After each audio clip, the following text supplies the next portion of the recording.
As a post-mission worker in the realm of quick transmigration, Tang Tu's task is to tidy up the aftermath left by failed transmigrators. Throughout his journey, he has donned countless personas, adhering to the philosophy that as long as death comes swiftly, the deranged male lead cannot harm him, thus evading numerous calamities. However, one day he awakens to find the system absent, and the deranged male lead has become even more unhinged. Chapter 1. System quickly in my life. On a rainy night, the air was chilly, and dark clouds obscured the stars and moon, creating an atmosphere so oppressive it was hard to breathe. The sound of barking dogs echoed through the woods as Tang Tu fell to the ground, his hands shielding a boy a few years younger than himself. The boy's face still bore traces of youthful innocence, yet his gaze was devoid of any purity or brightness, replaced instead by a chilling intensity reminiscent of a devil. "Brother Shun, let me go. They won't trouble you if you do," the boy rasped, his voice hoarse yet unervingly calm, as if the pursuit behind him held no significance. Raindrops fell upon Tang Tu's face, blurring his vision, yet he stubbornly gripped the boy's hand with an unwavering resolve. "We have known each other for so long. With me here, you will be safe." In stark contrast to the boy's tranquility, Tang Tu's voice trembled with fear. Despite his trepidation, he could never fathom abandoning the boy. Though merely 2 years older, he positioned his not-so-imposing frame to shield them from danger, becoming the boy's sole bastion of support. "Now listen to me. Do not be afraid. Run eastward from here out of the woods. There are people waiting for you outside," Tang Tu urged, wiping the rain from his face. His hair and clothes were soaked, and in the darkness, visibility was poor. He could only gauge the distance to their pursuers by sound. The footsteps drew closer, and it seemed unlikely that they would escape the woods that night. The only way to save the boy beside him was to venture out, drawing attention away to buy him time to flee. Yet the boy fixed his gaze on him, asking, "Brother Shun, are you going to abandon me?" In the pitch-black night, Tang Tu focused all his attention on the approaching assassins. Without turning to look at the boy, he tightened his grip on his hand, asserting, "I will explain everything later." With that, he pushed the boy forward and ran in the opposite direction. The boy stumbled a step forward, but then froze in place. He tilted his head, his eyes dark as ink, tainted by an unsettling sickness. A slow smile crept across his lips as he murmured, "Shunlu, are you betraying me too?" Suddenly, a gleaming sword appeared in his hand. Had Tang Tu been present, he would have recognized the demon-slaying sword. With this weapon, not even double the number of assassins could threaten the boy. But the boy remained unaware, or perhaps feigned ignorance, as Tang Tu sprinted desperately forward, drawing attention to himself. Soon, the woods echoed with excited shouts. "We found him! Over here! Quick, pursue! Capture him!" Tang Tu did not run for long before he stumbled into the mud, splattering filth across his once handsome face, now marred and dirty. His knee must have been injured, bleeding into the grimy water, rendering the scene indistinct in the darkness. Yet the boy's gaze remained fixated on him, realizing they had apprehended the wrong person. The assailant's expression darkened as he hoisted Tang Tu up by the neck, his voice menacing. "How is it you? Where is Lu Qi?" Struggling to breathe, Tang Tu endured considerable pain, his lips turning pale, his handsome features twisting in agony. Yet he replied, each word deliberate, "No, I won't tell you." Abandon that hope. His voice was barely audible, even drowned by the rain, but the boy in the corner froze at his words. Suddenly, he looked up, his eyes no longer shrouded in darkness, but glimmering with a faint light, albeit weak, signaling a change. Ding! Convinced the darkened male lead of the existence of true love. Task complete. Upon hearing this notification, a surge of excitement coursed through Tang Tu. Having faced the brink of death thrice before, he was prepared this time and would not foolishly watch his life slip away slowly. That agony was too unbearable. Now he only wished for a swift end. System, hurry in my life. Chapter 2. I will certainly retrieve you. The system's voice was lively and quickened, and before long, the assassin was left with nothing but a body drifting in the wind. The assassin had not even exerted much effort, yet the person in his grasp had already perished. In disbelief, he cast the body to the ground, his first reaction being a curse. Was this a feigned death? He had yet to locate Lu Qi. How could he let him slip away? The assassin immediately drew forth a magical whip, striking mercilessly, reducing flesh to pulp and shattering bones. The crisp sound resonated, a torment that no being could withstand. If it were indeed a feigned death, the soul tethered to the body would surely react.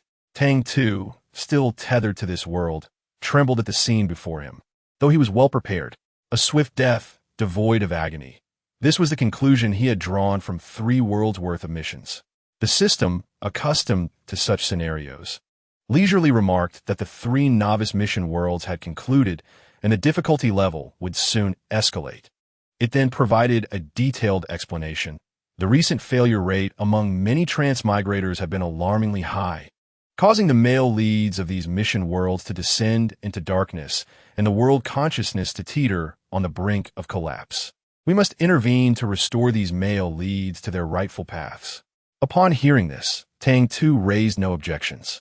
Having been reduced to a vegetative state in his original world, he knew that to restore his health, a transaction with the system was inevitable. The agony of being a vegetable was unbearable, akin to a soul ensnared within its own body, fully aware of the external world, yet unable to move or speak. "All right, let us proceed," he affirmed. Tang Tu had successfully completed his task. The previously anxious boy, who had shown concern, now offered not even a fleeting glance. However, before they could depart, the boy suddenly erupted in rage, executing a devastating strike that annihilated all the assassins in the small grove. The Demon Slayer's knife possessed another function. It could absorb all magical energy. In that moment, the assassins lay in grotesque states, resembling shriveled corpses.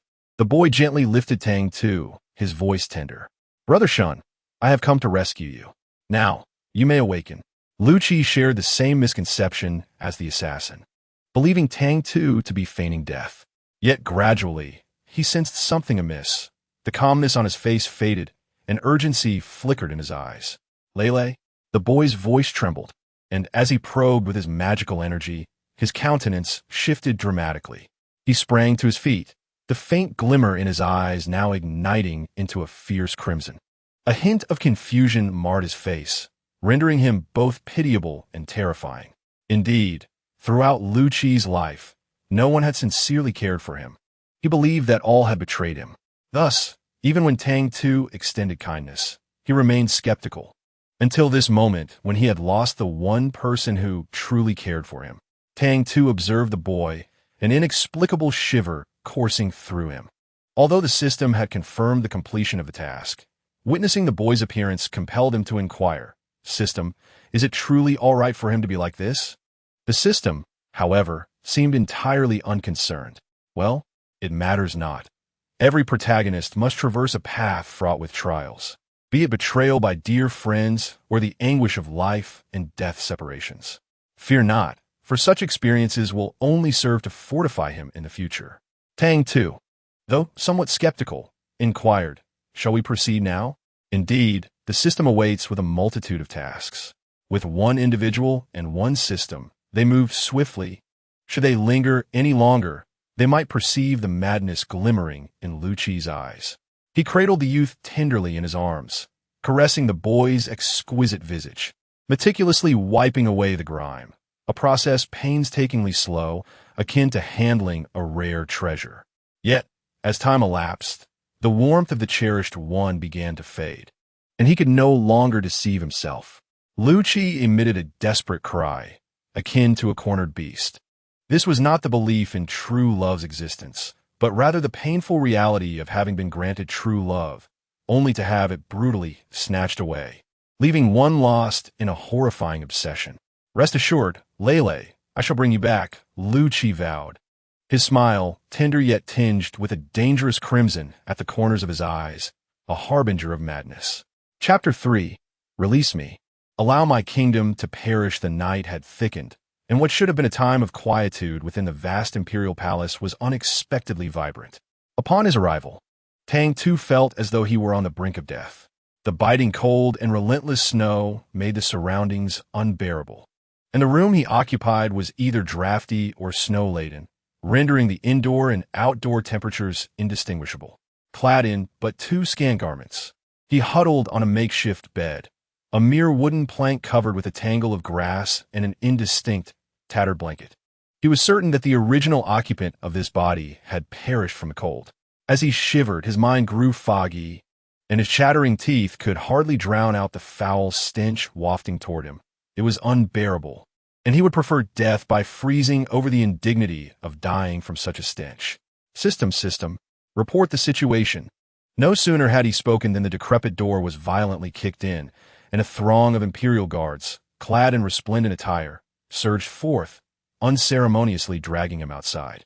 Tang Tu's body stiffened. He offered no resistance. In such a fragile state, remaining motionless seemed the only way to survive. Any movement might lead to his untimely demise. The system sighed, seizing the moment to explain, "The Emperor of the Qin dynasty is on the verge of death. You are his brother, and not only you, but several other princes will also be summoned. Oh, by the way, I forgot to mention that this emperor was the previous transmigrator." Upon hearing this, Tang Tu was overwhelmed with envy.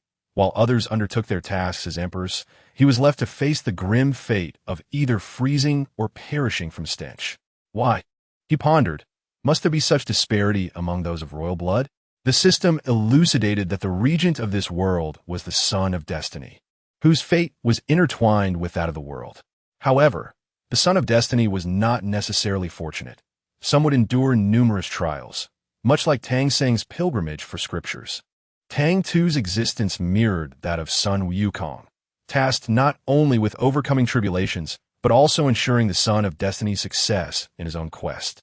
In this world, the male protagonist was once a young nobleman of a prestigious family, with his father serving as a high-ranking general defending the borders. However, due to the jealousy of the former emperor, his family was driven to ruin. Though he was reborn through bloodshed, he emerged devoid of his former kindness and compassion, becoming cruel and formidable, even toppling the Qin dynasty. The previous transmigrator was supposed to comfort him and guide him towards righteousness, yet ultimately failed. Tang Tu, tasked with unraveling the reasons behind this failure, inquired, "What were the shortcomings of the previous transmigrator?" The system, unusually silent for a moment, eventually responded. The previous transmigrator concealed his identity upon arriving at the border, intending to stand by the male protagonist as a loyal brother in arms. However, the system faltered, and he mistakenly opposed the male protagonist at every turn, even resorting to poisoning him, which led to the protagonist's impotence. Tang Tu gasped in shock, questioning the system's selection process. Is there truly no issue with the choice of candidates? This individual was not a task performer, but rather a harbinger of destruction. Had he been in the male protagonist position, it would have been astonishing if he did not succumb to darkness. The system revealed, thus, he met a tragic end, succumbing to decay, and due to his failure, the system faced punishment as well, leaving him to endure until death without anyone to rescue him. The phrase "endure until death" was chilling, causing Tang Tu's very soul to tremble. Although the previous transmigrator misidentified the male protagonist from the former emperor's perspective, he was still considered talent. Hence, the emperor appointed him as the crown prince, granting him an opportunity for redemption. Alas, he further erred by administering the wrong poison, leading to a cascade of mistakes that culminated in utter tragedy. Chapter 4. Release me. Allow my kingdom to perish. The male protagonist of this realm is named Xiaoyan. In just a few short years, he has transformed his identity and ascended to the position of regent, wielding immense power. Meanwhile, the previous transmigrator has met his own demise due to his failed mission. Tang Tu was dragged by the guards to the emperor's chamber, nearly retching before even crossing the threshold. What should have been a lavish and opulent palace was now permeated by a foul, decaying odor. Fortunately, he had not eaten much in the past days, sparing him the discomfort of vomiting. However, the pampered princes, accustomed to luxury, turned pale, retching uncontrollably, which only intensified the already unbearable stench of the chamber. Yet, amidst the grand hall, one individual remained unaffected, sitting with composure. He was none other than the male protagonist. Xiaoyan, dressed in an exquisite formal robe adorned with 4 claw dragons, he was but a claw short of the emperor's 5-clawed dragon robe. Yet at this moment, His 4 claws seemed even more formidable. He sat gracefully upon a chair made of golden Nama wood, casting a disdainful gaze upon the assembled noble relatives standing in 2 rows. "Are we all present?" Xiao Yin inquired nonchalantly, prompting the chief palace guard to kneel immediately. "Your Excellency, everyone has arrived. Even the 9th prince, who has long resided in the cold palace, has been brought forth." Xiao Yin nodded in satisfaction, his eyes sweeping over the princes, who trembled like leaves in the wind. He scoffed. "Is this the decorum befitting the most esteemed of the Qin? The emperor has yet to pass, yet you all openly display your disdain. Truly remarkable." As he spoke, a soft voice emerged, expressing disdain for those disloyal and unworthy offspring, suggesting that the emperor would surely look down upon their claim to the throne and have them dragged out for execution. Tang Tu, standing at the back of the line, felt a twitch at the corners of his mouth upon hearing such a murderous pretext. Was this truly how one exercised authority? Nevertheless, that was no longer the crux of the matter, as the commander had already ordered the guards to drag those princes away. Just days ago, they had been lofty nobles, but now they were treated like cattle, screaming, weeping, and pleading for mercy as they were pulled along, with no one willing to offer assistance. Eventually, realizing their helplessness, the princes resorted to curses and insults. Yet before they could utter more than a few words, the guards' blades struck down, quickly staining the stone slabs before the palace with crimson blood. Close to the entrance, Tang Tu witnessed this horrifying spectacle, reminiscent of hellish punishment, and felt a sudden relief at having witnessed grander scenes before. In his novice tasks, the first was set in an ordinary world, the second in a technologically advanced realm, and the third in a high fantasy realm of cultivation. Thus, having endured much, he was able to maintain his composure now. Truly, the darkened male protagonist was ruthless. The number of princes who had succumbed to their own vomit was overwhelmingly high. After the executions, scarcely any remained to form 2 lines. After slaying a batch, Xiao Yan's expression did not shift to one of pleasure. Instead, he looked disdainfully at the few remaining and declared, "Is this all it takes to make you wet yourselves? The future emperor of Qin cannot be so useless. Drag them out and behead them." After several rounds of slaughter, only Tang Tu remained. He stood there alone, clad in tattered garments that seemed incongruous against the opulence of the palace. Yet, oddly enough, Xiao Yan appeared satisfied. "Who is this?" In response to his inquiry, the eunuch behind him respectfully replied, "Your Highness, this is the 9th prince, Qin Xinghe, who was abandoned in the cold palace since childhood." "How old is he?" Xiao Yan asked casually. Tang Tu glanced at the silent eunuch beside him and replied honestly, "I do not know." Indeed, he was unaware. The time had been too brief, and he had learned the original name only from a eunuch's lips, with no knowledge of his age. He decided to take a chance, rather than fabricate a lie. It was better to be honest. Chapter 5. Release me, allow my kingdom to fall. As anticipated, the moment he admitted his ignorance, Xiao Yin was willing to regard him with more attention. Though Tang Tu was small in stature, his eyes sparkled with a certain clarity, and coupled with his straightened back, he presented a stark contrast to the useless ones around him. Xiao Yin squinted slightly. He had initially thought that after eliminating 3 batches, the fate of the Great Qin would be sealed, as none of the princes he recognized were worthy. None of the well-raised ones were commendable. Yet this one from the cold palace showed a hint of pride. Xiao Yin scrutinized him thoroughly. Despite his diminutive form, there was a resolute spirit within. "When did you enter the cold palace?" Tang Tu, uncertain, shook his head and replied, "Since I can remember, I have always been in the cold palace."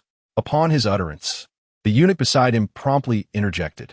The eunuch, somewhat aged and serving as the chief steward of the palace, possessed a remarkable memory. Previously, when the regent intended to summon all the princes, he had hastily inquired about the 9th prince residing in the cold palace, and now his efforts proved invaluable. Addressing the regent, he noted that the 9th prince had just turned 17, having been born amidst turmoil. His biological mother, concubine Qin, had incurred the wrath of the late emperor and was subsequently cast into the cold palace. After relaying this, the chief eunuch recalled some long-forgotten tales. However, he refrained from voicing them in front of Tang Tu and instead whispered to Xiao Yin, "Regent, I vaguely remember that the ninth prince's mother, along with the heir, was imprisoned in the cold palace due to rumors of her illicit liaison with a guard.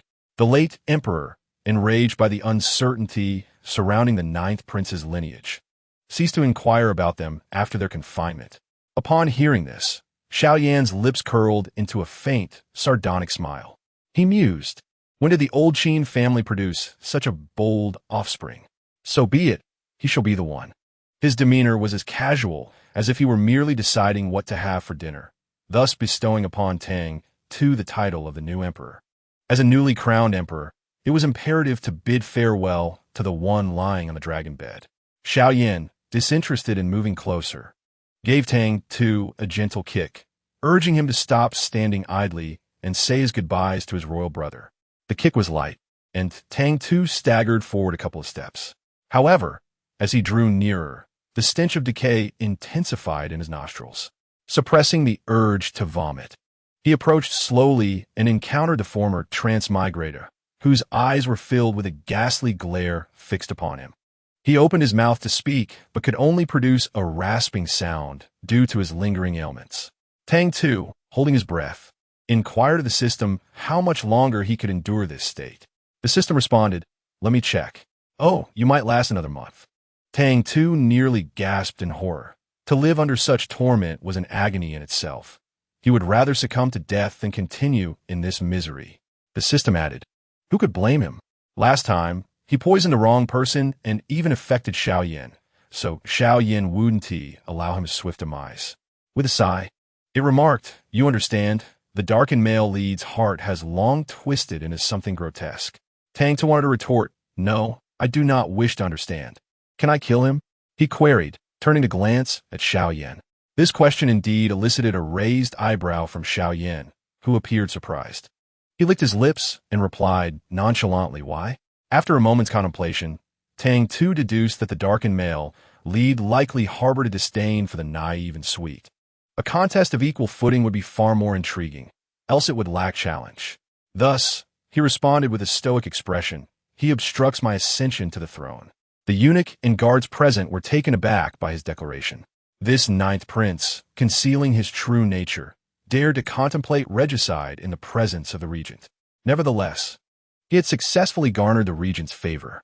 The situation for the former transmigrator had already deteriorated. In the Qin dynasty, none could rival Xiao Yan. Finding himself bored, he noted that this diminutive figure before him provided a delightful distraction, though he wondered how long it would be entertaining. Chapter 6, Release Me, Let My Kingdom Fall. Xiao Yan observed him with amusement and subsequently had a dagger presented to him. Regrettably, the dagger remained unopened, evidently intended to embarrass him. An unopened dagger is hardly lethal. After all, Tang Tu had barely eaten for several days. Grasping the dagger, he exerted all his strength to thrust it forward, yet it merely grazed the decaying flesh, sending blood splattering forth. The overwhelming scent of the blood struck him with such intensity that, while he managed to suppress his urge to vomit, darkness clouded his vision, ultimately leading him to collapse onto the ground. The stench was nauseating. Upon losing consciousness, the system within his mind erupted in a cacophony of alarms. Alert! Alert! Life points in jeopardy. The system's alarms were so piercing that they seemed to penetrate his very being, resonating with his soul. Tang Tu, in a state of near death, jolted upright, only to hear Xiao Yan's voice, devoid of emotion. "Have you fainted? Then we shall simply drag you out and bury you." No opportunity given, merely buried for losing consciousness. Terrified, Tang Tu promptly opened his eyes, and, as the guards advanced, he swiftly raised his hand, summoning all his strength to say, "Help me up, I can still fight." The guards were taken aback, while Xiao Yan's gaze grew increasingly intrigued. The Qin family had produced so many weak descendants over the years, and it was initially thought that the emperor, bedridden, could withstand a bit. Yet, to their surprise, just as he began to exert himself, that worthless figure had already succumbed to illness. In contrast, the seemingly frail child before him exhibited a certain intrigue. Let him continue. Tang Tu struggled to rise, though the stench was overwhelming. Fortunately, the 3 tasks from a novice village had granted him some points, and now, the system would allow him to take a life. "System, How many points does it take to kill someone? The system replied, killing is against the law. Generally, we do not engage in such acts. However, if you insist, it will cost you 50 points. The 3 tasks in a novice village yielded a total of 60 points, 10 for the first world, 20 for the second, and 30 for the third. Now, if he were to kill someone, he would find himself destitute. Tang Tu hesitated. Wiping the blood from his face, he resolved, I can manage this. Poverty forced him to take matters into his own hands, and this time, summoning his determination, he finally dispatched a colleague. Where does he go upon death? Asked Tang Tu. The system explained, depending on his points, if sufficient, he can return to the original world, lively and well. If not, he will remain in a state akin to a vegetable. Tang Tu grasped that everything hinged on points. With enough, he could return home in a healthy body. Without enough, he would continue as a mere shell of his former self. May I inquire how many points are necessary for my return? The system responded, your point privileges are insufficient. You may only view items valued at 60 points or below. Tang Tu found himself both amused and enraged. The items available for 60 points or less were merely pots, pans, and everyday medicines. At most, he could exchange points for currency. In this world, 1 point equated to a copper coin. Yet, what could a single copper coin purchase? Perhaps a steam bun. He turned off the points system provided by the system and continued to hold Zuyan's gaze. Then he said, I am hungry. Over the years, everyone had deemed Zuyan ruthless, yet they simultaneously feared and fawned over him. Only this little fellow before him, fearless and undaunted, possessed a fierce glint in his eyes. Zuyan felt as though he had found a worthy opponent. The only regret was that the little fellow had yet to spread his wings. However, that was of little concern. He could grant him a bit of time. The emperor expressed hunger, yet no one rushed to prepare a meal for him. His casual remark set the eunuch nearby into a flurry of anxious activity, while Tang Tu simply plopped down onto the ground. Appearances mattered not, as he knew he had successfully passed the first hurdle. Chapter 7. Release me, allow me to perish. My country. Tang Tu was ravenously hungry, yet he had no desire to eat in this wretched place, which reeked abominably. He feared that he might regurgitate his meal. Wastefulness was a disgrace. The environment outside the grand hall was scarcely better, strewn with severed heads, and the guards had yet to clear the scene, blood pooling everywhere. His options were limited, so after a moment of silence, he stepped outside the hall. At least the blood did not smell foul. He instructed a young eunuch to place food before him, then rinsed his hands and face haphazardly with some tea before beginning to eat.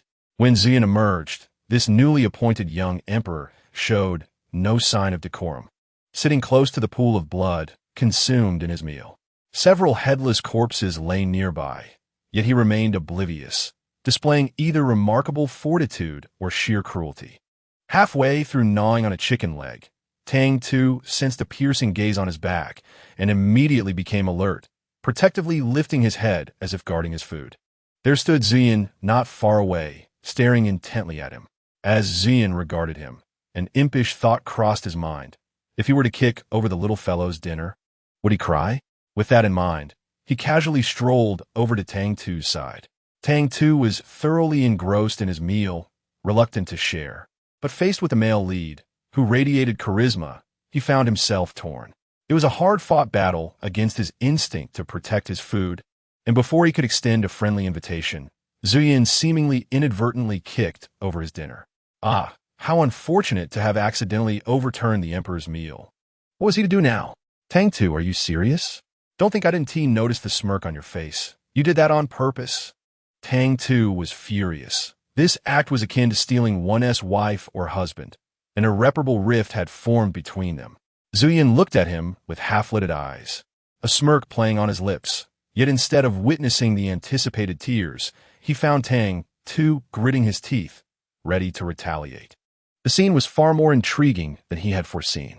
Would they exchange a few blows? Tang Tu, who had once navigated the upper echelons of society, though possessing only average skills, was still formidable compared to the average person. Upon hearing Xiao Yan's provocative challenge, he disregarded all else, hastily finishing the last chicken leg in his hand before springing into action. However, Tang Tu, wary of revealing his true abilities, acted with reckless abandon. Surprisingly, these seemingly crude and unrefined moves allowed him to engage with the regent for 3 exchanges. One must note the regent's prowess. While this young emperor had once been overlooked by all, yet, after merely 3 exchanges, the young emperor began to falter, and in a moment of desperation, resorted to a particularly unscrupulous maneuver: monkey steals peach. Having narrowly escaped death in previous realms, Tang Tu had long since abandoned any semblance of dignity in his struggle for survival. It was only then that he realized he was not merely facing anyone, but a male lead of a rather inhumane nature. Sometimes, instinct surpasses intellect, and by the time he comprehended the gravity of his misstep, it was far too late. The hall fell into a hush, with everyone collectively holding their breath, sensing that the newly appointed young emperor was on the verge of ruin. The regent's expression darkened ominously, and in a bid to atone for his blunder, Tang Tu's mouth ran ahead of his mind once more. "Regent, how magnificent you are!" At this proclamation, the system erupted in disbelief. "Tang Tu, is living not sufficient? Have you forgotten the regent's previous poisoning? He is not humane anymore." Tang Tu, realizing his folly, sheepishly withdrew his hand, but the regent's countenance had transformed into one of palpable gloom. A chilling aura enveloped him, and his thin lips curled into a disdainful sneer as he uttered 2 words: "Jealous?" Chapter 8. Release me. Let my nation fall. Was Tang Tu envious? Of course not. The regent's body had been compromised by the earlier fool's reckless actions. Yet, before the male lead, even if he felt no envy, he had to feign admiration. "Indeed, I am envious." To maintain his charade, he donned a foolishly enamored smile. "I, a cripple of destiny, can only admire a figure as grand as the regent." With this declaration, the already astonished crowd gaped in utter disbelief. The young emperor? A cripple? No, that was not the crux of the matter.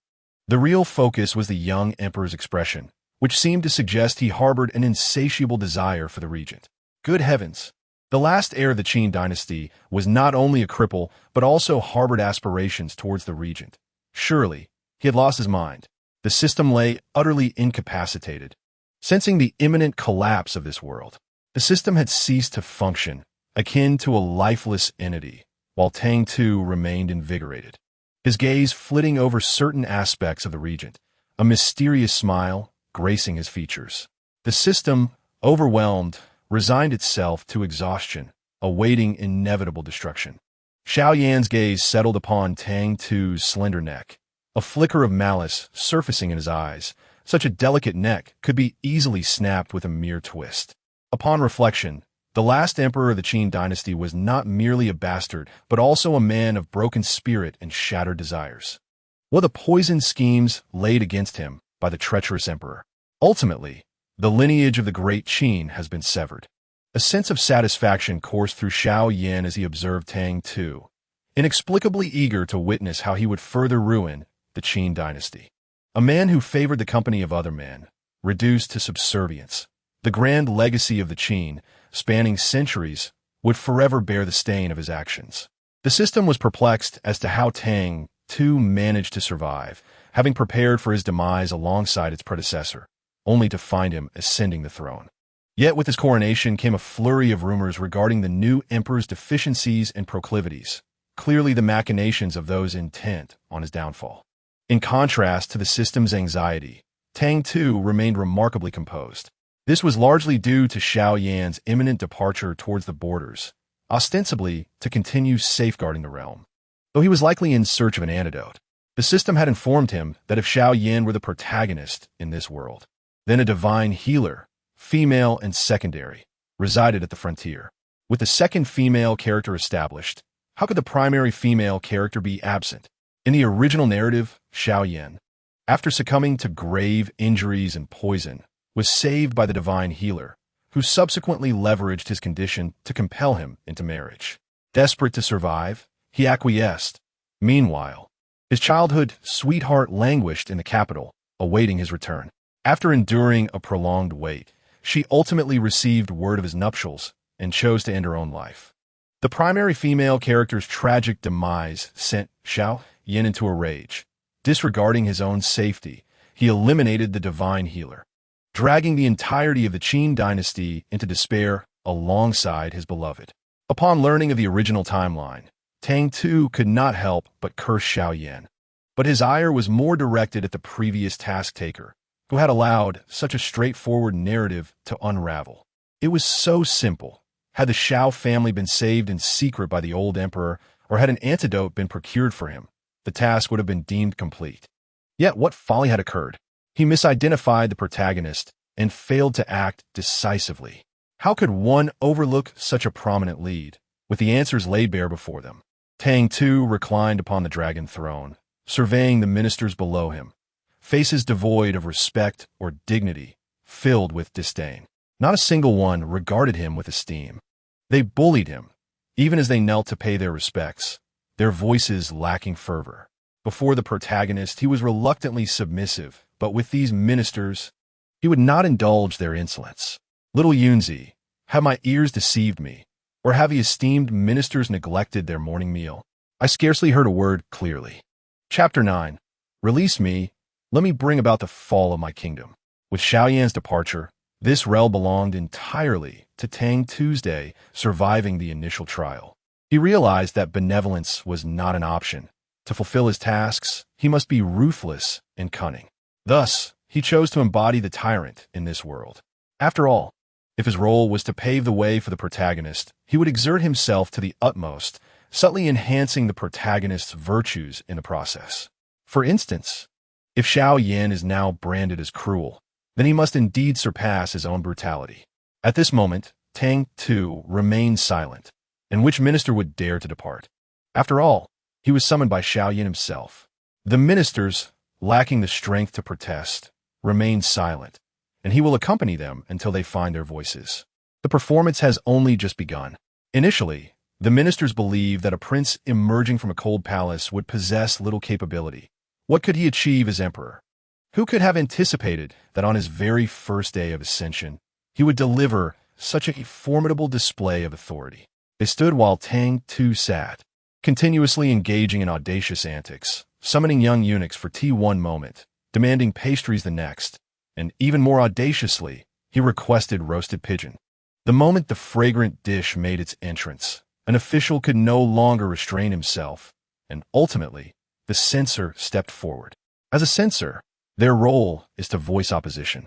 From the common folk to the emperor's inner sanctum, they possess the right to speak their minds. Your Majesty, the late emperor has not yet been laid to rest. During the mourning period, you must adhere to the customs of bereavement. No meat, no bathing, and no grooming of hair or beard.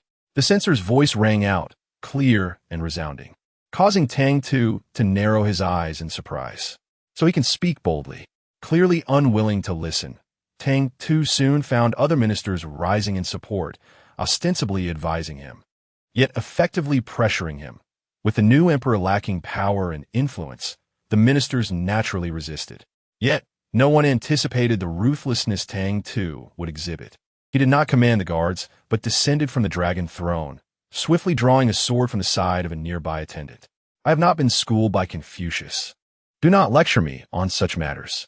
I merely understand that when a sovereign commands a subject to die, the subject must comply.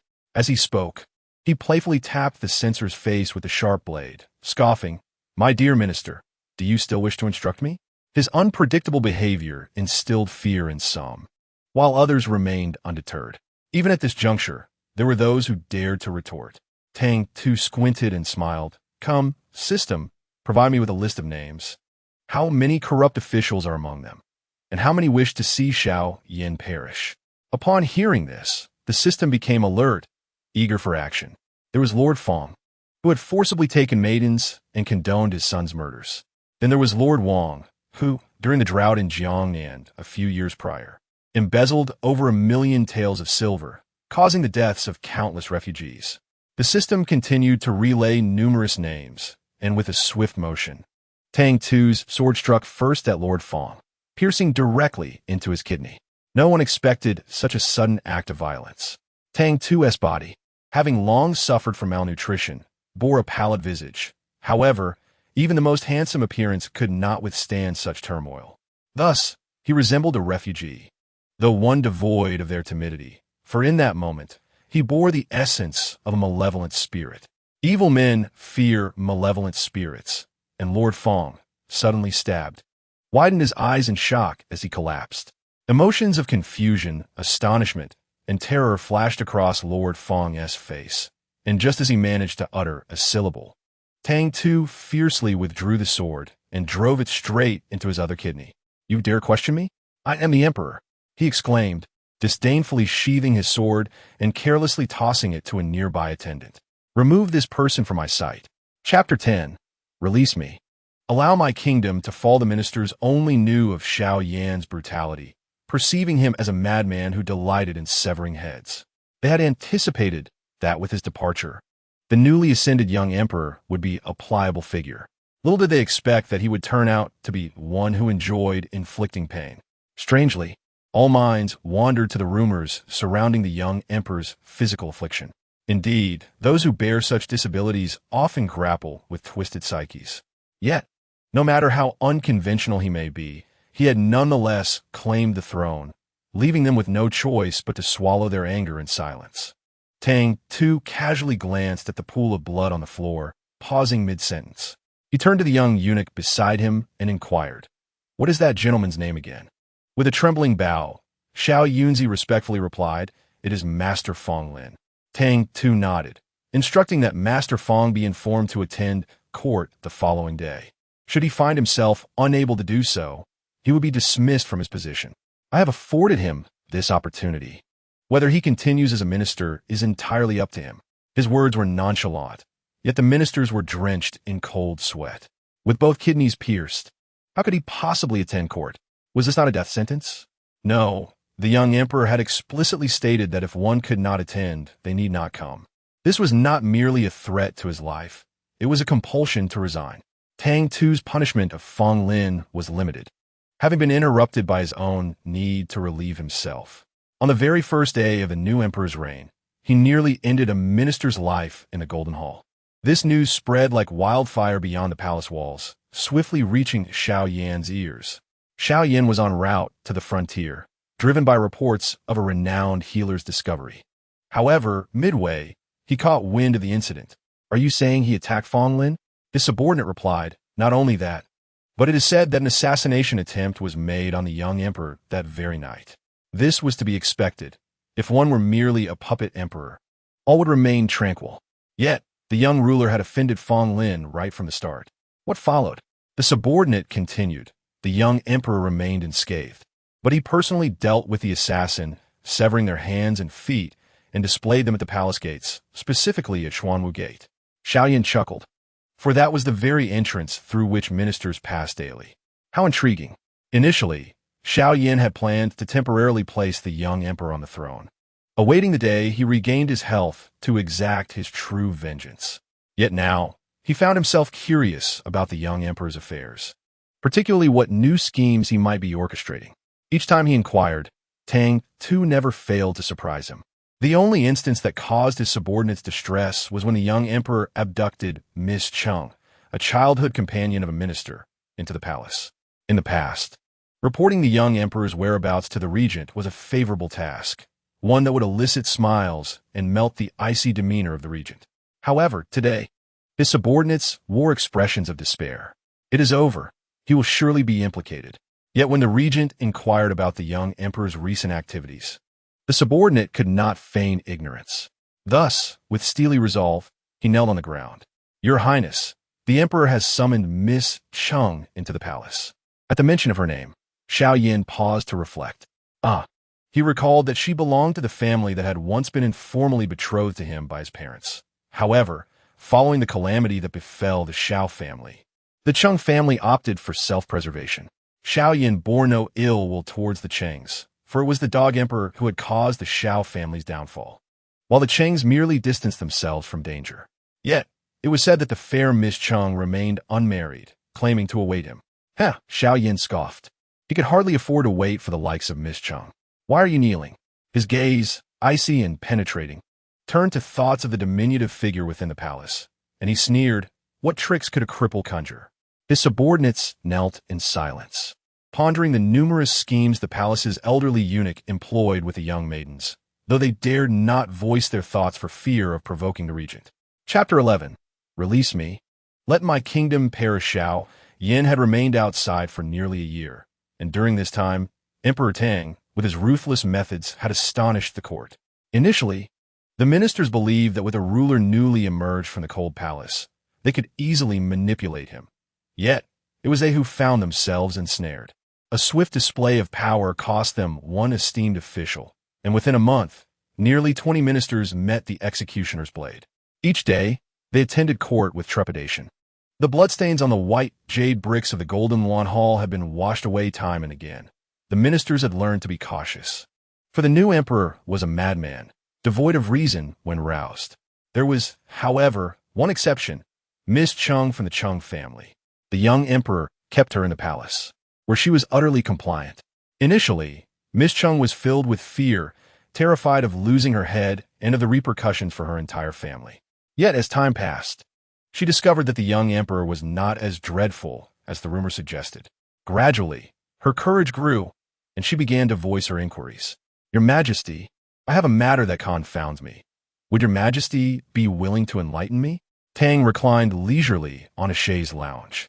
A eunuch fanning him while a maid offered him tidbits, embodying a life of comfort. Yet, his demeanor resembled that of a dandy more than an emperor. Speak, he said languidly, and she inquired, Your Majesty, why do you treat me with such kindness? She was exempt from the customary salutations and the scrutiny of others, as the young emperor protected her, nearly elevating her to the status of a talisman. Outside the palace, rumors circulated that once the mourning period concluded, he would aim her empress. Miss Chung was skeptical, for she perceived no affection in the young emperor's gaze. Tang chewed on dried fruit, languid and indifferent. The reason for his behavior was undoubtedly linked to the male protagonist, yet he could not articulate such a truth, nor could he echo the rumors that he harbored feelings for her. After all, she was the female lead, belonging to the male protagonist. Should he dare to voice his sentiments, it would only deepen Xiao Yan's animosity when the time came for retribution. No, that would not do. He sought merely to fulfill his task and wished for a swift demise. Thus, he must not recklessly allow the female lead to misconstrue their innocent relationship. Tang swallowed the dried fruit and, with an expression devoid of emotion, stated, Because you bear a resemblance to my mother. As these words escaped his lips, not only did Chung Yi's mouth twitch, but even the attendants beside him were taken aback.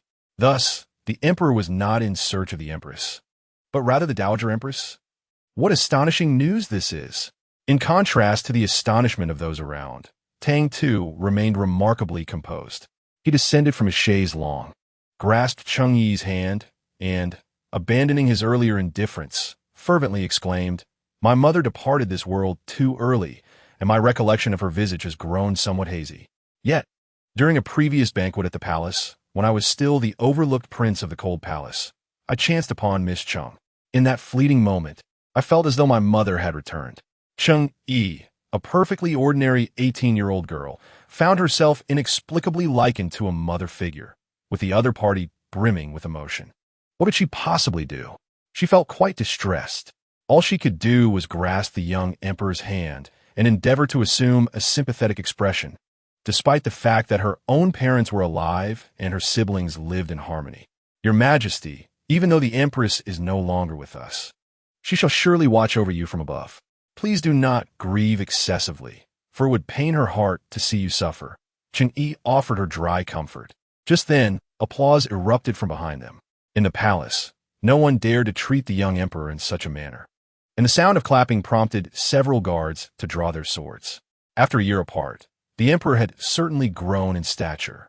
Tang Tu looked up, surprised to see the newcomer. Ah, his dear son had returned. Chapter 12.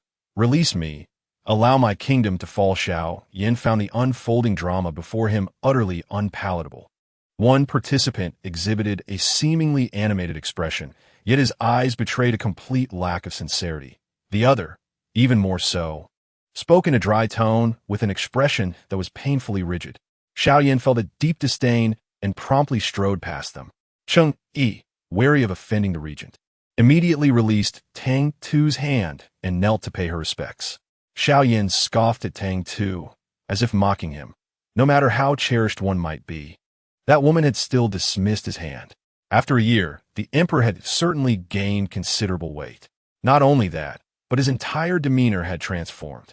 Once resembling a malnourished refugee with a sallow complexion and brittle hair, he now appeared quite refined, with enchanting peach blossom eyes and fair skin, though his height remained unchanged. Indeed, he was still a little short. In truth, Tang Tu was not particularly short, standing at a respectable 172 meters. However, Xiao Yin towered at around 186 meters, and without comparison, there is no harm. Thus, the young emperor had to look up at him. Tang Tu was not one to be overly sensitive. If he had to look up, so be it. At most, it would only strain his neck. Having traversed 3 worlds, he understood that as long as he could fulfill his mission, pride was of little concern. Of course, one cannot simply endure without resistance. No strong individual appreciates the presence of the weak. Yet, surely, no one would object to flattery, provided one's skills were honed and compliments were artfully rendered. The male lead would undoubtedly be moved. The rumors surrounding Cheng Yi and the regent had long since taken flight, and given the regent's capabilities, he was undoubtedly aware of them. Yet, he chose not to deny them, which caused Cheng Yi to shyly lower her gaze. Upon witnessing this, Tang Tu couldn't help but smile. The heroine was indeed perceptive, alleviating him of the burdensome task at hand. His objective was to instill in the male lead the belief in true love, regardless of its source. As long as the male lead believed, his mission would be deemed accomplished. If the heroine harbored affection for him, he would even be spared the arduous task of gaining her favor. The more he pondered, the more elated he became, nearly laughing aloud. His expressions were diverse and subtle, easily overlooked. However, the regent's attention was fully captured by him. Observing Tang Tu's sudden, foolish grin, a hint of mockery flickered in his eyes. Did His Majesty consult the imperial physician so early in the day? This remark was a blatant jab at the notion that one must seek a doctor when unwell. Yet, Tang Tu's intention was to warm the male lead's heart, especially since the regent had rescued him from the cold palace, rendering him a benefactor of sorts. The imperial physician? My health is quite robust. No need for consultation. As he spoke, the regent blinked his bright, sparkling eyes. Tang Tu's gaze, clear and imbued with admiration, seemed to reflect a deep affection for the regent. Or perhaps, Your Excellency is concerned about my well-being? Upon uttering these words, he appeared bashful yet utterly delighted, his smile as sweet as a youth savoring honey. Xiao Yin was immediately put off by his gaze. He despised the great Qin dynasty. The Xiao family had suffered under the old emperor's tyranny, leading to their ruin, while he himself had been poisoned by the new emperor, facing difficulties and siring heirs. Although the current great Qin was on the brink of collapse, what was this insufferable creature's gaze suggesting? Was he attempting to peddle his charm to secure his position? As he contemplated this, glancing at Cheng Yi, the regent suddenly grasped the situation. The little one intended to keep Cheng Yi close, preventing her from approaching him, aiming to monopolize his affections. Xiao Yin felt disgusted by his own conjectures, his face darkening as he coldly remarked, I recall that His Majesty is quite unwell. So has even the imperial physician abandoned you? The notion of being unwell was a fabrication Tang Tu had casually concocted, yet the regent surprisingly remembered it. I didn't expect my beloved minister to recall my ailment, Tang Tu replied, his face alight with gratitude. I am truly pleased. Xiao Yin thought to himself, perhaps it is best to end this farce swiftly. Chapter 13. Release me. Let my kingdom fall once. Tang Tu loathed the act of flattery, yet now he realized that a well-placed compliment could render any task achievable. For instance, at this moment, he was inclined to grant Xiao Yin some private time with the heroine. In such circumstances, a perennial singleton like himself had no place lingering around. Your Excellency is so concerned for my health. I shall seek the imperial physician at once. I cannot let your concern go unappreciated. Xiao Yin had never felt so bewildered in his life. This was not how it should be. He recalled seeking a rival, not the fool before him. Oblivious to the absurdity of the situation, Tang Tu departed, casting a lingering, affectionate glance back at him. "My dear minister, will you be staying in the palace tonight? I shall have the finest chamber prepared for you." He pondered the idea of having the male lead reside next to the female lead, believing that their proximity might gradually kindle their affections. Tang Tu nearly burst into laughter, but ultimately, he was reminded by the system to remain vigilant. Awaken, for the male lead's expression could slay. In a moment of surprise, Tang Tu turned sharply, and indeed, as the system had warned, Xiao Yan's gaze was as frigid as a millennium of ice, capable of freezing a person with a mere glance. Reflecting upon his actions, Tang Tu realized he had committed no offense. Yet, exercising caution, he tentatively spoke, "My lord." The moment he uttered those words, the regent's eyes seemed to wield lethal intent, prompting him to swiftly amend his address. "Regent."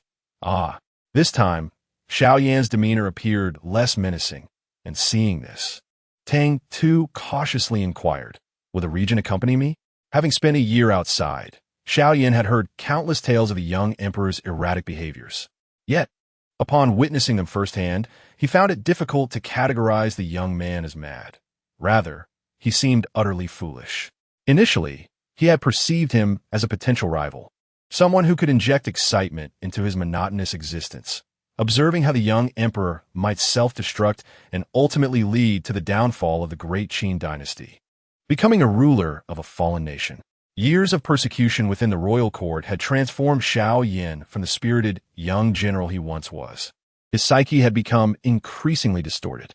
Concepts such as national prosperity and the welfare of the people mattered little to him. His parents valued such ideals. Yet what fate had they met? "What business do I have with the emperor? To play doctor?" He regarded Tang Tu with a semblance of a smile, though his eyes were filled with frost. "I am not ill, your majesty. Perhaps you ought to tend to your own health." Having traversed through 3 worlds, Tang Tu was no longer the naive and innocent soul he once was. Each male lead in need of salvation was more deranged and formidable than the last. He lowered his eyelids slightly, allowing a slow smile to grace his lips. He would walk the path of the male lead, ensuring they had nowhere else to turn. "Come forth. Let us see who can outmad the other. I can surpass their madness." Simultaneously, he intended to make them understand that in his presence, they held a unique significance.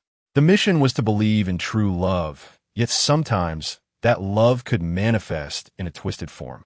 Should the path for the female lead prove impassable, he would resort to Plan B. Xiao Yan was mad, but he had yet to encounter someone like the young emperor, for one could not approach him with conventional reasoning. Just moments ago, the young emperor's gaze had radiated deep affection, yet he abruptly suggested that Xiao Yan should pair with Cheng Yi. Was he not supposed to eliminate her? Furrowing his brow, Xiao Yan found himself unable to decipher this person, who was now feigning madness and foolishness. Tang Tu continued to speak passionately, claiming he would depart, yet remained firmly rooted in place. Shall the regent not enjoy the flowers alongside Cheng Yi? The young lady is well-versed in poetry and song. Chapter 14. Release me. Let me lead my nation to ruin. Xiao Yan found the situation utterly laughable. A martial general, such as himself, engaging in poetry and song? Surely, the emperor was jesting. He cast a cold glance at Cheng Yi, scoffing, "I am no poet. However, if the young lady wishes to hear tales of bloodshed and flames, I can certainly oblige." Upon hearing this, Cheng Yi's countenance turned ashen.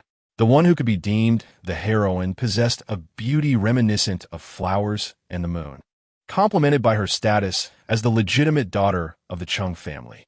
Unlike those petty young ladies, she exuded grace and poise, yet despite her composure, she was merely a girl of 16 or 17. The Cheng family, being scholars, had never encountered someone as unhinged as Xiao Yan. She and Xiao Yan shared a past acquaintance, but that was long ago, before the Xiao family faced annihilation. Back then, Xiao Yan was a dashing young gentleman, in stark contrast to the chilling smile he wore now. Cheng Yi suddenly felt regret. He was not someone she could dare to fantasize about. The Cheng family, yearning to reclaim their former glory, contemplated the regent Prince Xiao Yan, with whom they had once had a betrothal agreement. They were tempted to approach him, but refrained out of fear that he might deny their claims or provoke his ire, thus deciding to let rumors circulate instead. Once the whispers spread, everyone became aware, and Xiao Yin was bound to respond, regardless of whether he acknowledged the marriage or denied it. The Chung family could adapt to the circumstances. Unfortunately, their calculations were flawed. Xiao Yin had never regarded the Chung family with any seriousness. He had indeed heard the rumors, but paid them no mind, curious to see just how far the Chung family would go in their desperation. The young emperor summoned Chung Yi to the palace, suspecting that the emperor intended to embarrass him. Having ascended to the throne and grown increasingly powerful, his next step would inevitably be to eliminate dissent, and Xiao Yin represented the greatest opposition. Your Majesty, Chung immediately knelt, her voice losing its calm demeanor. The regent prince has traveled far. How could this humble daughter of a minister trouble him? With just a glance, all her fantasies were shattered. The regent prince was beyond her reach. In her desire to restore the glory of the Chung family, she would prefer to marry the young emperor instead.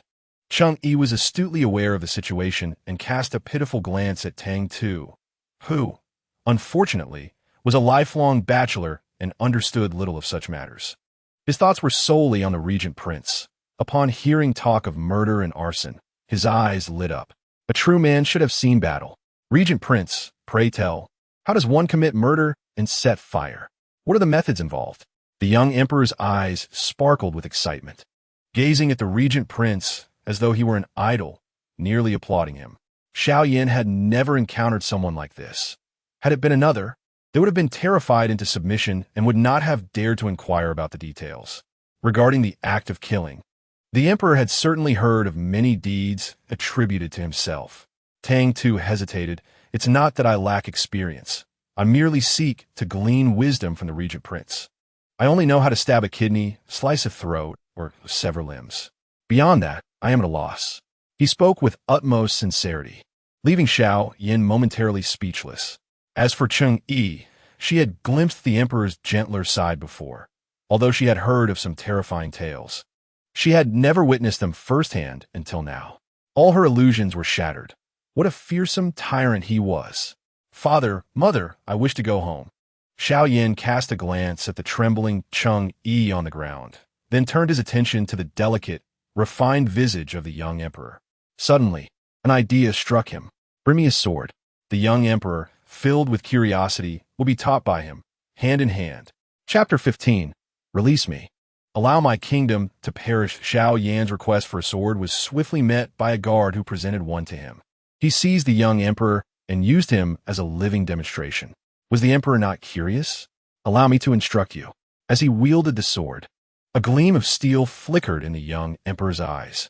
The blade was astoundingly sharp, with a single strike aimed at the tendons of the emperor's wrist. A mere increase in pressure would pierce the tender flesh. Xiao Yin pressed the sword against the delicate wrist, a chilling smile gracing his lips. This was the location of the tendons. Severing them would leave the emperor intact yet incapacitated. Initially, he intended to frighten the young emperor, to witness his trepidation. Yet contrary to his expectations, the young emperor's eyes sparkled with excitement, and he boldly grasped Xiao Yan's hand, exclaiming, "Is this all it takes? Can a regent teach me further? For instance, how much force must be applied with this strike?"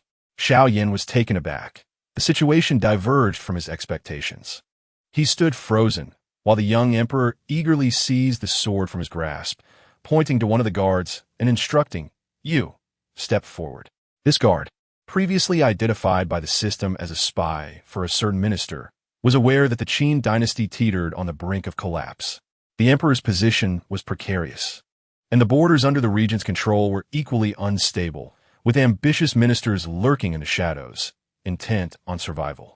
Among them were those with aspirations, like the Chung family, whose status had diminished yet still yearned for a return to their former glory. Tang Tu was no fool. The court was akin to a battlefield, where bloodshed was commonplace, and compassion could not foster greatness. Before him stood a guard who carelessly brandished the sword, revealing his lack of martial prowess. The guard, dismissive of the situation, stood upright and even inquired, "Your Majesty, would you like me to teach you?" This guard's naivete was evident. He held a deep-seated contempt for the emperor, viewing him as both feeble and tyrannical, unworthy of ruling a nation. Yet, this presented a rare opportunity. If he could ingratiate himself with the emperor, future endeavors would surely be facilitated. A hint of amusement flickered in Tang Tu's gaze. No need, simply remain still. Upon uttering these words and observing the guard standing obediently, he mimicked Xiao Yan's earlier movements. However, mastering swordplay could not be achieved instantaneously, resulting in an awkward display. Yet, the crux of the matter was that he swung the sword and severed the guard's hand. The act was so sudden that the guard was taken aback. By the time he comprehended the situation, his arm had been flung far away, blood splattering. Cheng Yi, witnessing the scene, fainted on the spot. Tang Tu clicked his tongue, casually remarking, "You missed the mark." With that said, he turned to the regent with a beaming smile. "Regent, I am inept. Might you continue to instruct me?" Xiao Yan, having witnessed countless gruesome spectacles, did not even blink at the loss of a mere arm. However, it was now certain that the young emperor was indeed as mad as the rumor suggested. The sword knows no mercy. I fear that the next swing might sever the emperor's arm. Tang Tu has always been acutely aware of his identity. This throne was ascended through his own efforts.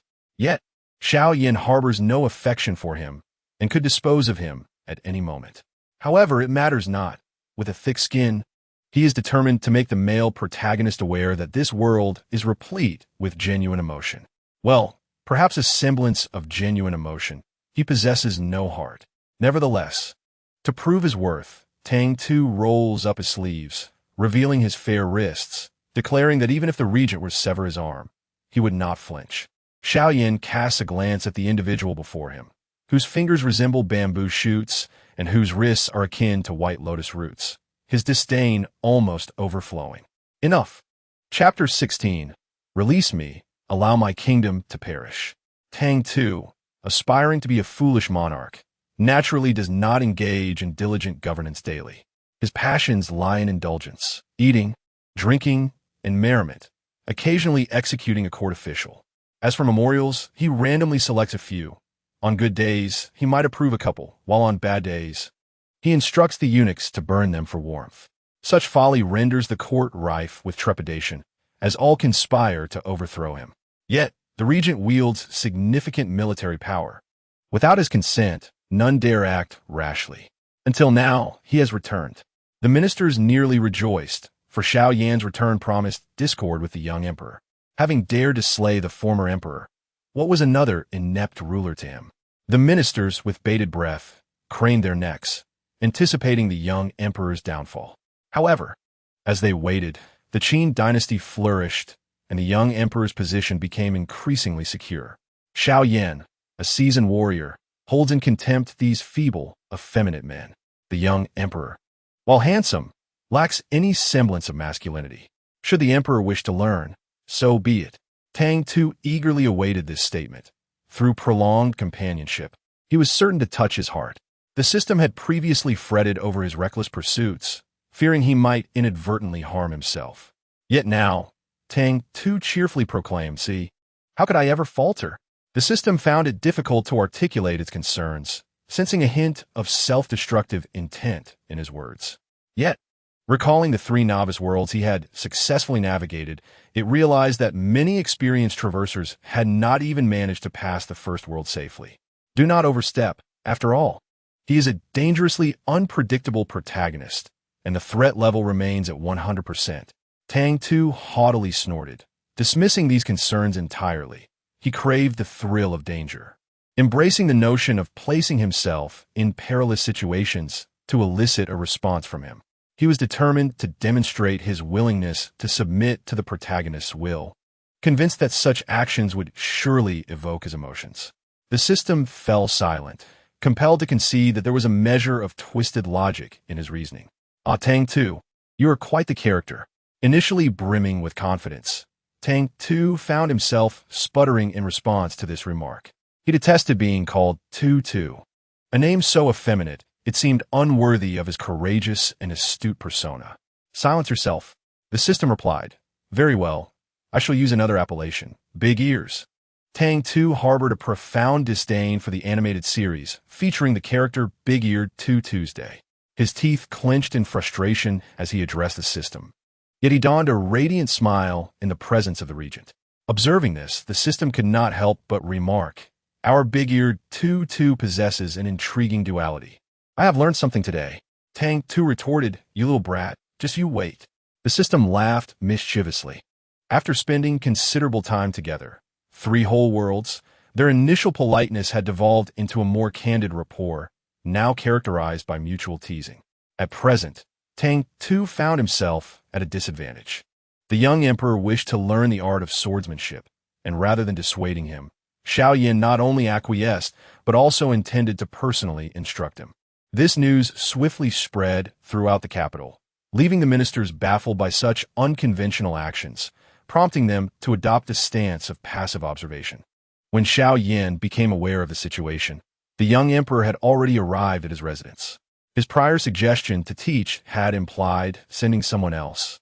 Yet the emperor had unexpectedly insisted on his direct guidance. "Regent, I trust only you. I have no need for anyone else," declared the young emperor. In Chapter 17, "Release me. Allow me to fall from power." Tang Tu's first visit to Xiaoyan's estate was filled with curiosity. Although he professed a desire to practice swordplay, his true inclination was to explore the surroundings. "Regent, I have yet to properly admire your estate. May I look around?" The young emperor's smile was disarmingly innocent, but Xiaoyan remained unimpressed. He had elevated the young emperor solely to humiliate the royal lineage of Qin, placing a bastardy heir upon the throne, ultimately leading to the dynasty's demise, a process that promised to be exceedingly entertaining. To Xiaoyan, the young emperor was merely a tool, and the little madman surely sensed this. Should he become aware, his thoughts would undoubtedly revolve around how to extricate himself from Xiaoyan's influence. For now, he was simply donning a mask. Xiaoyan perceived the young emperor's flattery and attempts at gaining his trust as futile, for his survival hinged on an unwavering skepticism towards all. "This estate is quite dilapidated. Not much to admire," Xiaoyan remarked. The Xiao residence had sustained damage during the confiscation of property years ago, with repairs still pending, seemingly as a reminder to himself. Xiaoyan had allowed it to be tidied up just enough for habitation. Tang Tu noted that while some areas were well-maintained, pavilions, towers, and exotic flora, his gaze inevitably fell upon the more ruinous aspects. This stark contrast did not faze Xiaoyan. Instead, he narrowed his elongated eyes, an enigmatic smile gracing his lips as he inquired, "Is your majesty curious about my estate?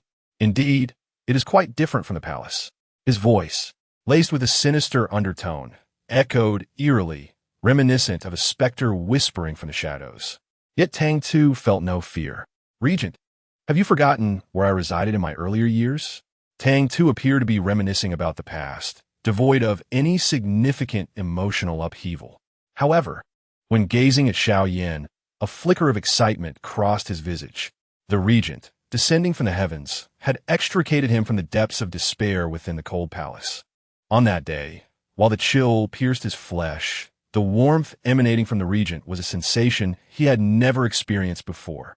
He had vowed that his beloved minister had granted him a new lease on life, and he was determined to repay this debt of gratitude with utmost sincerity.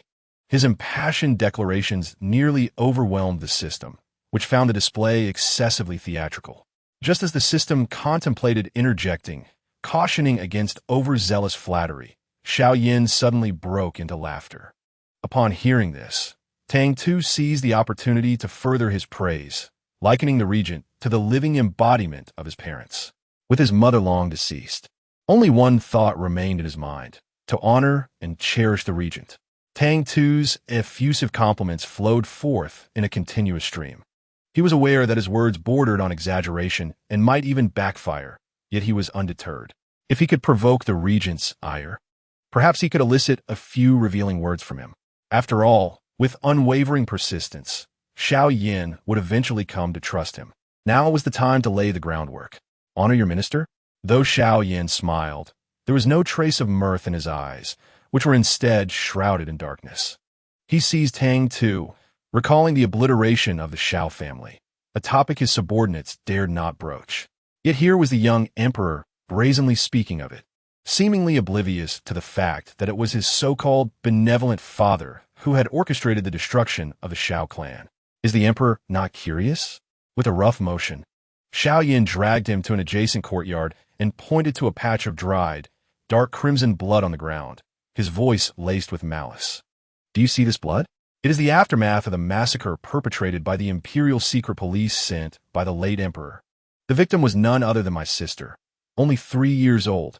Though Tang Tu found himself grasped by the neck, discomfort notwithstanding, he joined in the shared enmity. What? The vile emperor does not even spare a 3-year-old child? Such filth is unworthy of the throne. Just wait. Once we return to the palace, I shall cast his spirit tablet aside. Chapter 18. Release me. Let me meet my doom. The very notion of discarding a spirit tablet was utterly unprecedented, leaving Xiao Yan momentarily speechless. Observing his reaction, Tang Tu continued vehemently, No, discarding the spirit tablet is far too lenient. I shall send for someone to the imperial tomb to whip his corpse and nail it to the pillar of shame, where it shall remain forever. Such words left the system in a state of astonishment. This is excessive, truly excessive, it thought, frantically attempting to intervene, fearing Tang Tu would continue his reckless tirade. Yet, just as the system's warning echoed, a familiar notification chimed in response. Ding! Danger level decreased by 5, current danger level 95. The system was rendered utterly befuddled, left speechless for an extended period. Meanwhile, Tang Tu, brimming with pride, thought to himself, How impressive, right, father?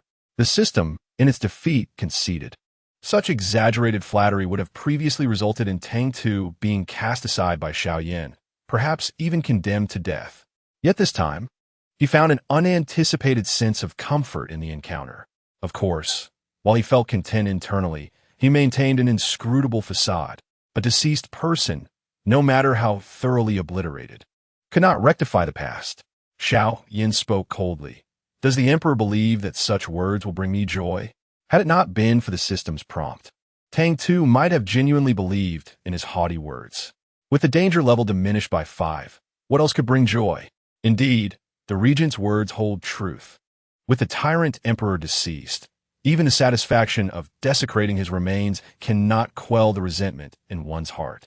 Following his lead, Tang Tu remarked, However, my dear minister, one must look to the future. Trust in my words, the past is but a memory. If you truly feel discomfort, he suddenly faltered, as Xiao Yan's interest peaked. Why did your majesty cease? He inquired. If you truly feel discomfort, what should I do? Tang Tu feigned deep contemplation, and, after a moment, he stood on tiptoe to pat Xiao Yan's shoulder, asking, Pray tell, does the regent have any enemies? Xiao Yan, observing the paw resting upon his shoulder, narrowed his eyes.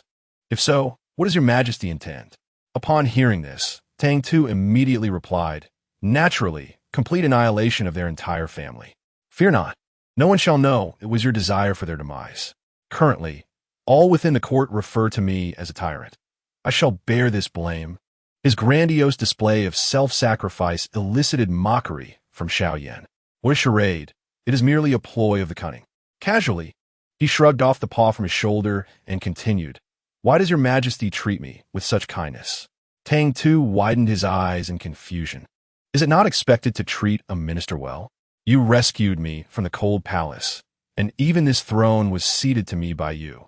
Not only should I treat you well, but if it were required of me. Oh, what is it that your majesty desires? Xiao Yan teased. Please continue. Clearing his throat, Tang Tu responded, We share a bond akin to life and death. Such sentiments are unnecessary. The attendants beside Xiao Yan were taken aback by the young emperor's words. This small emperor was quite unlike the rumors suggested. No, one must not be complacent. The young emperor's words and actions were merely a ruse to lower their guard. The imperial family is the most ruthless of all, untrustworthy. As the attendants pondered this, they were startled by their master's laughter. Something was amiss with their lord. It must be said, though the young emperor appeared mad, his occasional insights resonated with Xiao Yan. Indeed, it was rather pretentious. He had little fondness for the literati, whose pedantic speeches were both tiresome and pretentious. Seeing Xiao Yan in good spirits, Tang Tu seized the opportunity. "Minister, the day is still young. Shall we take a stroll?" "Very well. How would your majesty like to proceed?" Tang Tu, noting his newfound amiability, beamed. "To your home, of course, dear minister." The estate still bore signs of decay and neglect. Were it another, they might have faltered, but the young emperor was no ordinary individual. What followed was a grand display of lamentation. Upon arriving at a site of crumbling walls and desolation, the young emperor mused, "This place is truly suitable for cultivating vegetables." At this declaration, several attendants behind Xiao Yan felt their spirits plummet. In contrast to the emotional outpouring of the attendant, Xiao Yan maintained a stoic demeanor. "Oh, what do you mean by that?" inquired the young emperor. "Your Majesty, I spent my early years in the cold palace, where I rarely had the luxury of a warm meal. If I desired food, I had to cultivate it myself. The matrons and eunuchs in the cold palace were not only unhelpful, but often took pleasure in bullying me. As for the guards, they were adept at slacking off, leaving me no choice but to grow my own vegetables. However, I had to be cautious, as growing them under their watchful eyes would result in them being trampled and destroyed. Thus, I resorted to cultivating in dilapidated courtyards, those infamous for past tragedies, where they dared not venture." He spoke at length, eventually offering a heartfelt apology. I've said too much. Your circumstances were vastly different from mine. How could I possibly compare? Please do not take offense." With that, his eyes glistened with unshed tears. Of course, he was unable to weep. Tang Tu discreetly pinched himself when his companion was not looking, producing the appearance of teary eyes. The system, once again, was left in a state of astonishment, taking a long breath before acknowledging the situation. Tang Tu's current form was that of an ethereal beauty, capable of evoking sympathy even in distress. Regrettably, Xiao Yan merely glanced at him before smiling and saying, "Your Majesty, have you hurt yourself?" Tang Tu responded with a laugh. "Oh, how unexpected! But fear not, I am merely scratching an itch. You have misjudged me." He then quickened his pace toward another area. The attendants of Xiao Yan were taken aback and attempted to intervene, but Xiao Yan halted them. "It is of no concern. Let him observe." He stood there, watching the young emperor curiously push open a door, only to be met with a sudden, chilling scream. Xiao Yan's lips curled into a smile, his mood seemingly brightened. "What is the matter?" he asked, approaching at a leisurely and graceful pace. Meanwhile, Tang Tu was thoroughly shaken, his hands trembling. He forced himself to remain composed, yet the scene before him was unbearable. Inside the dimly lit room stood a large vat, exuding a foul odor. Within it lay a figure, their face a ghastly sight. What had once been eyes were now mere hollows, and the nose and ears had long since vanished. This was no longer a human. Tang Tu, unable to maintain his calm, summoned the system in a panic. "Why did you not warn me about such a horrifying sight?" The system responded with a teasing tone. "Well, how was I to know you would choose to look?" As the words left its virtual lips, it quickly checked the identity of the person within the vat and froze in shock. "What is happening?" Tang Tu inquired, sensing the unease in the system's voice. This is the second female lead," the system stammered. In accordance with the original storyline, despite her self-destructive tendencies, the second female lead was of utmost importance. Now, in this deplorable state, what hope was there for her to be saved? Tang Tu felt a buzzing in his head and took a small step back. In Xiao Yan's eyes, this reaction indicated fear. Xiao Yan looked at him mockingly and asked, "What is the matter with your Majesty? Are you frightened?" For some inexplicable reason, witnessing the young emperor's palpable terror brought Xiao Yan an inexplicable sense of delight. However, Tang Tu was not truly afraid. He was merely unprepared and startled. Now, with a mix of frustration and disappointment, he gazed at Xiao Yan, lamenting how a perfectly fine second female lead had been turned into a mere shadow of herself due to his antics. Who would concoct an antidote for him in the future? The current male lead was utterly inept at pretense. Not truly frightened, Tang Tu, seeing Xiao Yan's incredulous expression, helplessly replied, "If the regent claims I am afraid, then I must be afraid." Having admitted to his fear, he could not remain as stoic as he currently appeared. His expressions and actions needed to align with his words. Thus, he dramatically rushed toward Xiao Yin, exclaiming in a feigned, delicate tone, "Regent, I am so terrified." The final wavering note in his voice sent a shiver through the system, which found it exceedingly amusing. The system mused on his flamboyance, while Tang Tu had unexpectedly dashed into the regent's embrace. To be honest, he never anticipated actually reaching the other's arms. His intention was merely to alleviate the awkward atmosphere, yet he had miscalculated. As he collided with the regent, Tang Tu found himself momentarily dazed. What had he just done? Goodness, he had embraced the male lead. Panic engulfed him as he thought, "This is disastrous." The male lead harbored certain peculiarities, such as a penchant for cleanliness and insomnia, traits that would ultimately be remedied by the female lead. But he was not the female lead.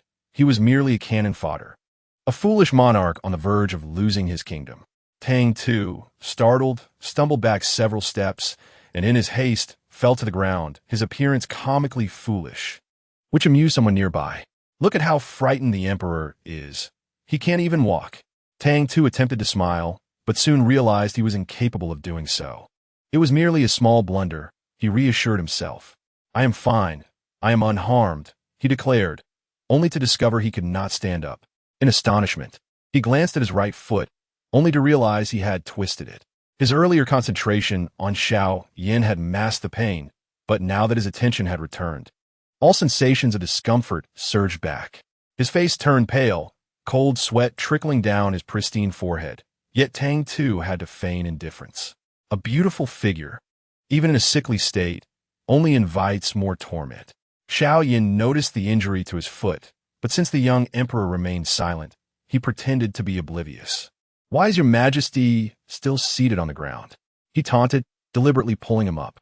The sudden tug caused Tang Tu to wince in pain. This grudge would be etched in his memory. In his exasperation, Tang Tu even acknowledged the nickname given to him by the system, highlighting just how vexed he truly was. "Is the emperor staying because he fancies that creature?" he remarked, scrutinizing Tang Tu with a teasing tone. "Your majesty seems to possess quite the peculiar taste." Tang Temujin's handsome face elicited my discontent. "Xiao Yin, what type does his majesty prefer? I shall seek it for you." Though Xiao Yin appeared carefree, he pressed forward with determination.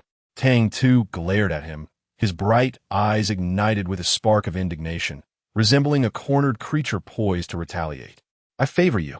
My dear minister, what should I do?" His words, tinged with vexation, were unmistakably uttered in anger. Chapter 21. Release me. Let my kingdom perish for years. Xiao Yin languished in darkness, driven solely by vengeance. Once he achieved his retribution, he turned to healing. However, upon encountering the so-called miraculous physician, he was so incensed by her absurd conditions that he obliterated the very opportunity. He seemed to possess no interest in anything, save for the thrill of battle, where he could feel the pulse of life.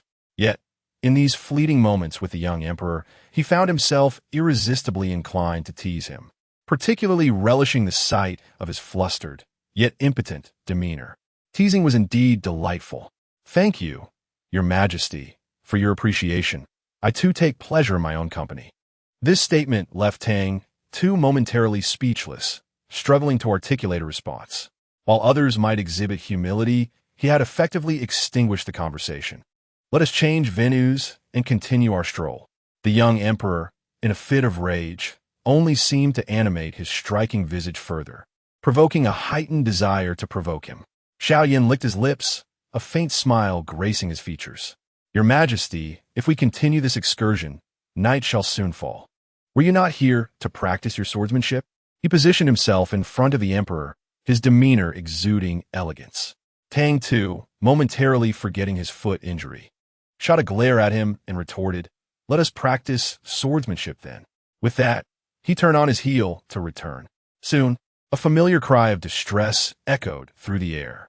Upon witnessing Tang Tu sprawled on the ground, Xiao Yan's smile deepened, though he feigned concern.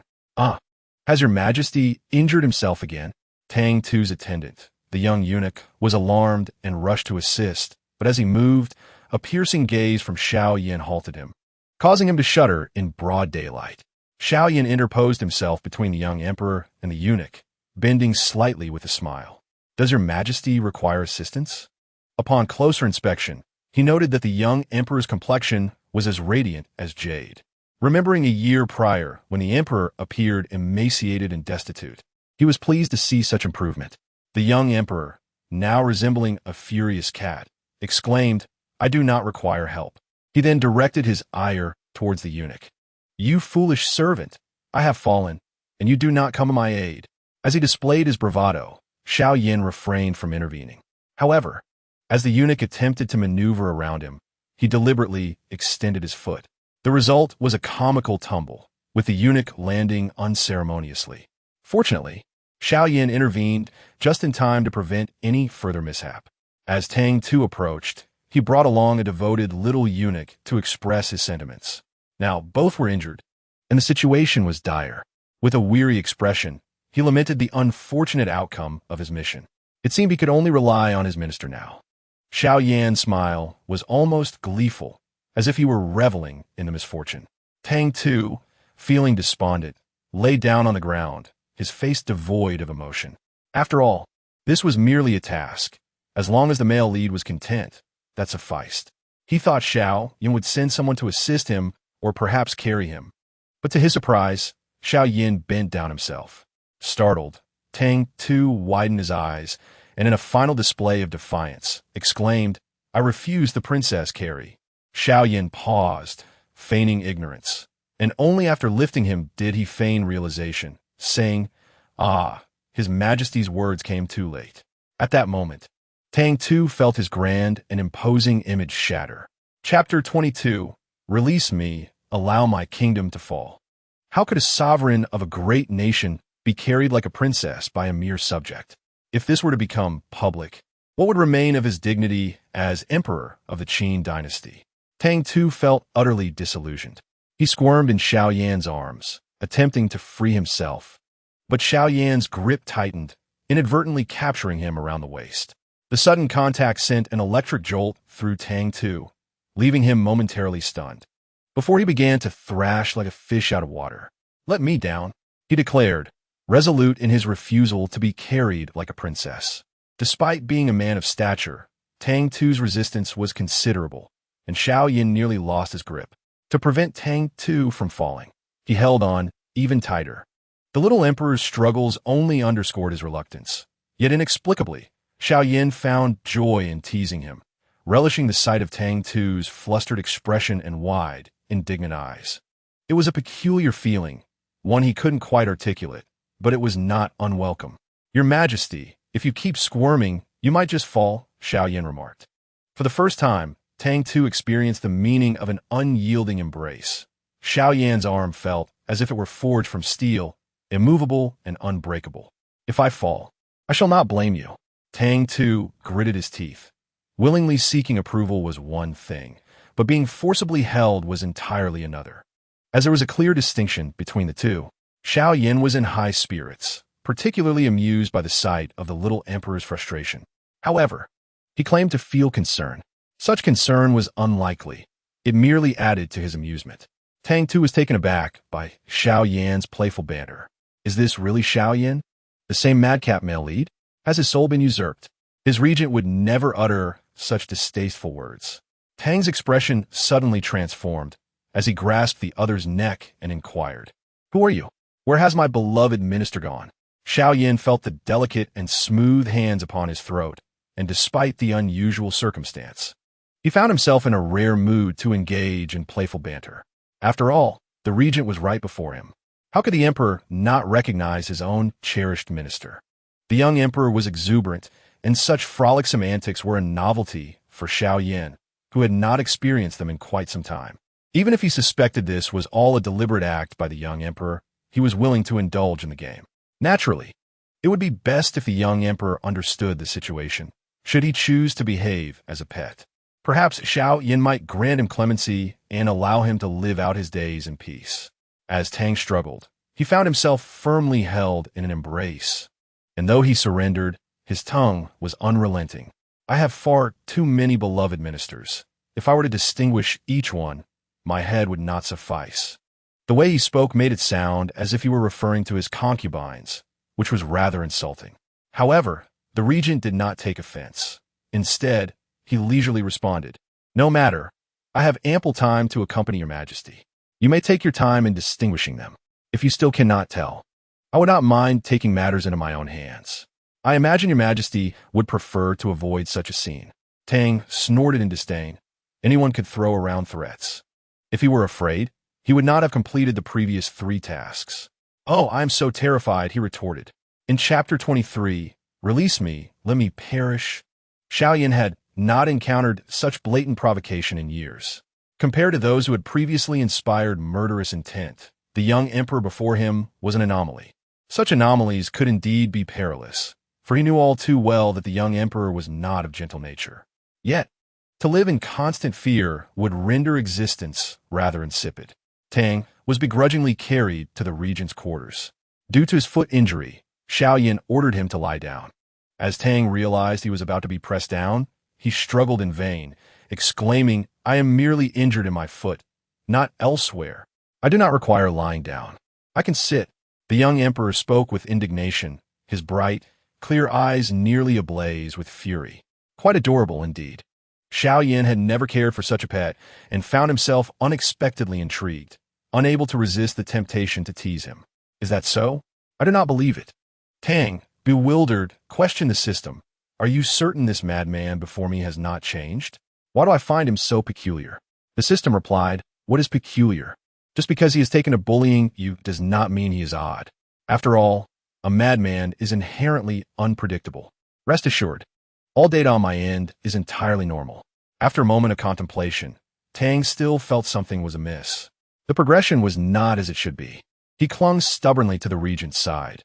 He should not be met with disdain or dismissal. He had prepared himself to be cast away today. Yet not only had he toured the regent's residence, but he now found himself lying upon his bed. What would come next? Tang shivered slightly, unwilling to entertain the thought. The bizarre and the uncanny. He must keep a vigilant watch over him, lest their mission falter, leaving him unaware of his own demise, whether one believes it or not. Although Tang Tu exudes a proud demeanor, this time he has learned his lesson, refraining from lashing out in frustration and instead murmuring softly. Xiaoyan, being a practitioner of martial arts, would have perished countless times if he were incapable of hearing such faint sounds. The minister pondered, perhaps before the doctor arrives.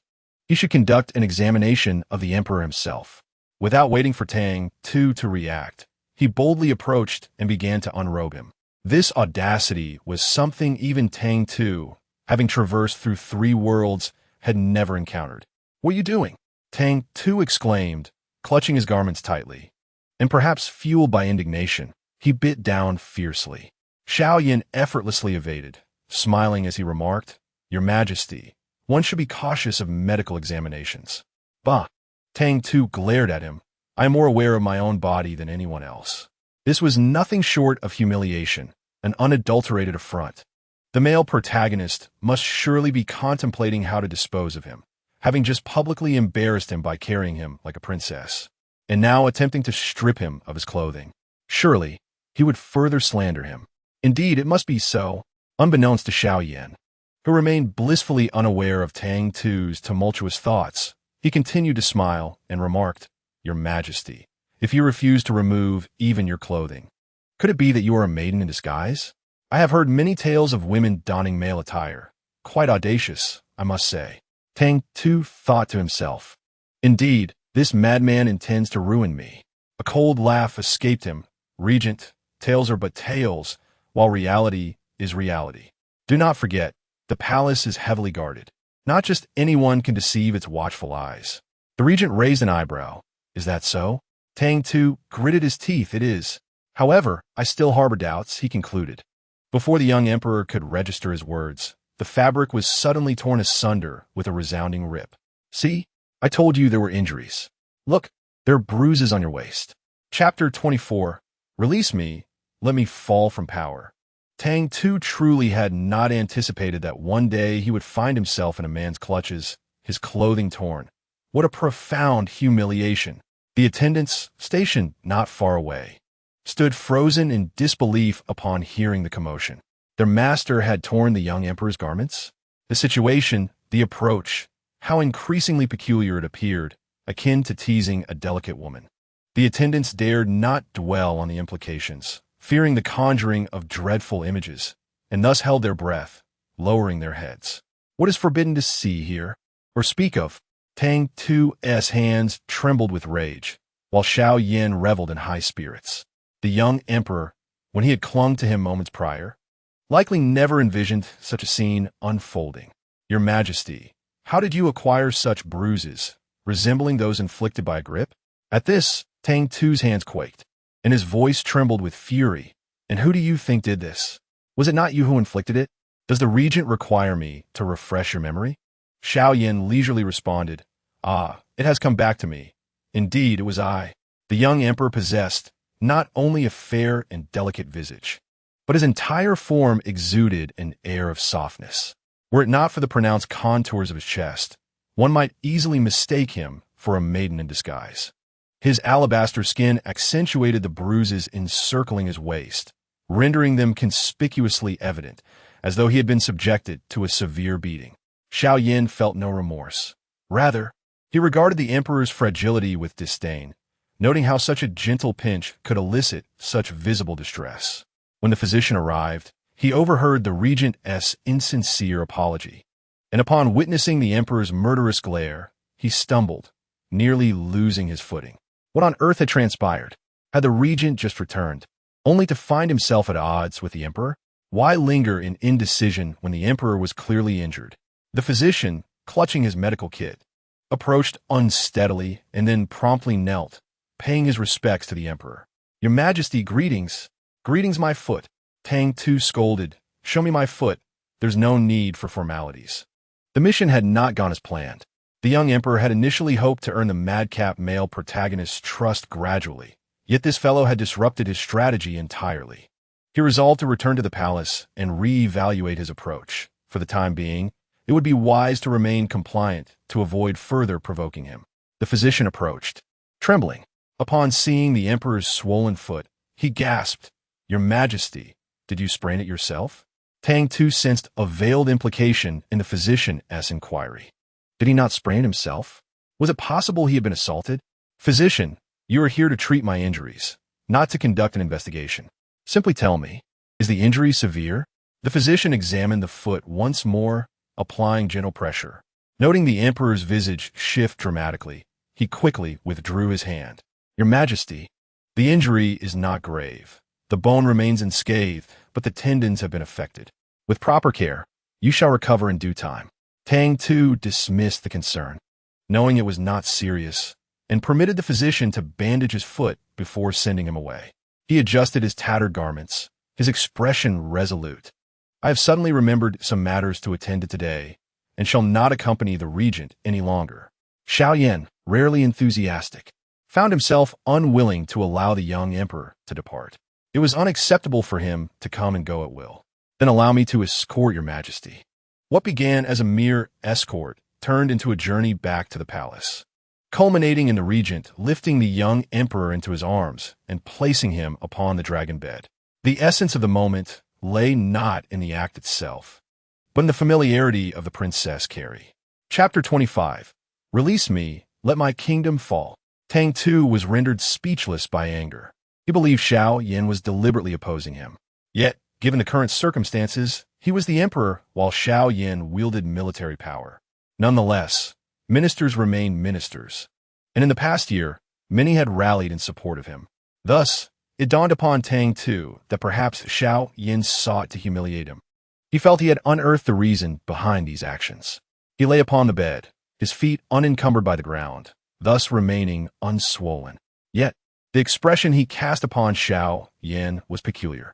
Standing beside the dragon bed, Xiao Yin observed the subtle nuances of his countenance, originally intending to depart, but ultimately chose to linger instead. Minister Tang, Regent, why do you tarry? The young emperor inquired, his eyes shimmering with clear rejection. Xiao Yan's spirits soared at the sight. I have not returned to the capital in quite some time, and your Majesty, in your concern for me, even ventured beyond the palace, only to twist your ankle within my residence. I feel a profound sense of guilt. at the utterance of the word guilt. Tang Tu nearly tumbled from the dragon bed in shock. Guilt? When a madly obsessive protagonist expresses guilt, it typically implies that the torment has not yet reached its peak. As he gazed at his swollen foot, a tremor coursed through him, though he was undaunted by hardship in the pursuit of his mission. The specter of potential danger instilled fear in anyone, especially now, with Xiao Yin smiling as he articulated his guilt. It was akin to someone cheerfully proclaiming intent to take his life. Oh dear little system. Does the male lead not resemble one who laments that I merely twisted my ankle rather than perishing in his abode? The system, observing Xiao Yan smile, felt a chill run down its spine. Do not be afraid, it urged. As we undertake our mission, we cannot falter. Though the protagonist may appear fearsome, we must press on. Tang Tu's lips twitched slightly. Was it truly left to fate? Reflecting upon the previous 3 novice worlds, the system mused that it had always found Tang Tu's success somewhat mystical. Many others had failed with similar approaches.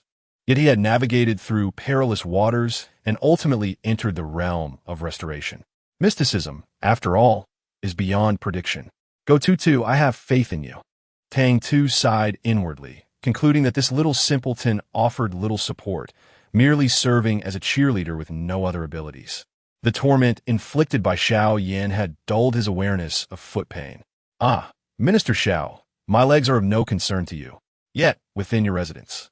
He sighed dramatically, feigning sorrow. My father, blinded by trust in treacherous ministers, along with my imperial brother, have inflicted harm upon you, which, though irreparable, compels me to make amends. I shall instruct the Ministry of Revenue to allocate funds for the reconstruction of your residence. How does that sound? Rebuilding the Xiao estate would alleviate the male lead's daily immersion in the painful memories of familial ruin. After all, who could emerge unscathed from the shadow of returning home to a fallen estate? Tang Tu felt a rush of cleverness and turned his hopeful gaze toward him. Minister Xiao, what say you? Xiao Yan's expression darkened. Had he wished to reconstruct the estate, he could have done so centuries ago. It was not within the purview of this young emperor. The Xiao family represented his anguish, one he was unwilling to escape, while the young emperor remained merely a toy, naive in believing he could exert dominion over him. This matter need not trouble your majesty. I maintain this estate as a tribute to my family, in memory of how his family was slaughtered and the blood that flowed abundantly. This matter remains unresolved even after the death of the former emperor.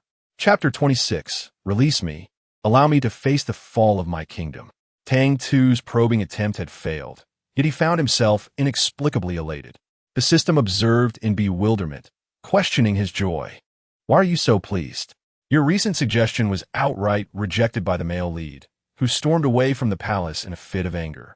Tang Tu leisurely reclined against the headboard, requesting the palace maid to bring fruits and snacks, indulging himself while conversing with the system. Let us discuss how the deranged male lead ultimately brought about the world's demise. The system replied, in the original plot, there was no puppet emperor. When Xiao Yin entered the palace, he slaughtered the entire imperial court, which incited other feudal lords to rise against him, declaring him a treacherous usurper. In the end, the great Qin dynasty was left in tatters, and this conflict drew in neighboring countries, resulting in over 20 years of brutal warfare, with countless casualties.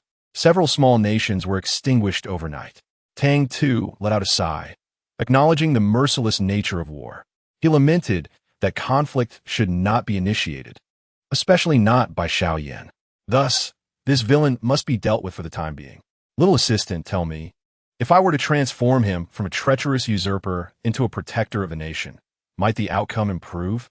The system pondered briefly before responding. It's hard to say. All male leads, driven by disbelief in love, perceive the world as utterly wretched, contemplating its destruction.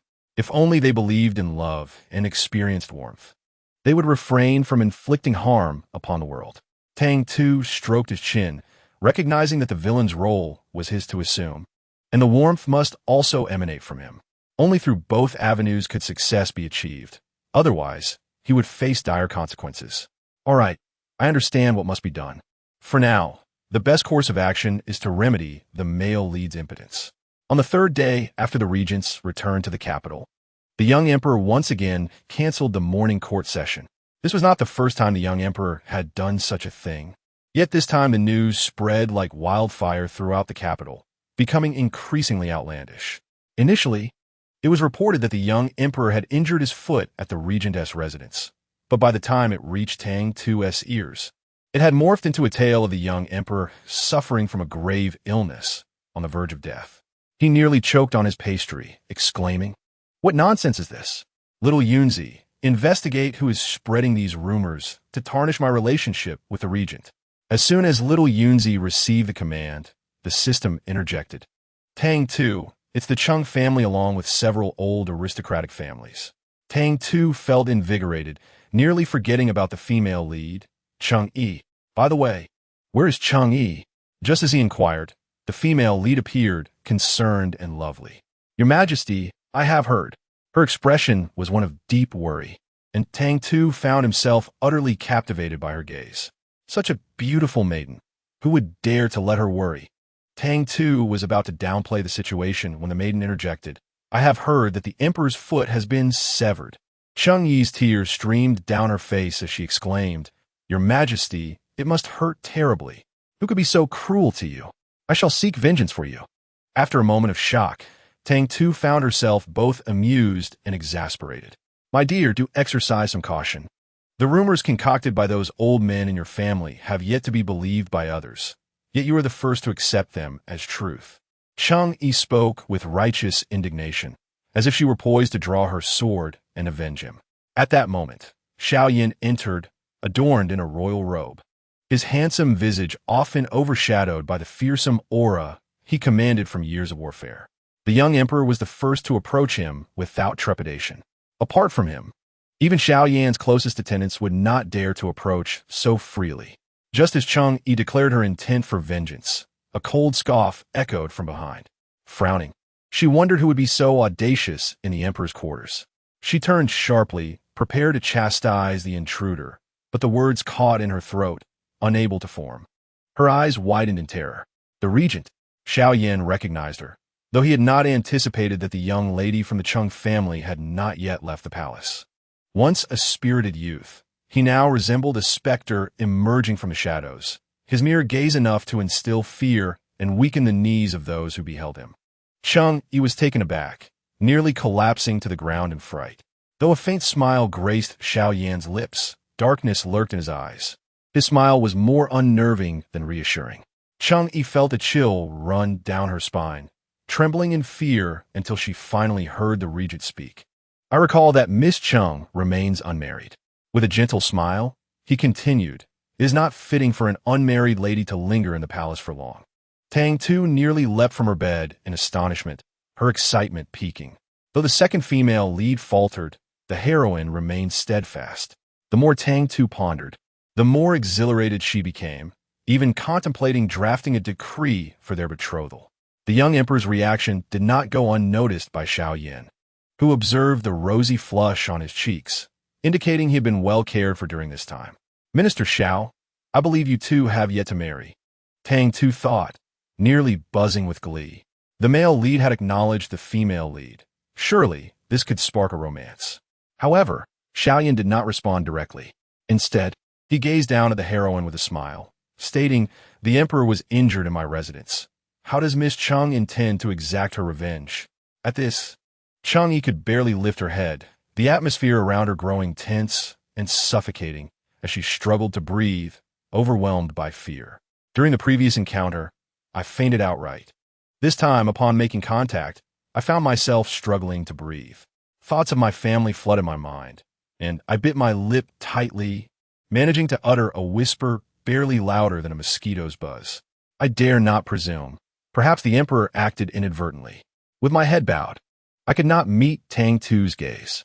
I understood that the current emperor was not a benevolent figure, yet the protection he afforded me, the special treatment, made it impossible for me to associate him with those malevolent individuals. In my heart, I always felt that Tang Tu was different, unlike the regent standing before me. Before Xiao Yan had even made a move, the girl was already in a state of fright. He recalled how the young emperor had once held her in high regard. And yet, this was the outcome? With a sardonic glance, he then turned to the young emperor, saying, "Your Majesty, is this the esteemed Miss Chung that you so admire? I believe she is not suited for you. Thus I shall take the liberty of sending her back to her residence today." Upon finishing his words, without waiting for the young emperor's response, he ordered her immediate escort home.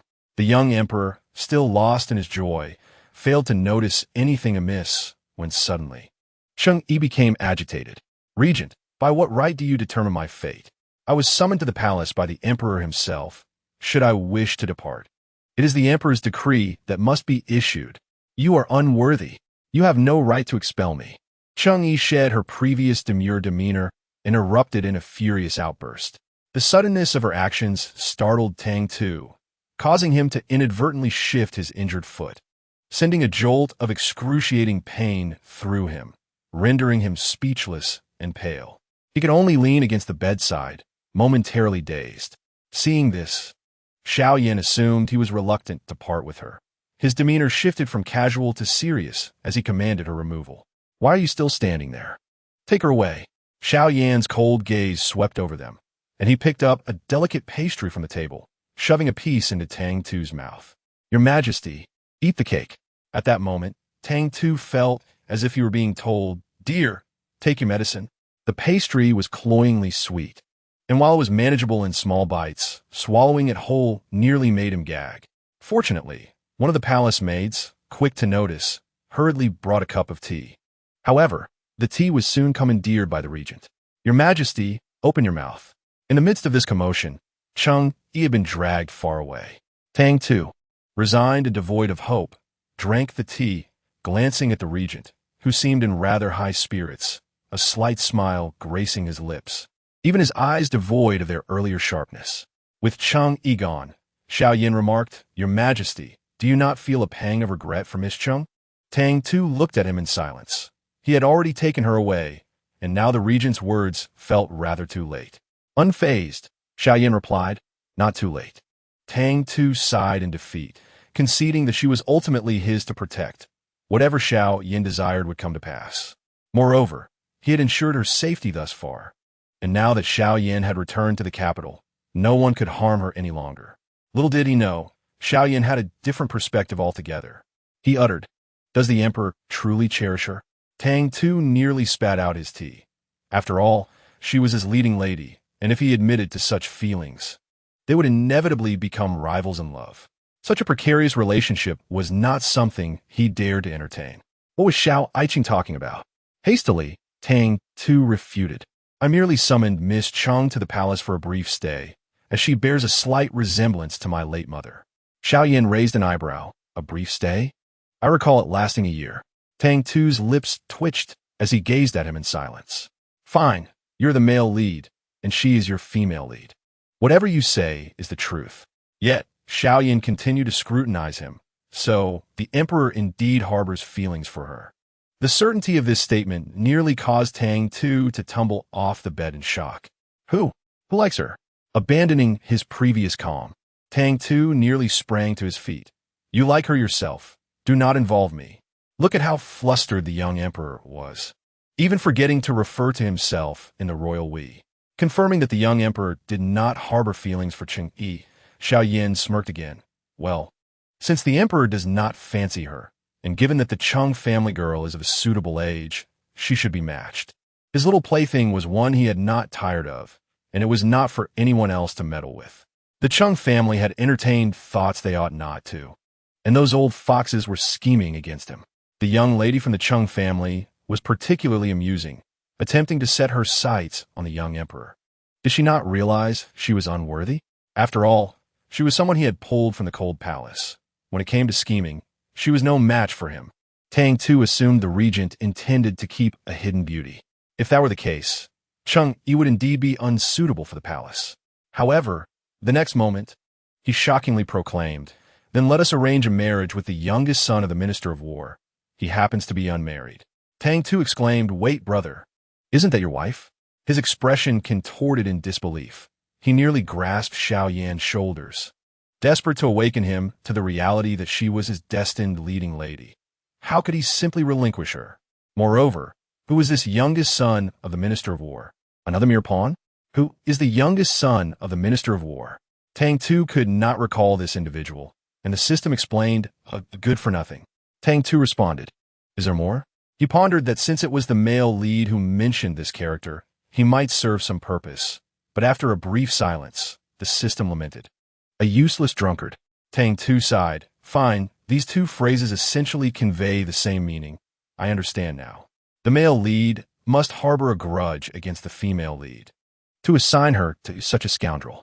Xiao Aiqing. Tang Tu found himself momentarily at a loss for words. He opened his mouth, but hesitated. Meanwhile, Xiaoyan appeared in good spirits. Your Majesty, what would you like to say? Tang Tu considered the enmity between the male and female leads. Upon reflection, it made sense that the Chung family had stood idly by while Xiao Yin faced his hardships. Had anyone else sought revenge, it would have been plausible. Thus, Xiao Yan's actions seemed to align with the narrative. To accomplish his task with greater finesse, he could not allow any Mary Sue plotlines to emerge.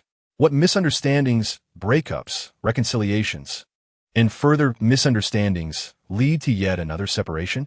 Since they are the protagonists, they ought to be irrevocably bound together, devoid of any unnecessary complications. I must say, the old foxes of the Chung family are not to be trusted. Yet Miss Chung herself is quite admirable.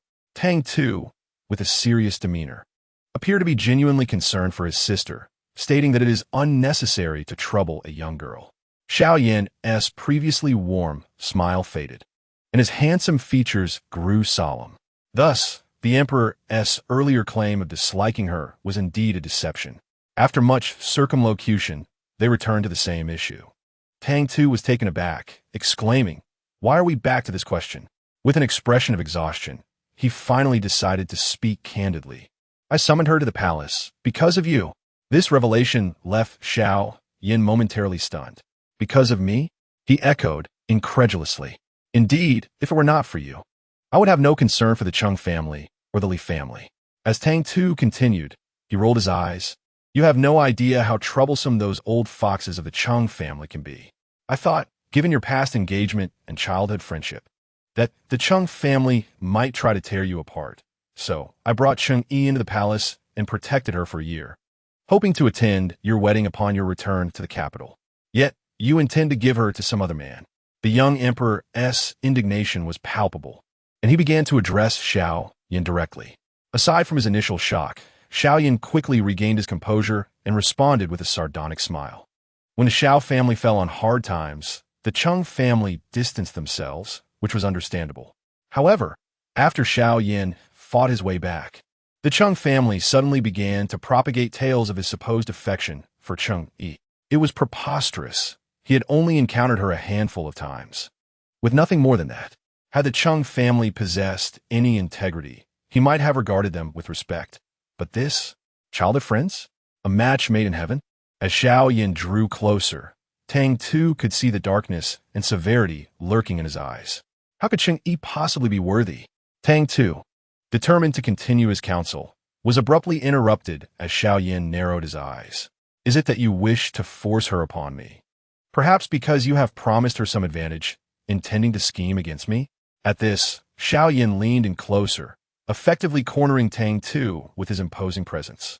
If the Emperor desires something, he could merely articulate it to me. He left the rest of his thought unspoken. Indeed, the young Emperor could express his desires, but whether he would acquiesce was an entirely different matter. Chapter 30. Release me. Allow me to perish. Tang Tu found himself cornered, with no avenue for retreat, especially since he was already injured. Xiao Yan's actions were undoubtedly humiliating. A man of honor would not only feel anger, but would also hold a grudge. Yet, he was not such a man. He merely wished to fulfill his obligations and return to his homeland with joy. Therefore, despite Xiao Yan's blatant disrespect, he did not feel anger, only bewilderment. This year, the young emperor had taken good care of himself, his face now round with youthful vigor. He was already remarkably handsome, and now, with wide, innocent eyes, he appeared almost pitiful, inviting others to take advantage of him. This notion was not novel to Xiao Yan. However, this time, he felt an unprecedented urge to act upon it, to test whether the softness of the flesh on his face was indeed as tender as it appeared. Over the years, he had indulged in reckless behavior.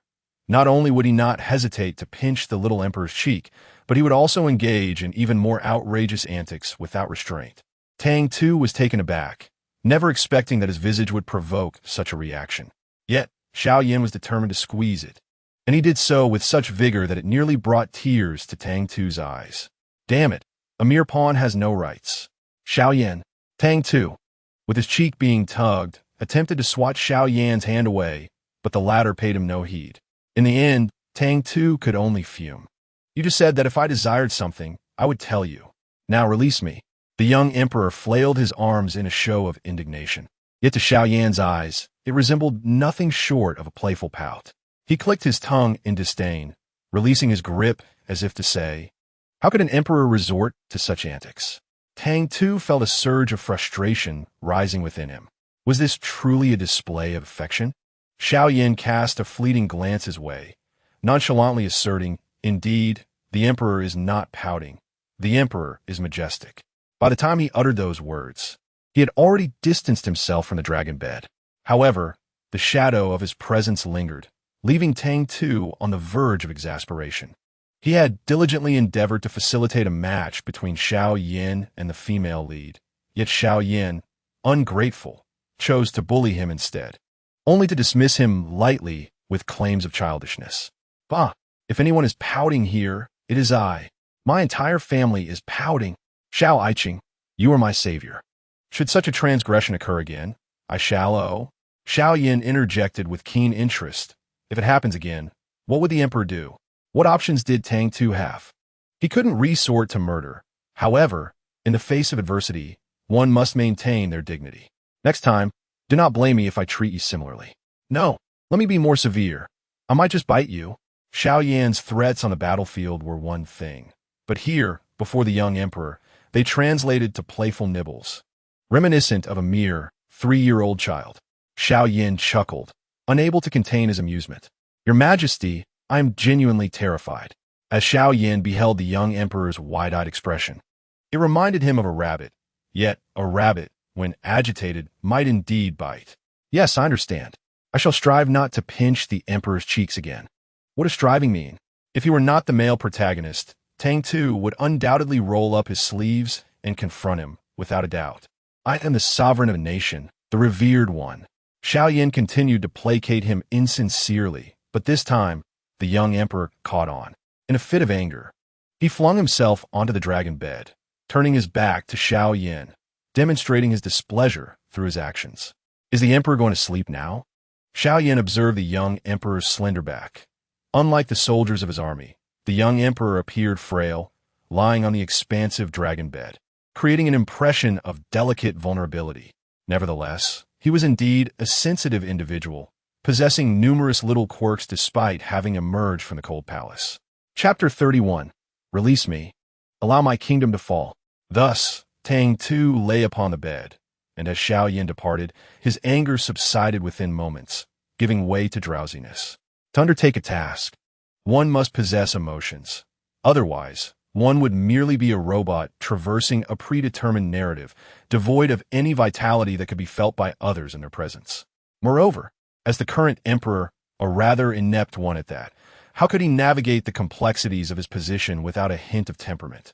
Indeed, his mood could shift rapidly, and as soon as the male protagonist departed, his anger dissipated almost as swiftly, just as he was on the verge of slumber. A sudden alert from the system echoed in his mind. Ding!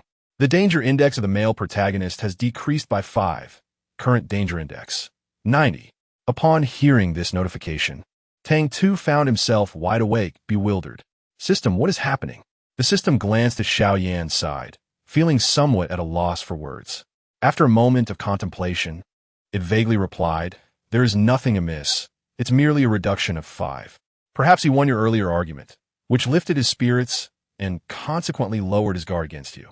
Tang Tu had never anticipated that an ally, once aligned with him, could ultimately betray him.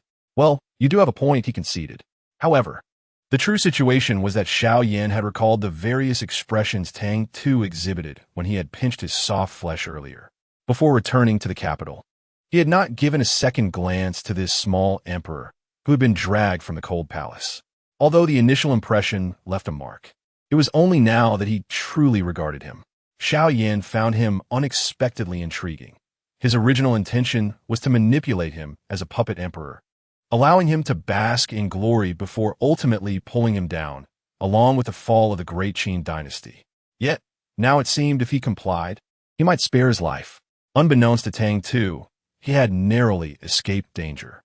Currently, in his pursuit of recovery, he had ceased attending morning court sessions and indulged in a carefree existence akin to that of a small idle noble, with others catering to his needs.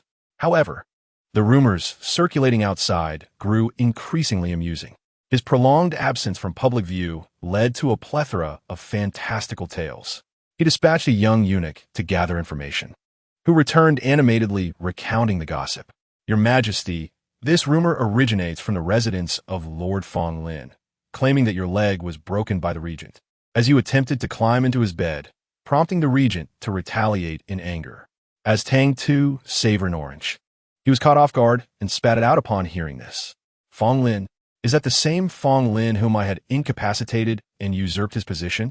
The young eunuch nodded. "Your Majesty, even though Lord Fong has lost his official title, his family is deeply entrenched in the court, and many of his allies remain." Tang Tu found himself unable to continue eating the orange. Initially, he could accept rumors of disputes or even brawls with Xiao Yan, but the absurdity escalated to the point of fabricating tales of his alleged advances. He set the fruit aside, concluding with a sigh, "Truly, I'm doing a disservice to these ministers by not encouraging them to write stories. Xiao Yunzi, you shall convey my decree. During this period of my convalescence, I find myself exceedingly bored. Thus, instruct each of them to present me with a small tale every day. Should any story fail to amuse me, I shall summon the Imperial Guards to administer punishment. The first offense shall warrant 5 strikes, the second 10, and the third shall result in 20. Xiao Yunzi shivered slightly at the laughter of the emperor, realizing that his majesty had devised yet another tormenting scheme. In Chapter 32, "Release me, allow my kingdom to perish." Tang Tu, having suffered setbacks at the hands of Xiao Yan, sought to reclaim his dignity by targeting the ministers within the court. The unfortunate ministers, who had toiled through arduous studies, now found themselves tasked with recounting stories to the young emperor. Though they dared not express their indignation, they feared the day the Imperial Guards might rouse them from their slumber. Originally, they believed the regent and the young emperor would engage in a fierce battle, from which they could profit. However, the conflict between the regent and the young emperor turned out to be quite unlike what they had imagined. Was it not supposed to be a life-and-death struggle, resulting in mutual destruction? Instead, they witnessed a childish exchange of banter akin to that of toddlers. The system remarked on this absurdity, never anticipating that the once dangerous protagonist would engage in such juvenile antics. The danger level had only decreased by 10. Should it drop by 100, would he regress from 3 years to 1? In contrast to others, Tang Tu remained remarkably composed. Each day, he tended to his injuries while occasionally intimidating the ministers. Once his foot healed sufficiently, he would stealthily escape the palace, claiming to be on a private visit in disguise. Had he not chosen to frequent the brothels, the system might have been inclined to believe his ruse. "Is this your private visit?" Tang Tu, with a white feather fan in hand, presented himself as a dashing young gentleman, asserting an air of profundity that amused the system. "You do not comprehend?" It retorted. "Pray tell, where is my misunderstanding?" Tang Tu, as an AI entity, how can you fathom the intricate emotions of humanity? If you truly understood, you could operate independently, without the need for us, your human hosts. His argument was sound, leaving the system at a loss for rebuttal. The brothels of the capital were indeed renowned havens of pleasure, a place Tang Tu had long aspired to visit. However, the preceding year had been tumultuous, requiring him to suppress those factions within the court that opposed him. Only upon Xiao Yan's return to the capital could he finally breathe freely. With the male lead back in the capital, the remainder of the affairs could be entrusted to him, allowing Tang Tu to indulge in the pleasures of life and fully appreciate the beauty of the realm. Within the most prestigious brothel of the capital, where beauties were abundant, Tang Tu marveled, as if he were a naive country bumpkin encountering the wonders of the world for the first time. Wow, system, that waist. In modern times, it would undoubtedly be considered an A4 waist. Oh, and system, have tattoos existed in ancient times? That lady has such a large peony inked on her skin. How long must that have taken? Wait, system, why is there an image of two men embracing each other? For the first time in his life, Tang Tu encountered such provocative imagery. Though he had heard of it before, witnessing it so boldly displayed before him was indeed a first. He gazed in astonishment. Yet the system could not help but hum. What do you know? That is love. What of two men? Tang Tu furrowed his exquisite brow and replied, "It is nothing. I respect love." With that, he turned on his heel and departed. This brothel was vast, with each leading courtesan having her own private courtyard. As the ruler of a nation, Tang Tu certainly had his own prestige, but being a top courtesan meant she was in high demand. The matron, observing the distinguished young noble before her, smiled broadly, her face a tapestry of wrinkles. "Young sir, our Miss Schwerer has already been reserved by someone. How about I arrange for you another girl? I assure you, she will be equally delightful. What do you think?" Tang Tu cast a sidelong glance at the matron. Being an emperor was not in vain. A mere look instilled considerable pressure upon her. He was out for leisure, and if he were to indulge, it must be the finest. It was unacceptable for her to take his coin, yet suggest another. Business, after all, was not conducted in such a manner. Recently, Tang Tu had refrained from causing disturbances. As a capricious ruler, how could he remain cooped up in the palace all day? Moreover, accomplishing tasks required a balance between work and rest. The previous 3 novice worlds had been exhausting, as he had been preoccupied with the male protagonist. It was wearisome. If this continued, he might drive himself to madness, regardless of the male protagonist's state of mind, rejecting a mundane existence. He noted the male protagonist's danger level had decreased and decided to unwind a little. Of course, while indulging in amusement, his ultimate objective remained unchanged. Upon his exit, he was accompanied by several members of the Imperial Guard, who, like him, donned casual attire. While there were many nobles in the capital, guards like the Imperial Guard were a rarity. Initially, the matron had deceived him, mistaking him for an inexperienced young master who had slipped away for a bit of fun, thus attempting to placate him with flattery. However, when Tang Tu's expression shifted, the matron instantly faltered. With so many nobles frequenting this establishment, the matron had developed a discerning eye, believing him to be a naive young master. Yet, the fierce glint in his eyes terrified her to the point of trembling. "Young sir, I cannot afford to offend the guest at Miss Schwerer's side. How about this? I'll lead you over, and you two can discuss it." Tang Tu scoffed coldly. Why should he be burdened with her errors? Just then, the system interjected, "Tu, the guest at Schwerer's side, is none other than the youngest son of the Minister of War." Tang Tu's expression shifted from sharp to amused.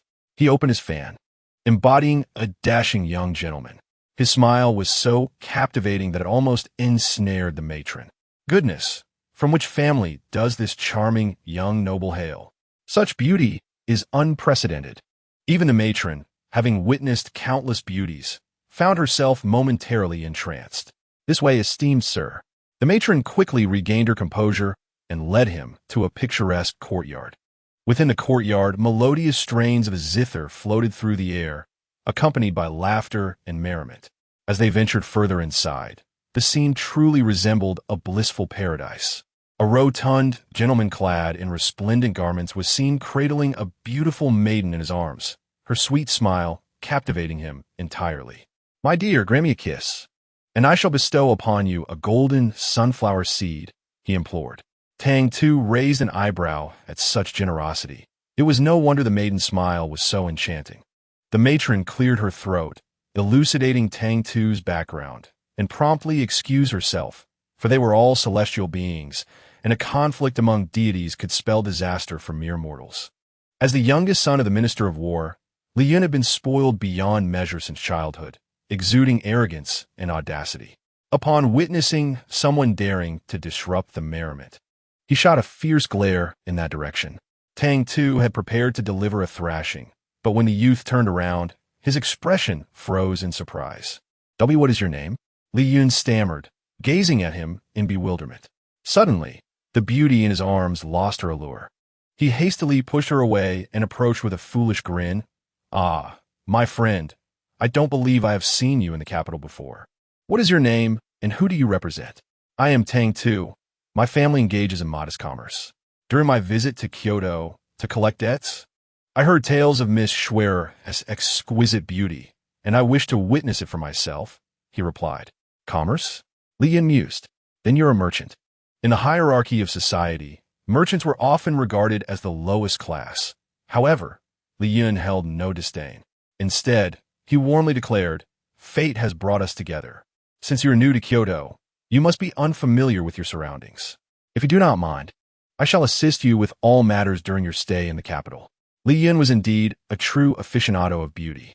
Upon encountering Tang Tu, he forgot all about the maiden and, being accustomed to revelry, led Tang Tu into a frenzy of merriment in the courtyard. They engaged in drinking games, composed playful poetry, and, eventually, Li Yun insisted on playing music together, claiming a desire to collaborate. Initially, Tang Tu harbored some prejudice against him, as this plump youth was the very one the protagonist had designated to wed the heroine. However, as they frolicked, Tang Tu discovered the youth's amusing nature.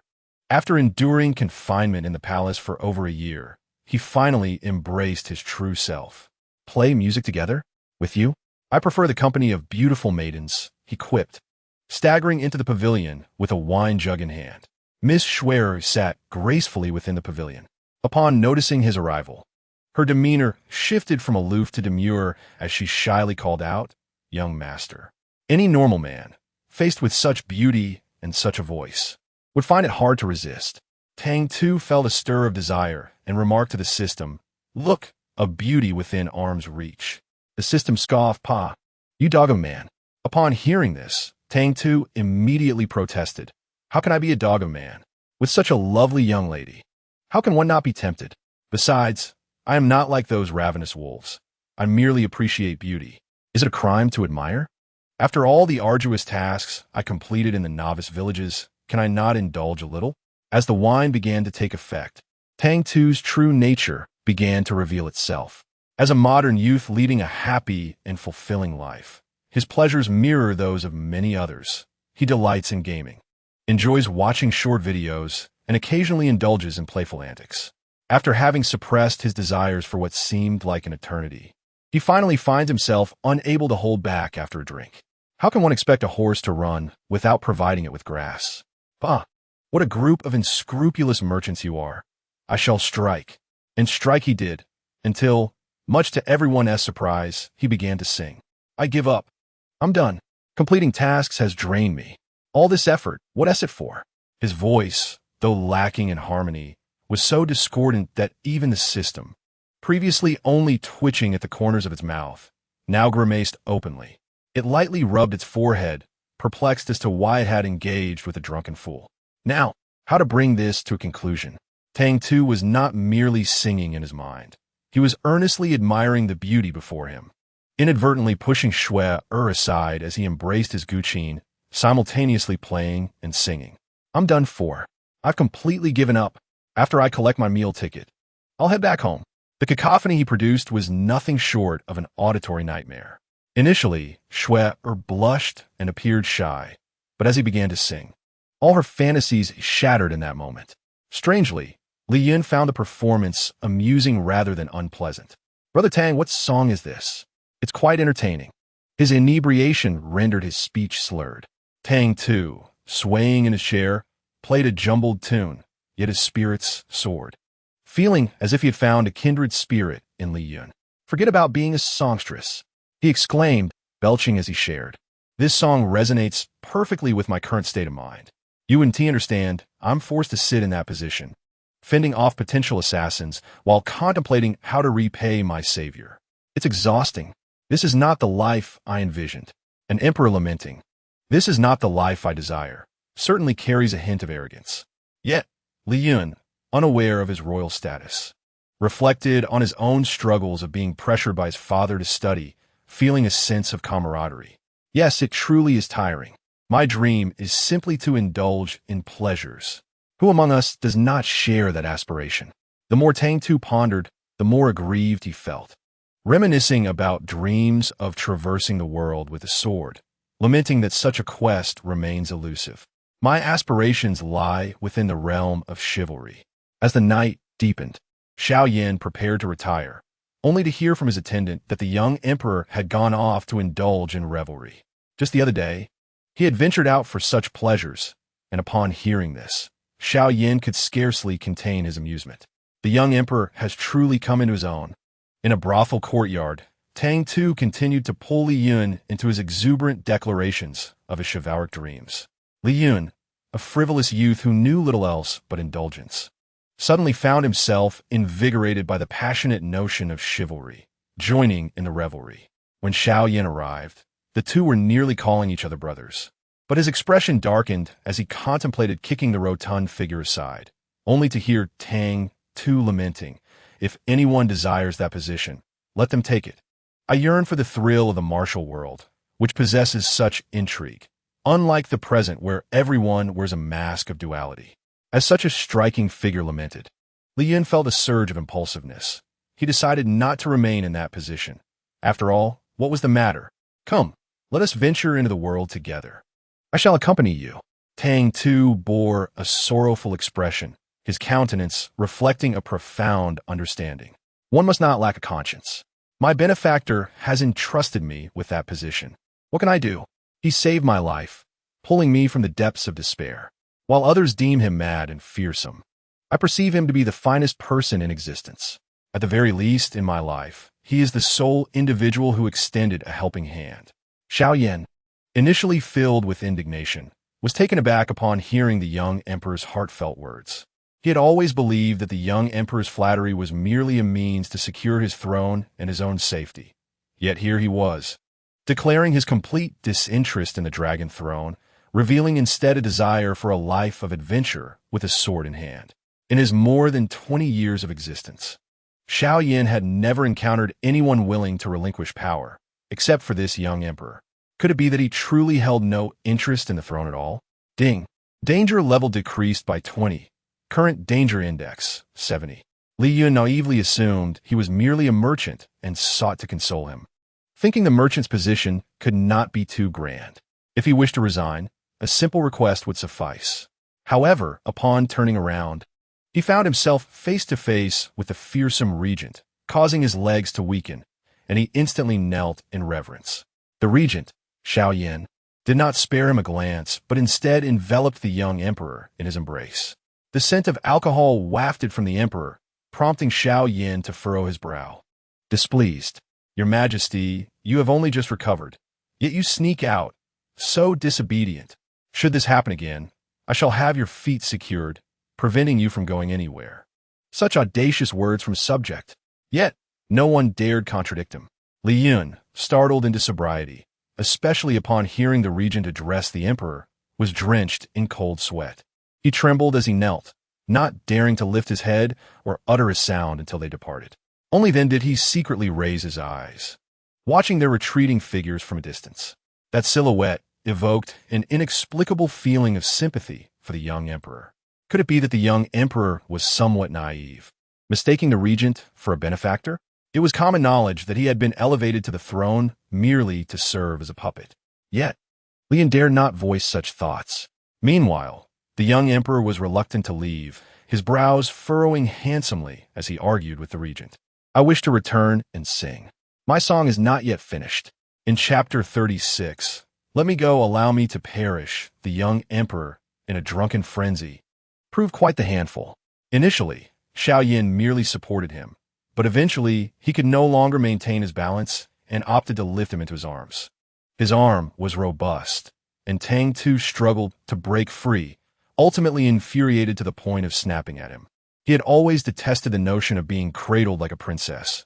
Such a display was unbecoming of a man of iron will.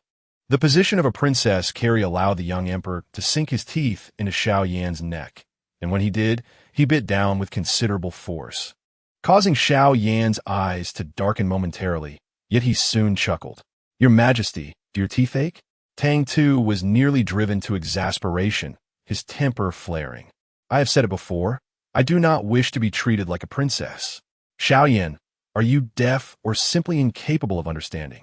Xiaoyan recalled the young emperor's earlier blubbering as he proclaimed him his savior, only to turn around and bite the neck of his supposed benefactor. Was this truly the one he referred to as his savior? Your Majesty, if my memory serves me right, you just declare me the finest person in the world. Tang Tu huffed, his cheeks slightly flushed, his enchanting peach blossom eyes even more captivating. Indeed, captivating. Xiaoyan had never realized he could perceive such allure in a man. And now that very person lay within his embrace. He felt as if bewitched, tightening his hold around him. The young emperor had been willful and unruly throughout the year, his temper far from subdued. Upon hearing Xiaoyan's remark, he indignantly pinched him. Rugged and tough, your bite has left my teeth aching. This pinch proved far less painful than his earlier bite, leaving Xiaoyan unable to suppress his laughter. Your Majesty, does your hand hurt? Tang Tu, using all his strength, was met with the humiliating question of whether his hand pained him. Tang Tu was left speechless. I regret it, I misspoke. You are not the finest person in the world. You are the worst. The young emperor wailed in childish fury, while the regent could only laugh heartily. Yet, the laughter was peculiar, almost unfathomable, something unheard of. Ding! The danger level decreased by 10.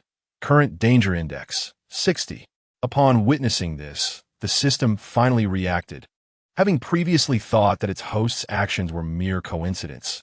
But upon reflection, it seemed far too fortuitous. A man 3 parts intoxicated, performing to the point of tears. The system marveled. Tu, when did you realize he had come?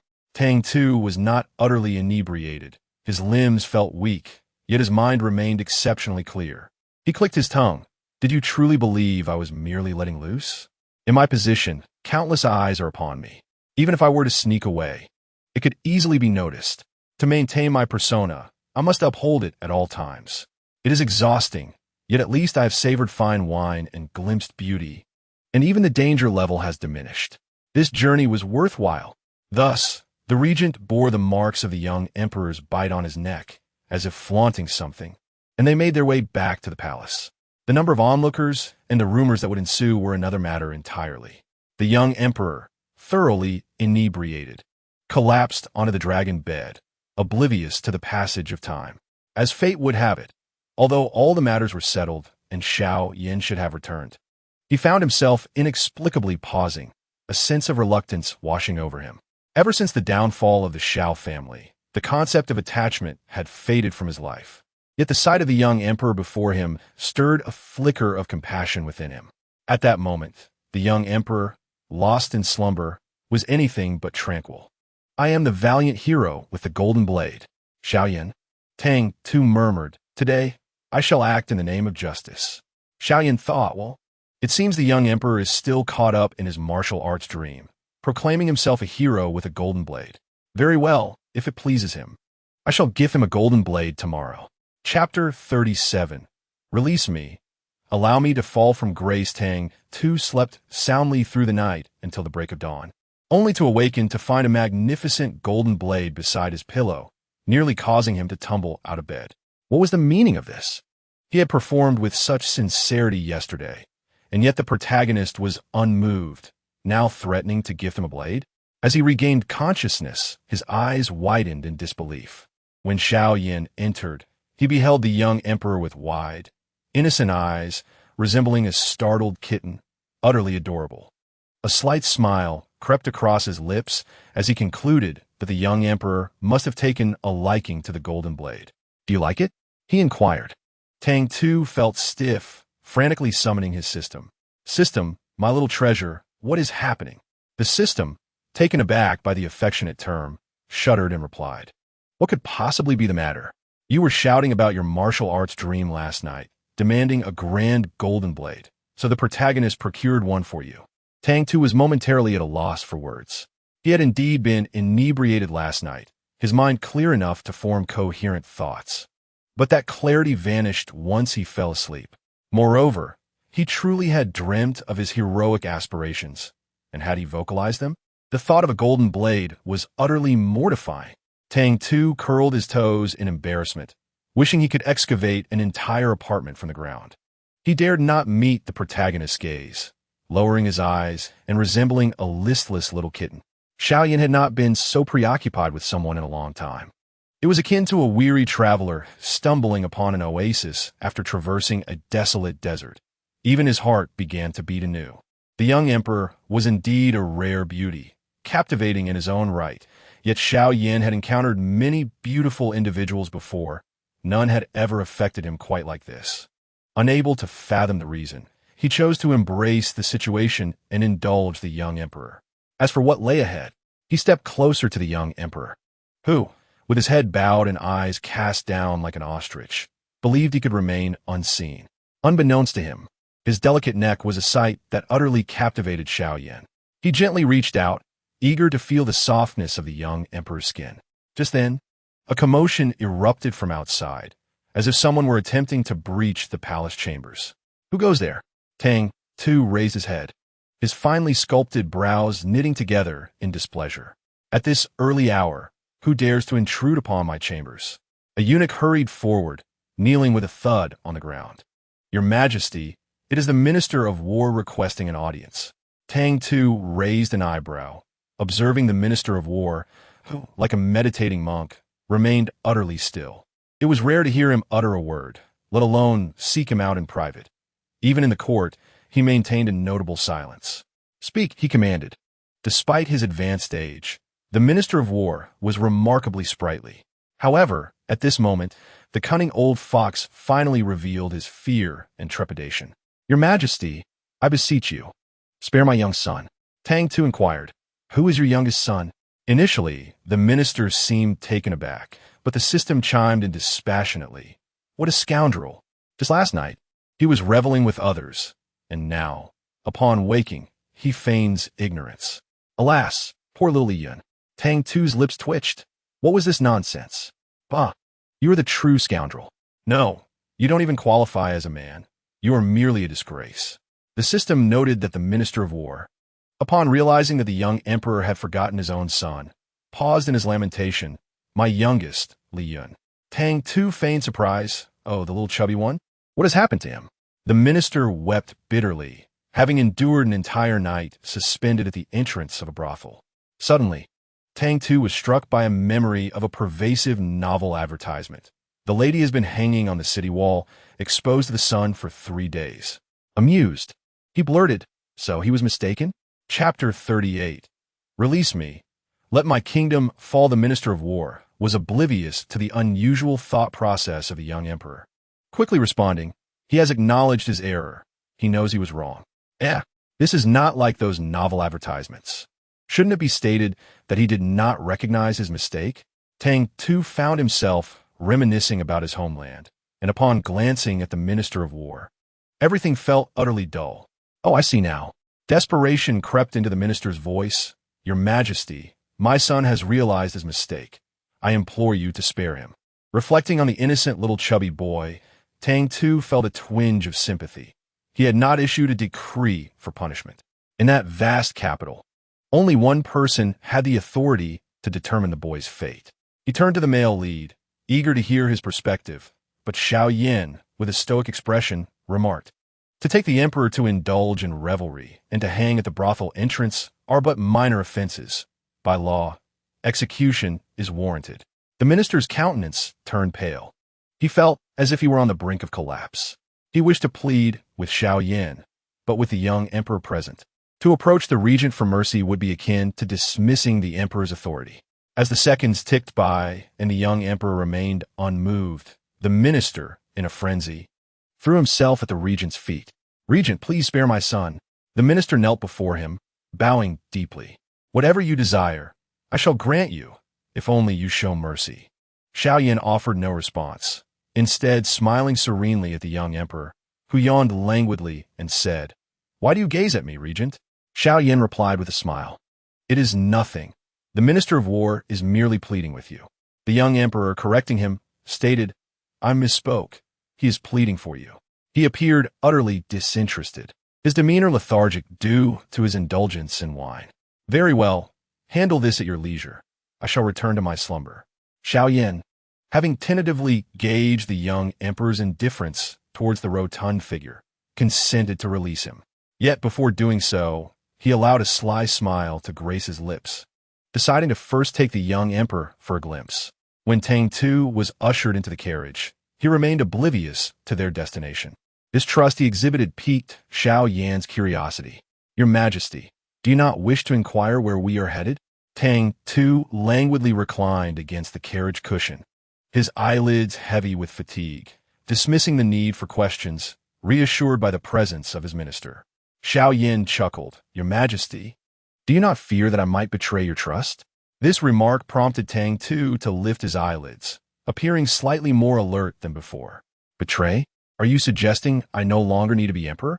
Xiao Yin was momentarily taken aback by the question. The young emperor consistently defied expectations. While others would revel in such a position, he seemed preoccupied with abdication. "Do you truly cherish the world beyond the throne?"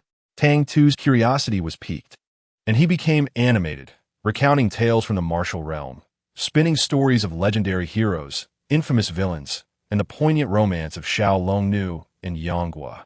Xiao Yin found himself both amused and perplexed. "Is this brother Diao the eagle you speak of?" "Indeed, Regent Lord, do not underestimate that great eagle. Without it, my brother Yanghua would have faced far greater hardships," Tang Tu replied. Xiao Yin could not deny his passion for these tales, yet he realized he had never encountered them before. Setting aside this brother Diao, from whence do these stories originate? "From the small storybooks, and my mother shared many tales with me," Tang Tu responded. Their conversation abruptly halted as the carriage came to a sudden stop. Without a second thought, Tang Tu lifted the carriage curtain to disembark, only to be struck dumb by the scene before him. When the world was this?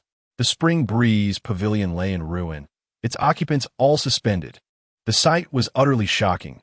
Tang Tu's mouth fell agape, momentarily forgetting to exit. This was madness. From the matron he knew to the maiden Shuer, everyone was hanging outside, surrounded by a throng of onlookers. Had the guards not cleared a path, the carriage would have been unable to pass. Tang Tu had always believed the plump fellow was the sole victim of misfortune, but upon witnessing this, he realized how naive he had been. Truly, this was the work of a deranged protagonist. He had not witnessed any of his erratic behavior lately, nearly forgetting the character's dark persona until this moment brought him back to reality. The unfortunate souls dangled in agony, with Shuer, the lead courtesan, suffering the most. Positioned in the harsh sunlight, after enduring hours without water, her lips were cracked, her complexion pallid, and her hair disheveled. In that moment, she bore no resemblance to the tender beauty of the previous day. As the sovereign of a nation, the emperor ought to prioritize his own safety. In such a debauched and chaotic place, how could he dare to venture alone? At this remark from Xiao Yin, Tang Tu immediately felt a rebellious surge. What does it mean to venture alone? This is the capital, beneath the very feet of the Son of Heaven.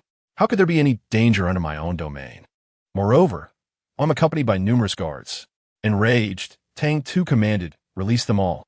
Xiao Yin, with a smirk that bordered on mockery, teased, "Is your Majesty reluctant to part with that Miss Shuer?" "Indeed, last night when she moved away, your Majesty was overjoyed. If that is the case, I shall send Miss Shuer to the palace to accompany your Majesty daily. What do you think of that?" Tang Tu was so furious he felt the urge to strike. What madness is this? He merely stepped out for a drink, not even holding the lady's hand. Yet here he is, throwing a fit. Would he next demand to be locked away in the palace? No. Tang Tu fumed as he retreated into the carriage, pondering the misfortune of those strung up at Chunfeng Tower. Xiao Yin returned to the carriage, observing the indignant young emperor, and felt no remorse for his actions. He was the one who had extracted him from the cold palace, granted him a new lease on life, and bestowed upon him unparalleled honor. Everything the young emperor possessed, including his very life, was a gift from him. Thus, he felt entitled to claim him. Xiao Yin never perceived this as a twisted mentality, but rather as entirely reasonable.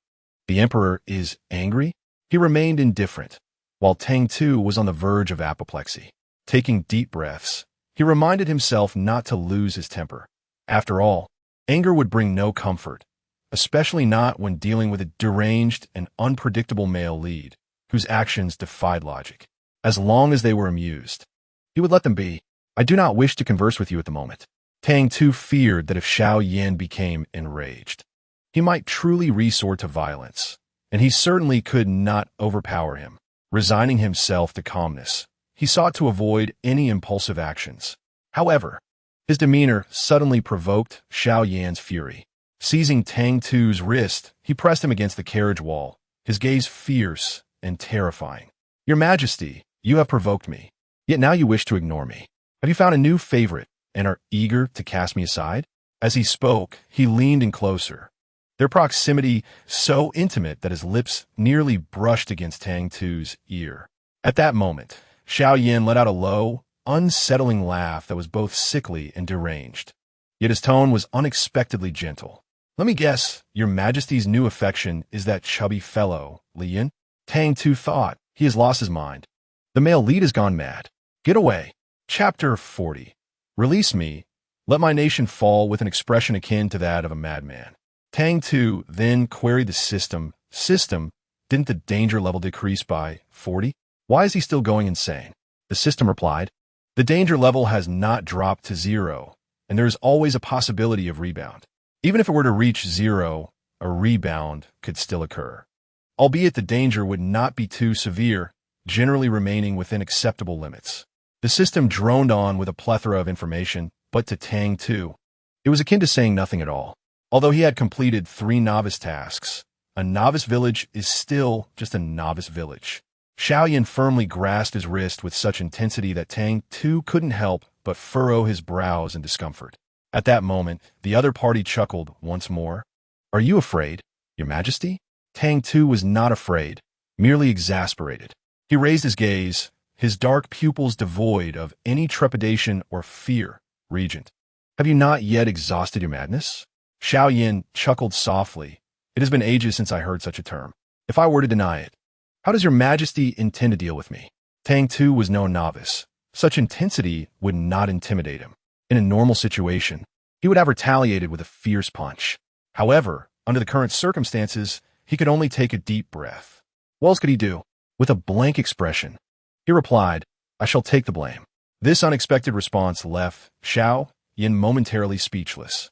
Indeed, I am angry, but no amount of anger will lead me to cast aside my savior. The young emperor's reply was truly unforeseen. Xiao Yan had contemplated countless scenarios, yet none aligned with this. Tang Tu continued, though you may be mad, fortunately, I am equally so, and others will hardly suspect you. Xiao Yan suddenly recalled the rumors he had heard over the past year at the borders, of the young emperor's ruthlessness and insanity, which rivaled his own. Thus, he regarded him as a worthy adversary. The borders had grown dull. Nearly all his amusement stemmed from the young emperor, and unbeknownst to him, he occasionally found himself anticipating what new antics the young emperor would devise. Upon returning to the capital, the young emperor indeed proved intriguing and aligned with his tastes, which was one of the reasons for his keen interest in him. However, the young emperor was far too unruly. He had entrusted him with the entire realm. Yet he squandered his time reveling in pleasures and seeking beauty. Xiao Yan was not a patient man, nor did he possess a good temper. He anticipated that the young emperor might be angry, annoyed, or even fearful of him, yet he could never have imagined such a conclusion. The young emperor had taken all the blame upon himself. In a moment of clarity, he formed a bold hypothesis. Could the young emperor's madness be attributed to him? Xiao Yan shed his previous insanity and affliction, gazing at him with fervor. Are you not afraid of being scorned? Tang Tu laughed. Let them scorn me. It will not cost me a thing. I relish their disdain, knowing they cannot bring me down. The young emperor lifted his chin, exuding a hint of arrogance, a demeanor that was utterly infuriating. Yet, Xiao Yan found himself enamored with this side of him. In his mind, this was how someone ought to be. Ding. Danger level decreased by 10. Current corruption index, 50. As the danger level fell, the young emperor found himself equally enamored with Xiao Yan in this moment. A male lead who diminishes danger levels is indeed a good male lead. The pitiful souls at Chunfeng Tower, including the chubby heir of the Minister of War, were all released.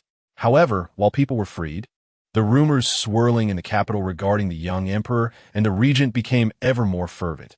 From the young emperor's foot being broken by the regent to the young emperor ruining the regent's beloved confidant. Indeed, the latest rumors suggest that the enchanting snow heir from Chunfeng Tower has become the beloved confidant of the regent king. In Chapter 41, Release Me, Allow My Nation to Fall, after the second female character is tormented by Xiao Yin into a wretched state, the poison coursing through her veins becomes uncurable. At this juncture, Tang Tu must roll up his sleeves and complete the unfinished scenes of the second female character himself. Although Tang Tu lacks medical expertise, he possesses a system that swiftly grants him the formula for the antidote. The pressing dilemma now lies in sourcing the necessary materials. Among these ingredients, 3 are particularly elusive: the water of Tianshan, the flame of Inferno, and the celestial fruit. The water of Tianshan is the ethereal spring found atop the snow-capped mountains, where the snow remains eternally frozen. Ordinary individuals would perish from the cold long before reaching the summit. Only those with formidable martial prowess can hope to acquire it.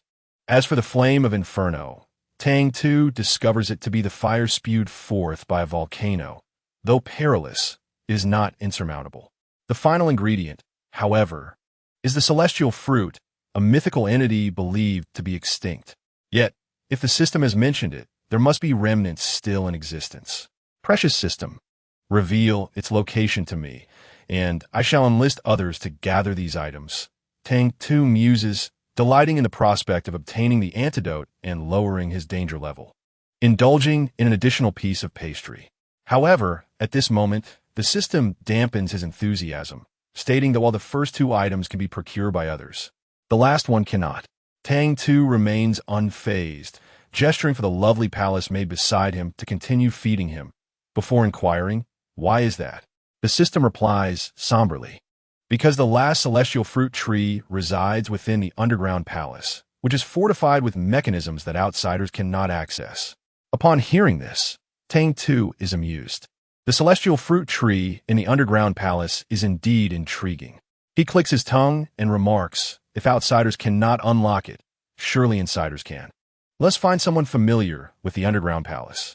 Just as he speaks, Tang Tu suddenly recalls that Xiao Yin had executed the royal kin of the Qin family a year prior. A wave of despair washes over him as he exclaims, "The descendants of the Qin family have been obliterated. How can I access their underground palace?" The system reassures him, "Fear not, for you still have a chance."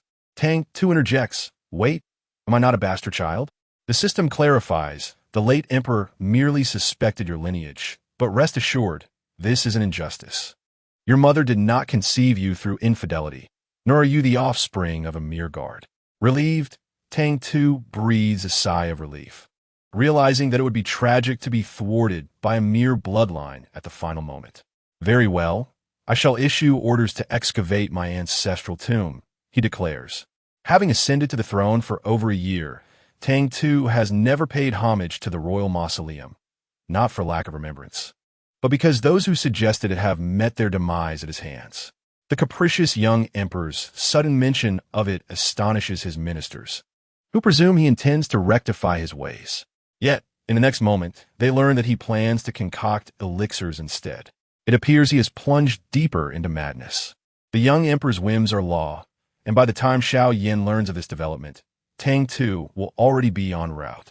Xiao Yin, filled with rage, ironically smiled as he swiftly intercepted the person mid-journey. His expression was far from pleasant. The young emperor had evidently disregarded him, failing to mention such a significant matter at all. When Tang Tu was halted, he felt no sense of wrongdoing. After all, he was the male protagonist, and it was impossible for him to indulge in idle antics daily. "Ah, the regent?" he exclaimed, his face a mask of surprise, seemingly perplexed by the reason for his pursuit. "What brings you here?" Upon recalling some nonsensical comments he had made earlier, his eyes widened in realization. The regent could not possibly be here to supervise me. Could he? Xiao Yin, supervise what?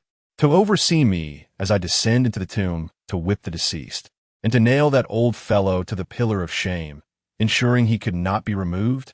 The young emperor spoke these words without a shred of discretion, causing the surrounding palace attendants to kneel in terror.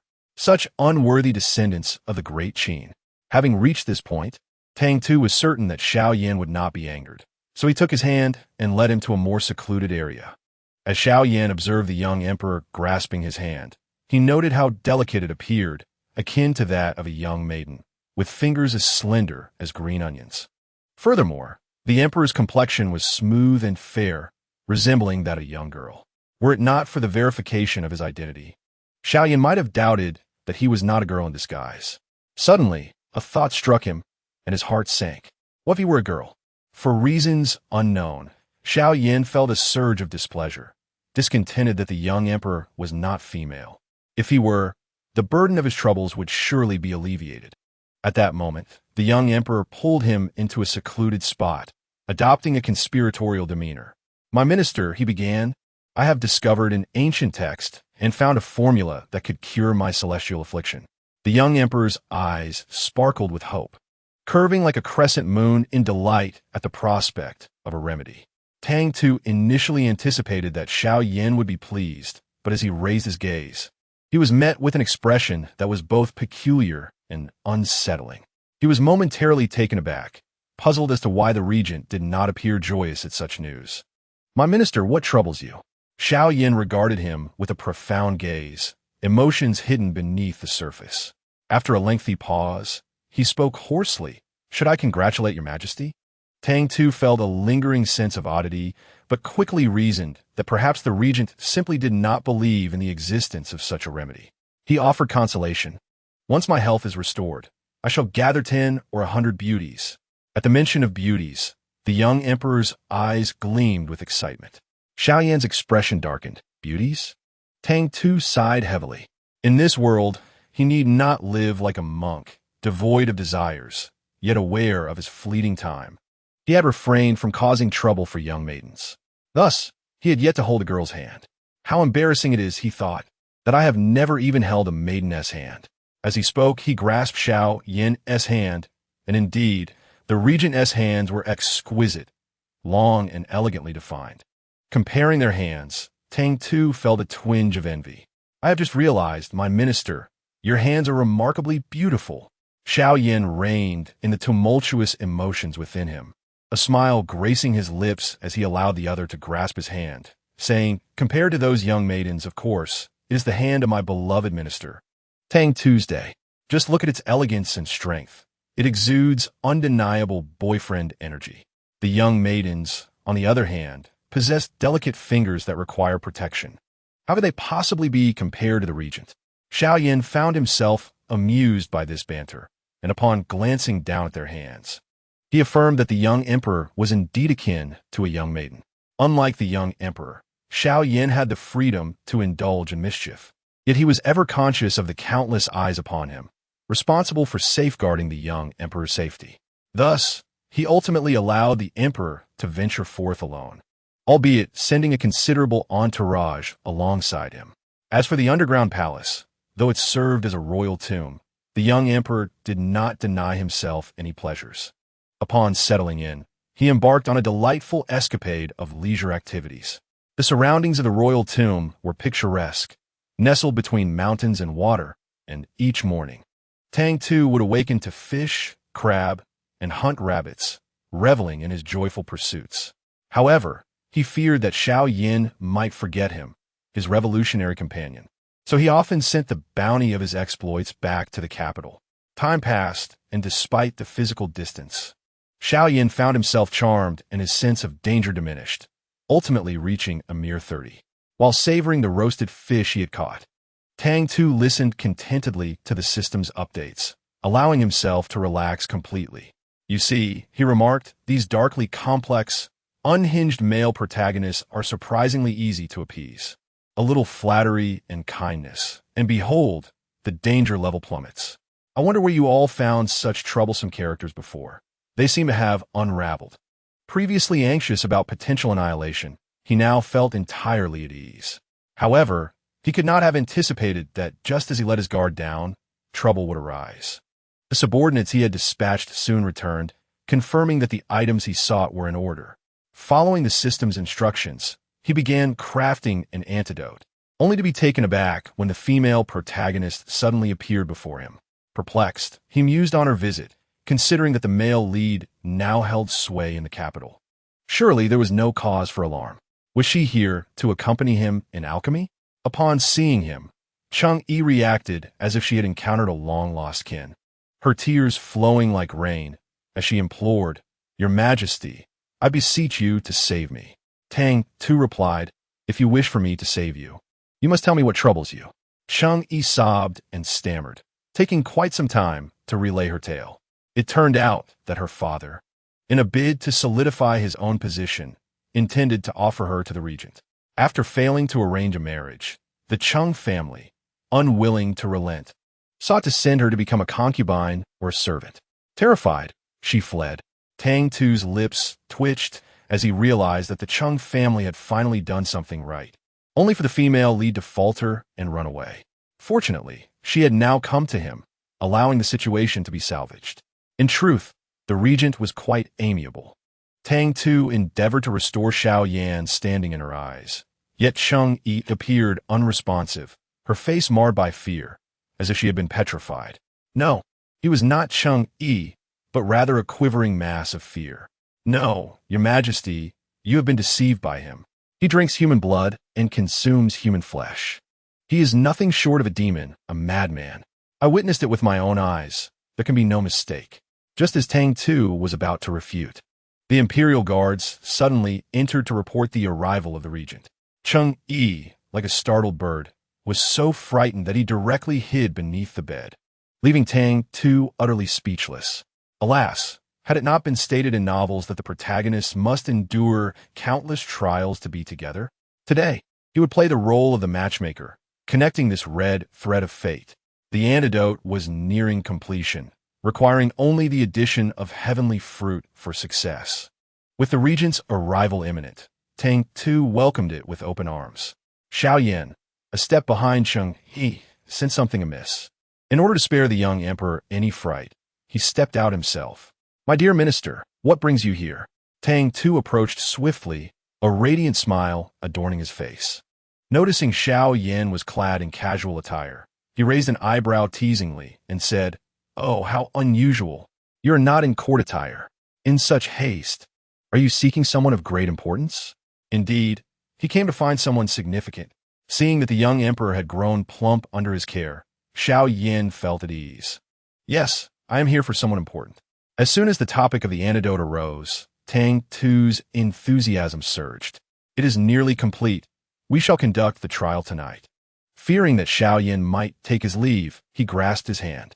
"My dear minister, this antidote is of immense value. In such a pivotal moment, may I invite you to stay?" If he could trick Xiao Yan into consuming the antidote tonight and then confine him with the heroine, then, he chuckled inwardly, this task was all but secured. The more Tang Tu contemplated, the more delighted he became, nearly laughing aloud. Grinning at Xiao Yan, he was oblivious to the system's disapproval. "Tu, you must temper your expression. It is rather terrifying, as if you intend to devour the other. If I were the male lead, I would be frightened away." Tang Tu chuckled. He wanted to escape.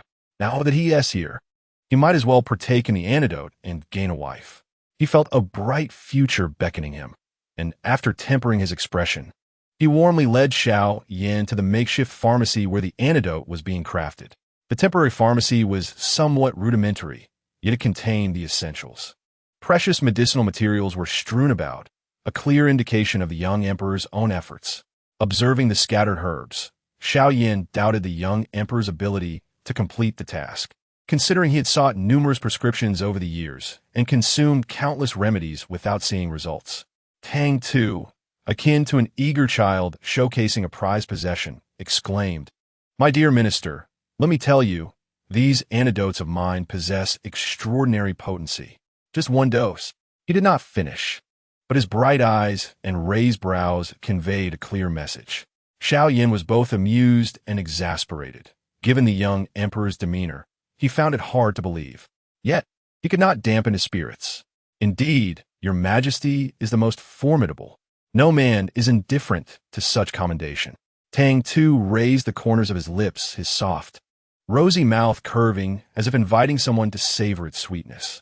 After Xiao Yin was poisoned, the physician advised him that to temporarily suppress the effects, he must maintain a tranquil heart and a simple life. For years, he had not been enamored with anyone, thus the affliction had never manifested. However, this time, the young emperor merely lifted his lips, and it stirred something within him. Tang Tu, oblivious to the change, continued to showcase his masterpiece. Xiao Aiqing, I regard you as a brother. Such a precious gem. Rest assured, I shall keep a portion for you. When I gather beauties, you shall have your share. Though he had completed 3 tasks, Tang Tu remained quite innocent at heart. In his eyes, men were simply enticed by beauty, wealth, and power. With the latter 2 already possessed by Xiao Yin, only the former remained. Xiao Yin inhaled deeply. During a bout of poisoning, he would become repulsive, fearing he might frighten the young emperor, and thus contemplated sending him away. No, he could not drive the young emperor away. It would sadden him. He resolved to leave instead. Closing his eyes, he took a deep breath. Your Majesty, I suddenly recalled another matter. I must take my leave. In his haste to depart, his steps became unsteady. With the situation having escalated to this point, Tang Tu could not allow him to leave. No, he exclaimed, grasping Xiao Yan's arm, startled by the sudden turn of events. Xiao Yan, what is wrong? Xiao Yan, eyes shut, responded hoarsely, release me. Tang Tu furrowed his brow. How could he let go at such a moment? You must tell me what ails you. Xiao Yan, enduring pain, feigned ease. It's an old injury. It's nothing serious. I do not believe you. Tang Tu tightened his grip, desperately pulling him back as if fearing he might vanish. Ultimately, he blocked Xiao Yan's path. Xiao Yan, open your eyes. Should Xiao Yan truly open his eyes, he feared it would terrify him. Yet, in the end, he could not withstand the young emperor's insistence. Before him, the once beautiful phoenix-like eyes were now veined with blood, twisted with the agony he was suppressing, transforming his handsome visage into something sinister. Chapter 45. Release me. Let me fall from grace. Tang Tu was momentarily taken aback. What poison could cause such a reaction? Surely, it was the same poison that rendered one impotent. Yet, he recalled that, typically, this substance bore no other side effects. What was this an anomaly? Unbeknownst to him, the system was acutely aware. Indeed, there were no other side effects in ordinary circumstances, but once one became emotionally entangled, it was a different matter entirely. Both the system and Tang Tu were stunned into silence. Once they regained their wits, he hurriedly assisted Xiao Yin onto a soft couch, a piece of furniture he often used for rest. It was not large, yet ample enough for one person to recline comfortably. Lie down for a moment. I shall fetch some medicine. Xiao Yin wished to grasp his arm, to convey that no remedy existed in this world that could save him. Suddenly, he remembered the legendary healer he had turned into a grotesque being. He had never regretted his actions before, but this time he felt remorse, regretful for his decisive actions. He mused that had he retained her, perhaps a future might have blossomed for him and the young emperor. A self-deprecating smile crossed his lips, pondering if perhaps the heavens themselves conspired against his happiness. Your Majesty, it is unnecessary. No one can save me in this world, he spoke softly. Tang Tu, though not turning around, retorted with irritation, silence. I am the Son of Heaven, and if I declare that you shall be healed, then you shall be healed.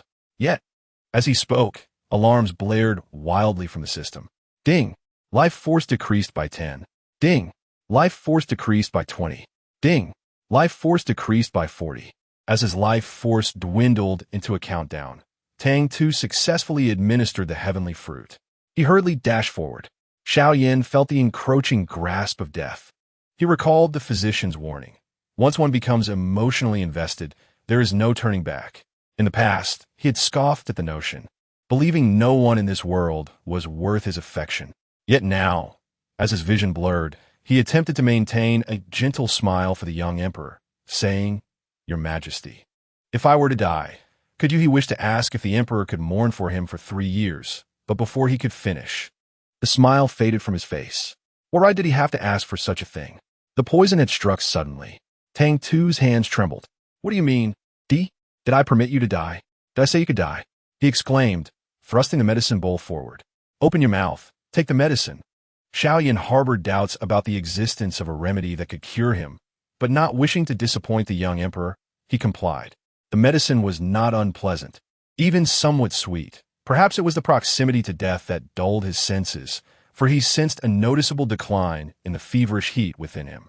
Having completed this task, Tang Tu was drenched in cold sweat, relieved that death was averted. He sank to the ground to rest, then realized he needed to summon the heroine. After all, it was a medicinal matter, and following the antidote, some relief was necessary. In this desolate wilderness, he was fortunate the heroine could come. Otherwise, where would he find a companion for him? I shall fetch someone for you, Tang Tu declared as he rose. Xiaoyan, engaged in a battle against the toxins within, could not respond and allowed him to leave. Fortunately, the young emperor soon returned, and by then, the toxins had receded significantly. Tang Tu carried Chang'e back, and upon hearing that she was to see Xiaoyan, the heroine was overcome with fear. There was no alternative. He had to render her unconscious. When Xiaoyan opened his eyes again, he found the young emperor peering furtively at a woman, grinning mischievously. Come now, I present to you a bride. Do not hold back. Chapter 46. Release me. Allow me to face my downfall. The soft couch could only accommodate one person, and as Tang Tu brought Cheng, he could not simply abandon her on the ground. He intended to place her beside Xiaoyan, for soon they would engage in the rites of marriage. He was determined to assist until the end. With delight, Tang Tu approached, but the dim light of night obscured his vision, causing him to miss the perfect opportunity to escape. He carried Chang'e to the edge of the soft couch, poised to set her down when he suddenly realized that something was amiss with Xiaoyan. The man resembled a frenzied beast, his gaze dark and ferocious, fixated on him as though he were prey. Tang Tu's smile faltered, caught in a dilemma of whether to release Chang'e or not. He hesitated under Xiaoyan's menacing glare. After a prolonged moment, he quietly ventured, Xiaoyan, my brother, I've brought your wife. Please take your time. I'll just step out for a moment. Call me if you need anything. Though he suspected that even a call might go unanswered. Tang Tu yearned to set Chang'e down, yet inexplicably, he felt immobilized beneath Xiaoyan's oppressive stare. His acquaintance with Xiaoyan had not been extensive. Aside from the initial thrills, the latter had proven amicable, to the point where Tang Tu sometimes forgot the darkness lurking within him, until this moment when he realized he had underestimated the danger. A madman is a madman, and one cannot mistake his facade for kindness. Tang Tu swallowed heavily, attempting to ease his anxiety, but the overwhelming aura pressed down on him, constricting his breath and causing his heart to pound like a drum. Xiaoyan, having consumed the antidote, had alleviated much of the poison's effects, but now faced the side effects of exhilaration. His eyes were stormy, fixated on the young emperor, exuding an aura of sheer aggression. This intensified Tang Tu's feeling of being hunted, as if he might be pounced upon at any moment, the instinct for survival prompting him to take a small step back, momentarily forgetting to lower Chang'e. However, this movement provoked Xiaoyan, stripping him of reason and transforming him into a feral beast. In a flash, Xiaoyan lunged, pinning Tang Tu to the ground, rather onto Chang'e. Still burdened with her weight, she became an unwitting cushion, and for a fleeting instant, he felt a pang of sympathy for her, quickly overshadowed by concern for his own predicament. What did it matter if he was tackled? Was it because he bore the heroine? Yet that was not entirely accurate. Xiaoyan had not yet entered a romantic relationship with her. He was merely a delivery man. What right did Xiaoyan have to bully him? Xiaoyan, calm yourself. Tang Tu urged himself to remain composed, attempting to communicate. The antidote has side effects. Miss Cheng is truly wonderful. You will not regret being with her. Tomorrow, I will bestow marriage upon you. Each of Tang Tu's words ricocheted against Xiaoyan's fury, yet he remained blissfully unaware. Bestow marriage? Tang Tu noted the moment Xiaoyan finally spoke, nearly bursting with excitement. The fact that he was willing to engage suggested that the situation could be tempered and communication was still possible. This was manageable. Yes, marriage. He understood that Xiaoyan looked down upon him as an emperor. Once they wed, he would abdicate. The beauty had been delivered, power relinquished, and his body restored.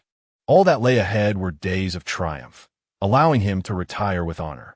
Tang Tu, momentarily forgetting the peril that surrounded him, wore a radiant smile, assuring, "Rest assured, I harbor no attachment to the throne.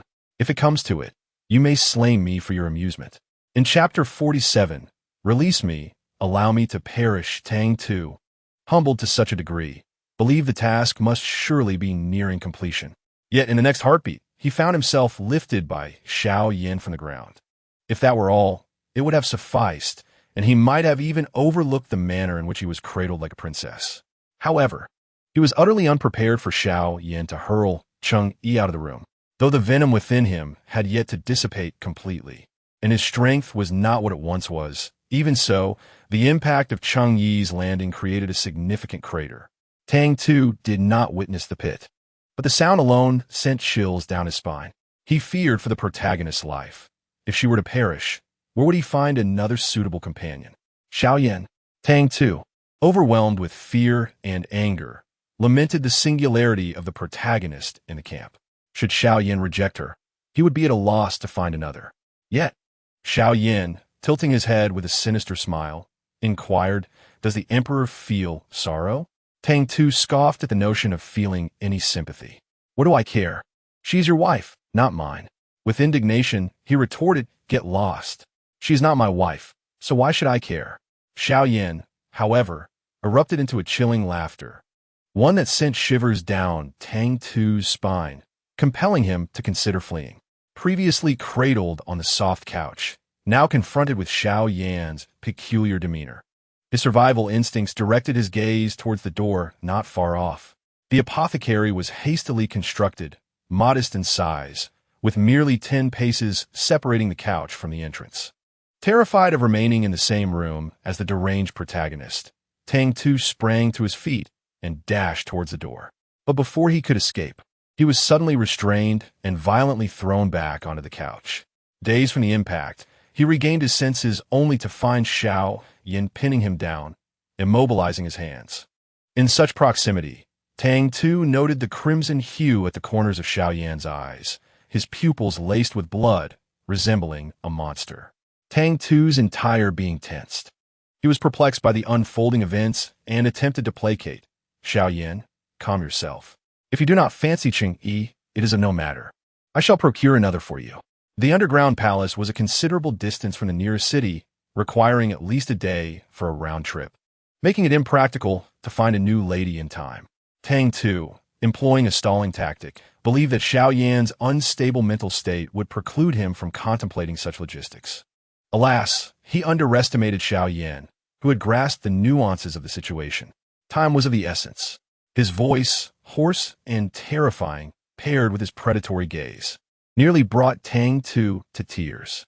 He suddenly found himself believing the ominous tales Cheng Yi had spun, of Xiao Yan drinking blood and feasting on flesh.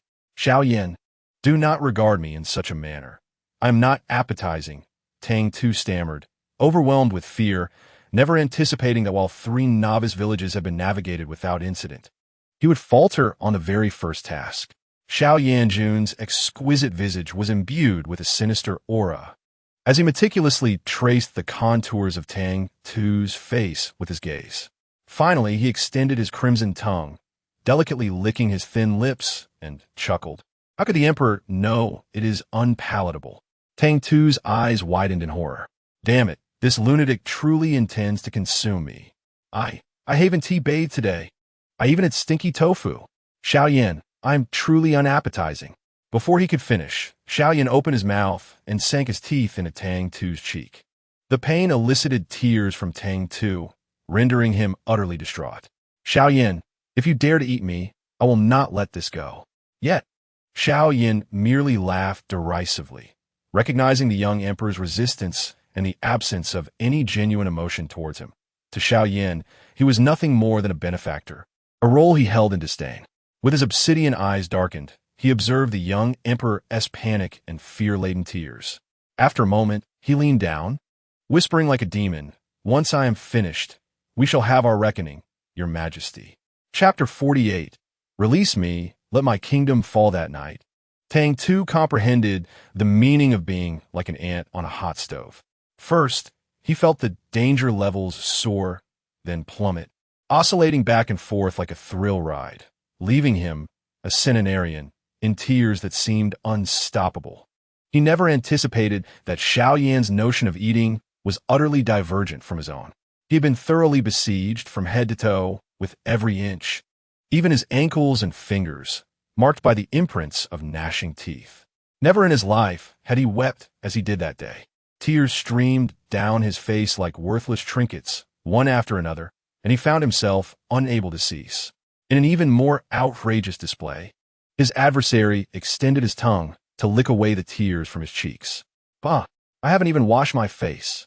Throughout the night, Tang Tu initially resisted, but soon his protests dwindled to the plaintive sounds of a kitten. By the end, he was so utterly exhausted that he could no longer produce a sound, while his tormentor, like an unflagging beast, continued to overpower him, leading him to believe he might never see the light of dawn again. In truth, he did not witness the sun rise the following day, for when he awoke, it was already the evening of the next day. His eyelids felt heavy, and though consciousness returned, he was too fatigued to open his eyes. Eventually, someone offered him a sip of water, and with the refreshing moisture, he gradually managed to lift his eyelids. Before him stood the lofty regent, whose demeanor had shifted from that of a madman tormenting him the previous day to one of gentle warmth today, exuding an aura of springtime. His smile was radiant, and his voice soothing. "Your Majesty, do you wish for more water?" Tang Tu quivered his lips, feeling no inclination for water. All he desired was vengeance. "Get lost." He forcefully pushed away the cup offered to him, his gaze now laden with darkness, wishing nothing more than to swiftly eliminate his tormentor. Xiao Yan remained unmoved, a faint smile lingering at the corner of his lips. He remarked, "Your Majesty, it is oneself who suffers from thirst after spilling the teacup." As he spoke, he poured another cup of tea for him, adding, "If your Majesty does not behave, I shall personally feed you." With a mischievous twinkle in his eye, he added, "With my mouth, no less." Tang Tu's eyes widened in disbelief, his entire being trembling as he pointed at Xiao Yan and shouted, "Rebellious traitor! I shall have you executed." In the face of the young emperor's fury, Xiao Yan remained unfazed, even daring to drink the tea in his hand right before him. And then he approached. Tang Tu, paralyzed by fear, instinctively retreated. He was no longer reclining on the soft couch in the apothecary. Xiao Yan must have moved him to another location. "Xiao Yan, what do you intend to do? Get away. Leave me be." Tang Tu babbled incoherently, terror-stricken. Just as he felt Xiao Yan was closing in, a teacup was presented before him. It was as if he had found a lifeline. He seized the cup and gulped it down in haste. Xiao Yan chuckled. "Would your Majesty care for more?" Tang Tu glared at him, only now realizing how parched his throat had become after drinking. Having finished one cup, he thought another would be of no consequence. "Yes," he replied, satisfied. Xiao Yan turned and poured another cup for him. This time, the young emperor did not rush to finish it. Instead, he sipped slowly, the soothing warmth of the tea alleviating the fiery ache in his throat. As Tang Tu savored the refreshing tea, he suddenly noticed the bruises and bite marks on his wrist. Beyond that, his hands and fingers bore the remnants of torment, his once pristine skin marred by crimson spots. Shaking with anger, he felt fury surge once more. "Beast, this is nothing short of barbarity. System, come out," he demanded. In response to such outbursts, the system remained silent, cowering in its own fragility. Tang Tu trembled with rage, knowing he could only strive to ignore Xiao Yan, lest he succumb to the urge to strangle him, thus rendering his previous efforts futile. Although the system was hesitant to speak, evasion was not a solution. "I am here," it finally said. Then, fearing Tang Tu's wrath, it added comfortingly, "Do not be upset. Let us consider it as being bitten by a dog. The task is complete, and the danger level has dropped to 0. Just wait. We shall soon depart from this place." "What did you say? Bitten by a dog? Come, you try it too." Tang Tu ground his teeth in frustration. "Here I am, a grown man, yet I am pinned down by another. And that scoundrel Xiao Yan, after saying he could go no further yesterday, Now all I feel is rage coursing through my veins. The system, taken aback by the previous day's events, contemplated the absurdity of the worlds they traversed, where the male lead bent like a mosquito coil. It seemed plausible, yet it pitted its dear Tang Tu, who was utterly bewildered. I comprehend the events of yesterday. They were merely an accident. Rest assured, I shall arrange for your demise shortly. Tang Tu scoffed, questioning whether death could truly erase such matters. At this juncture, I am haunted by psychological shadows. I am now afflicted with a fear of men. How am I to execute my tasks? Alternatively, allow me to eliminate that scoundrel, Xiao Yan, forthwith.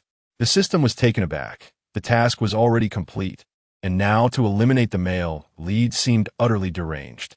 No, if he were to perish, the mission would fail, and you too would face annihilation.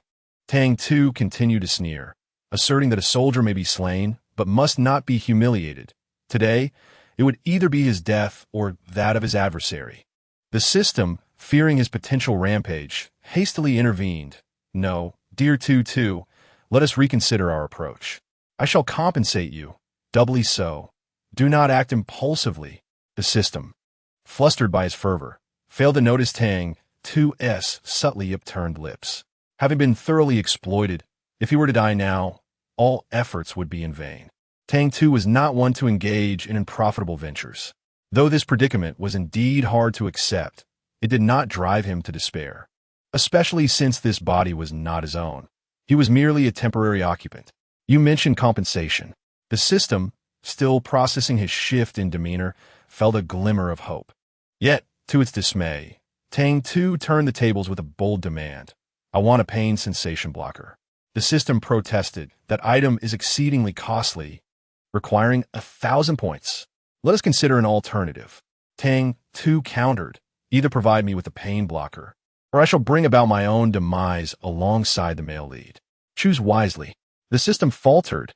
It had no choice left. Very well, I concede. It replied through gritted teeth, reluctantly reaching into its reserves. No sooner had the words left its mouth than Tang Tu shed his pretense and erupted into laughter. He understood that if he sought points, the system would surely refuse, but requesting items from the shop was an entirely different matter. With a gleeful demeanor, he appeared utterly unperturbed. The system realized it had been outwitted, its fury now palpable. Are you not distressed? It inquired. Of course, I am distressed, replied Tang Tu, chuckling heartily. The pain sensation blocker, which he had long coveted, was finally within his grasp, eliciting a giddy response from him. Chapter 50. Release me. Let me fall from grace. The system, incensed at having been deceived, raged in frustration. You have tricked me. You actually deceived me. It had been so cautious, fearing to provoke Tang Tu, yet he had ensnared it in a clever ruse. Tang Tu continued to revel in merriment, exclaiming, Deception is the art of war, my dear. Fear not, for your father still loves you. Bah, you wretched scoundrel. The banter continued for a time, but soon Tang Tu felt hunger pangs. However, his appetite was fleeting. With the mission accomplished, it was time for him to bid farewell to this world, as per the protocols established in the novice village. However, before bidding farewell, he cast an impassive glance at Xiao Yan. His playful banter with the system did not signify a lack of emotion. The beast surnamed Xiao must face his retribution. He placed his teacup down with an expression of indifference. Xiao Yan was acutely aware of his transgressions from the previous day and never anticipated that forgiveness would come easily. Nevertheless, their journey together stretched far ahead, allowing for gradual reconciliation. He held on to the belief that one day, the young emperor would be moved by him. Over the course of the night, Xiao Yan exhibited a remarkable transformation, becoming exceedingly compliant, even when he threw temper tantrums or spoke with icy retorts. Xiao Yan accepted it all without complaint. The young emperor's demeanor remained unchanged, if not increasingly intense. Having successfully concocted the antidote, there was no longer a need to linger in the underground palace. Upon returning to the palace, Tang Tu issued a decree. The regent was not to enter the capital without command, with Xiao Yan currently in the capital. This imperial edict led many confounded ministers to believe a confrontation was imminent between the two. Indeed, many, still perplexed by the situation, hastily chose sides, some aligning with the young emperor, while others sided with Xiaoyan. During the day, their quarrels escalated, or rather, it was the young emperor unleashing his frustration. Yet, as night fell and silence enveloped the surroundings, his ire only intensified. Xiaoyan, he glared furiously at the intruder in his chamber, his handsome face flushed with anger, rendering him even more alluring. Xiaoyan, unable to retaliate or respond in kind, was willing to go to great lengths to ensure the young emperor's happiness, even to the point of celebrating his own demise. However, the more he acquiesced, the angrier the young emperor became. Xiaoyan, I am a man, the young emperor declared, his voice rife with indignation. Xiaoyan, no one understands whether the emperor is a man better than I do. Tang Tu was taken aback. What the hell do you mean? Enraged, the young emperor rose from a dragon bed and seized Xiaoyan's collar. Though his demeanor was fierce, to Xiaoyan, the emperor's tantrum resembled a charming display of affection, adorably reminiscent of a small, feisty kitten with wide eyes and flushed cheeks. Your Majesty, be careful not to hurt yourself, Xiaoyan coaxed gently. Tang Tu felt his expression twist in frustration. As a grown man, being treated as a delicate girl was infuriating. He forcefully released his grip on Xiaoyan's collar, determined not to lose his commanding presence. With a cold expression and a voice laced with frost, he declared, entering the emperor's chamber uninvited, Xiaoyan, I could have you executed. Drawing a sharp sword from beside him, he pointed it at Xiaoyan. I regard you as a benefactor, yet you treat me as if I were one of those courtesans from Spring Breeze Pavilion. Xiaoyan, you saved my life, but that does not grant you the liberty to act as you please. Sighing, Xiaoyan perceived that the young emperor had become entangled in his own obstinacy, or perhaps his own feelings had not been expressed clearly enough. Your Majesty, I regard you as my wife. He was earnest in his pursuit of the young emperor. Tang Tu's eyes widened in disbelief as he roared in anger. You truly see me as a woman. You are utterly audacious, a treasonous scoundrel. Chapter 51. Release me. Allow my kingdom to perish. Tang Tu was utterly astonished, unable to comprehend the situation. Meanwhile, Xiaoyan felt no remorse for his actions. Within his sparse emotional realm, affection led to intimacy, and thus he deemed the object of his affection as his wife, regardless of their status, gender, or willingness to accept this bond. He granted the young emperor time to come to terms with this reality, but such time would not be infinite. Xiaoyan observed the young emperor's fury with a calm demeanor. Noticing the emperor's unwavering grip on his sword, he stepped forward, his blade grazing his neck, causing crimson blood to flow forth.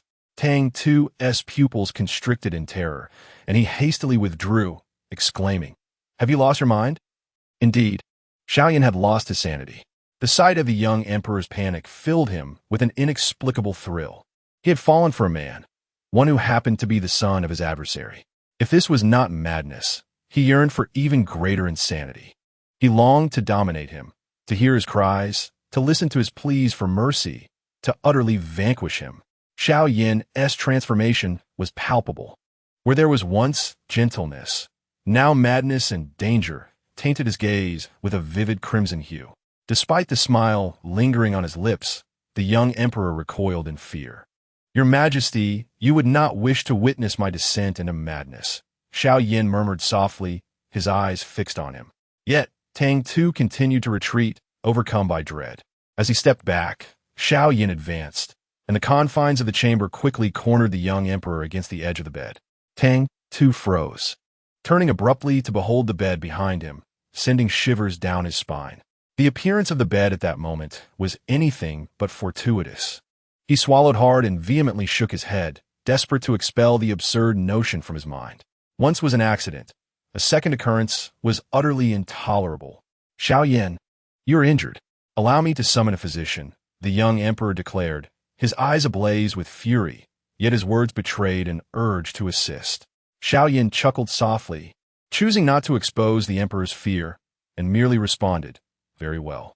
The young emperor was terrified, and thus, Xiaoyan decided to bide his time, adopting a submissive demeanor.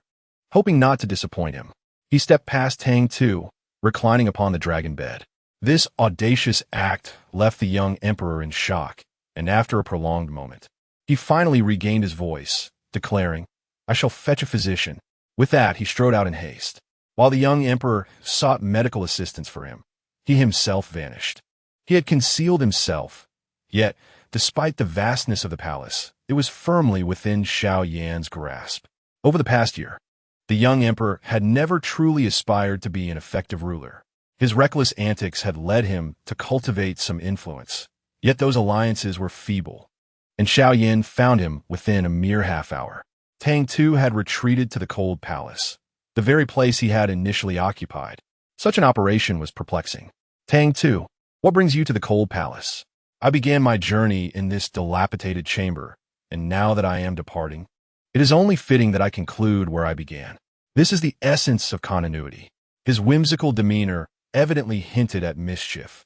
Now that the task had concluded, had it been in the past, he would have swiftly taken his leave. Yet this time, he lingered for a fortnight. A vague sense of foreboding loomed over the system.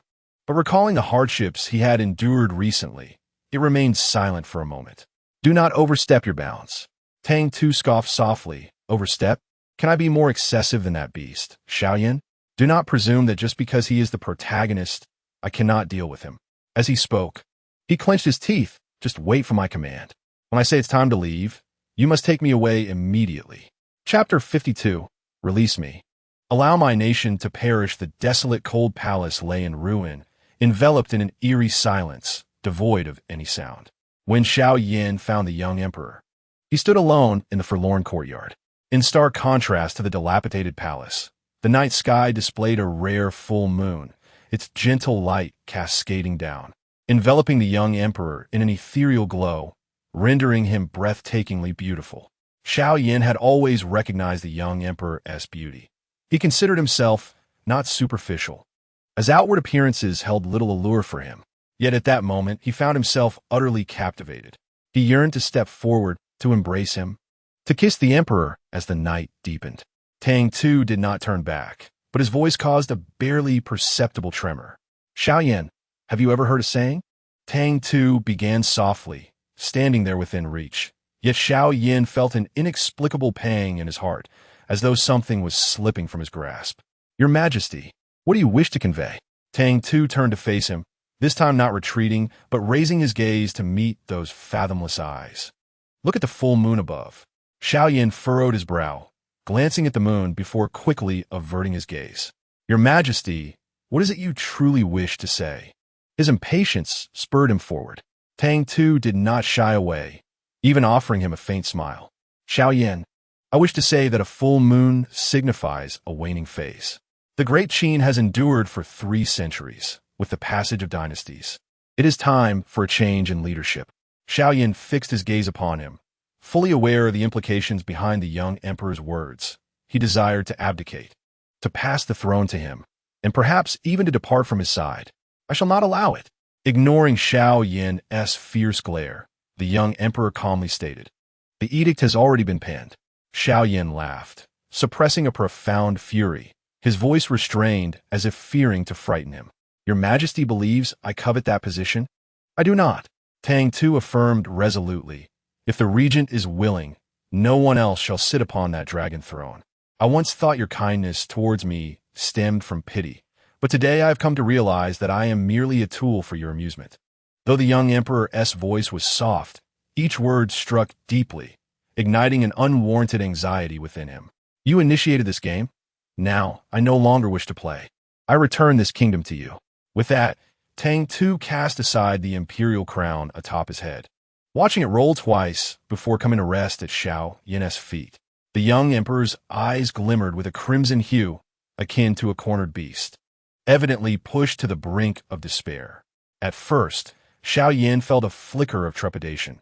He admitted that he had indeed erred on numerous occasions, until the moment the young emperor discarded the imperial crown, a symbol of his sovereignty.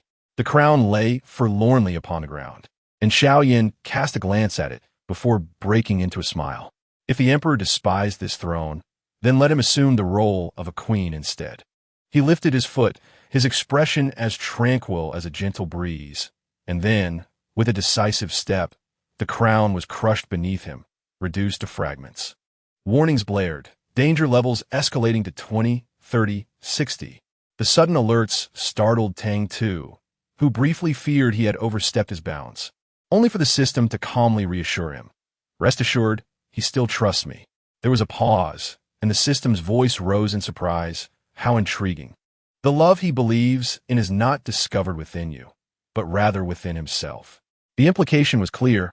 He loves you. Yet Tang Tu scrunched his face in distaste. What nonsense is this? He loves me, so he inflicts pain? What kind of love is this? The love of a madman? How terrifying. Tang Tu did not comprehend such love. He only knew that if one truly cherished another, they must respect them, not coerce them. He scoffed, recognizing that he was not a masochist. Even someone unfamiliar with love understood that coercion leads to no favorable outcome, especially in an era where sweet romances flourished. He approached his task as a game, and now it was nearing its conclusion, necessitating a proper ending. Though the mad protagonist was formidable, he felt compelled to teach him the essence of humanity. At this moment, Tang Tu clearly intended to depart, even discarding the symbol of the emperor's authority. Xiao Yan granted him time to accept himself, not to depart from him. The mere thought of Tang Tu leaving ignited a tempest of agitation within Xiao Yan. Why? He approached Tang Tu, gripping his chin, his gaze fierce enough to devour him. I can offer you the throne, the empire, unparalleled glory. Why do you still wish to leave? Tang Tu scoffed. Once he had gazed at Xiao Yan with admiration, but now the light in his eyes had dimmed, extinguished as if it had never existed. Because I prefer women, he retorted, his eyes filled with indifference and mockery. Xiao Yan paused, then withdrew his fingers from Tang Tu's chin, caressing his cheek instead. Forget about women for the rest of your life, he said, and then, a smirk played upon his lips as he added, I can offer you a choice. Initially, Tang Tu felt a surge of excitement. As a man, being subjugated was a disgrace. He was on the verge of leaving, and if given the opportunity for vengeance, he would seize it immediately. However, he was utterly unprepared for Xiao Yan's unexpected demeanor. What he proposed was entirely different from what he had imagined. Really? Tang Tu exclaimed. Incredulity etched across his face, momentarily forgetting to shake off Xiao Yan's hand. Xiao Yan, with a nonchalant air, captivated the young emperor's attention, his eyes gleaming with anticipation. Although Tang Tu had initially planned to depart that very day, how could he refuse an invitation from the mad protagonist? Tang Tu grasped Xiao Yan's collar, recalling his own first experience on the soft couch of a makeshift pharmacy, so diminutive, in such a wretched environment. Now it was his turn. There was no reason to grant Xiao Yan any comfort. The dilapidated bed in the cold palace would suffice. Humph, he was still being too lenient. He was not as beastly as Xiao Yan. The young emperor rubbed his hands in anticipation, exhilarated to finally wield the initiative. He felt somewhat flustered, uncertain of how to articulate his thoughts. All he remembered was that the first step involved disrobing, yet Xiao Yan, without needing his assistance, had already stripped bare. Truth be told, despite Xiao Yan's madness, his physique was truly commendable. A fleeting moment of self-doubt washed over Tang Tu as he glanced at himself, almost bringing him to tears. With a facade of authority, he commanded Xiao Yan to lie down, but when Xiao Yan complied, he found himself at a loss. Overwhelmed with nervousness, the system, the canine companion, the second dog of the system, he called out for what felt like an eternity, only to realize the system had seemingly vanished. After a long pause, Tang Tu recalled that when confronted with inappropriate scenarios, the system would automatically be shielded, confined to a metaphorical black room. He clicked his tongue, chastising himself. How could a man seek assistance at such a moment? As he gazed at Xiao Yan's extraordinarily handsome visage, he feigned disdain, yet found himself momentarily stunned. Xiao Yan's sudden initiative was entirely unexpected, causing him to panic. Xiao Yan, what are you doing? He exclaimed.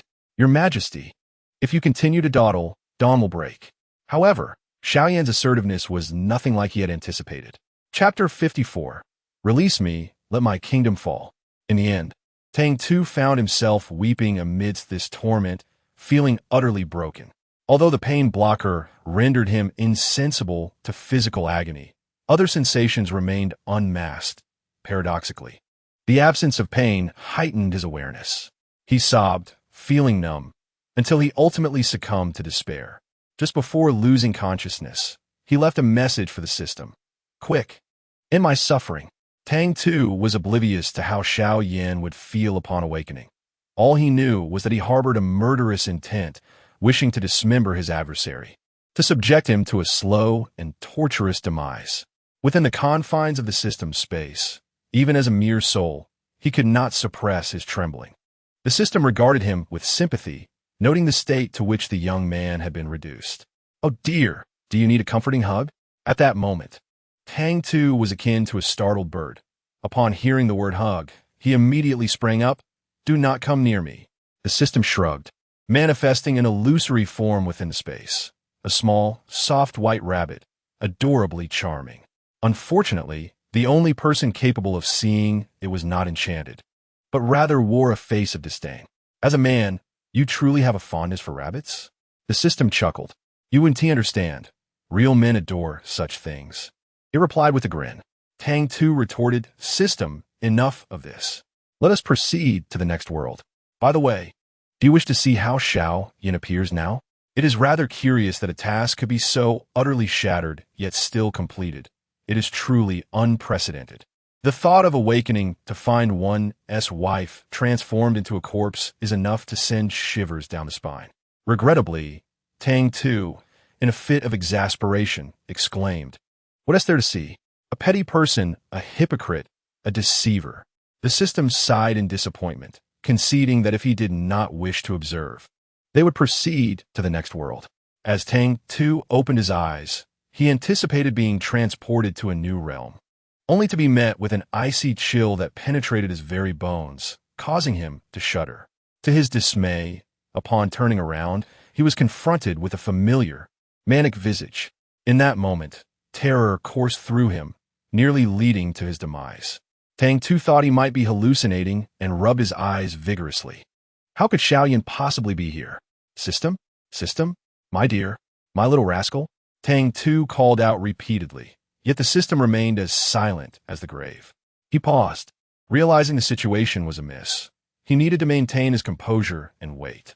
Suddenly, a figure beside him, who should have been asleep, opened their eyes, startling him into a jump that caused his head to collide with an object nearby. He grimaced, rubbing his forehead, panic consuming him. What to do? What to do? Tang Tu's body tensed, and in the next instant, he was enveloped in an embrace. The warmth of the other's body contrasted sharply with his own icy demeanor, evoking a sense of yearning he struggled to suppress. No, he could not indulge in such feelings. That was Xiao Feng Go. He needed to resist. Just as he was about to voice his objections, he suddenly felt a moist warmth on his face, a sensation so peculiar it made him forget his intentions. After a moment, he heard a voice laden with tension and fear. "Qingyi, am I dreaming? It must be a dream. How could you possibly return?" The tremor in the voice, filled with an uncontrollable sorrow, left Tang Tu momentarily speechless. It took him a while to realize that Qingyi was his name, specifically the name of this body, Qingyi. Tang Tu was baffled as to why he had returned, though he felt a pang of sympathy for Xiao Feng Go. Xiao Yan, this body had not spoken in a long time, and when Tang Tu finally opened his mouth, he discovered his voice was hoarse and raspy. Chapter 55. Release me, allow me to perish. Previously oblivious, Tang Tu now realized he was lying in a coffin crafted from cold jade, designed to preserve the body in a lifelike state for eternity. He frowned, deducing that upon entering the system's space, this body must have perished. Thus, it was Xiao Yan who placed him in the jade coffin. Ordinarily, death is irreversible, yet Xiao Yan had refrained from burying him, instead choosing to cradle him in slumber night after night. Such profound affection was suffocating. Tang Tu dared not move, for based on his understanding of Xiao Yan, he would surely believe himself to be merely in a state of suspended animation, and that any attempt to provoke him might lead to dire consequences. If things escalated once more, he would truly lose his mind. In stillness, I remain unmoving, silently reminding myself that I am but a piece of wood. Xiao Yan cradled the small emperor, and after a prolonged moment, he finally emerged from his blurred vision. The figure in his arms was no longer frigid, but rather emanated a gentle warmth. A person who had been lifeless for a month could not possess warmth, unless Xiao Yin firmly grasped his shoulder and suddenly pulled him away, staring blankly at him. The atmosphere became taut, and Tang Tu, rigid in his stance, contemplated whether to shatter the awkwardness. Then Xiao Yin spoke. Qing, he. Tang Tu blinked, and in the next instant, he found himself enveloped once more in Xiao Yan's embrace. The vacant look in Xiao Yan's eyes finally regained its luster as he fixed his gaze upon Tang Tu, unblinking, as if the mere flutter of an eyelash would cause the person before him to vanish. You have returned? His voice, hoarse and trembling, gradually tinted with emotion, reddened around the eyes. This time, he did not forcefully restrain his emotions, nor did he succumb to madness. He simply gazed at Tang Tu and wept. He resembled a forsaken child, and Tang Tu, taken aback, stood dumbfounded, unsure of how to respond. Please do not cry. Tang Tu felt anger towards him. Yet he was a person of hardened exterior but tender heart. When faced with Xiao Yan's strength, he wished to retaliate, but now that Xiao Yan was crying, he could not bring himself to be cruel. Initially, Xiao Yan wept silently, but eventually he clung to Tang Tu, sobbing openly, leaving Tang Tu utterly bewildered. How had this once fierce protagonist transformed into such a weeping child? Tang Tu rubbed his head in frustration. He was not adept at comforting others, especially not someone crying so profoundly. While Xiao Yan's sorrow was genuine, the intensity of his tears bore an element of performance. From initial shock to subsequent joy, and now to tears, the authenticity had begun to wane. He realized that the small emperor was one who responded better to tenderness than to force. Upon witnessing Xiao Yan's tears, he forgot all inclination to push him away. Qinghe, do not leave me. I am sorry. Xiao Yan trembled as he apologized. His voice choked with emotion. In that moment, it seemed as though Tang Tu was the one at fault, naive to the treachery of human hearts. Tang Tu could only perceive the pitiable sight of Xiao Yan in tears, compounded by the absence of the system, leaving him unsure of where to turn. For safety's sake, he chose to remain by the protagonist's side. However, staying did not equate to yielding. He was still apprehensive about being alone with Xiao Yan, especially after that night in the cold palace. A sudden shiver coursed through him, prompting him to instinctively push Xiao Yan away. As he did so, Xiao Yan's expression transformed instantly, dark and menacing, akin to a creature of the shadows, his demeanor contorted. Tang Tu, taken aback by the sight, felt a chill run down his spine and, in a moment of desperation, declared, "Release me. I do not wish to be emperor. I wish for the fall of this kingdom." He feigned disgust, not aimed at Xiao Yan, but rather a pure aversion to his identity in this nation. Xiao Yan was momentarily stunned. Then he saw the small emperor wearily close his eyes, his voice weak as he uttered, "I have relinquished this realm to you. I yearn only to live my life. Why will you not let me go?" Chapter 56. Release me. Let my kingdom fall. Tang Tu feigned a defeated attempt to escape. His gaze lowered, as if he had relinquished all resistance. His voice, once filled with fervor, now bore a chilling calmness. "Xiao Yan, you shall be the emperor, the founding emperor. Whatever you desire, you shall possess, while I am merely the son of your enemy." Tang Tu chuckled bitterly. "You have succeeded in humiliating me, and the great Qin has fallen into your schemes.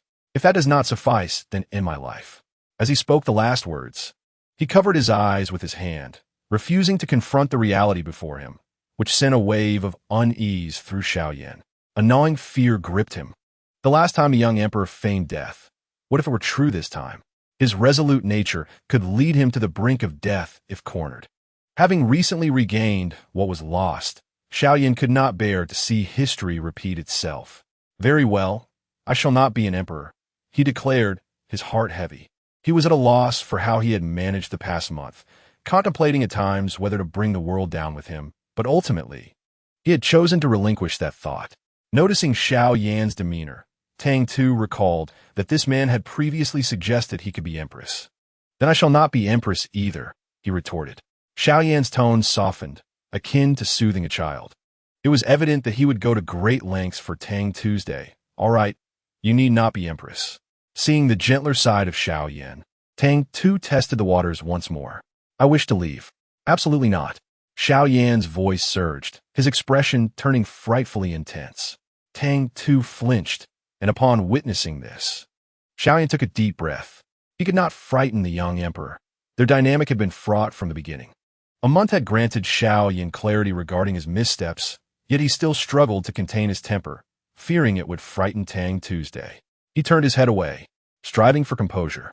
Aside from that, Xiao Yan began, his voice oscillating between fury and tenderness, a reflection of his forced calm.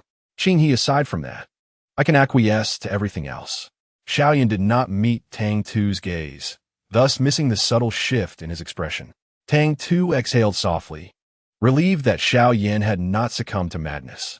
Having narrowly escaped a crisis, he sought to secure his own advantages.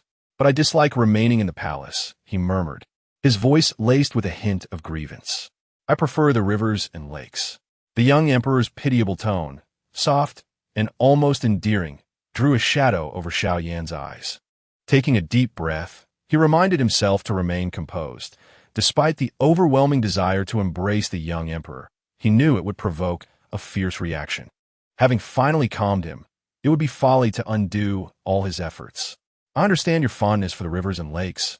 I share it as well, Xiao Yan ventured, tentatively grasping Tang Tu's hand. Noticing he did not flinch, he leaned in slightly closer. Qinghe, accompany me for now. Once the court stabilizes, I promise to take you out for adventures. Would that be agreeable? The young emperor furrowed his elegant brow, clearly dissatisfied with this response. Xiao Yan, observing his reaction, pressed on in earnest. Qinghe, have pity on me. I recognize my errors. Grant me the chance to atone. At the mention of atonement, Tang Tu was consumed by a surge of frustration. Suddenly, he recalled that fateful night in the cold palace, where this scoundrel had uttered similar words of atonement. And what came of it? What did he actually do? You wish to make amends with me? Tang Tu scoffed repeatedly, reminiscent of the so-called reparations made in the cold palace last time. Xiao Yan was momentarily taken aback. He licked his lips, suppressing the turmoil in his eyes. I am truly sorry. He lowered himself, apologizing in a pitiful manner, claiming, I did not intend for it to happen last time. How could I resist? With such an adorable Qinghe, Tang Tu, exasperated, pointed at himself and retorted, Is this still my fault? Xiao Yan interjected, No, it is my fault. I could not restrain myself. I was untrustworthy. I was even more beastly than a savage. You may strike or scold me, yet I shall not retaliate. In the beginning, Tang Tu was somewhat resistant, but as the system failed to appear, he acquiesced. Unable to overpower it, he decided to join instead. The young emperor gradually extinguished his thoughts of departure, which Xiao Yan certainly perceived, and thus treated him even better. He still did not allow the young emperor to relinquish his throne. Despite his madness and capriciousness, he exhibited remarkable principles in matters of great significance. He was astute and did not display the indifference one might expect. He cared deeply for this world, for his subjects, and for the throne. None were more suited to it than he. Whether one deemed him base or not, Xiao Yan would go to any lengths to keep him confined. Of course, aside from this, the regent harbored no ill intentions. He merely wished to be his empress, eagerly awaiting each day's turn of events.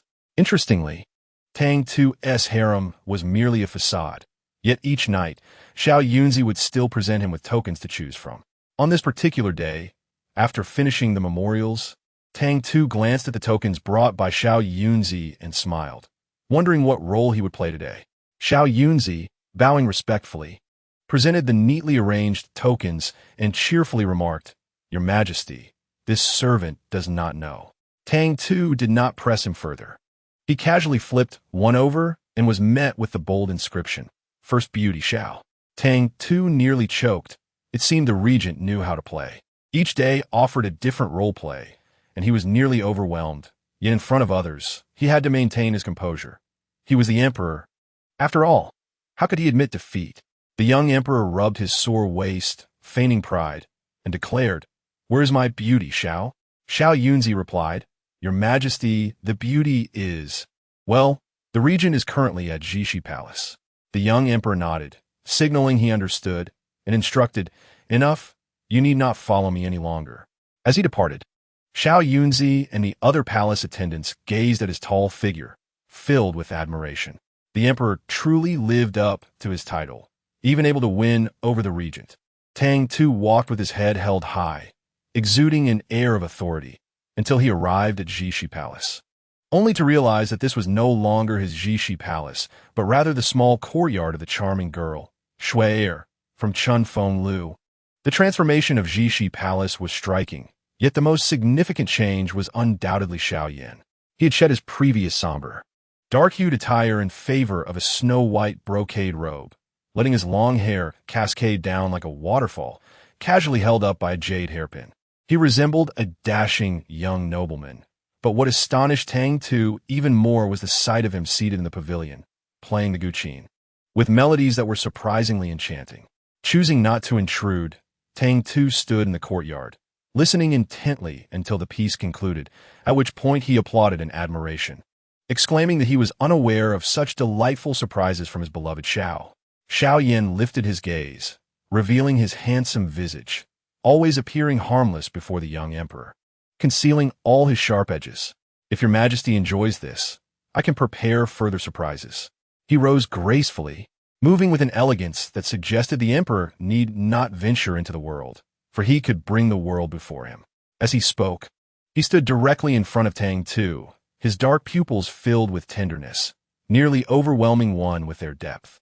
Were it not for the surrounding decor of Chunfeng Tower, Tang Tu might have been swayed by his charming words. After all, he had merely visited a brothel. How could this fellow still remember it? Donning a fluttering white robe and playing the guqin in the pavilion, Tang Tu sighed, pondering the queen's jealousy. What could be done? Perhaps, for the time being, it was best to humor him. If they were to recreate the ambience of that evening in Chunfeng Tower, how could wine be absent? "Join me for a drink," he urged. Chapter 58. Release me. Let my kingdom fall. By the time the system returned, Tang Tu was already intoxicated, abruptly halting at the sound of a familiar voice. "Hey Tutu, darling, I'm back." The hand holding the wine jug froze in place, then erupted in fury. "Back? You remember to return? Do you have any idea how I've endured these past years? 3 long years, and I've even found a suitable heir." The system, feeling guilty, quietly explained, "There was a minor bug. When you left this world, the male lead's danger level suddenly spiked, which caused a glitch and brought you back. Rest assured, such an incident won't happen again."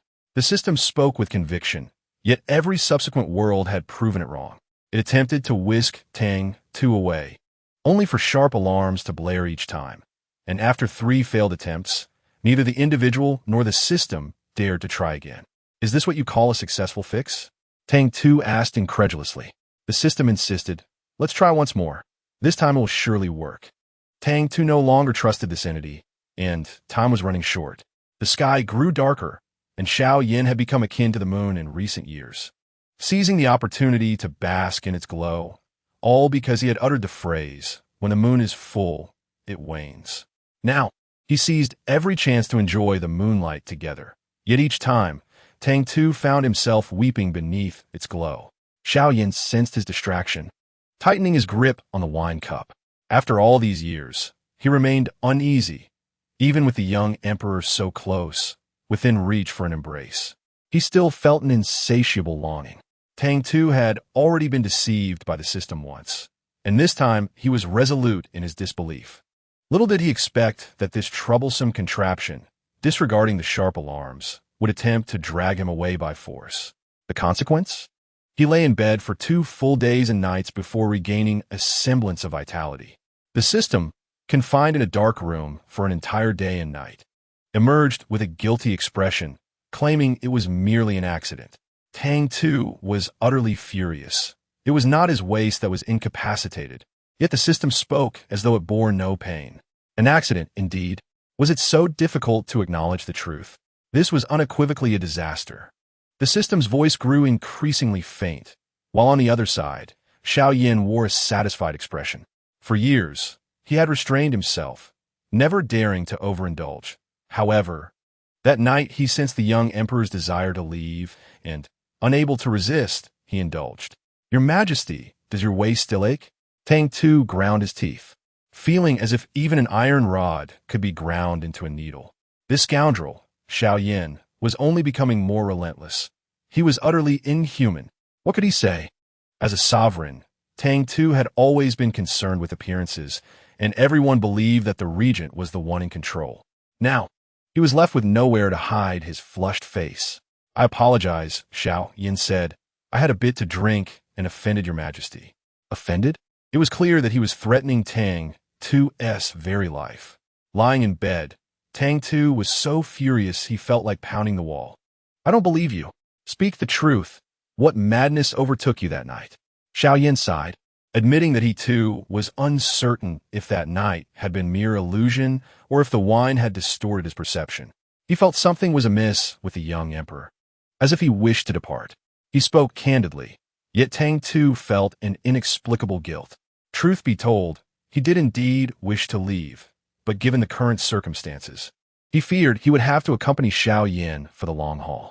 Consequently, he could never admit such a sentiment, lest he forever remain in this predicament.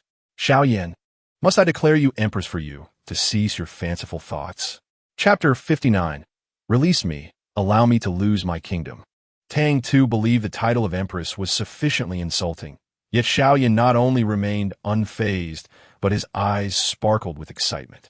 Is it truly possible? Tang Tu retorted. What of your dignity as the regent? Instead of fulfilling your role, you wish to retreat to the harem as empress. Had you been struck by a donkey's kick? However, he dared not voice these words. The system had malfunctioned, the male lead had broken down, and he alone remained sane. Tang Tu felt utterly drained, wishing to implore Xiao Yin to behave like a proper person. After all, what man in this world becomes an empress?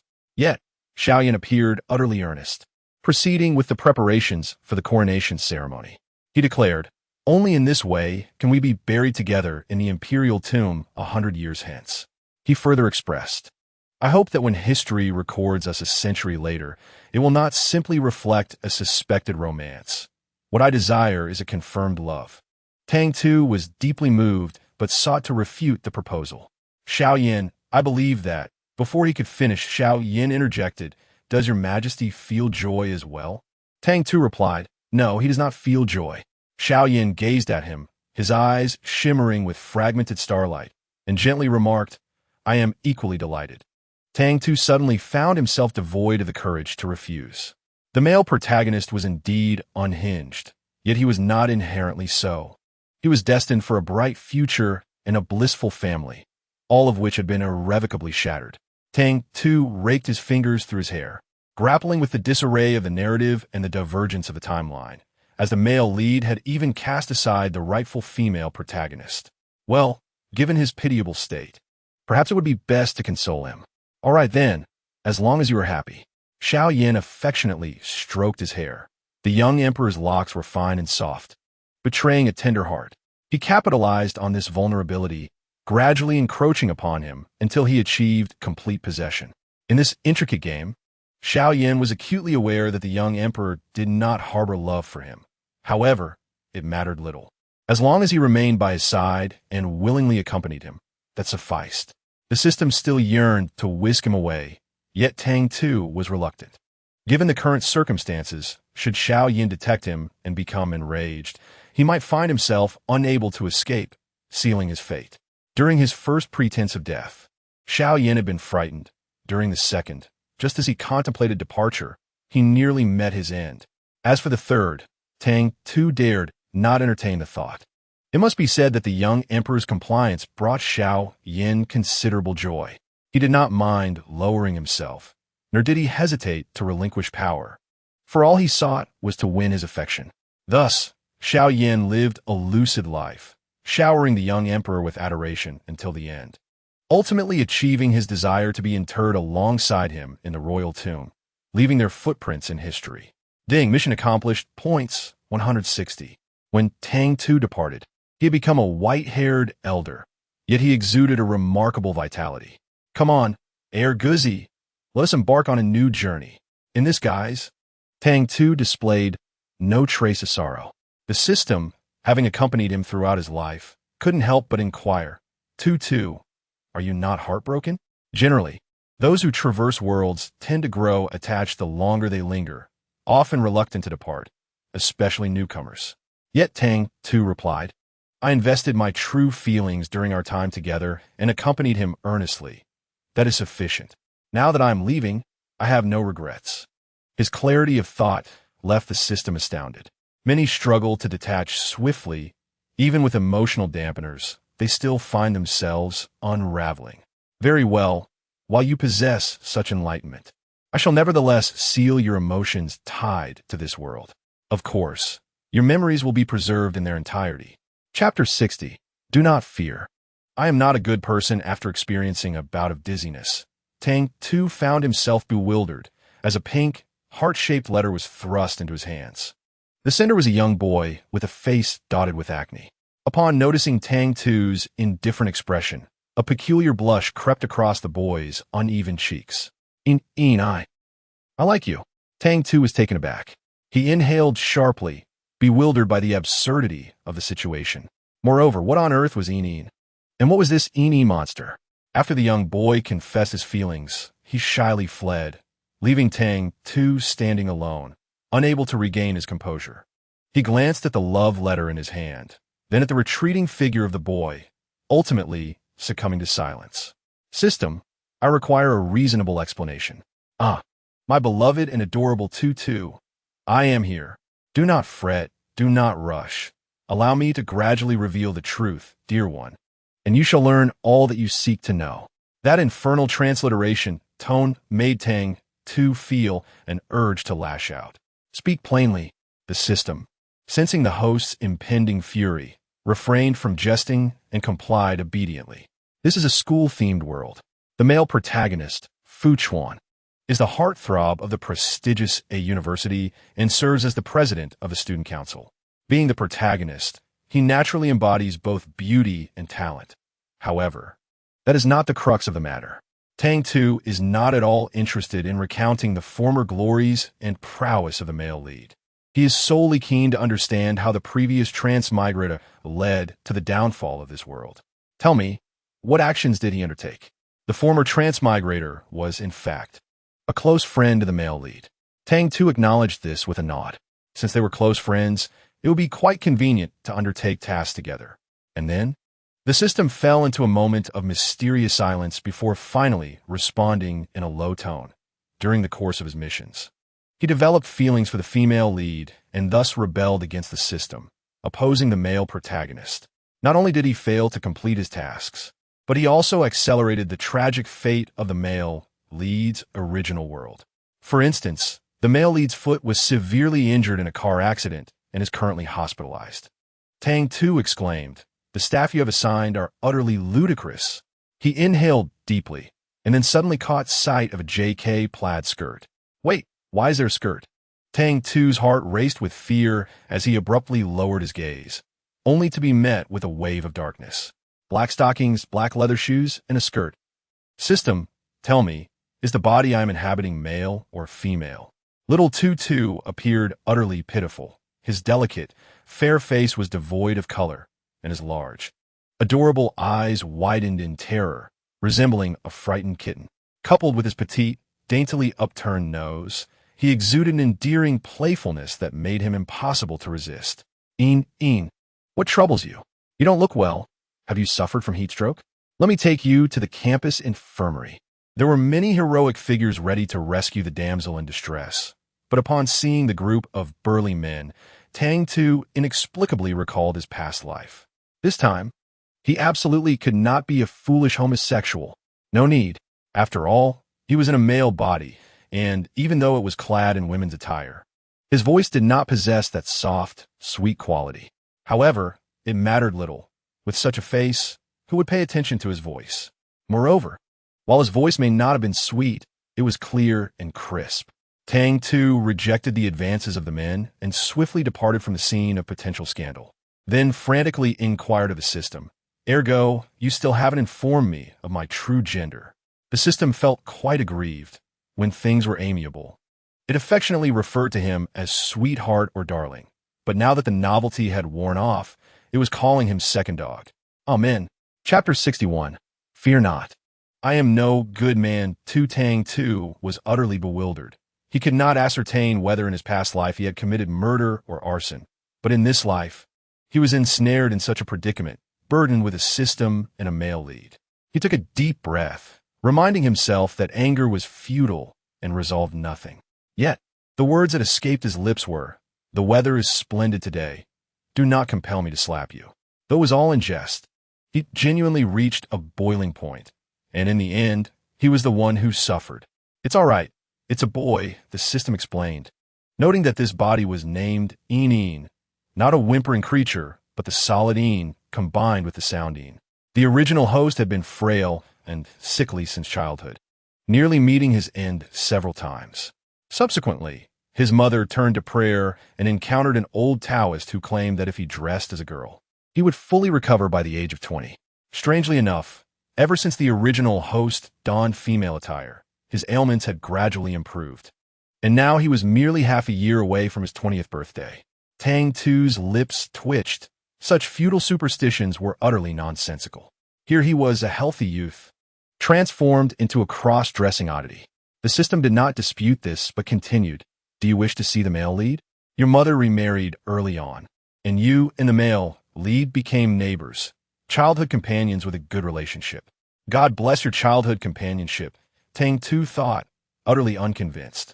He felt exhausted, pondering what his connection to the male lead entailed. Upon noticing the system's sudden pause, he understood. He wiped his face, inhaled deeply, and said, "Speak, I can endure it." The system replied.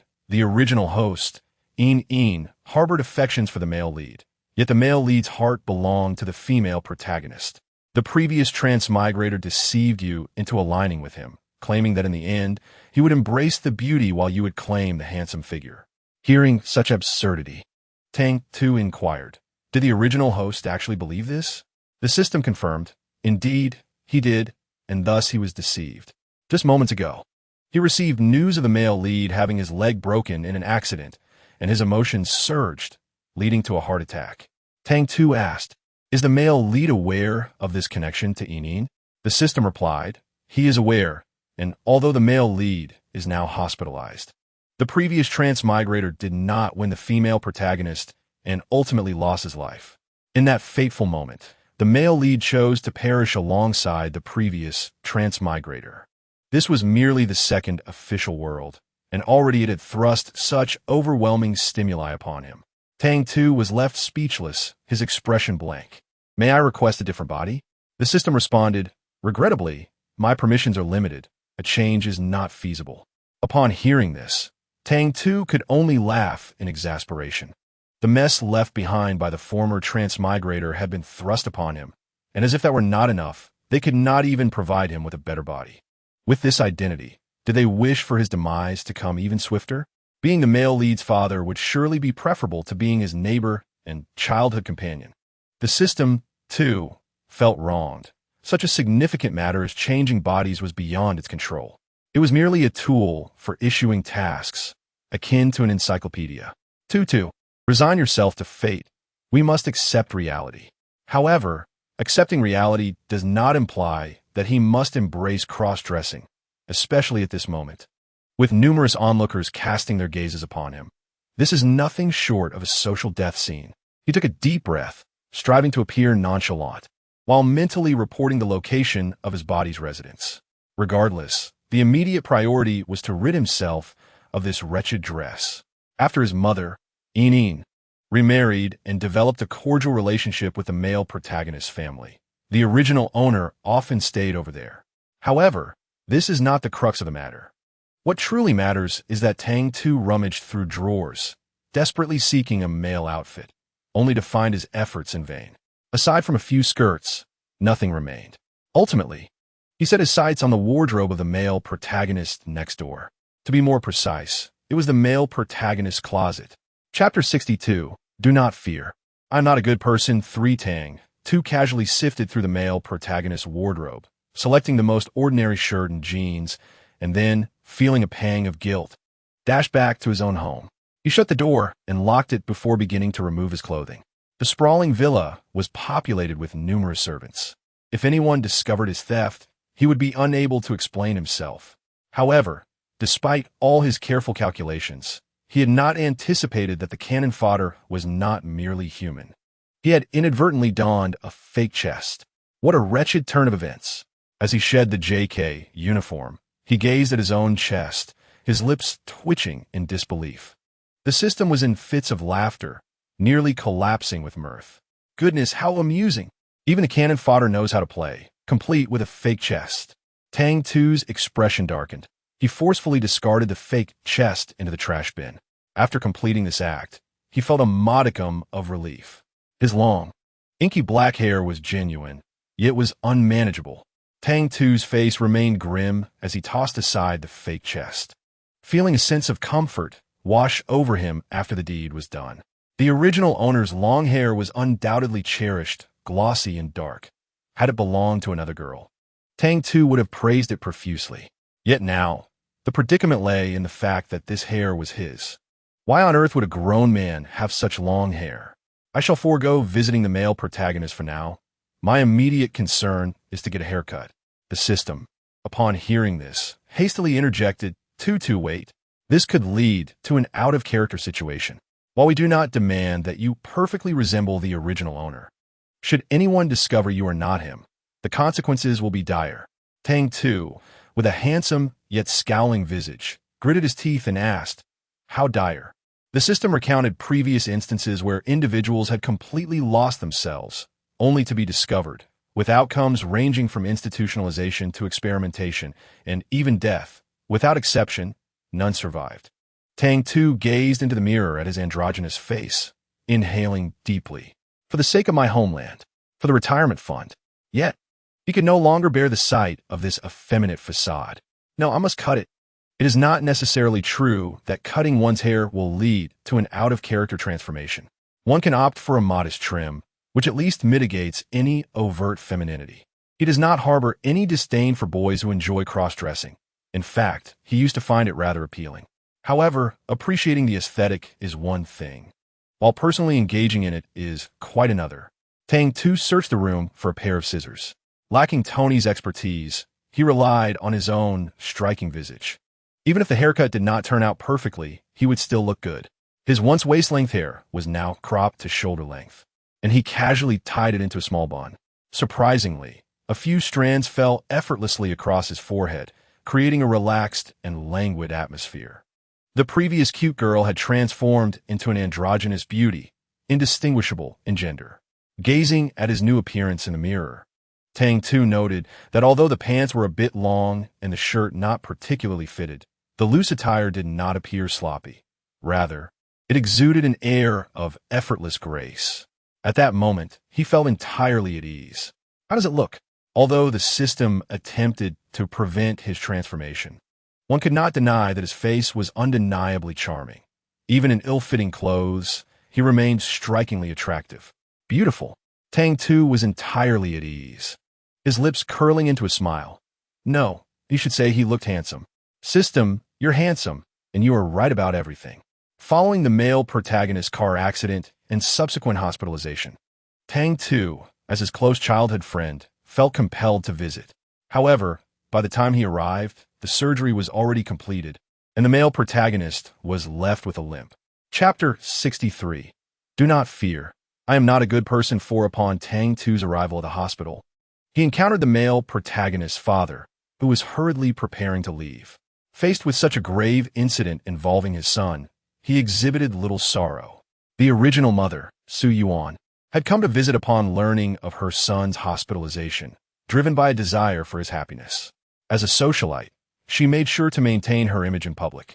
Upon seeing the male protagonist's father, she immediately engaged in gentle pleasantries. Fu Bafong paused to exchange a few words, nodding in agreement, his demeanor surprisingly warm towards his son, as he departed without casting a glance at Fu Chuan.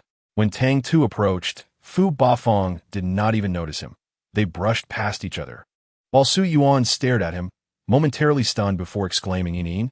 Tang Tu nodded, "Mother." Su Yuan's expression was one of shock, struggling to comprehend that this was her son. Her mouth opened in disbelief, and after a moment, she managed to stammer, "How could you? How could you?" Tang Tu interjected, Are you wondering how I have changed? Upon seeing Su Yuan nod, he revealed a melancholic expression. A few days ago, I confessed to Fu Chuan. As his biological mother, Su Yuan was aware of Yin Yin's affection for Fu Chuan, though she had never been optimistic about it. You confessed? She pondered, recalling Fu Chuan's usual demeanor, almost certain of the outcome. Did it fail? Tang Tu displayed a look of defeat, his eyes glistening as he gazed at Fu Chuan, who lay unconscious on the hospital bed. He said he doesn't like my androgynous appearance. Su Yuan opened her mouth, at a loss for words to comfort him.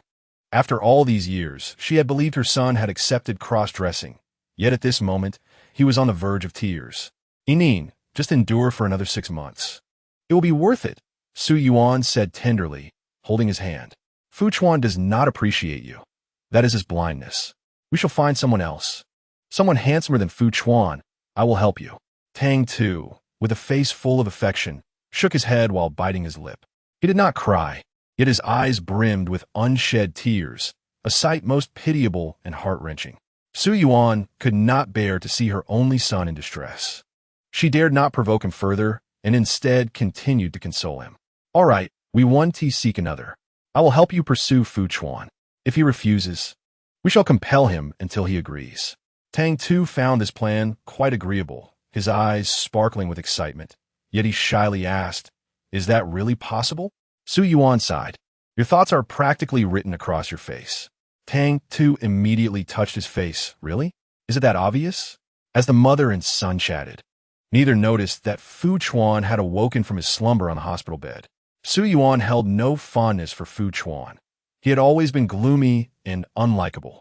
If not for her son's affection for him, she would have avoided contact altogether. However, now that he had broken his leg, it would be easier to manipulate him. All right, since you are so fond of him, you may stay here to care for him. I shall go for a beauty treatment and will not disturb you. Tang Tu smiled as he saw Su Yuan off, but upon turning back, he was met with Fu Chuan's dark, piercing gaze.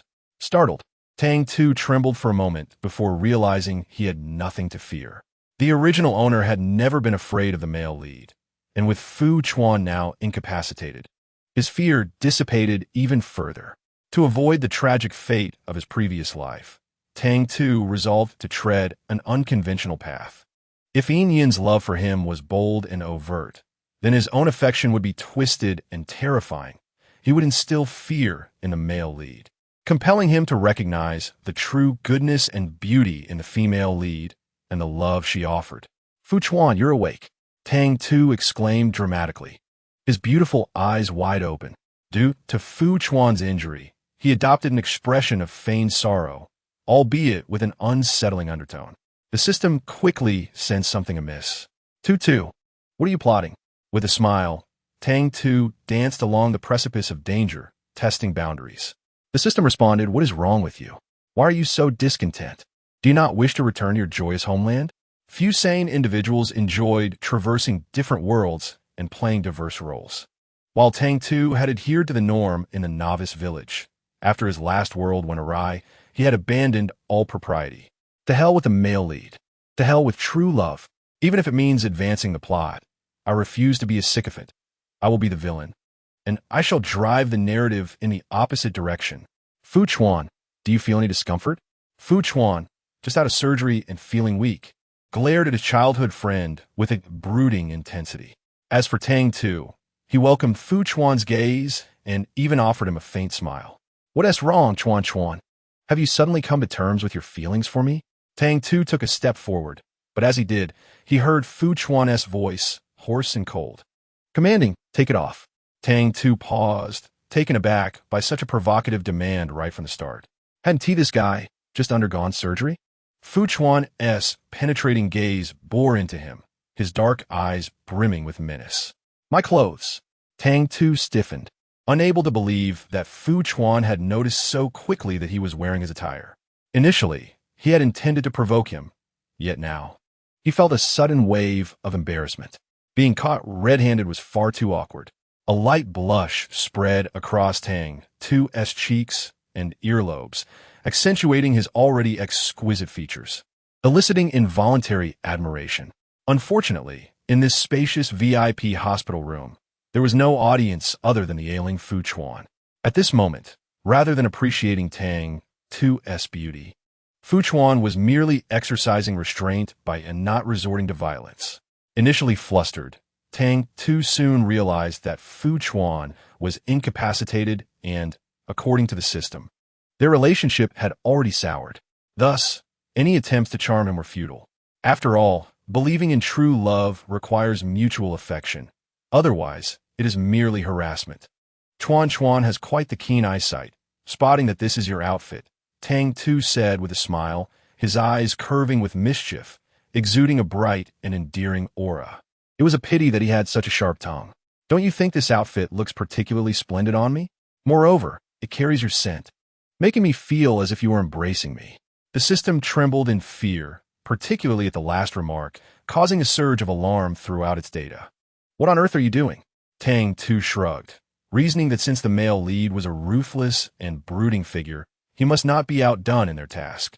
Thus, he resolved to embody a Yandere character. With a playful grin, he added, "Why not go big or go home?" The system was driven to madness. If you screw this up, it's over for both of us, and we'll all be finished. Just moments ago, it had been conversing with him about being a devoted follower, but now, in this world, he was to become a Yandere. The system was overwhelmed, its data beginning to glitch. This was undoubtedly the most troublesome host it had ever encountered. Chapter 65. Don't be afraid, I'm not a good person. Every word of Tang Tu's provocative remarks, punctuated perfectly, relentlessly trampled on Fu Chuan's anger. He was the epitome of the adage you want to suffer if you don't provoke, yet he remained oblivious to the need for restraint.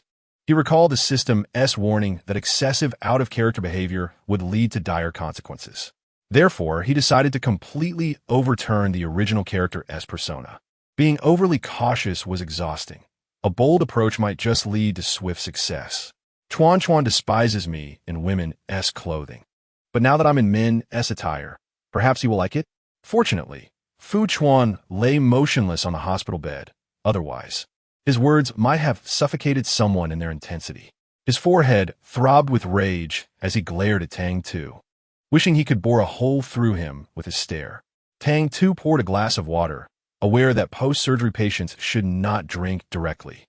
He retrieved a box of cotton swabs, gently moistening them before dabbing them on Fu Chuan's lips, all the while smiling amiably. By the way, Chuan, I must apologize for your car accident. I had no idea that Li Wei, that madman, intended to harm you. My collaboration with him was solely to facilitate his pursuit of Miss Song.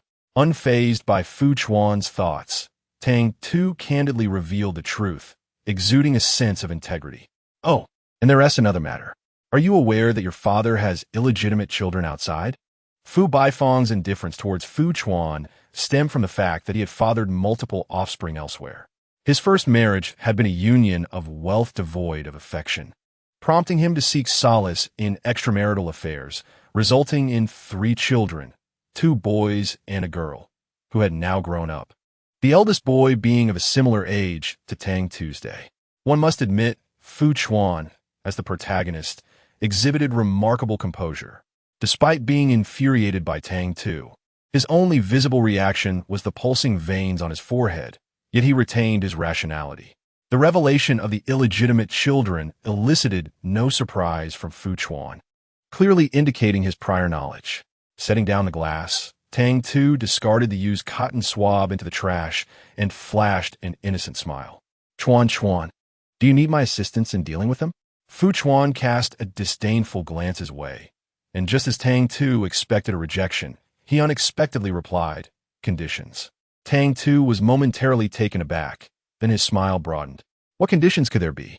We're childhood friends. How about this, Chuan, give me a kiss as payment.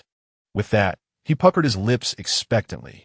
At this, Fu Chuan could no longer contain his frustration.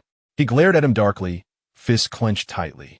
And as Tang Tu drew closer, he coldly stated, "You could certainly try." Tang Tu, emboldened by the challenge, boldly planted a kiss on Fu Chuan's cheek.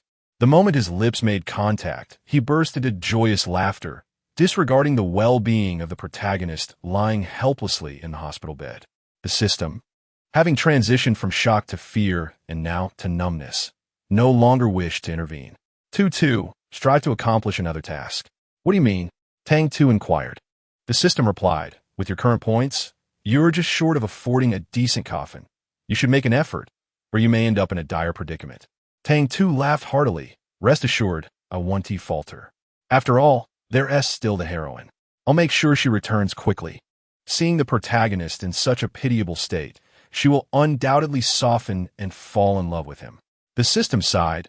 Are you not concerned that before the heroine returns, Fu Chuan might eliminate you? Tang Tu found himself at a loss. Although Fu Chuan currently held the position of student council president and operated his own studio, his true prowess lay within the confines of the campus. Furthermore, according to the trajectory you provided me, Fu Chuan would only rise to prominence after graduation. Presently, he was in a trough of his journey. In Chapter 66, Do Not Fear, I Am Not a Good Person, Fu Chuan and the female protagonist, Song Yumeng, fell in love during their university years, but separated due to unforeseen circumstances, only to reunite later. This period of campus life marked Fu Chuan's nadir. He was now in his third year, with just one remaining year until graduation. Tang Tu merely needed to resolve the grievances obstructing Fu Chuan's relationship with the female lead within this year, allowing them to rekindle their love. And then his involvement would cease. With this thought, Tang Tu felt a surge of joy, realizing that this time he would not be compelled to remain. Although each world was distinct and each male lead varied, he was apprehensive. Even a 1 in 1,000 chance was enough for him to seek to extinguish this issue in its infancy. Darling, surely this time the male lead won't forsake his sweet and gentle girlfriend for the sake of chaos? The system paused, finally grasping why its host had undergone such a drastic change in demeanor. Are you perhaps on guard, preventing the male lead from falling for you?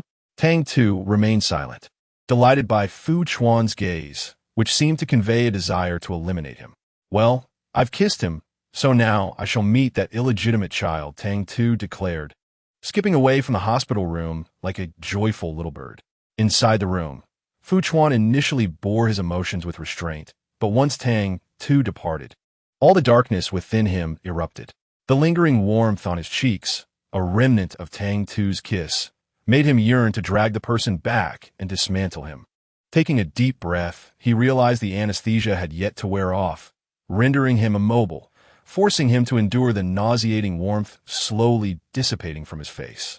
That evening, defying the nurse's protests, Fu Chuan stubbornly took 5 showers in succession. Meanwhile, Tang Tu was shopping for clothes in a mall, and upon learning of Fu Chuan's antics, he nearly leaped with joy. Did he really take 5 showers? He inquired of the system. Would I deceive you? The system, sympathizing with the child who had been so frightened in the previous world, decided to share this little episode with him. Tang Tu celebrated exuberantly, only to have his joy turn to sorrow when he accidentally bumped into a nearby youth, spilling his milk tea all over him. The sticky milk tea drenching the youth was surely an unpleasant experience. Tang Tu immediately apologized, repeating, I'm so sorry. I'm so sorry. I'm so sorry. Even after 3 apologies, the other party remained furious. However, upon recognizing Tang Tu's face, all anger evaporated in an instant. It's all right, the youth said, his tone shifting from anger to politeness. Are you okay? Did the milk tea spill on you? Tang Tu was clad in Fu Chuan's shirt, which, to the casual observer, epitomized the contemporary boyfriend style. No one would suspect it was ill-fitting attire. Coupled with his exquisitely beautiful face, particularly those soulful eyes, he was utterly captivating, leaving others enraptured and dizzy. However, Tang Tu was acutely aware of his misstep. Currently at the mall, he earnestly proposed, I've soiled your shirt. Allow me the pleasure of purchasing you a new one.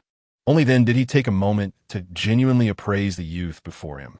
The boy, seemingly of similar age to Tang Tu, matched him in height and possessed a certain handsomeness. Yet it was his gaze that Tang Tu found particularly distasteful, sticky and repulsive, akin to something vile. Just then, the system interjected, that is Fu Baifeng's illegitimate son, the eldest named Gu. Upon hearing this name, Tang Tu's brows furrowed in disapproval. The audacity of such a name was almost appalling, a love child brazenly flaunting his existence.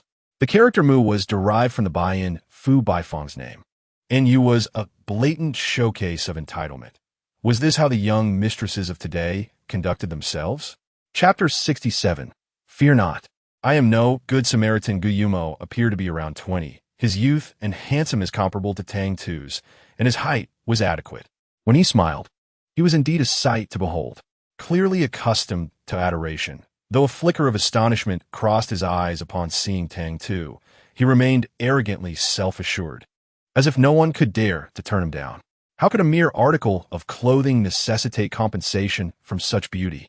A boy of his caliber.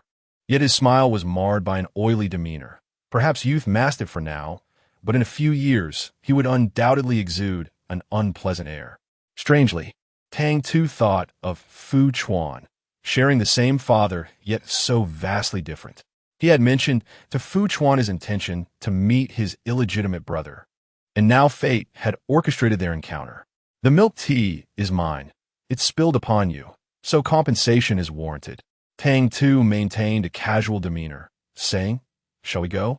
Gu Yumo gazed at his long, curled lashes, feeling an insatiable desire. Such beautiful eyelashes. If only he could steal a kiss, it would surely be delightful.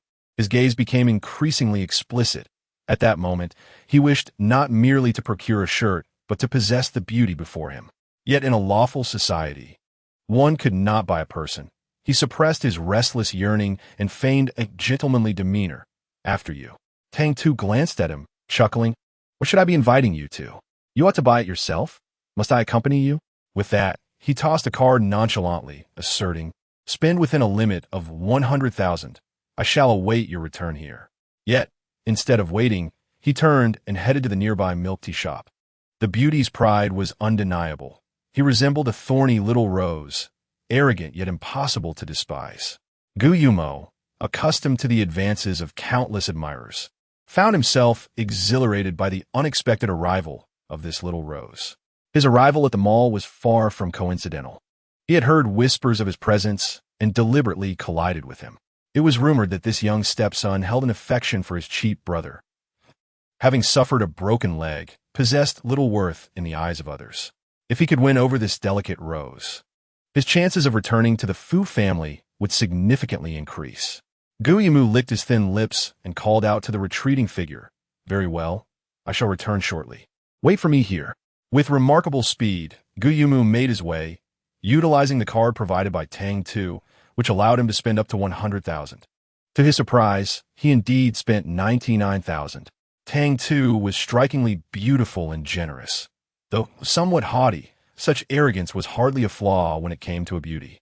Soon, Gu Yumu had changed into clean attire and was carrying gifts he had purchased for Tang Tuesday.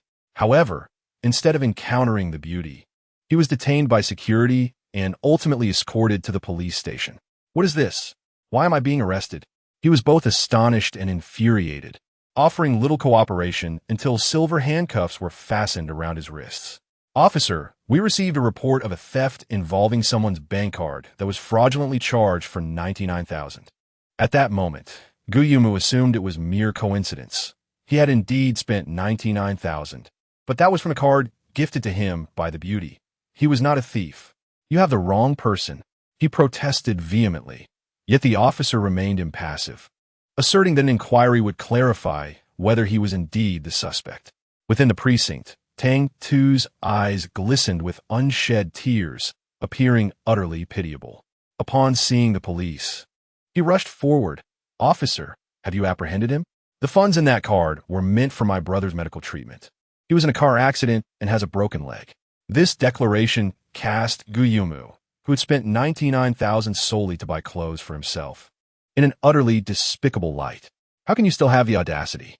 You would steal money meant for someone's medical care. Chapter 68. Do not be afraid. I'm not a good person. Gu Yumu's eyes widened in disbelief, his mouth agape as he hurried to explain. "No, he gave me the card." Tang Tu bit his lower lip, striving to maintain a facade of strength. "I merely spilled some milk tea on you by accident, and you insisted on compensation for your new clothes. I was willing to pay, but you refused to let me accompany you, coercing me into handing over my card. I trusted you, thinking you would only purchase a single garment. Yet you exhausted my entire card. His voice trembled, tinged with the threat of tears that soon fell. Seeing a beauty in tears was enough to tug at anyone's heartstrings. Guillemot had not anticipated such a character from him, and lost his temper.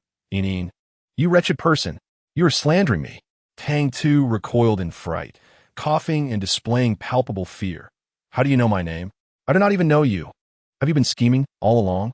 Tang Tu's frail constitution had long compelled him to disguise himself as a girl.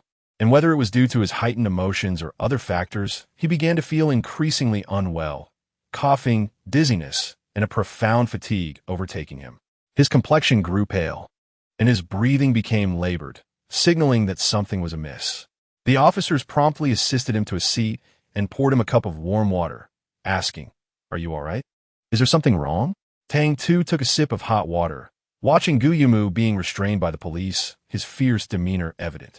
A shiver of fear coursed through him as he uttered, "I am so scared. Officer, my brother is still in the hospital waiting for me. Can I go back?" Tang Tu's complexion grew increasingly pale, devoid of any color. Previously resembling a small rabbit, albeit timid, he was now visibly drained of vitality, causing the officers to be taken aback. "Ining, are you all right?" one of the officers inquired. "Ining is not well," came the reply. Tang Tu felt dizzy, on the verge of fainting, yet he stubbornly insisted, "No, I'm fine." Ultimately, he succumbed to unconsciousness, startling the officers who hurriedly transported him to the hospital, while Guillemot was directly taken to a detention center. The hospital Tang Tu was admitted to happen to be the very one where Fu Chuan was located. Upon receiving the notification, Ms. Chen Yuan promptly upgraded his room from a regular ward to a VIP suite, right next to Fu Chuan's. Tang Tu was aware of his frail body, but hadn't anticipated such a dramatic decline in health, falling ill without any forewarning. Upon waking, he glanced at the 4 drip on the back of his hand and clicked his tongue in disdain. This body was too weak, hindering his performance. Seeing him awake, a mess.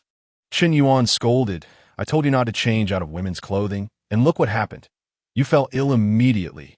Tang Tu, skeptical, dismissed it as mere coincidence. Chen Yuan rolled her eyes, stating, "There are only 6 months left. Can't you just endure it instead of fighting against your body? Can one really just endure this?" Tang Tu retorted, "Never mind. Where's my brother? I'll go find him." Chen Yuan looked at him with exasperation, lamenting that she had raised such a troublesome son who clung to others, particularly those who did not reciprocate his affections. Raising such a troublesome brat is truly a trial. Tang Tu chuckled, soothing her with a few words. Noticing that the 4 was nearly finished, he decided to remove it. "Mom, I'm going to check on Fu Chuan."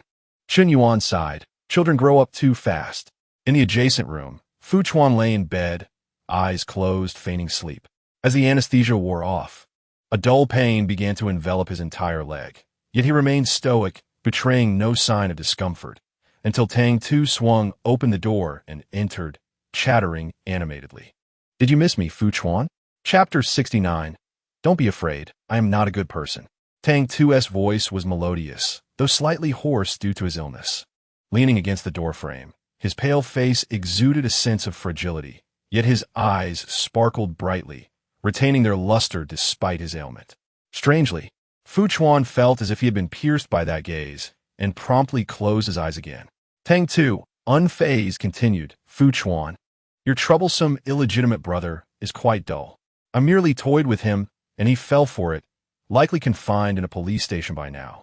As he approached slowly, a smile graced his lips, although his pallor rendered the expression somewhat unsettling.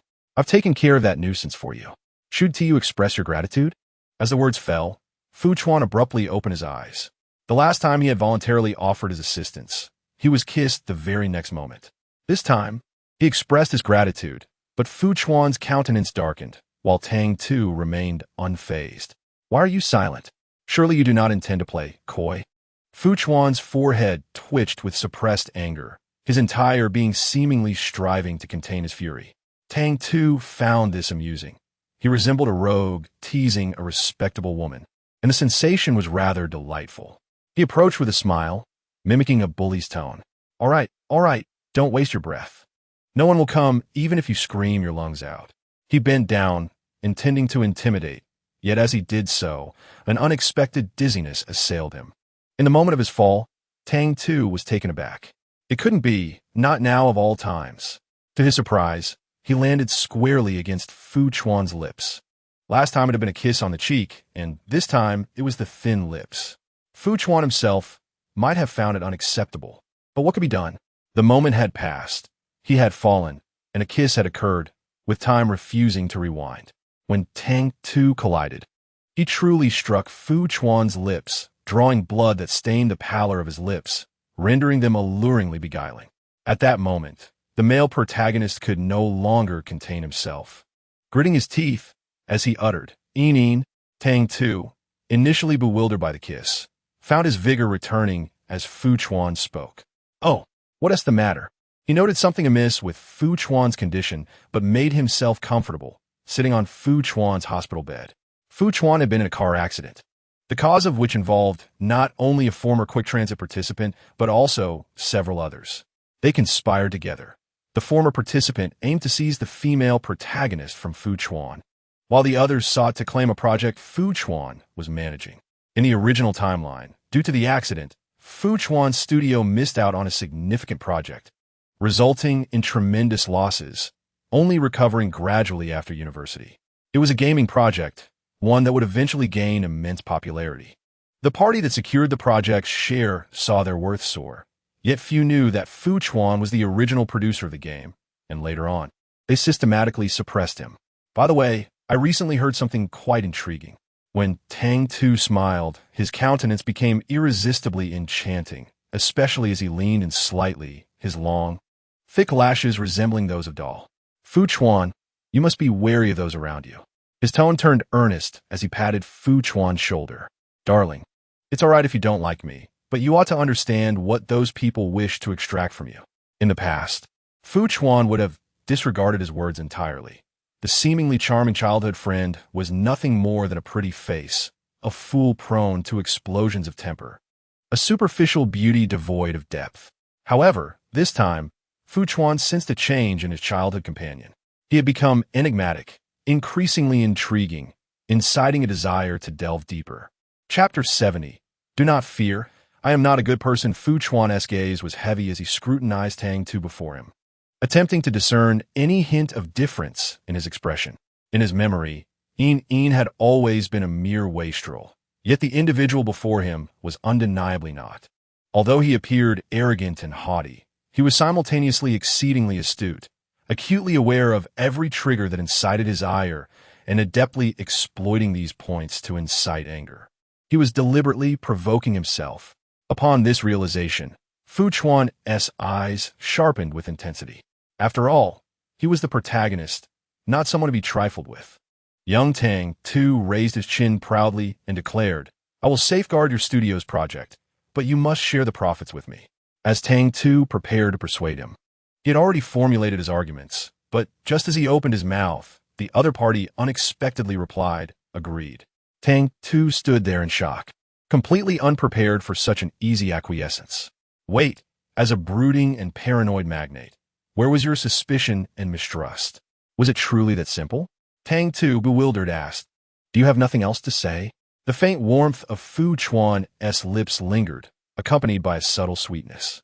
In the past, Yin would have dared to kiss him, and he would have retaliated without hesitation. Yet now, Fu Chuan found himself welcoming the proximity, even savoring it, a reminiscence of the kiss shared moments prior. This shift was astonishingly swift, so much so that it startled even him. He had merely lain in a hospital bed for a day, during which he had been kissed twice, the first time eliciting disgust, the second prompting a desire to savor the moment. No, he must have lost his mind. Fu Chuan gazed at Tang Tu, his expression gradually becoming peculiar, while Tang Tu remained blissfully unaware. He endeavored to incite disdain while simultaneously compelling the other to remain close, all the while increasing his leverage. "Fu Chuan, I wish to invest in your studio," he taunted, yet added, "I am aware that your studio is facing a financial crisis. This project is your last chance at redemption." He believed himself to be quite audacious, unaware that his proud demeanor was irresistibly captivating. Strangely, Fu Chuan's heart skipped a beat. This was utterly bizarre, so out of character. The Fu Chuan was like a stagnant pond, devoid of interest in anyone, including his so-called girlfriend, with whom he merely engaged in a transactional relationship. Both signs of affluent families, both equally disregarded. Fu Chuan was merely overlooked, while Song Yume was not. As a woman, she possessed a value Fu Chuan did not: the prospect of a strategic marriage. The Song family would arrange a beneficial match for her, regardless of her desires. Thus, Song Yume sought to take the initiative, forming an alliance with Fu Chuan. Song Yume was astute. She recognized that Fu Chuan was far from ordinary. His current misfortunes were but temporary, and given time, he would undoubtedly soar to greatness. Unwilling to be shackled by anyone, she cherished her freedom, and thus, joining forces with Fu Chuan to establish a foothold was the most expedient method. To this end, she invested all her savings to co-found a studio with him. However, she never anticipated that, before the studio could find its footing, both she and Fu Chuan would find themselves under scrutiny, unable to escape the watchful eyes of her family. Just as the studio was beginning to take off, she was summoned back to fulfill an engagement. Tang Tu spoke slowly and deliberately, refraining from directly mentioning Song Yumeng for fear of upsetting Fu Chuan. Instead, he opted for a different approach. I will help you uncover those who are targeting you. As for the studio, I shall increase my investment, and I too desire a share of the project. Naturally, if he had stopped there, he might have been considered a benefactor. However, he added a final remark: "You I also want."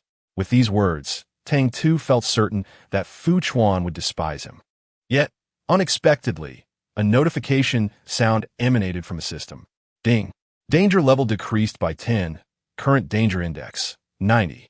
Tang Tu. How could it possibly decrease? Is this malfunctioning? Chapter 71. Do not fear. I am not a good person. Tang Tu wore a shocked expression and inquired of the system, only to find that it was equally perplexed. Do not ask me. I have no idea. Tang Tu retorted. What use are you then? The system sensed something was amiss, but, upon reflection, concluded that it was merely the beginning of the task, and that such unexpected occurrences were improbable. It was impossible for its host, no matter how formidable, to effect significant changes within such a short span. Perhaps it was merely a slight deviation influenced by a previous traveler through this realm. Yes, that must be it.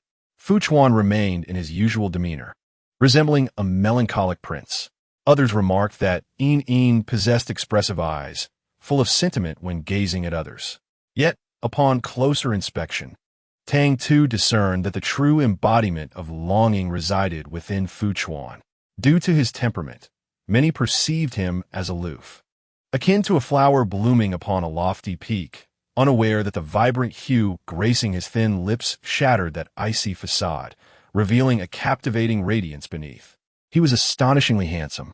Tang Tu inadvertently found himself captivated, and when he regained his composure, he felt utterly disoriented. Had he been tainted by the Xiao Yan from the previous world? Why did he find men appealing? He abruptly shook his head, only to look down and discover Fu Chuan gazing intently at him. In that moment, those profound eyes contained only him. Tang Tu stood frozen, locked in a stare, before suddenly extending his hand to cover Fu Chuan's eyes. Those eyes possessed an enchanting allure, and he nearly felt himself drawn in. Tang Tu's cool hand met Fu Chuan's warm skin, causing a flicker of darkness to cross Fu Chuan's gaze, though he remained oblivious to the change due to Tang Tu's obstruction. What are you doing? Fu Chuan's voice, low and husky, broke the silence, leaving Tang Tu inexplicably guilty. It's nothing, I just find your eyes. What about my eyes, Fu Chuan?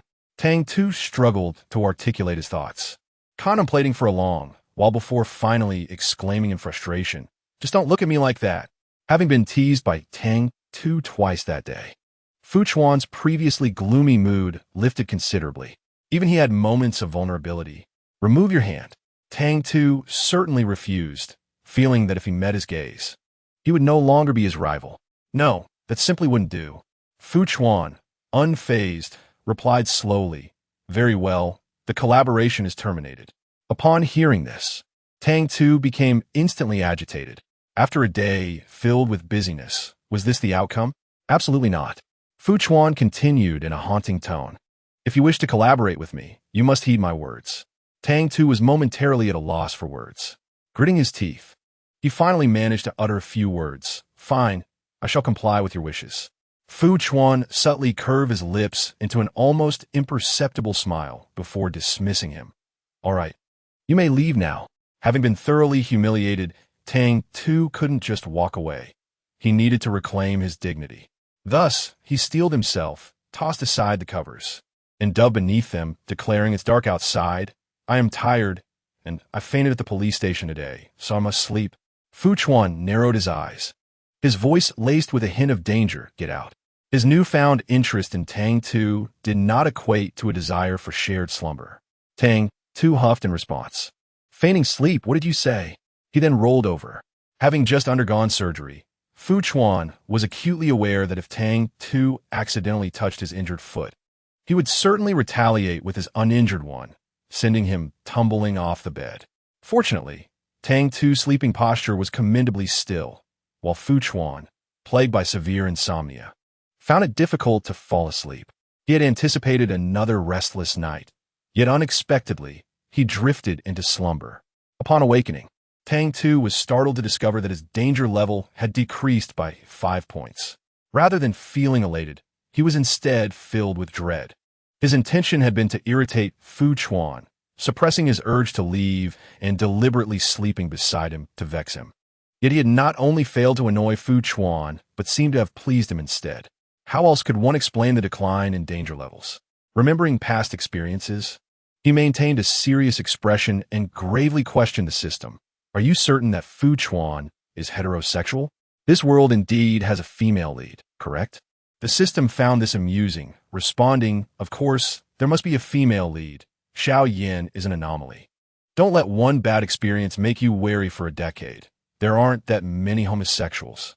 Tang Tu smirked coldly, realizing the system was unaffected by the pressure and dared to laugh. That won't he do otherwise. Tang Tu narrowed his beautiful eyes and issued a stern warning. You shall be at my mercy.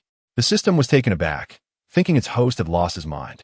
After a brief exchange of banter, Tang Tu stiffened his body, attempting to rise. As he moved, Fu Chuan also awoke. Unlike his usual fatigue, Fu Chuan, suffering from severe insomnia, felt a lingering weariness even after waking. He had long forgotten the last time he had enjoyed such a restful sleep. As his weary body gradually came to life, Fu Chuan suddenly sensed the presence of another person beside him. He abruptly opened his eyes, instinctively adopting a defensive posture. Despite his injured foot, he accurately kicked Tang Tu off the hospital bed with the other healthy foot. Tang Tu fell to the ground with a thud, momentarily stunned. Meanwhile, Fu Chuan, having kicked him, only then realized it was Tang Tu's day. He glanced at the pitiful figure on the floor, reminiscent of a small, forlorn puppy, and unexpectedly found him rather endearing. A barely perceptible smile tugged at his lips as he offered a casual apology, a reflexive gesture. His tone was flat, yet Tang Tu was seething with anger. How dare this man kick him while simultaneously lowering the danger level? This was a grudge he would not forget. Suppressing his inner turmoil with reddened eyes, he appeared woefully vulnerable. Dear Fu Chuan, sweetheart, why do you act as if you don't recognize me after our night together? Was my sleeping posture poor? Why did you kick me? Fu Chuan rubbed his nose, recalling how Tang Tu had been so arrogant the previous day, now transformed into a dramatic figure. He concluded that the young man simply didn't want to acknowledge their encounter. After a good night's rest, Fu Chuan was in high spirits, even managing to overlook his foot injury.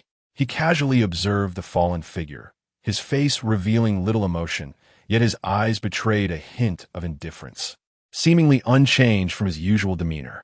However, Tang Tu felt a jolt of unease. Something was amiss. He babbled aimlessly, attempting to provoke Fu Chuan's annoyance. Yet the outcome was contrary to his intent. Despite Fu Chuan's single utterance, the weight of its implication was profound. Tang Tu dared not linger, especially with the inexplicably diminished sense of danger from before. Surely, he couldn't have developed feelings after just a night's sleep. The best course of action was to flee. He pretended to sob as he departed, and the moment he left, Fu Chuan's expression shifted. No longer aloof and cold, it transformed into one of curiosity. He gazed at the door that had just closed, reflecting on the restful night he had enjoyed. Once accustomed to sleeplessness, the transition to peaceful slumber seemed almost impossible. Prolonged insomnia was not easily soothed, even by sleep aids. Yet, the presence of that small creature had facilitated his tranquility. Was it merely the comfort of companionship? Or was it specifically Tang Tu's presence that had brought him solace? Chapter 73. Fear not. I am no good man. Fu Chuan was a man of decisive action. Intrigued by the sudden improvement in his sleep quality, he pondered whether it was due to the mere presence of another person or specifically Tang Tu's day. After some consideration, he contacted his assistant. The studio was small, but as the owner, Fu Chuan had an assistant of his own. The assistant, a peer of his, had worked hard in their student days, and upon receiving the summons, hurried over without having time to change his clothes. Boss, what is the matter? Fu Chuan spoke succinctly, directly articulating his request. I need you to sleep alongside me. His tone was indifferent, as if commenting on the pleasantness of the weather. Yet the assistant's eyes widened in disbelief. What did you just say? Fu Chuan reiterated, I need you to sleep alongside me. The assistant gasped, Boss, although you're quite handsome, we merely signed a work contract. This request of yours exceeds the bounds of our agreement. The assistant rambled on, quite the chatterbox, while Fu Chuan, a man of few words, furrowed his brow in irritation. His expression darkened, and a hint of coldness flickered in his indifferent gaze, causing the assistant to tremble involuntarily. Old boss, Fu Chuan, let's discuss conditions. The assistant swallowed hard and hesitantly added, Well, accompanying you in bed isn't out of the question, but it would come at a different price. At this juncture, he extended 5 fingers. 5,000? Fu Chuan inquired with a nod. The assistant was taken aback. Having worked hard to finance his studies, he had once been on the brink of scavenging for bottles due to poverty. Fortunately, he had encountered Fu Chuan, allowing him to finally afford his tuition.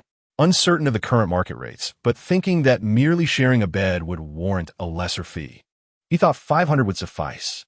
To his astonishment, the boss offered 5,000, money falling from the sky.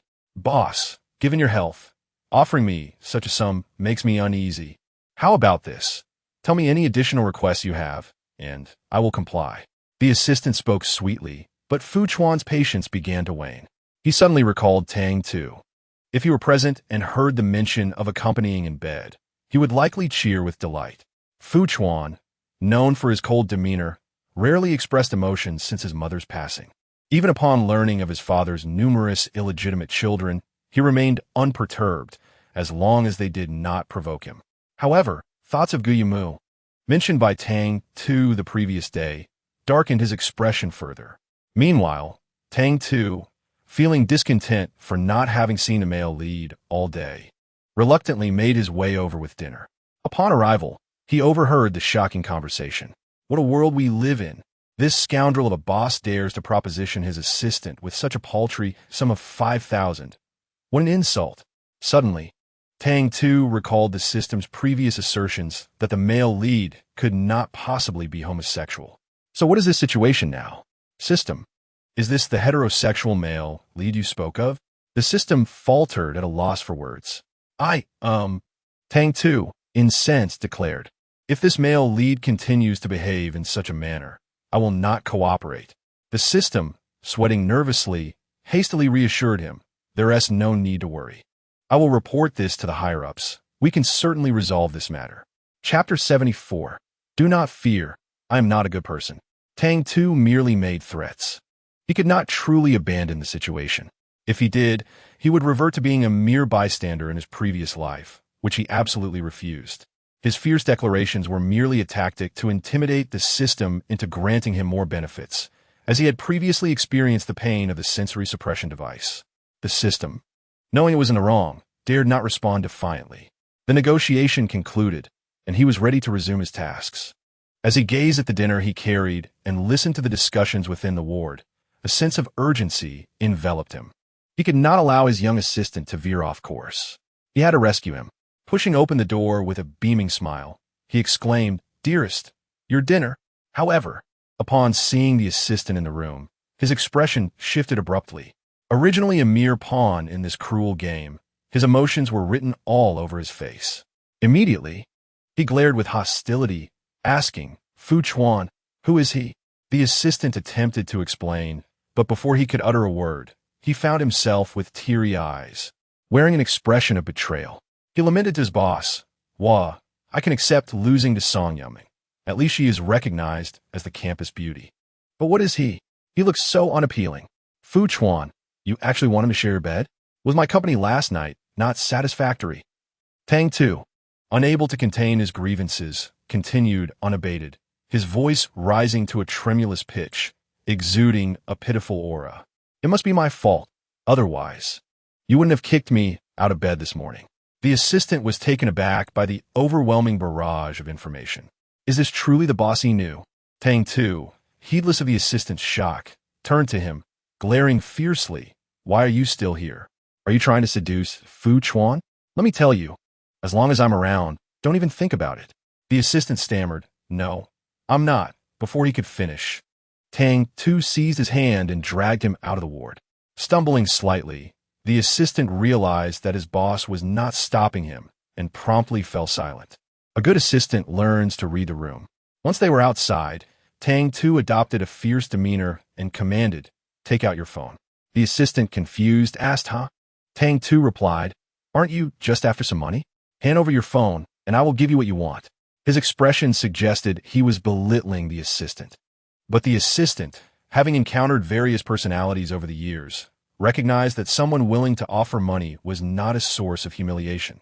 Rather, he saw Tang Tu as a spoiled young master who, despite his fierce appearance, was easily placated. "No need," the assistant smiled. "I was just playing around with the boss." Tang Tu disregarded this and insisted on adding him on his phone. "I warn you, even though he is your boss, you must not harbor any delusions, understood?" The assistant found it amusing. Given the boss's cold demeanor, he would never dare to entertain such thoughts, fearing for his life. After asserting his claim, Tang Tu returned to the ward, expecting to find Fu Chuan irate after the humiliation he had inflicted upon his young assistant. To his surprise, Fu Chuan was calmly eating dinner. How could he possibly eat under such circumstances? "Why are you having dinner?" he inquired. Fu Chuan leaned against the hospital bed, his illness doing nothing to diminish his striking features. Even in a patient-esque gown, he exuded elegance. You brought the dinner, didn't you? It's for me, right?" Tang Tu's mouth twitched slightly. While this was indeed the case, Fu Chuan's calmness was astonishing. "It is meant for you." Fu Chuan leisurely swallowed his mouthful of food without raising his gaze, affirming, "Then that's exactly right." Tang Tu felt momentarily stifled. He had lost this round. And that was unacceptable. As a man, he had to reclaim his dignity. As he stepped forward, he swiftly seized the spoon from his companion's hand just as it was lifted, indulging in a bite of the meal. With a mischievous grin, he savored the food with the spoon that had touched his partner's lips, gauging whether there remained any appetite. How utterly repulsive. In Chapter 75, "Fear not, I am no good man," Tang Tu relished the meal he had pilfered from Fu Chuan, perhaps finding it particularly delectable due to its stolen nature. As he ate, he playfully remarked, "Dearest, this is delicious. Might you feed me another bite?" Fu Chuan's expression darkened. Although his impression of Tang Tu had improved significantly, it did not imply that he would tolerate the audacity of sharing a spoon. He regarded the cheerful visage before him with an unfazed demeanor and, after a moment's pause, queried, "Still wish to eat?" Tang Tu immediately leaned closer, unabashedly stating, "My dear, your feeding is simply delightful." Fu Chuan let out a cold laugh, retorting, "If your beloved were to hurl the food at your face, it would be even more delectable. Would you care to try?" Tang Tu, with the intent to vex him, succeeded in his endeavor and promptly withdrew his hand. "I was merely jesting. My dear is unwell. How could he possibly feed me? That would be terribly exhausting." With that, he rolled his eyes and, taking advantage of Fu Chuan's distraction, whisked away his dinner, declaring, "Since my dear cannot feed me, I shall partake in my meal alone." Fu Chuan gazed at his empty plate, a mixture of amusement and irritation washing over him. "Delicious?"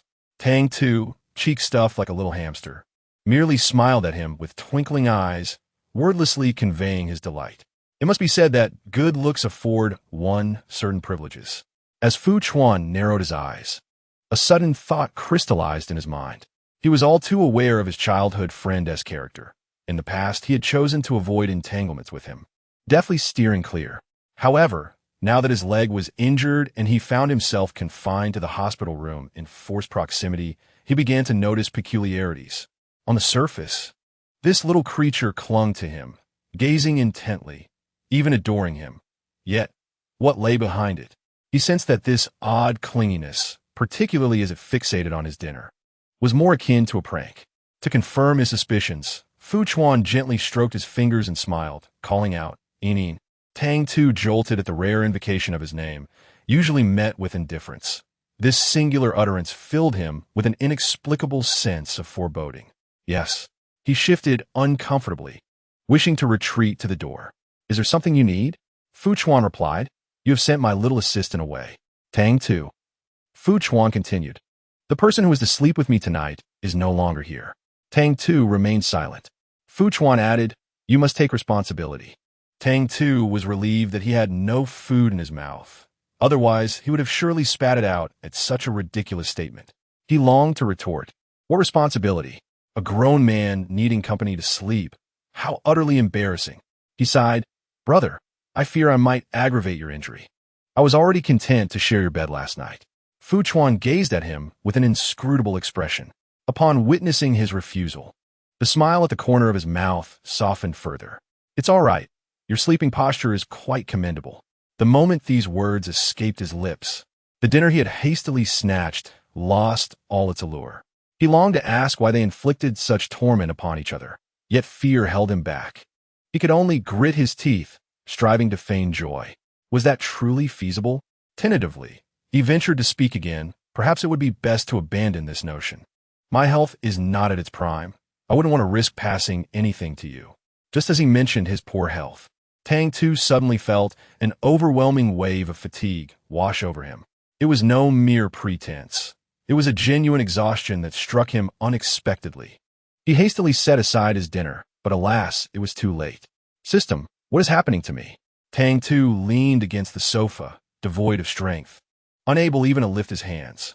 "System, you have a fever. Your current temperature is 40 degrees Celsius. Chapter 76. Do not fear.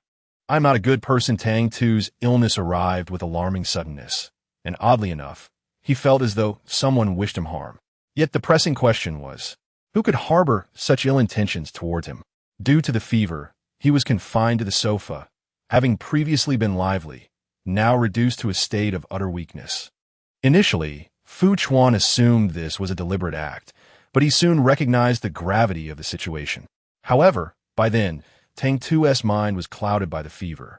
"Inin?" Tang Tu's face bore an unnatural flush, a consequence of the high fever, while his breathing grew labored. In his haze, he seemed to hear someone calling his name, yet he could not muster the strength to respond, surrendering instead to the ominous force that beckoned him into darkness. Ultimately, it was Fu Chuan who activated the call button above the hospital bed, summoning a nurse. The nurse arrived swiftly and, upon seeing Tang Tu collapsed on the sofa, was taken aback. She rushed to his side for an examination, and her alarm prompted her to call for additional nurses to assist in transporting him back to his hospital room. Tang Tu's fever had struck without warning. He had been hospitalized for an unrelenting fever, which had finally begun to subside, only to spike again. While it is common for individuals to experience recurrent fevers, it was exceedingly rare for someone to faint as he did.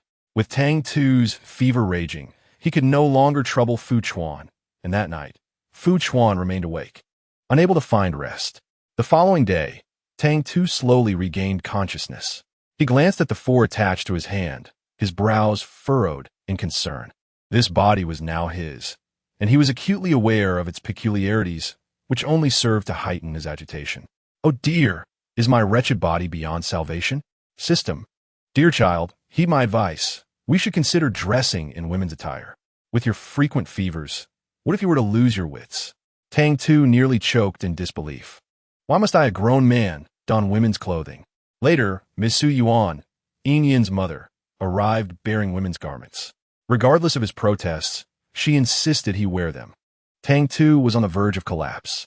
"Mother, if I must wear them, please do not strip me of my clothes." "And what is this?" Su Yuan chided. "You little rascal, have you forgotten the faux pas of not wearing women's clothing for a few days? This is the very outfit you previously recommended to me."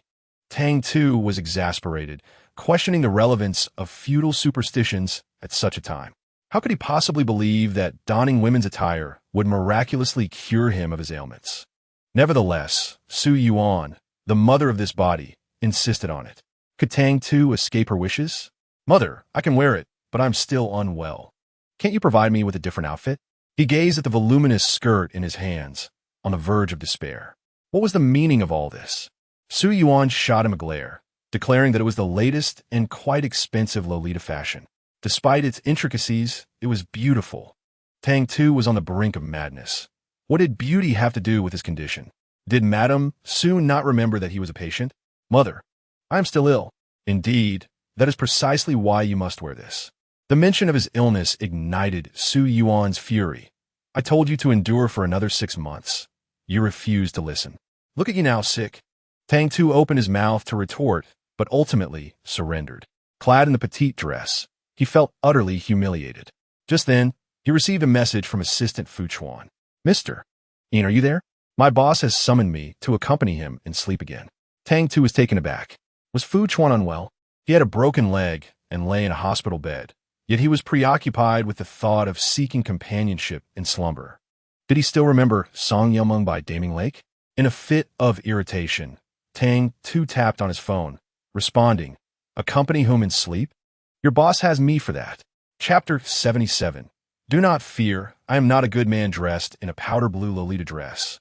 Adorned with a large bow hairpin placed by his mother, Tang Tu stormed into Fu Chuan's hospital room with an air of defiance. His entrance took Fu Chuan by surprise.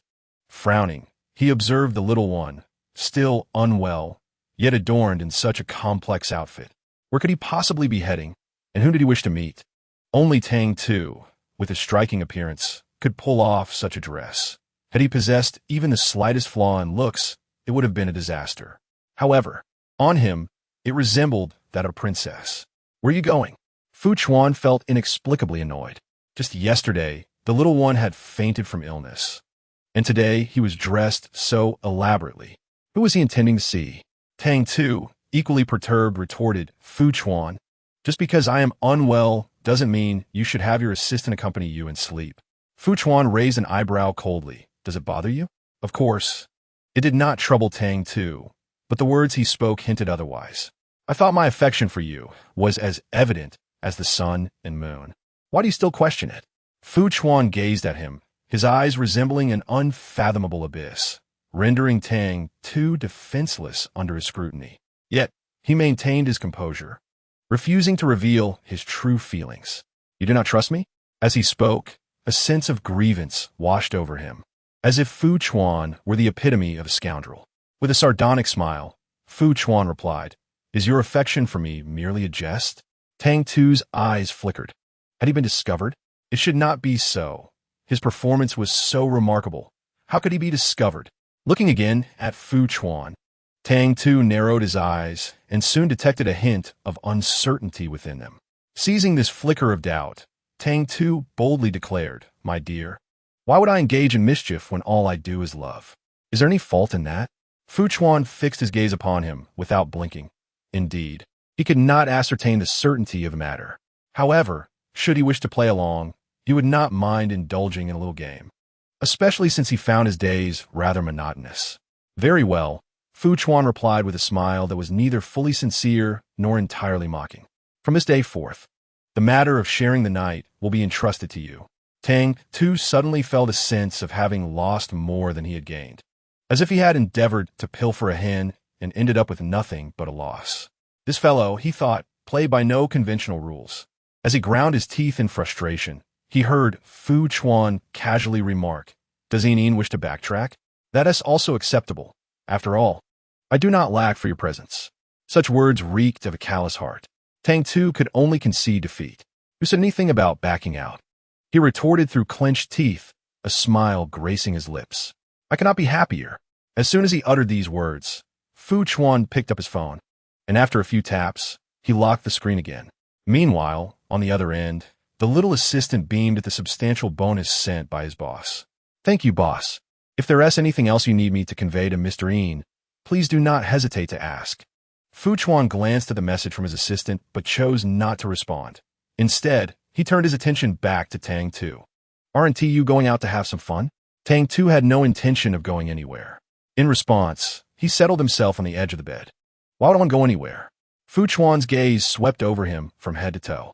Previously, he had kept a respectful distance from his younger brother, who had a penchant for women-esque clothing.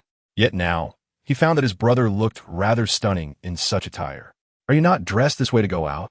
Tang Tu, aware that most men might not appreciate his appearance, deliberately grinned and replied, "Who said I dress like this to go out? I did it for my brother to see." With a playful wink, he added, "My dear, do I look good?" The little creature was so close that Fu Chuan could catch a whiff of the faint, sweet scent of milk emanating from him. His gaze deepened, yet he smiled as he replied, "Beautiful." At these words, Tang Tu nearly fell off the bed in shock. "Damn it, this fellow is not normal." Chapter 78. Fear not. "I am no good man." Tang Tu sought to mask his astonishment, reaffirming that the male lead before him was indeed quite peculiar, exceedingly so. However, he cannot flee, for if he did, the task would remain unfinished. Thus, he could only summon the system for a reprimand. "System, come forth for a scolding." The system quivered in fear, hesitating to speak. It was well aware of the problem, but could hardly admit it. To confess would be akin to slapping its own face. Tang Tu was not inclined to hear its explanations, which he deemed mere obfuscations. He would not be treated as a fool. The male lead may be unusual, but he himself was perfectly normal. Tang Tu tidied up his clothes and hesitated to sit at the edge of the bed. He cleared his throat, rising to his feet. "I must return. If the nurse cannot find me later, she will worry." He fabricated an excuse to avoid leaving the two of them alone in the same hospital room. Despite Fu Chuan's broken leg, he still felt trepidation, but who could have predicted an unforeseen turn of events at such a moment? Before he could depart, he noticed a nurse wheeling in a medical cart. "Ah, Mr. Yin, there you are," she exclaimed. Tang Tu was taken aback. The nurse retrieved a syringe and, while preparing to draw medication, inquired, "Mr. Yin, would you prefer to sit on the sofa or somewhere else?" Tang Tu froze, his gaze fixated on the syringe in the nurse's hand, motionless. "Is that for me?" Noticing his fearful demeanor, the nurse smiled warmly. "Yes. I just checked next door and guess you might be here. By the way, are you afraid of needles?" Tang Tu was not afraid of needles. He had a pain-blocking device, so a mere injection was trivial. However, he was reluctant to receive it in front of Fu Chuan, especially since it required him to remove his pants. How embarrassing. He stared at the needle, swallowed hard, and asked, "Could I have an injection somewhere else?" Before the nurse could respond, Fu Chuan interjected, "Mr. Yin, are you frightened?" His tone was teasing, almost as if he were watching a performance. Even with his broken foot, he appeared completely at ease, which was infuriating. The tactic of provocation was timelessly effective. Initially unwilling to be injected in front of Fu Chuan, Tang Tu's temper flared. He straightened his neck defiantly. "Afraid? How could I possibly be afraid?" Fu Chuan smirked slightly, his smile subtle, yet his eyes glimmering with amusement. "Mr. Yin is quite brave." "Of course," Tang Tu retorted with bravado. "It's just a shot. I'm not a 3-year-old child." With that, he lifted his skirt. Had he not been wearing a little dress, he might have exuded more confidence. However, Fu Chuan's peripheral vision caught sight of the safety shorts beneath his Lolita dress, and his handsome face momentarily cracked in disbelief. One interesting choice of safety shorts, Fu Chuan struggled to articulate, finally managing a few words, though they felt inadequate. Not just interesting, it was downright absurd. Tang Tu appeared adorably sweet on the surface, yet when he lifted his skirt, it revealed a pair of beach shorts adorned with husky emojis. The nurse couldn't hold back her laughter. "I apologize, Mr. Yin. Typically, we nurses maintain professionalism and do not jest with patients, but I simply couldn't help myself." Tang Tu. Not only did the nurse laugh, but a faint smile also graced Fu Chuan's face. After the accident and his foot injury, Fu Chuan had initially presented a gloomy and irritable demeanor, instilling fear in others. Yet now, as the clouds began to disperse, the crimson in his eyes gradually transformed into a smile, as if the rain had cleared to reveal a bright sky. Chapter 79. Do not fear. I am not a good person. Despite Tang Tu's seemingly calm demeanor, his inner turmoil told a different tale. What defines a social death scene? This right here. After receiving his injection, Tang Tu fled in haste, leaving behind the cheerful laughter echoing in the ward, accompanied by the familiar system notification. Ding. Danger level decreased by 5, current danger level 80. The anticipated decline was met with Tang Tu's impassive expression. He had confirmed that his malicious path had met with failure. Yet, he could not fathom why this had occurred, especially when he had nearly reached his limits several times. Taking a deep breath and clenching his fists, he resolved to persevere. Whether by coincidence or fate, upon donning women's attire once more, Tang Tu found his health improving significantly, and he was soon discharged. The very first task upon his release was to visit Fu Chuan's studio, where the assistant had already recognized him. The remaining staff, having received Fu Chuan's directives, did not impede his presence and allowed him the freedom to act as he pleased. Initially defiant, Tang Tu attempted to wear men's clothing upon his discharge, only to swiftly experience adverse reactions. Reluctantly, he reverted to women's attire, though he refrained from adorning himself in the playful and eye-catching skirts of Lolita or JK fashion. He valued his dignity and opted for something more androgynous. To his credit, his naturally exquisite appearance rendered him striking even in understated garb. The staff knew him as the boss's childhood friend, and the assistant's attentiveness suggested a favorable rapport between him and Fu Chuan. In the studio, Tang Tu rarely engaged in mischief, as none there warranted such antics. However, he showed no mercy towards those who needed to be dealt with. According to the clues provided by the system, there were a dozen individuals in the studio, among whom 2 were traitors, core staff members who had been nurtured by Fu Chuan himself. While Fu Chuan regarded them as trusted confidants, they had betrayed him, leading to a later estrangement from all. Presently, Fu Chuan was in possession of a critically important gaming project that had the potential to revolutionize the industry. Most games were primarily designed for computers, with few available for mobile play. However, this project he was developing was a mobile game that had taken the world by storm, generating immense revenue. What should have been his glory was usurped by the 2 traitors.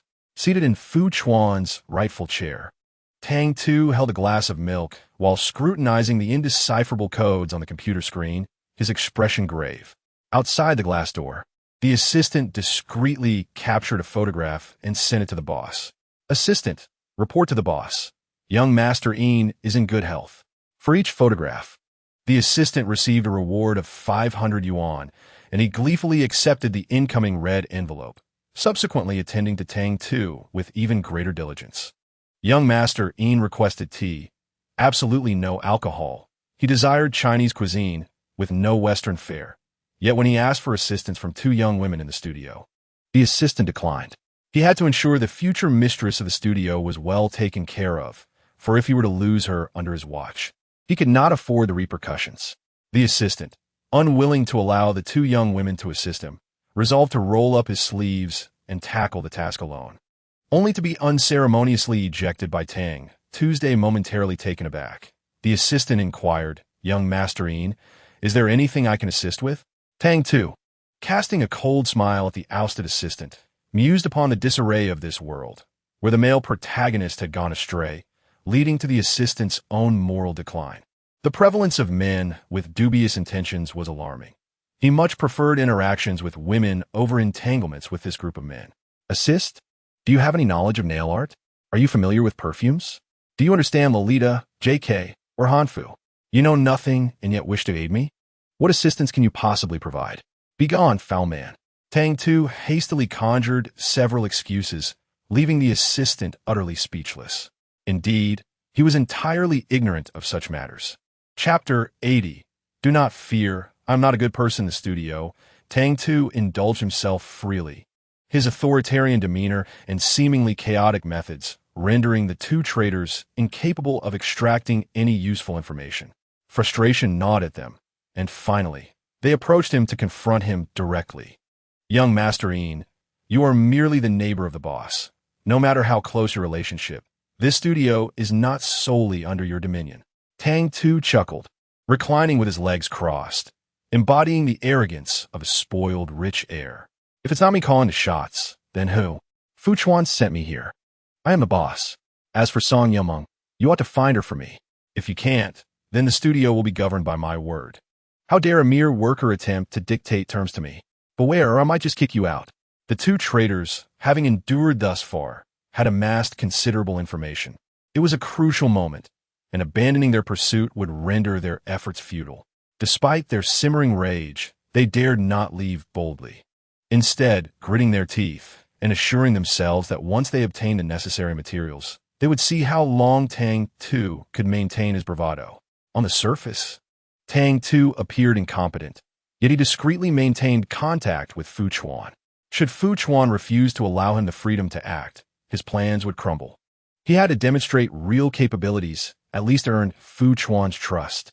Despite being hospitalized with an injury, Fu Chuan worked diligently with a notebook, initially viewing Tang Tu as a mere child seeking to engage in tasks. He was willing to provide opportunities, knowing that if complications arose, he could rely on an assistant or himself to rectify matters. However, as their conversations progressed, he found himself drawn to Tang Tu. The young man was not only handsome, but also remarkably astute, presenting solutions that had eluded even Fu Chuan's thoughts. Fu Chuan was captivated. What began as a light-hearted interaction gradually transformed into a serious engagement. Unbeknownst to Tang Tu, a man in earnest pursuit was the most alluring, and while he focused on completing tasks, he remained oblivious to the fact that he had caught someone's attention. After 2 months, Fu Chuan was discharged from the hospital. The public was aware only that he had suffered a leg fracture, unaware that his leg had been surgically repaired. He remained in a wheelchair to maintain appearances. 2 months is neither excessively long nor particularly short. Upon his return, he was poised to finalize the gaming project he had been overseeing. Tang Tu, concerned about the possibility of errors, accompanied him daily, intentionally revealing the whereabouts of the two traitors. My dear, in your studio, that Feng Wei and Wang Lishi. I have observed their peculiar behavior. They must be harboring some secrets. The young one, with his handsome face composed, gazed at him silently, and suddenly, Fu Chuan comprehended the historical notion of a femme fatale. He felt an overwhelming desire to pamper him, to indulge him without restraint. Oh, Fu Chuan set aside his work, meeting his gaze with a smile. What secrets could they possibly possess? Initially, Fu Chuan assumed the young one held a personal grudge against them, especially since his assistant had reported numerous incidents over the past 2 months. Feng Wei and Wang Lishi were ministers of the student council at a university, who had previously assisted him significantly. Now, as they approached their senior year summer internship, he inquired if they would be interested in working at the studio. Naturally, being alumni and longtime acquaintances, Fu Chuan treated them well, sharing profits during successful ventures, and thus he never suspected their betrayal until Tang Tu presented evidence.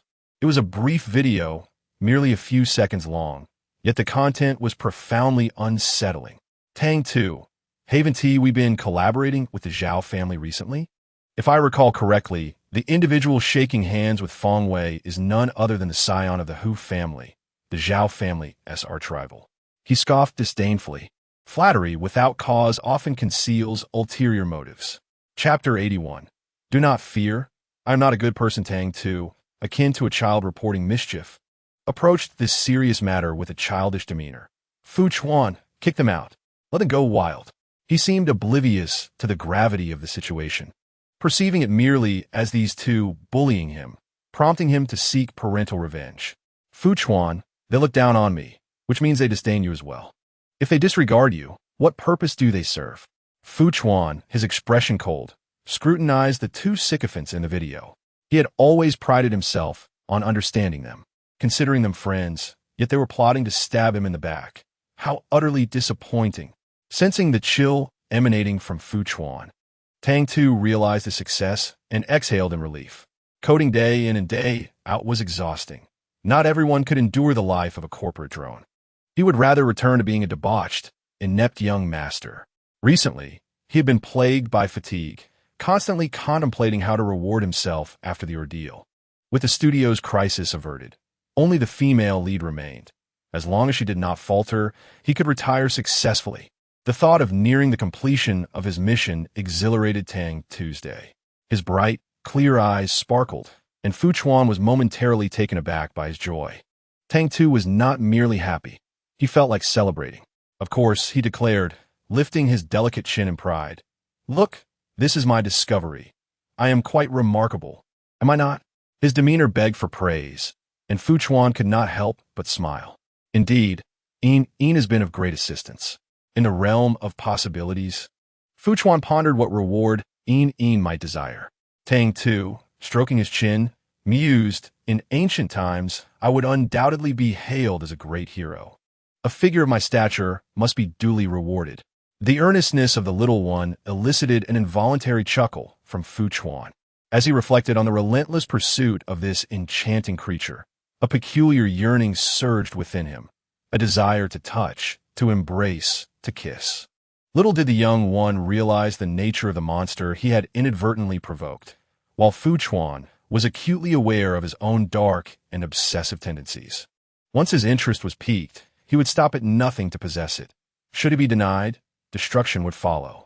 From childhood toys to cherished pets, and even to his father, Fu Baifeng believed he held dominion over all matters, oblivious to the fact that he had already ensnared himself in Fu Chuan's intricate web. Once the opportune moment arose, his sons, including himself, would face ruin at Fu Chuan's hands. Fu Chuan was indeed a monster, one cloaked in human skin. Suppressing his inner turmoil, Fu Chuan endeavored to project an air of warmth and tenderness beneath the sunlit facade. Since Yin was so remarkable, perhaps a kiss would serve as an appropriate reward. Meanwhile, Tang Tu lounged in his office chair, leisurely sipping milk, a daily ritual facilitated by his diligent assistant. Yet on this occasion, he found himself wasting it. With a sudden splatter, milk erupted from his mouth, splashing onto Fu Chuan's face. Tang Tu was utterly startled, unsure whether his shock stemmed from Fu Chuan's proposition of a kiss or the milk now adorning his features. In a panic, he leaped from his chair, stammering apologies as he fled. I'll get you a tissue. However, tissues were readily available on the table, rendering his quest unnecessary. Nevertheless, the little one dashed away with impressive speed, vanishing before he could utter another word. Yet, having successfully piqued Fu Chuan's interest, escape would not be so simple. After all, as Fu Chuan languidly licked the sweet milk from his lips, who could resist such a charming young soul?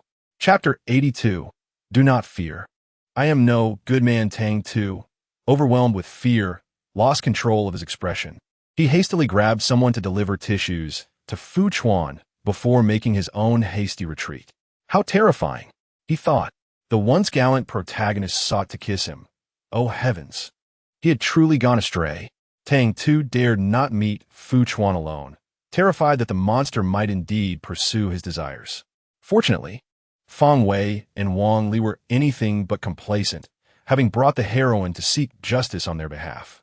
As Tang Tu beheld the heroine before him, he nearly chuckled with delight. He was poised to approach her, only to find that she had come to him instead. What fortune, indeed, to gain such an opportunity without effort. The young girl exuded an aura as delicate and alluring as peach blossoms, coupled with a striking vibrancy reminiscent of roses, suggesting she was not without her own defenses. Song Yumeng did not bear the ferocity of Feng Wei. Instead, she scrutinized him thoughtfully before arriving at a conclusion. He was a handsome youth with an edge, though one could only wonder who might be fortunate enough to see past his prickly exterior and witness his tender side. Hello, young one. She extended her hand with a smile. My name is Song Yumeng. As soon as the term little friend emerged, Tang Tujuan's face contorted in displeasure. Am I a little friend? Initially, his spirits were lifted by the arrival of the female protagonist, but now he found it impossible to smile. With a sullen expression, Tang emphasized, I am soon turning 20. Song Yumeng smiled softly, for only a child would insist on their age. Very well, I am older than you. You may call me sister. Tang's lips twitched, wanting to retort that as the heroine, she ought to embody the traits of kindness, innocence, and charm. Why then? Must she encroach upon the role of a malicious supporting character? I refuse, he stubbornly countered. You are here to support them. I will not call you sister. Having spent so many years in the Song family, Song Yumming had encountered all manner of individuals, yet the boy before her, though audacious, possessed a certain endearing charm that elicited amusement rather than irritation. No worries, even if you do not call me sister. I'm still willing to refer to you as my little brother. Tang Tu thought to himself. This conversation is going nowhere. He had initially hoped for the heroine to reconcile with the male lead, but now the thought of their romance felt utterly exasperating. When Fu Chuan arrived, he found his little friend on the verge of an explosion. Tang was furious, his entire demeanor bristling with indignation. I must warn you, do not go too far. Even his threats appeared overly delicate. Having witnessed how the debauched would issue threats with coarse and vicious language, Song Yumming now observed the boy before her. Clearly a proud, yet adorable individual. He was undeniably handsome, and good-looking individuals often carried a certain privilege. It was Song Yumming's first encounter with him, yet she felt no aversion. Had Fu Chuan not intervened, she would have continued to tease him. However, upon witnessing Fu Chuan's protectiveness, she was momentarily taken aback. It was peculiar to see him in such a light. He was typically aloof, even calculating the pros and cons when spending time with her, but with this boy, there was no calculation, no ulterior motive, only a hidden possessiveness cloaked beneath his gentleness. A sudden realization struck Song Yumming, and when she glanced back at Fu Chuan, she noticed an unmistakable warning in his gaze. Nevertheless, she was unfazed. Old Fu, how is your foot injury? Fu Chuan replied nonchalantly, it's the same as before. She feigned concern, asking, I know a specialist in orthopedics. Would you like me to assist you in contacting them? Fu Chuan promptly declined. No need. Afterward, he even began to usher her away. Is there anything else? Chapter 83. Don't be afraid, I'm not a good person. Tang Tu quickly regained his composure. It was now a scene between the protagonists. Given the current circumstances, things seemed rather dire. Fu Chuan harbored significant reservations about the female lead, and even when she extended a friendly gesture by offering to find him a doctor, he coldly rejected her. Tang sighed. Old Fu is destined for a life of solitude. An orthopedic doctor? Since Fu Chuan was unresponsive, it seemed he would have to rely on his convenient childhood friend to take the initiative. Tang feigned interest. Which orthopedic doctor are you referring to? Song Yumming cast a sidelong glance at Tang Tu, and it was unclear what thoughts crossed her mind, but her smile widened. Brother, you seem quite concerned about your neighbor. At first glance, the remark appeared rather ordinary. However, Tang Tu found it somewhat peculiar, though he could not pinpoint why. After a moment of hesitation, he dismissed it as overthinking and replied with a composed expression. She is my childhood friend. Of course I care. Song Yumming exaggeratedly exclaimed, oh. Then turned to Fu Chuan, saying, you never mentioned this childhood friend before. I initially thought you disliked him. But then again, she paused before continuing. If I had such a beautiful and charming childhood friend, I would want to keep her to myself as well. Tang Tu frowned slightly, eager to refute her statement. The truth was, Fu Chuan really did disdain him. It was less about hiding and more about wishing him out of existence. The handsome youth's expressive demeanor caught Song Yumming's attention, and a glimmer of intrigue flickered in her eyes. Meanwhile, Fu Chuan's expression grew increasingly cold. Seated in his wheelchair and unable to move freely, he issued a stern warning. You talk too much. Afterward, he beckoned Tang Tu to approach. Tang Tu, naively believing Fu Chuan had something to discuss, obediently walked over. Chuan, do you want me to push you somewhere? He had grown accustomed to expressing himself in front of him. Often, a glance or gesture from Fu Chuan was enough for him to understand his intentions. A silent understanding they shared. Time to leave, Fu Chuan declared. Song Yumming observed the wary look directed at her and nearly laughed aloud. It was amusing to see Fu Chuan, usually so composed, in a state of alarm. Had he forgotten they were partners? All right, I talk too much. I'll take my leave then. Please don't rush me. Despite her words, as she was about to exit, she cheerfully said to Tang Tu, lovely brother, let us exchange contact information. Tang Tu had already intended to do so, and without waiting for Fu Chuan to object, he promptly stepped forward. Fu Chuan's refusal was on the tip of his tongue, but upon seeing Tang Tu's eager approach, his eyes turned dangerous. Song Yumeng, akin to pulling fur from a tiger's back, hastily made her escape before Fu Chuan could express his anger, boldly declaring as she left, "Brother, let us keep in touch." It was essential to maintain contact. Tang Tu needed to find a way to mend their relationship. "All right," he replied. The seemingly arrogant young master actually possessed a surprisingly endearing innocence, and this contrast made him charming, much to Song Yumeng's delight. Unfortunately, such an adorable young man had already caught someone's attention. Fu Chuan watched Song Yumeng's retreating figure, his gaze turning icy. He was aware of his overreaction, but found himself unable to restrain his feelings, ultimately allowing his obsession to consume him. "Do you like her?" he asked. Tang Tu instinctively nodded. After all, she was the female lead, and even if she weren't charming, she still had to be. "Song Yumeng is rather beautiful," he remarked, only to suddenly recall that they were now rivals in love. How could he praise his rival? Thus, before Fu Chuan could react, he hastily amended, "But I don't like her." Fu Chuan's initial anger dissipated in an instant upon hearing his words, and with a faint smile, he inquired, "Why don't you like her?" Tang Tu replied, "Because she is your ex-girlfriend." Chapter 84. Do not fear, I am not a good person, Ding. The danger level decreased by 5. Current danger index, 75.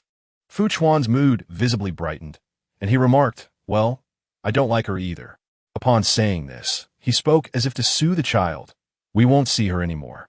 Tang Tu was utterly taken aback, and a surge of frustration welled up within him. The narrative had taken a turn. He was disparaging the female lead, and yet the male lead appeared pleased as the danger level diminished. What absurdity was this? Such words could not be uttered so lightly. He endeavored to steer the plot back on course, stating, "But she is one of the shareholders of the studio. We can't completely avoid her." Fu Chuan decisively interjected, "Let's change the shareholders. From now on, the studio will be yours. What do you think?" Tang Tu was thoroughly exasperated. He could not fathom how to converse under such circumstances. Was this truly the male lead? He felt utterly drained from trying to adhere to the script. "This is not good," he thought, masking his weariness with a stoic expression. "I believe I'm feeling a bit fatigued. I need to take a break." He needed to grant himself a respite. Staying around this troublesome male lead might lead him to commit some dreadful act.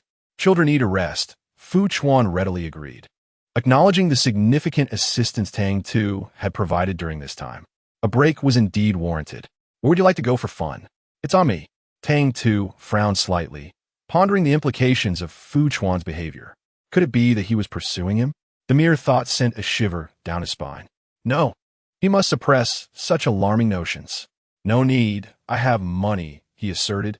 And to reinforce his point, he added, "Did you forget, brother? I just invested 2 million into your studio."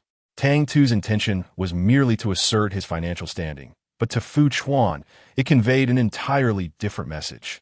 Was the child concerned about his finances? Thus, he rushed to prove his own wealth. What a considerate little fellow.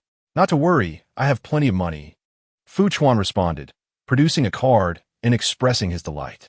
Tang Tu, gazing at the card in his hand, felt a broad grin spread across his handsome face. He queried the system, "Can I break this card?" The system replied, "Dear, a breach of character may be fatal. I hope you value your life."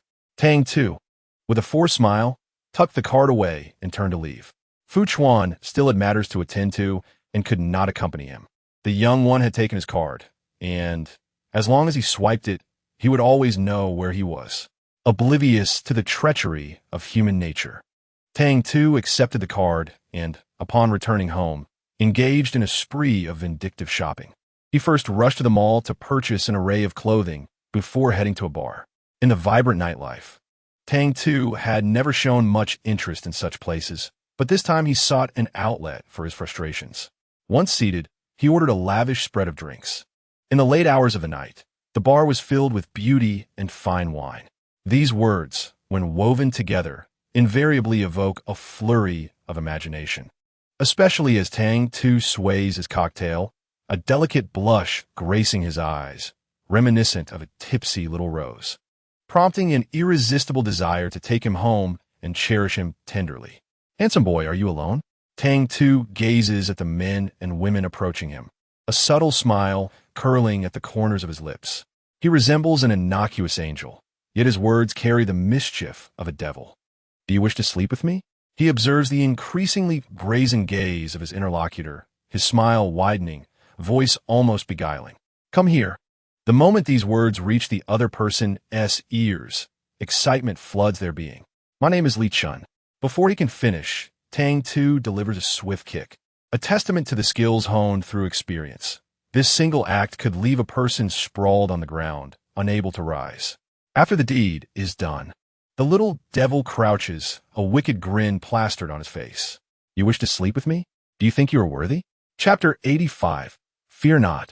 I am no good man indeed. Embracing the role of a villain brings an exhilarating sense of liberation. Tang Tu feels invigorated, having knocked his adversary to the ground without spilling a drop of his cocktail. He smiles, anticipating the rage of the one who had attempted to flirt with him, only to be met with an unexpected response. Instead of resistance, there lies a look of infatuation, as though his demeanor only heightens the other's excitement. Tang Tu's expression falters. In this world, even the NPCs seem corrupted. The individual on the ground wears a blissful countenance, seemingly unfazed by the earlier assault, and even continues with his prior statement. "Handsome boy, I was just getting to my introduction. My name is Li. Li, how about you?" In that fleeting moment, Tang Tu recalls the notion of a sycophant. He had once fawned over the male lead during his missions, but never had he encountered someone who worshipped so fervently. He concedes defeat. With a sharp tongue, Tang Tu retorts in anger, pouring the remainder of his drink over the man. "Your name, much like yourself, is utterly nauseating." This humiliation tramples upon the other's dignity, and even the bystanders nearby murmur in disapproval of Tang Tu's excesses. "Young man, if you dislike him, simply refuse him. Why resort to such disgrace?" Tang Tu lifts his gaze, scrutinizing the impeccably dressed man before him, a smirk of derision forming. "Coming to a bar dressed so formally, sir? You certainly know how to enjoy yourself." The man initially appears taken aback, but soon a smile graces his lips, infused with a hint of resignation and remarkable composure, rendering him incapable of uttering harsh words. "Young man, I am merely teaching you the ways of the world." Tang Tu narrows his eyes, prepared to inquire of the system regarding this paragon of virtue. Just then, the system interjects. "Wait a moment. This man is the heroine's current fiancé." Upon hearing this revelation, Tang Tu senses an opportunity. The heroine's fiancé. If he were to disrupt their betrothal, would it not lead to its dissolution? "Tong, provide me with all his information."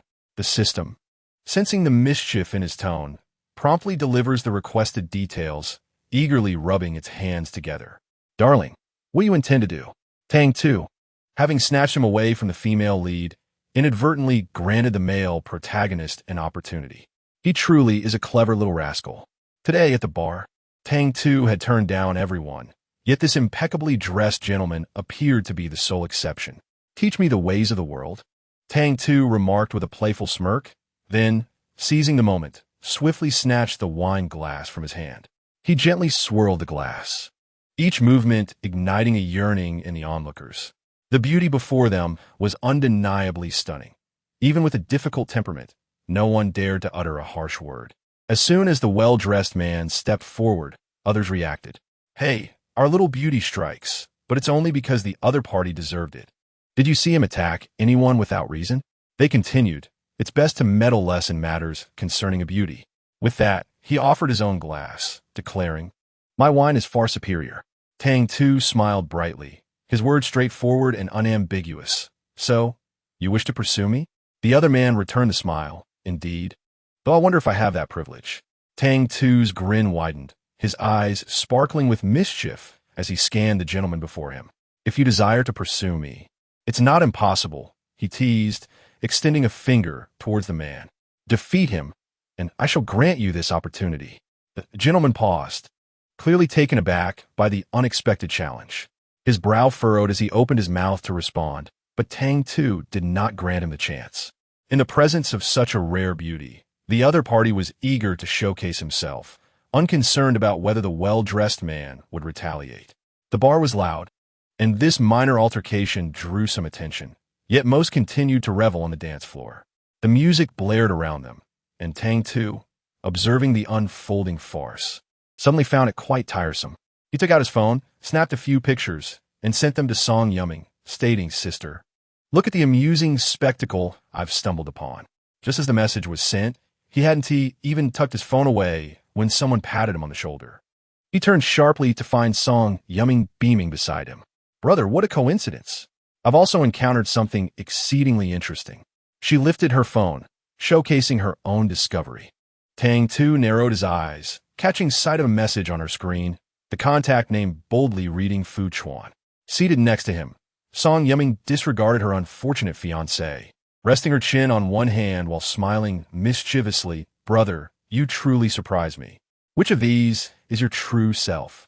Ding. The danger level increased by 5. Current danger index, 80. Tang Tu ignored the system alert, smiling as he replied, "What a curious statement. Naturally, both are facets of my true self. Many individuals possess dual personas." Song Yuming nodded in agreement. "Indeed, there are many with dual faces. But what about you, brother?" She paused, then added, "Is there more about you that I am unaware of?" Tang Tu replied, "Oh, I have many surprises in store. I wonder which aspects you are eager to learn about." At this moment, Tang Tu epitomizes the quintessential little devil. His smile is mischievous, yet on that strikingly vivid face, it is hard to find him disagreeable. Song Yuming, somewhat surprised, inquired if Fu Chuan was aware of his demeanor. That fellow Fu Chuan possesses an ownership over him that borders on the possessive, and the thought of these two together is quite electrifying. Tang Tu, resembling a rogue, shrugged nonchalantly and confessed that he had once harbored a profound affection for Fu Chuan. Raising her eyebrows, Song Yuming admitted to having heard some rumors. Fu Chuan's brother is quite the figure at a university, his stunning looks ensuring he cannot be overlooked. Yet his actions have led to a reputation that is far from admirable. Gradually, discussions surrounding Een have shifted more towards his scandals than his beauty. Tang Tu, however, remained indifferent. As a young man, what need had he for beauty, especially when not seeking to entice anyone?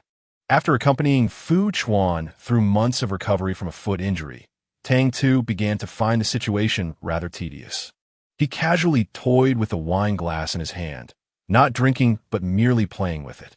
"Sister, have you ever heard of one-sided love?" he asked.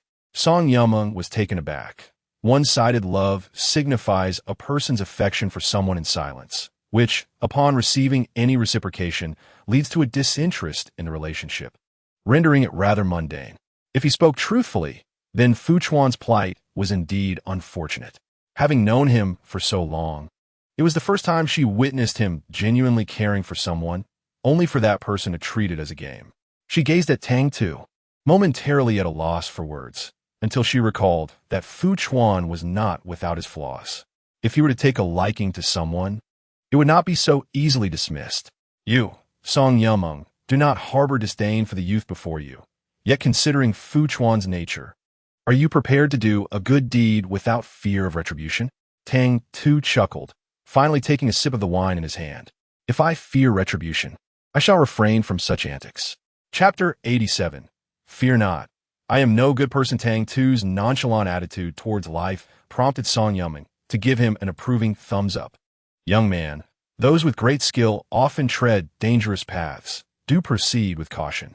The whiskey unfurled on his palate, its sharpness giving way to the sweet aroma of wheat.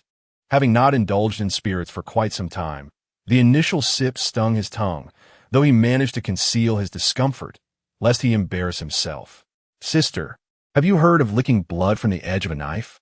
It is precisely this thrill that I crave," he remarked, glancing at the two individuals nearby, locked in a seemingly unbreakable bond, and added, "Are you not concerned for your fiancé? Merely a business associate. Should I lose, the disgrace shall not fall upon me." Song Yuming replied. Tang Tu had initially worried she might develop genuine feelings, but her words alleviated his concerns. "Sister, what are your thoughts on Fu Chuan? He is at least a paragon of refinement. While this current associate leaves much to be desired, he intended to draw a comparison to highlight who was truly superior. Yet she retorted, "Do not fret. All are mere business associates to me. Fu Chuan can be yours." Tang Tu's hand, poised to drink, abruptly halted, leaving the wine untouched. Is Fu Chuan also a partner? Indeed. Otherwise, with his frosty demeanor, who could possibly tolerate him? Oh, wait. I misspoke. He is not entirely cold, merely indifferent towards me. Song Yumeng possessed a keen self-awareness. Yet she swiftly continued, "Brother, this is indeed your fortune. Will you so readily dismiss it?" Tang Tu's lips curled slightly.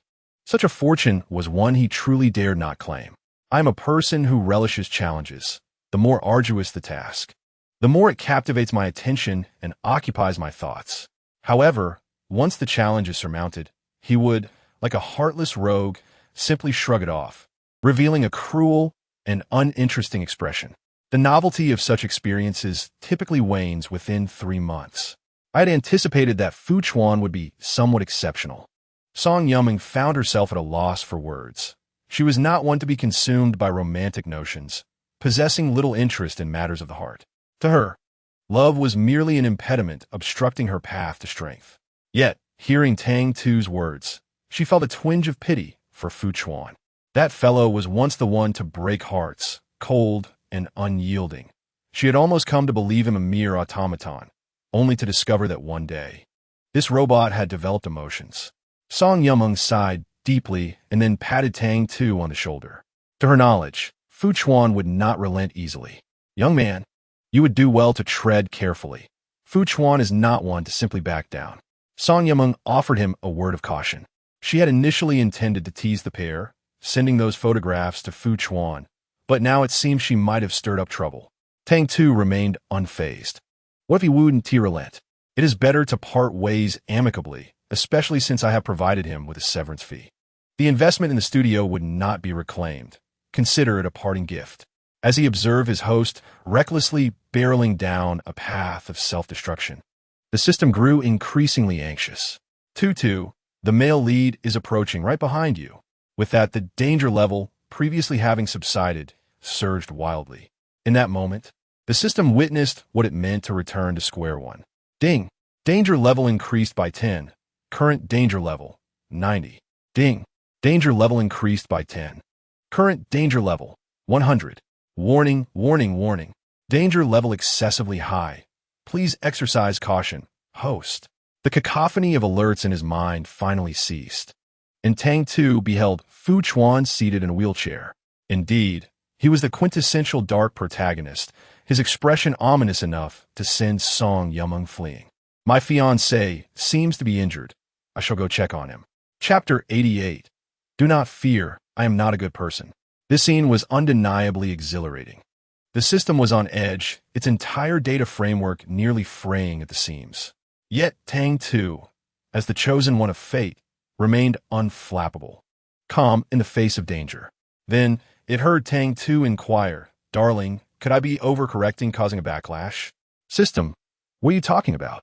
Tang Tu gulped, gazing at Fu Chuan, who appeared cultured and gentle, yet whose danger level had skyrocketed. He felt a hint of trepidation. "I merely wish to rectify his affection for me." He erupted in despair, exclaiming, "In 2 worlds, can I not have a normal man, a protagonist who isn't into men?" Upon hearing this, the system felt a twinge of guilt. "My dear, our focus should not be on this." It attempted to redirect the conversation. "Think about how to handle the situation. We cannot afford to fail our mission and end up in dire straits." Tang Tu wiped his face, fully aware of the gravity of the situation. Dwelling on this was futile. The priority was to stabilize the male lead. Fu Chuan sat in his wheelchair, enveloped by the dim lights of the bar. Although he uttered no words, an unexplainable chill radiated from him. "Come here," he commanded with 2 simple words, sending shivers down Tang Tu's spine. He was reluctant to approach. But Fu Chuan spoke again. "Ining, come here." His gaze pierced through the darkness like a predator, rendering Tang Tu unable to escape. He contemplated fleeing, but quickly dismissed the idea. The mission remained unfinished, and the situation had not yet become irreparable. Running away would only lead him to a dead end. He moved slowly, each step fraught with trepidation, while Fu Chuan appeared remarkably patient, waiting for him to approach. Despite the slow pace, the distance was not great. And soon Tang Tu found himself before Fu Chuan. He anticipated an interrogation or an outburst, but surprisingly, Fu Chuan remained silent. The more he withheld his words, the more alarmed Tang Tu became, akin to a condemned soul awaiting execution, the blade suspended in the air, causing his heart to race.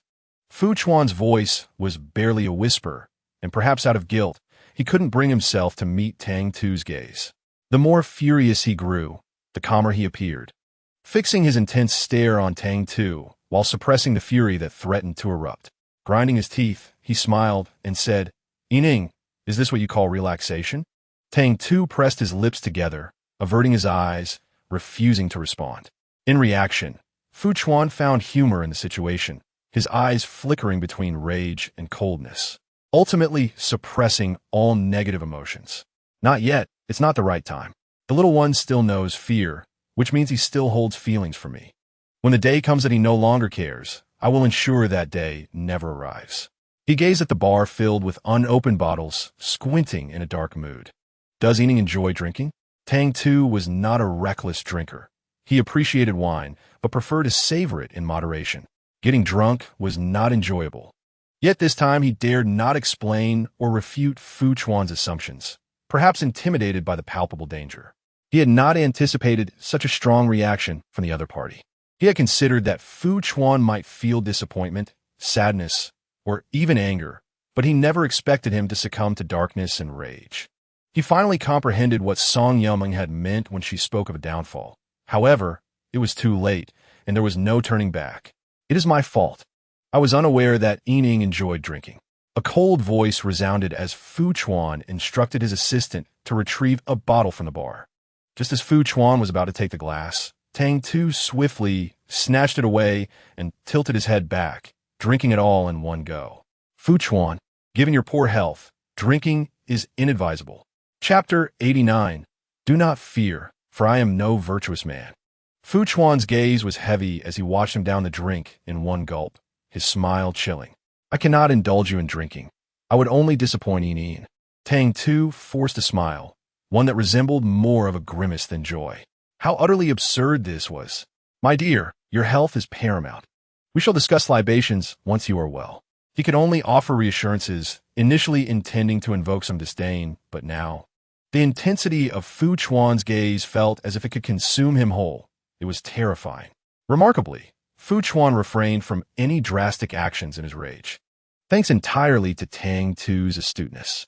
He had contemplated that should the child prove unruly, he would not hesitate to employ more formidable measures. Upon returning home, Fu Chuan summoned the servants to present several rare vintages. The spirits at the bar paled in comparison to those at home. Tang Tu wore a troubled expression. The allure of bar drinks lay solely in their ambience. "It is getting late. You ought to rest. Allow me to escort you to your chamber." Tang Tu longed to conclude this distressing day, yet Fu Chuan was not inclined to let him off easily. He had merely loosened his grip, permitting some playful indulgence. But where had that led him? To the bar? Had he stayed out any longer, might he have found himself in another's bed by now? Indeed, the novelty had worn off with the child. Next time, all his attention, smiles, and affection would be bestowed upon another. A surge of frustration ignited within Fu Chuan as he clenched his jaw, observing the trembling figure before him. Suddenly, he smiled. It was not entirely unfavorable to recognize fear. He was indifferent to whether the child had lost interest or affection for him. As long as the child remained by his side, he cared not for the rest. A forced sweetness may be unpalatable, yet he could savor it nonetheless. "Why have you ceased drinking?" Fu Chuan inquired with a smile, his demeanor deceptively genteel, save for the madness simmering in his eyes. "Is it because you lack company that Yining abstains?" Tang Tu felt exasperated. He simply wished to evade the obsessive gaze of the deranged protagonist. His initial thought was that given Fu Chuan's malevolence, a more rational individual would surely keep their distance. But he had overlooked one crucial detail. The protagonist was anything but ordinary. At that moment, Fu Chuan personally poured a glass of red wine and presented it to him. Faced with the offering, Tang Tu felt he could not refuse. He contemplated that Fu Chuan's desire for superficial harmony indicated he did not wish to escalate tensions. Thus, he would concede slightly. After all, they were adults. And a good night's sleep would restore their camaraderie. Let's share a glass, and afterward, we shall retire, shall we? Fu Chuan replied with a gentle smile, exuding warmth. Tang Tu, momentarily deceived by this facade, was prepared to indulge in a hearty gulp when suddenly the system interrupted. Wait, Tu Bao. Tang Tu paused mid-drink, perplexed. What is it? The wine is suspect, the system warned. Tang Tu responded with confusion. What do you mean? Be more specific. What seems to be the problem? The system remarked, this wine is poisoned. Should you drink it, you will undoubtedly faint within 30 seconds. Tang Tu's hand trembled slightly as he held the wine glass. How ironic, he thought, having fought bravely in the bar, only to be cunningly outmaneuvered by the male lead upon returning home. Fu Chuan, seemingly weary of pretense, possessed a gaze akin to that of a serpent, and with a smile that, though seemingly pleasant, inexplicably instilled fear within others. Why not drink? Tang Tu tightened his grip on the glass, attempting to display an innocuous smile as he replied demurely, I haven't had much experience with red wine. I've observed that others savor it. Such fine wine would be wasted if I downed it in one go. In Chapter 90, do not be afraid. I'm not a good person. Tang Tu rambled as best he could, resolutely avoiding the drink. He inquired about the wine's origin, its vintage, and whether Fu Chuan had tasted it, and how it fared in flavor and texture. Fu Chuan exhibited remarkable patience, responding to each of Tang Tu's queries, until, in an unfortunate turn of events, the child accidentally toppled the glass of red wine. Achieving his aim, Tang Tu feigned shock at the shattered glass on the floor. Fu Chuan, what should we do? I've broken your wine glass, he exclaimed, bending down as if to gather the shards. I'm so sorry. I lost my grip. Perhaps I can replace it for you another day. As he spoke, he began to pick up the pieces, only to cut his finger in the process. Crimson blood stained his fingertip, and for a moment, Tang Tu was taken aback before hurriedly shoving his finger into his mouth, discreetly turning away. Fu Chuan observed him with an impassive expression as he bent down, witnessed the injury, and noted the child's attempt to hide. Ultimately, a smirk crept across his lips, finding amusement in the child's performance. A performance so convincing that even one aware of the act could not help but feel a pang of sympathy. With a sigh, Fu Chuan decided to let it slide this time. Get up, he commanded. Let me see your wound.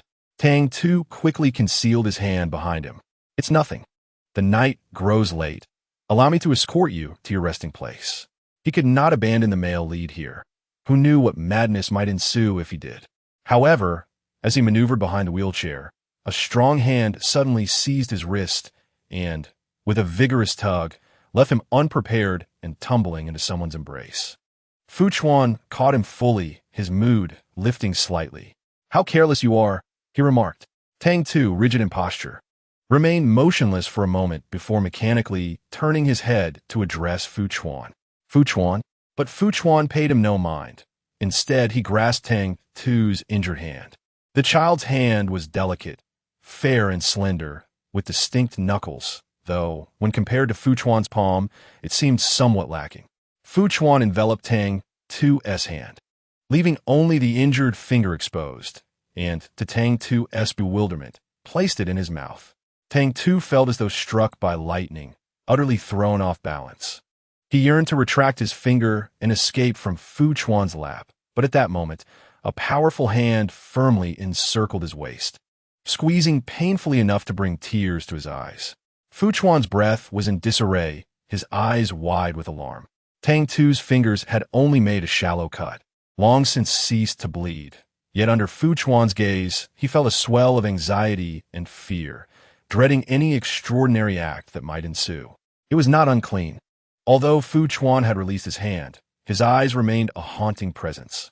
Tang Tu's scalp tingled, yet he dared not move. Please let go of me. Your foot injury, Tang Chuan interrupted. It's of no consequence. His foot injury, though appearing severe, was merely a slight fracture, disguised to prevent any suspicion. Otherwise, how could those individuals have been so easily compromised? It dawned on him, then, even the two he had personally elevated had been bought off. The thought darkened Fu Chuan's eyes. Would his little friend one day betray him as well? No, wait. His little friend was already plotting to abandon him. Fu Chuan reached out, pinching the soft flesh at the nape of Tang Tu's neck, his smile refined. Will you leave me? Chapter 91. Do not fear. I am not a good person. Tang Tu felt that large hand caressing the nape of his neck, paralyzing him with fear. In such a moment, should he dare to speak the truth, next year today would mark his demise. He was not foolish. He would certainly deny it. Yet he forgot that a single lie necessitates countless others to uphold it, and when the day of revelation arrives, it would signify his end. For now, however, Tang Tu resolved to take it step by step. Of course not, he affirmed, raising 3 fingers. I can even swear to the heavens that I shall never leave my dear.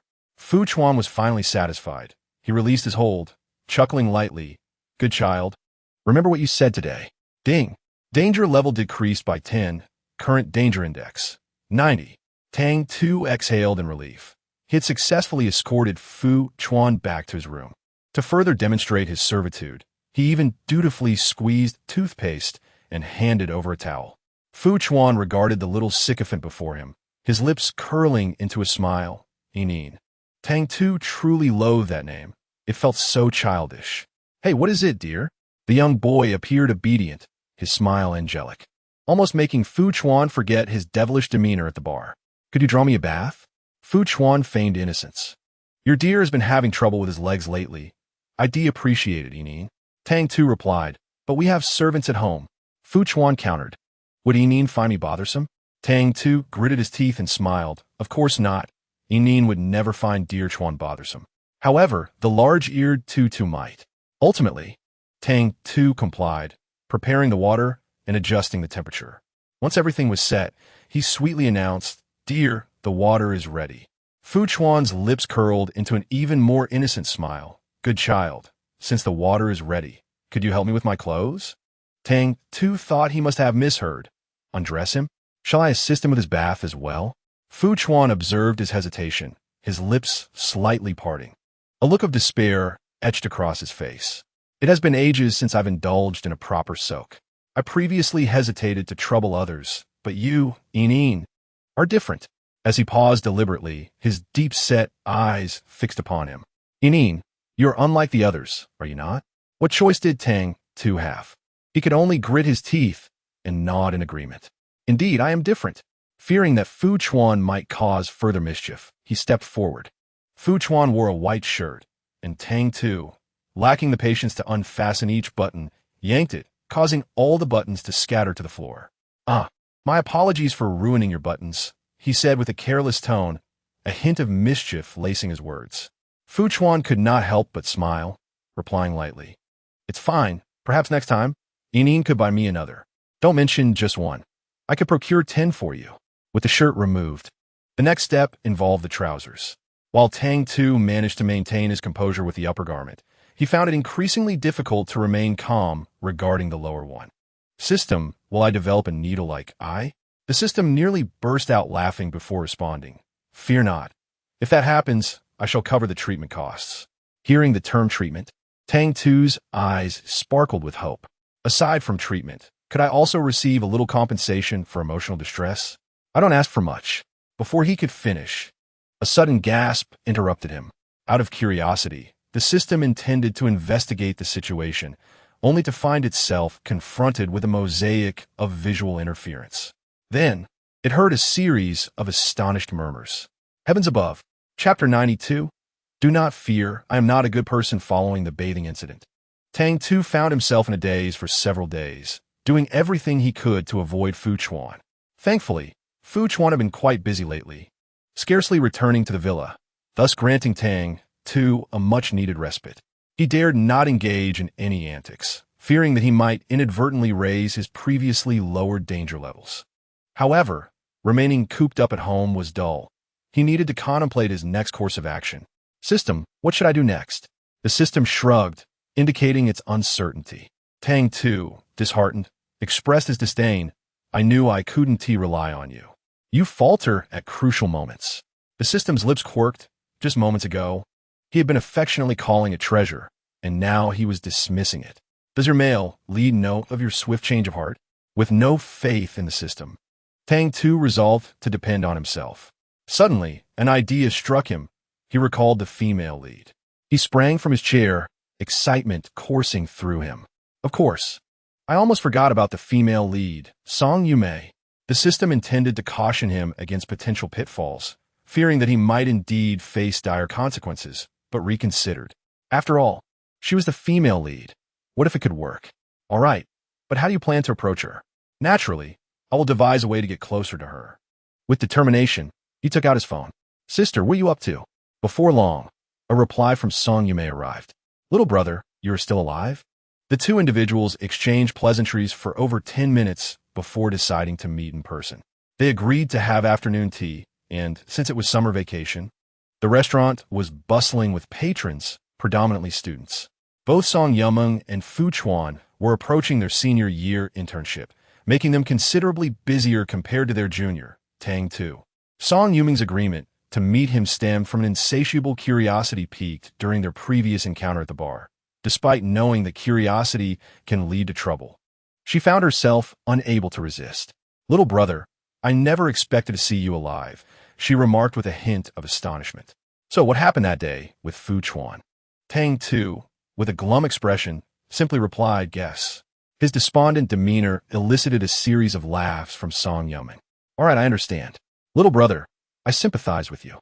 Tang Tu's face fell even further, and without hesitation, he bluntly asked, Sister, since you were his ex-girlfriend, could you enlighten me on how to become his former lover? Song Yumeng burst into laughter, momentarily perplexed. If one were unaware, they might think he was being boastful. However, having understood Fu Chuan's character, she looked at him with sympathy. You really have a knack for attracting trouble.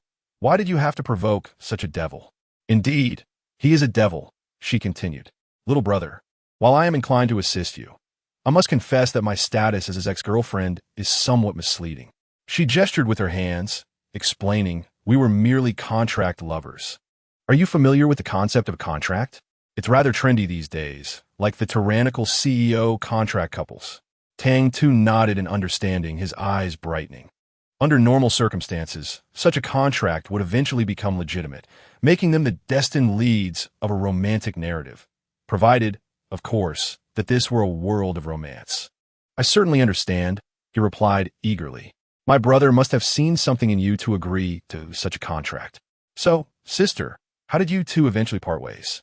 Song Yumeng contemplated for a moment, reluctant to tarnish Fu Chuan's reputation.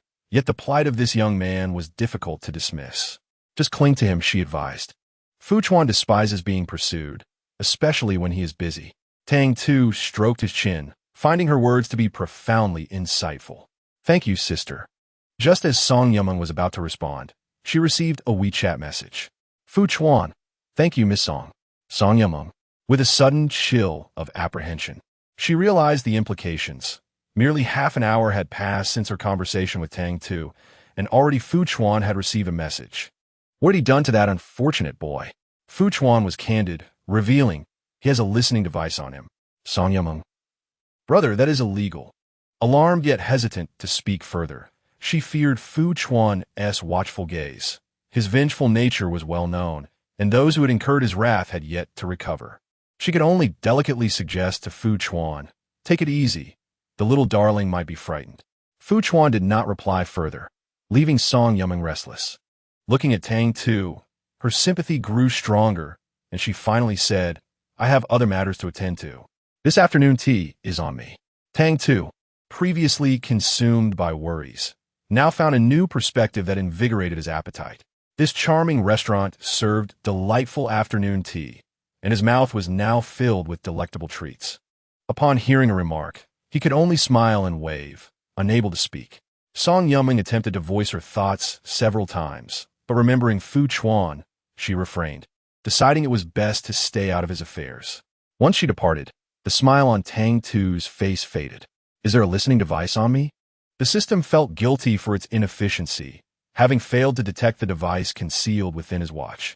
Truly, the eccentric male lead could even hide a listening device in a watch. Tang Tu dabbed at the crumbs on the corner of his mouth with a napkin. With Song Yumeng gone, he had no reason to linger.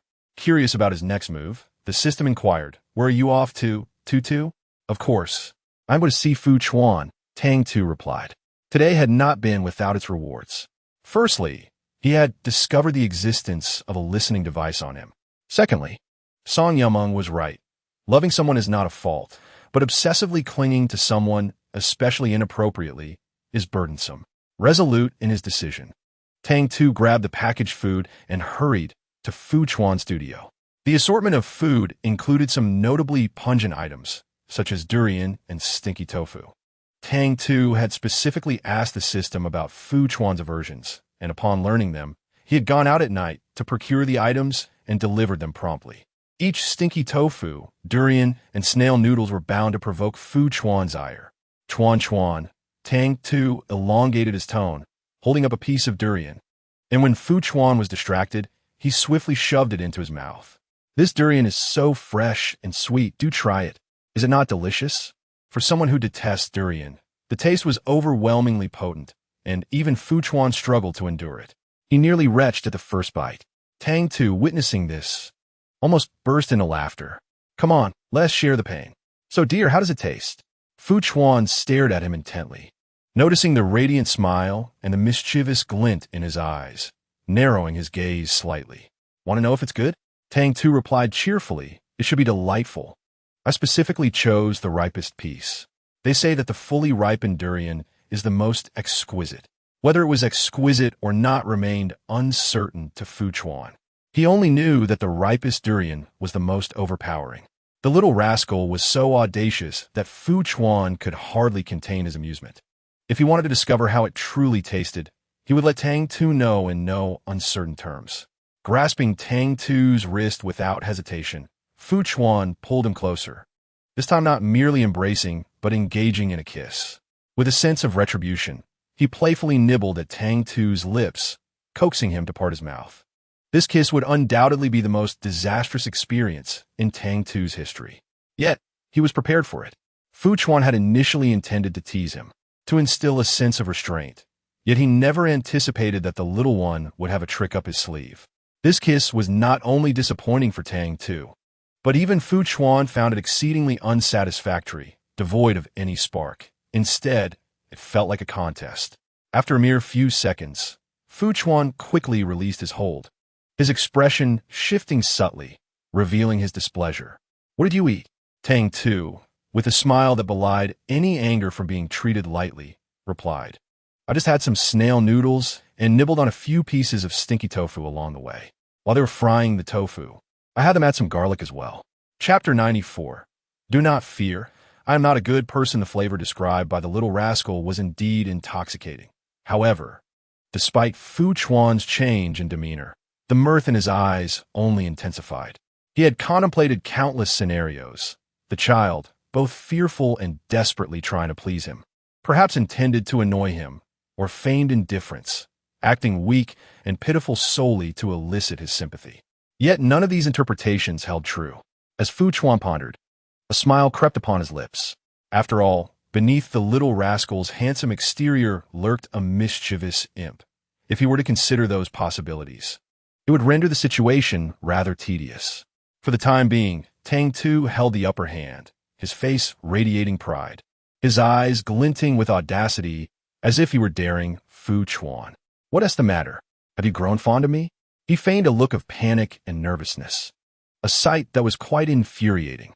Fu Chuan, amused despite his irritation, licked his back molars and, seizing the moment while Tang Tu was being so brazen, pulled him closer and, without a word, sealed his incessantly chattering mouth once again. Tang Tu was taken aback, having consumed so many unpalatable delicacies. He could hardly bear it himself, yet Fu Chuan dared to kiss him again? Truly a madman, ruthless indeed. Fu Chuan sought to administer a minor punishment. Thus this kiss was exceedingly fervent. Soon, Tang Tu whimpered softly from the pain, but Fu Chuan did not relent. Instead, he intensified the kiss until at last blood emerged, sweet and metallic, from Tang Tu's mouth before he gradually released him. Flushed from the intensity of the kiss, Tang Tu jumped down from his lap, exclaiming in exasperation, "Fu Chuan, are you a dog? Fu Chuan raised a hand to wipe the blood from the corner of his mouth, a seemingly mundane action that, under his gaze and smile, took on an alluring quality. Indeed, I am a dog, and so are you. He languidly reclined in his wheelchair, looking up at him with a sigh. We are truly a perfect match. Tang Tu was momentarily speechless, his frustration rendering him nearly incoherent. Match. What do you think you are, Key? Upon saying this, he vigorously wiped his lips with his sleeve, spitting, "You beast." Fu Chuan chuckled, finding great amusement in teasing the child. Who was it that seduced me? After my accident left me with a broken leg, you came to visit wearing my clothes, and now you dare to call me a beast? Ah, any side, if I'm a beast, then what are you? In this round, Tang Tu believed he would emerge victorious, only to find himself utterly unprepared and without the means to retaliate. He sought to clarify his disinterest in women's clothing, asserting that his donning of such attire was purely accidental, given that he and the other occupant of the villa were of a similar age. Yet, this explanation felt feeble, lacking credibility, compelling him to remain silent. Tutu, feeling discontented, turned away, resolved to ignore him for the remainder of the day. The system chuckled, despite Tang Tu being its host. Witnessing him in a predicament inexplicably amused it. The large-eared Tutu had indeed become a source of comedy. Alas, my dear Tutu, while anger is natural, the task must still be attended to. Tang Tu, please refrain from speaking. The system remarked, your celestial being is still observing you. Celestial being?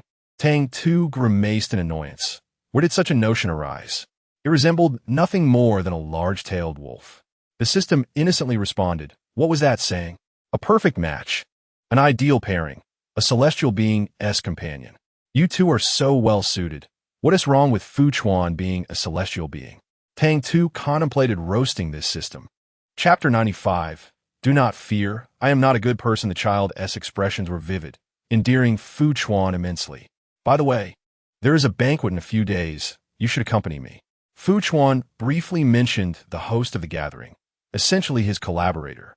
When matters of significance arose, Tang Tu ceased his antics, his gaze shifting thoughtfully as he inquired further about whether Feng Wei and Wang Li would be attending. Fu Chuan narrowed his eyes, grinning like a cunning fox. They should be attending. Just yesterday morning, having completed the proposal, he reviewed the surveillance footage and discovered those two sneaking off to pilfer the plans. It was likely they would rendezvous with their benefactor that very evening. Contemplating their master, Fu Chuan's lips curled into a cold smile. Given the nature of the other party, they would undoubtedly seize this opportunity to humiliate him. Although Tang Tu enjoyed mischief, he possessed discernment. Aware from the system that the documents had been stolen, he recognized that even if Fu Chuan was informed, he could not turn a blind eye. Then I shall go as well. The upscale banquet was filled with esteemed guests, glasses clinking in joviality. The Fu family, being of noble lineage, and Tang Tu's mother, Madame Su Yuan, also belonging to an esteemed family, ensured that when Tang Tu made his entrance, he faced no scorn. Rather, his presence alongside Fu Chuan attracted many curious glances. Seated in a wheelchair, Fu Chuan maintained a composed demeanor, showing no signs of distress. This marked his first appearance in such a public setting since his injury months ago, naturally drawing considerable attention.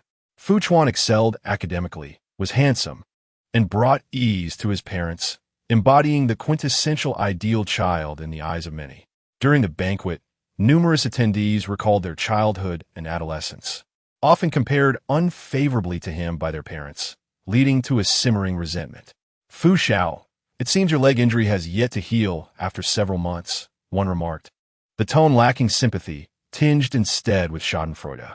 As Tang Tu pushed Fu Chuan, he immediately lifted his gaze at the comment. He harbored no fondness for Fu Chuan.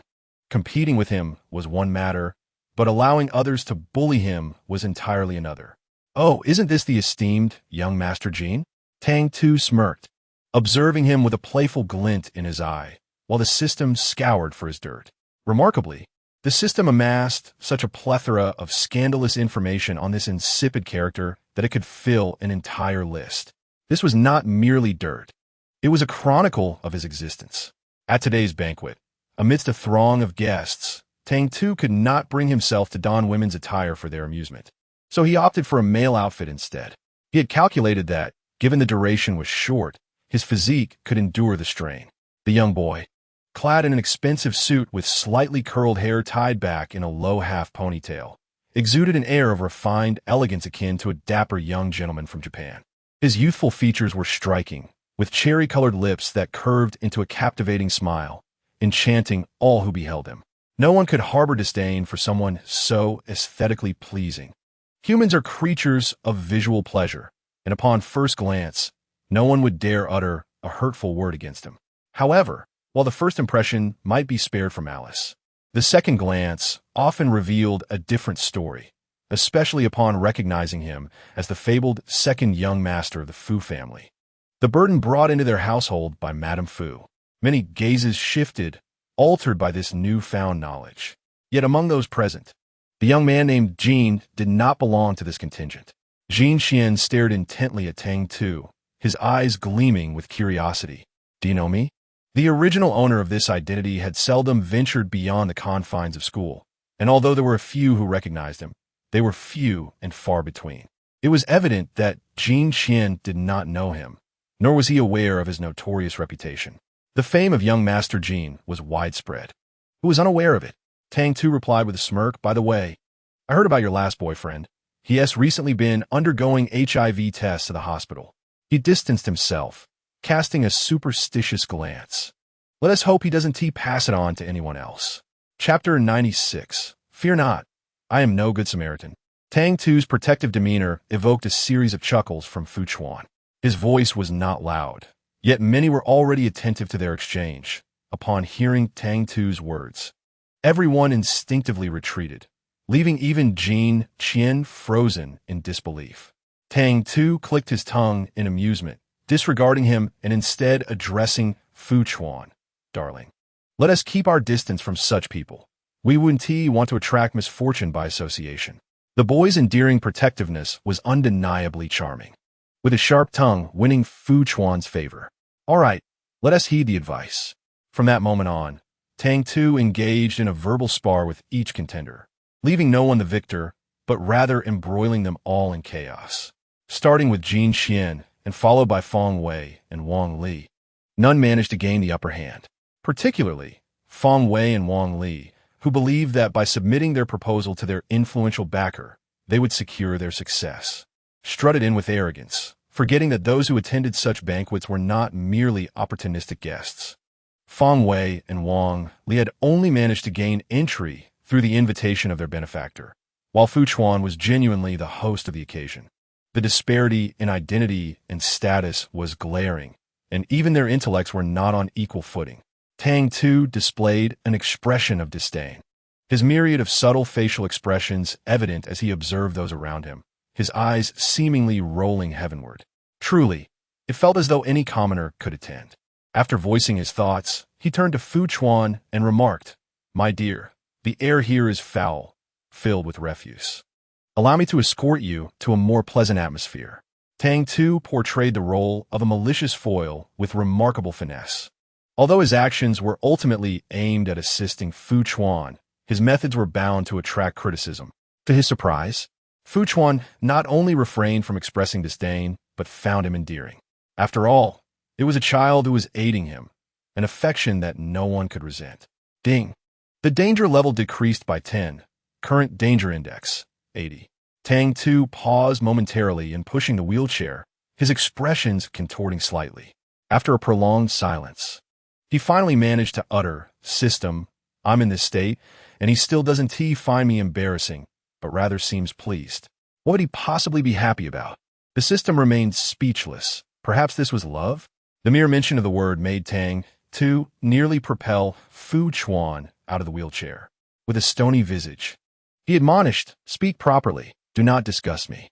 The system contemplated, realizing that Tang Tu's persistent resistance was futile. Since the outcome could not be altered, why not concede gracefully? "Tang Tu," the system said earnestly, "how about we surrender? Let us abandon our defenses. Perhaps the task will be completed by tomorrow." Upon hearing this, Tang Tu immediately spat in disdain. "It's easy for you to say. You're not the one suffering. But didn't I provide you with a pain receptor shield? Tang Tu's eyes widened in disbelief. How can you even bring that up? That shield was something I had to ask for. If I hadn't inquired, would you have offered it? It's truly a case of expecting the horse to work while also demanding it endure hardship. Capitalism would weep. The system, unable to counter his arguments, ultimately conceded, for it was not the one being oppressed. With this thought, the system gleefully continued to observe the unfolding drama.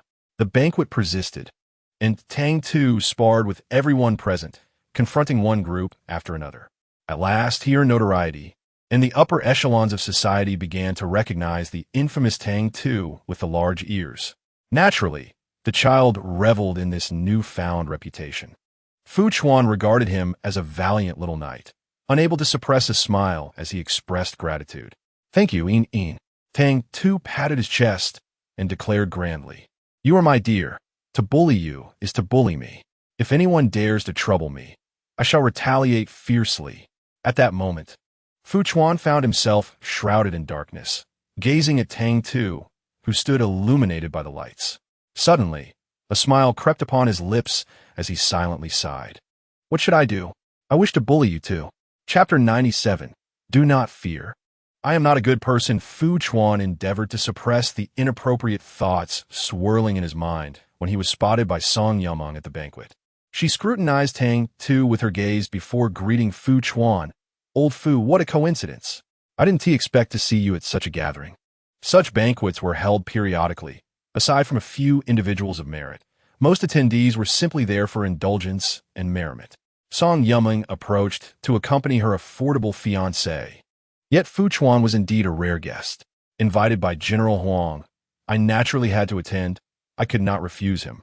At the mere mention of General Huang, Song Yameng's eyes widened in astonishment. Old Fu, which General Huang are you referring to? Fu Chuan nodded. Who else could it be? Song Yameng gasped repeatedly. Old Fu, you're quite impressive. You managed to get connected with him. However, a hint of concern lingered, for the esteemed General Huang was not an easy figure to contend with. Why would he agree to collaborate with you? Fu Chuan maintained a calm demeanor, as if there was nothing to be excited about, and simply replied, I signed a gambling agreement with him. Now it was Tang Tu's turn to be astonished. He had only a vague understanding of the world line and knew that if this project failed, Fu Chuan would struggle for the next 2 years. Yet, he did not anticipate that he would dare to engage in gambling. Song Yameng was also taken aback. Gambling? How much did you wager? Fu Chuan replied, originally, it was 100 million. Upon hearing this staggering amount, Tang Tu could not help but sigh. I only see such sums during the Qingming festival when I pay respects to my ancestors. The previously tense atmosphere instantly lightened due to his remark. Song Yameng covered her mouth and chuckled. Old Fu, your childhood friend is truly a treasure. Fu Chuan raised an eyebrow, his gaze reflecting agreement. So do not even think about it. The person he has set his sights on is not to be touched by anyone. Even his friends will not be spared. Song Yameng was startled by his grim expression, then rolled her eyes in exasperation. Old Fu, how did you become so infatuated while pursuing love? I cannot even protect myself. How could I safeguard beauty? After saying this, she glanced around at several eager individuals and felt a deep sympathy for them. If Fu Chuan were stronger now, once he became formidable, those people would undoubtedly find themselves on his assassination list. Their conversation felt like a riddle, and Tang Tu could barely grasp the gist of it, leaving him speechless. Female lead, wake up. That is your male lead. How can you remain indifferent when he is being taken from you? This current female lead and male lead are the worst I have ever encountered. The system, listening to his complaints, found amusement in it. This current host is also the most challenging I have encountered. Before it could finish, Tang Tu shot a warning glare. What did you say? The system paused, quickly shifting its tone. You're the best host I have ever had. Indeed, they were the best, for at least under his audacious maneuvers. The system witnessed dramas unseen with other hosts.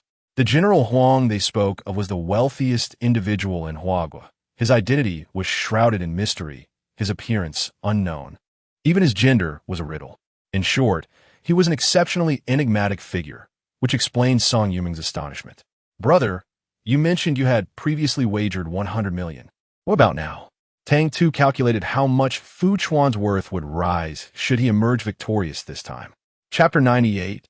Do not fear. I am not a good person. Fu Chuan gazed into Tang Tu's curious and lively eyes, a gentle smile gracing his lips as he casually mentioned 1 billion. The words flowed effortlessly from him, yet Tang Tu's eyes widened in astonishment. Goodness, as expected of a protagonist shaped by fate, to utter such a figure so nonchalantly. Tang Tu couldn't help but sigh. A billion. In my entire life, I doubt I've ever offered my ancestors such a sum during ancestor worship. Alas, I have wronged my forebears. At this moment, the system recalled a previous life where this individual, in an attempt to console the male lead, not only desecrated ancestral graves, but also resorted to the indignity of whipping corpses and nailing them to a pillar of shame, ensuring that no one could extricate them. Well, at least you are not digging up graves. Your ancestors likely would not accept the paper money you would burn for them. Tang Tu chuckled softly, finding it impossible to refute that statement. The title of unfilial descendant. He had certainly earned it. Yet this was all for the male lead. The child seemed lost in thought, his eyes sparkling as if they could speak. At times, Fu Chuan found himself wishing to peer inside his mind, curious about what thoughts occupied it. Dear one, 1 billion indeed. Suddenly, Tang Tu changed his tune mid-sentence. No. Touch wood. A mere billion. How could it possibly daunt my beloved? Fu Chuan was uncertain whether the little one genuinely cared for him, given his own murky past, making it difficult for him to place complete trust in him. Yet sometimes, even if it were an act, it sufficed. Just 1 billion? Fu Chuan looked at him tenderly, murmuring, not enough. His little companion was simply mesmerizing. With such a face, regardless of his previous misdeeds, there would always be those eager to approach him. He suddenly felt fortunate that he had previously shunned such gatherings. Otherwise, he might have been whisked away before he even had the chance to notice. Fortuitous indeed. It was a blessing that he still had time to grow stronger and hold on to him firmly. Tang Tu remained unaware of his musings. The banquet was lively, yet there were always uninvited flies buzzing about, causing annoyance. Darling Chuan, when can we return? He truly disliked such places, feeling as though he were a delectable morsel, with those around him merely waiting for the opportune moment to pounce. Furrowing his brow tightly, Fu Chuan could see his discomfort. However, Fu Chuan's gaze dimmed. The little one likely misunderstood. Those glances, whether intentional or not, were not filled with malice. Rather, they were expressions of awe, desire, and the intent to possess. You wish to leave? He inquired gently. Very well. He lowered his gaze, having initially approached with the intention of feigning weakness due to his injuries, hoping to lower the guard of their hidden adversaries. Now that his goal was achieved, there was no need to linger. Gulme, let us speak with General Huang for a few moments, and then we shall depart. Tang Tu had come to accompany him, fearing he might be bullied. Now that he was to meet someone significant, how could he oppose it? All right, dear, just tell me the way, and I shall guide you. Fu Chuan briefly described the direction, and Tang Tu waved goodbye to Song Yameng, saying, Sister, I am off now. As the cunning old fox prepared to abduct the little lamb, Song Yameng found herself powerless to intervene, merely gazing at him with a sense of pity. Very well, brother. Take care. Tang Tu, bewildered by her gaze, inquired of the system, Atong, do you also find the heroine's look towards me rather peculiar? The system, having indeed noticed, replied, could it be that she harbors feelings for you? After all, in her previous life, she aspired to become your queen. Tang Tu stroked his chin, contemplating the likelihood of this notion, for Yin Yin's beauty was undeniably striking. What should I do? I must inform the heroine that my affection is futile. The system cautioned. Perhaps it would be best to refrain from such declarations. Girls can be sensitive, and your directness might wound her. Both the individual and the system were left pondering whether to label this situation as innocence or folly. Should Song Yameng become aware, she would undoubtedly be infuriated. In Chapter 99, Do not fear, for I am not a benevolent soul. Tang Tu ultimately did not encounter the legendary General Huang. He escorted Fu Chuan to a private lounge and then lingered in the corridor, boredom consuming him as he resumed his conversation with the system.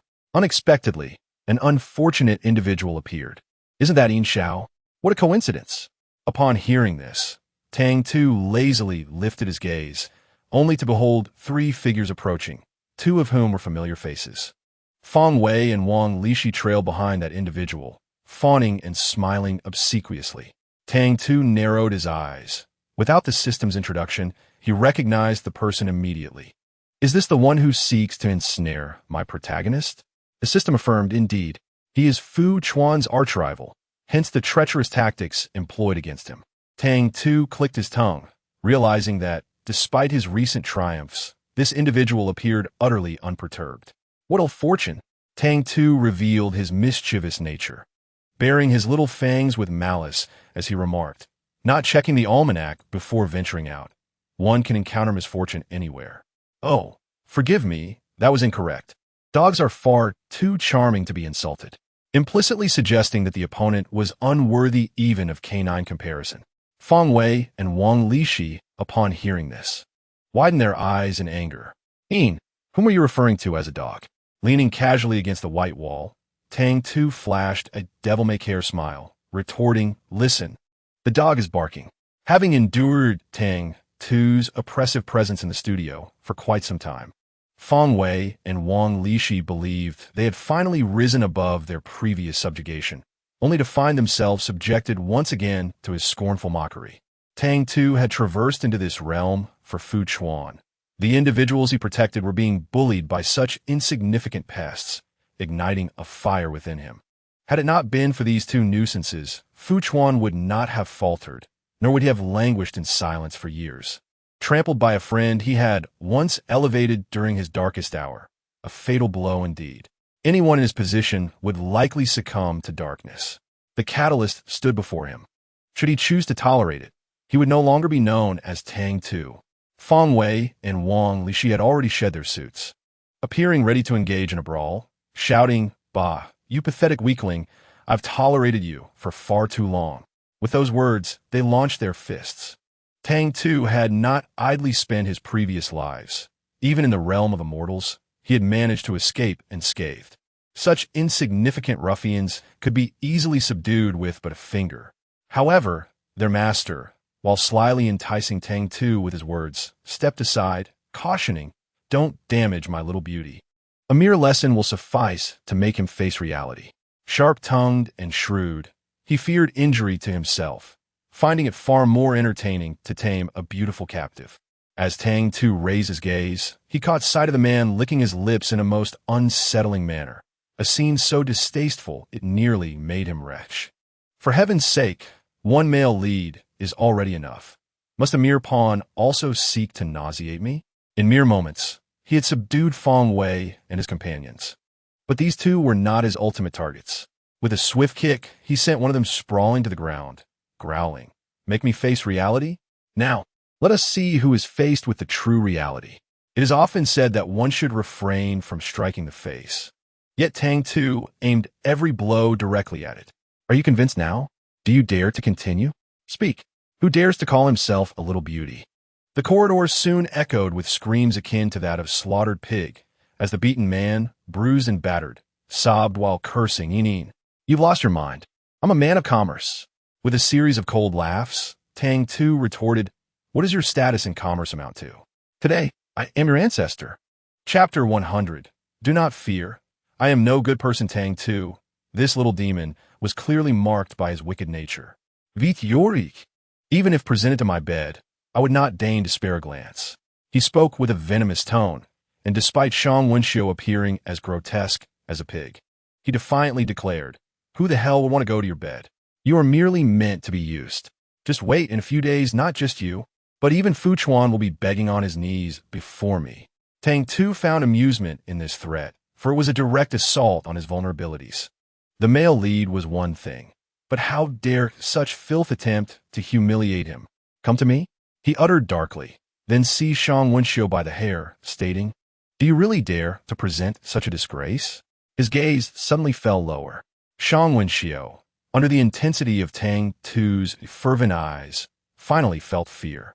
He covered his prized possession, shrinking away in terror. "What do you intend to do?" I warn you, if you harm me, the Fu family will not protect you, nor will your mother." Tang Tu sneered, "I have reached adulthood. I require no one to shield me. He tilted his head, a mocking smile gracing his lips. Tell me, how much force would it take to crush this? At this moment, Tang Tu had transcended from a mere little demon to a full-fledged great demon. Shang Wenxiu finally succumbed to fear, his pupils constricting as he trembled uncontrollably. You've lost your mind. Help! Help! The commotion had grown too loud, drawing the attention of those outside the VIP room. Shang Wenxiu, like a drowning man grasping at a straw, frantically implored a certain individual at the door. Save me, please. Without even discerning the identity of the person, he caught sight of a pair of legs. However, upon closer inspection, he would discover that their owner was seated in a wheelchair. The moment Fu Chuan appeared, the demonic attributes surrounding Tang Tu vanished without a trace. He approached, feigning a pitiful demeanor, and lamented, "Dear Chuan, they are bullying me, sob, sob, sob." The system responded with a light-hearted chuckle. Fu Chuan was momentarily taken aback. Then he burst into laughter. If he heard correctly, a certain little one was proclaiming himself as an ancestor. Who has dared to bully my Ying? The little one performed with such earnestness that Fu Chuan could not help but play along. It was him indeed. Tang Tu pointed out the annoying pest. Fu Chuan could no longer contain himself and let out a hearty laugh. So, my dear Ying, how shall we handle this? Tang Tu, with a twinkle in his eyes, feigned trepidation and said, Chuan, I am frightened of murder and arson. I am but a good citizen. How about we give him a slight lesson instead? What do you think, my dear? Fu Chuan nodded. For his little friend, he would readily provide the means to set ablaze if that were the desire. All right. The slight lesson Tang Tu proposed involved stripping Shang Wenxiu of his upper clothing, leaving him bare-chested, and inscribing with a marker upon his skin the words, I'm a different kind of trash. As if that were not enough, Tang Tu further adorned his back with fireworks, atop which rested the word trash, as if to indicate an imminent explosion. Once everything was set, it was time to dispose of the unfortunate individual. Feeling disinclined to do so himself, he turned to Feng Wei and Wang Lishi. You two come here. Feng Wei and Wang Lishi shook their heads vehemently, but in the next breath, Tang Tu tilted his head and declared, if you don't come, I shall remove your limbs and strip you of your clothing, so you may also experience the brilliance of exposure. What brilliance, you ask? That would be the mortifying spectacle of social death. In Chapter 101, Do Not Fear, I Am Not a Good Person, Feng Wei and Wang Lishi contemplated the imagery and resolutely abandoned their master. Young Master Shang, we truly regret this. Shang Wenxiu erupted in fury, but in the next moment, Tang Tu efficiently incapacitated him. Seeing this, Feng Wei and Wang Lishi dared not hesitate. One held his head, while the other grasped his feet, and they carried him out. The grand hall below was bustling with festivities, and removing Shang Wenxiu would undoubtedly draw attention. However, they felt compelled to comply, apologizing to their new master. Tang Tu observed their retreating figures, his disdain nearly spilling over. Fu Chuan, look, they have betrayed you, and in the blink of an eye, they have betrayed their new master as well. I wonder who will dare to employ them after tonight. The little one was indeed cutting off their escape routes. Fu Chuan chuckled softly. Is Ying seeking vengeance for me? Tang Tu blinked, neither confirming nor denying, simply stating, if that is how you perceive it, then so be it. Fu Chuan gazed at the strikingly beautiful young boy before him, a deepening smile gracing his features. Though he cared for him, he could not help but be tongue-tied. A true embodiment of playful arrogance, yet he found it endearing. Ah, I sense it now. Thank you, Ying. Ding. The danger level decreased by 20. The current danger index stood at 60. Tang Tu had not given the matter much thought. He had merely dismissed these two individuals, but upon hearing the danger level plummet, his expression brightened instantly. To Fu Chuan, this reaction confirmed his perception of Tang Tu's conflicted sentiments. For the first time, such a significant drop in points brought a wide grin to Tang Tu's face, his earlier resolve evaporating into foolish delight. At this point, even the system couldn't bear to watch. Oh, dear Tang Tu, do be more mindful. Acting so foolishly, it might as well be bullied, let alone the male lead. Suddenly, a cacophony of screams erupted in the banquet hall, particularly from the girls, their faces etched with shock. Good heavens, what is that? I think I just saw a 3-second man. Is that the lip balm guy? Yet, what exactly did lip balm guy mean? Oh my, and there are fireworks too. Who? This guest intended to utter something venomous, wishing harm upon Shang Wenxiu, who would surely struggle to lift his head for some time. However, just then, Tang Tu strode forward confidently, practically inscribing his culpability upon his visage. The guests retracted their earlier venom, muttering, "How mischievous!" Yet, it was to be expected. Shang Wenxiu has always feared the strong, and this time he has surely met his match. Tang Tu rose to fame in a single battle, and soon, legends of him spread throughout the city. Shang Wenxiu, consumed by hatred for Tang Tu, had initially planned to savor Fu Chuan's disgrace slowly, but instead, he found himself the laughingstock of the entire city. Accelerate the game release. I demand to see this game launched within 3 days.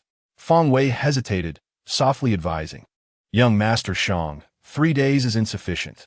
There isn't even enough time for internal testing, for safety's sake. Before he could finish, Shang Wenxiu struck him across the face. He had not dismissed these two individuals out of a desire for patience, but rather because the time was not yet ripe. Once the game was released, they would be free to leave. You know nothing. He glared at Feng Wei, then shot a glance at Wang Lishi beside him, gritting his teeth. I will tarnish Fu Chuan's reputation. I want Yin to kneel before me, like a dog, weeping and begging for mercy. Feng Wei and Wang Lishi exchanged glances, contemplating further persuasion, but Shang Wenxiu had already lost his composure. Not just Fu Chuan, but the entire Fu family. I want them all dead. Chapter 102. Do not fear. I am no good man. Shang Wenxiu's actions were quite conspicuous. Having just launched the mobile game, he enlisted numerous media reporters to create a buzz and invested heavily in advertising across major portals. Additionally, he recruited several renowned gamers to promote the game through live streaming. With such a grandiose campaign, despite the substantial financial outlay, Shang Wenxiu was confident that his venture would surely succeed. He harbored a disdain for Fu Chuan, yet could not deny his remarkable abilities. It was merely that fool Fu Baifeng, who perceived his own son as a threat, not only refusing to lend a hand, but also longing to see him toppled. Otherwise, how could Fu Chuan's talents be so easily overshadowed? Shang Wenxiu chuckled to himself as he recalled Fu Chuan's expression upon the release of the mobile game, alongside the foolish antics of Fu Baifeng. "Oh Fu Chuan, despite your sharp intellect, you shall not best me this time. I eagerly anticipate your fall," he declared, dialing Fu Chuan with a tone of arrogance and bravado. At that moment, Fu Chuan was engaged in rehabilitation. His foot was not entirely free of troubles, having sustained a fracture in the car accident, though it had not reached the extent of being shattered. To keep others off guard, he had deliberately spread the rumor of a broken leg to lull them into complacency. Every situation was under his meticulous control, save for Tang Tu's day.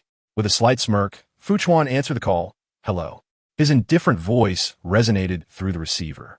Shang Wenxiu, eager to provoke, teased, "Young Master Fu, it's been a few days. I trust you are well." Fu Chuan had concealed his rehabilitation from Tang Tu, intending to surprise the young lad. As for Shang Wenxiu, he had initially planned to deal with him, but found the man exceedingly dull. Thus, he ended the call abruptly. Shang Wenxiu had meticulously noted several points in his notebook, intending to humiliate Fu Chuan, to slap him in the face with his words. However, before he could utter a single syllable, the call was cut off. He stood there, frozen, as if someone had seized him by the throat, consumed by frustration. "Fu Chuan," he roared, his voice chilling enough to make those around him shudder. "Are you all right, boss?" His assistant trembled, battling her fear to speak, only to be unceremoniously kicked down a moment later. "Get lost." After his outburst, Shang Wenxiu redialed, this time ensuring he would speak before Fu Chuan could hang up. With a mocking tone, he quipped, "Fu Chuan, I truly admire your game. Thank you for tirelessly working on my project while enduring your leg injury in the hospital." Such words were undoubtedly a dagger to the heart, as no one could bear the thought of their hard-won achievements being snatched away just as they stood on the brink of success. After his haughty laughter, noticing the call had not yet ended, he continued to taunt, How pitiful it is to see a top scholar from a university reduced to this state with no future in sight. Here's a proposition. If you kneel and bark like a dog, I might show mercy and allow you to sweep the floors of my company. His eyes narrowed as he envisioned a scene that sent him into fits of laughter. Kneel and lick my shoes, and I might let you continue with this project. He rambled on, disregarding whether Fu Chuan would respond, until a gruff voice with a northeast accent interrupted. Hello? Who are you? Shang Wenxiu paused, then bellowed. Who are you? Where's Fu Chuan? Old man, Fu Chuan? Oh, you mean that patient? He placed his phone here and then ran off to the garden to pick flowers. I noticed the phone ringing incessantly and, fearing there might be something of importance, I answered it for him. By the way, Mr. Fu mentioned that he plans to have a candlelit dinner with his little friend today, and he intends to prepare everything himself. Chapter 103. Don't be afraid. I am not a good person. As Fu Chuan was halfway through his rehabilitation, the thought of his little friend's upcoming birthday struck him. Suddenly, he spotted the vibrant blossoms in the garden and, leaving his phone behind, dashed off to gather flowers. He recalled that the child had once expressed a fondness for red roses, claiming them to be the most exquisite and the finest among flowers. In the past, Fu Chuan had scoffed at such sentiment, deeming it rather vulgar. However, it now appeared that the fault lay in his own inability to appreciate beauty. Indeed, red roses were perfectly suited for his little friend. Fueled by determination, Fu Chuan meticulously selected the flowers, leaning on his cane for support. There was no need to waste time on someone as foolish as Shang Wenxiu. Speaking of Shang Wenxiu, his expression contorted in fury, resembling a man unhinged. He had spent ages preparing, concocting a myriad of insults, yet each time he attempted to unleash them, he was either interrupted or disregarded. Fu Chuan. He ground his teeth, his face twitching in rage, his eyes glowing a fierce crimson. I want you to regret this. With that exclamation, he hurled the phone to the ground, shattering it into pieces. The sweltering summer had not yet waned, and with only a few days remaining before school resumed, Tang Tu indulged in languorous slumbers at home. He slept until midday, and upon awakening, he found himself reluctant to leave the warmth of his blanket. The system could no longer bear to witness this. Did the boy truly believe he was on vacation? Awaken! It is time to get to work. Fu Chuan has already begun his rehabilitation. If all goes well, his foot will be fully restored. Hugging the blanket, Tang Tu murmured lazily, I can't get up. After rolling around in bed a few times, he innocently lamented, Look, my blanket, my bed, they simply do not want me to leave. What shall I do? The system regarded him with a look of disbelief. Do you think I'm a fool? Tang Tu gasped. Aren't you? System. Do you want me to hit you? Bullying a system is no feat. Why not try bullying the male lead? In a playful exchange, the boy and the system engaged in their usual banter, and this time, Tang Tu emerged victorious. As the system, resembling a frustrated rabbit, stomped its feet, Tang Tu laughed like a villain. Mwahaha. Perhaps the heavens could no longer watch this farce unfold, for just as Tang Tu was reveling in laughter, his bedroom door suddenly swung open. The abrupt entrance silenced his mirth, and he stared in shock at the newcomer, momentarily at a loss for words. Now, it was the system's turn to burst into laughter. Ha ha! My goodness, such a terrifying laugh. And now a second person has heard it. Let us focus on the embarrassed Tang Tu for an interview. Tell us, are you feeling awkward? Tang Tu remained speechless.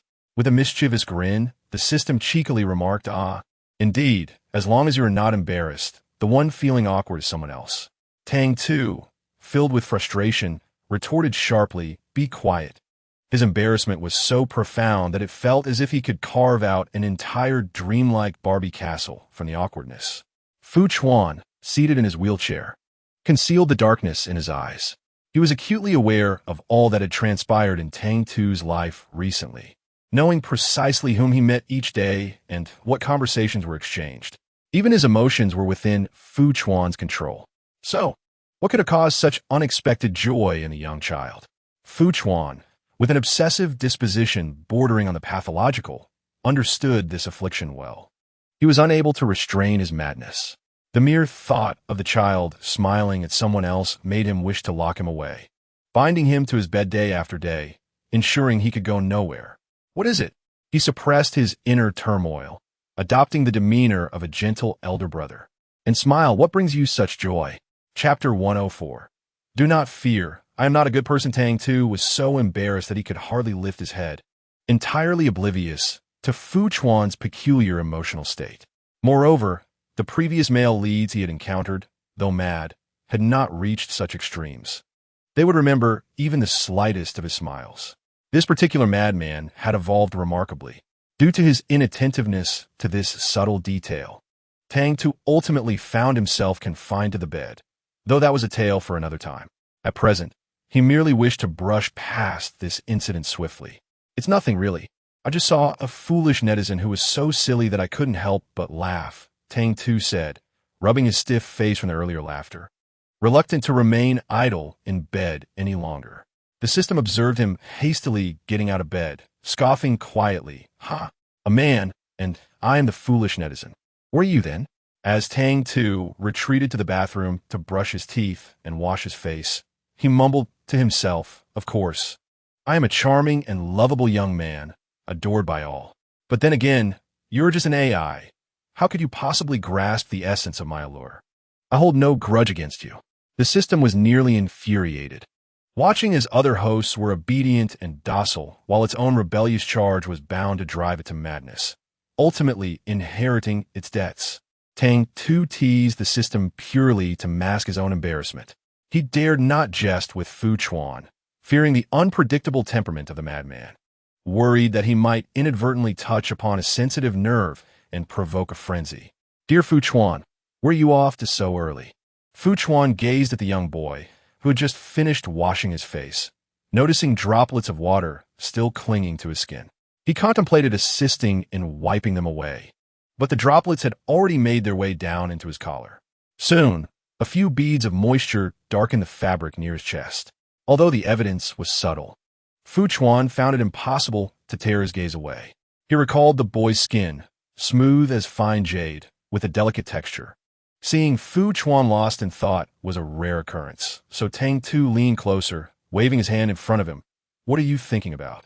Fu Chuan, grasping the hand that waved before him, found that the child's skin felt exactly as he remembered. It's nothing, he replied, his voice slightly hoarse yet still adorned with a warm smile. How'd you know I was going out? Tang Tu attempted to retract his hand, but after 2 futile attempts, he fell silent and extended his other hand instead. You have rose petals on you.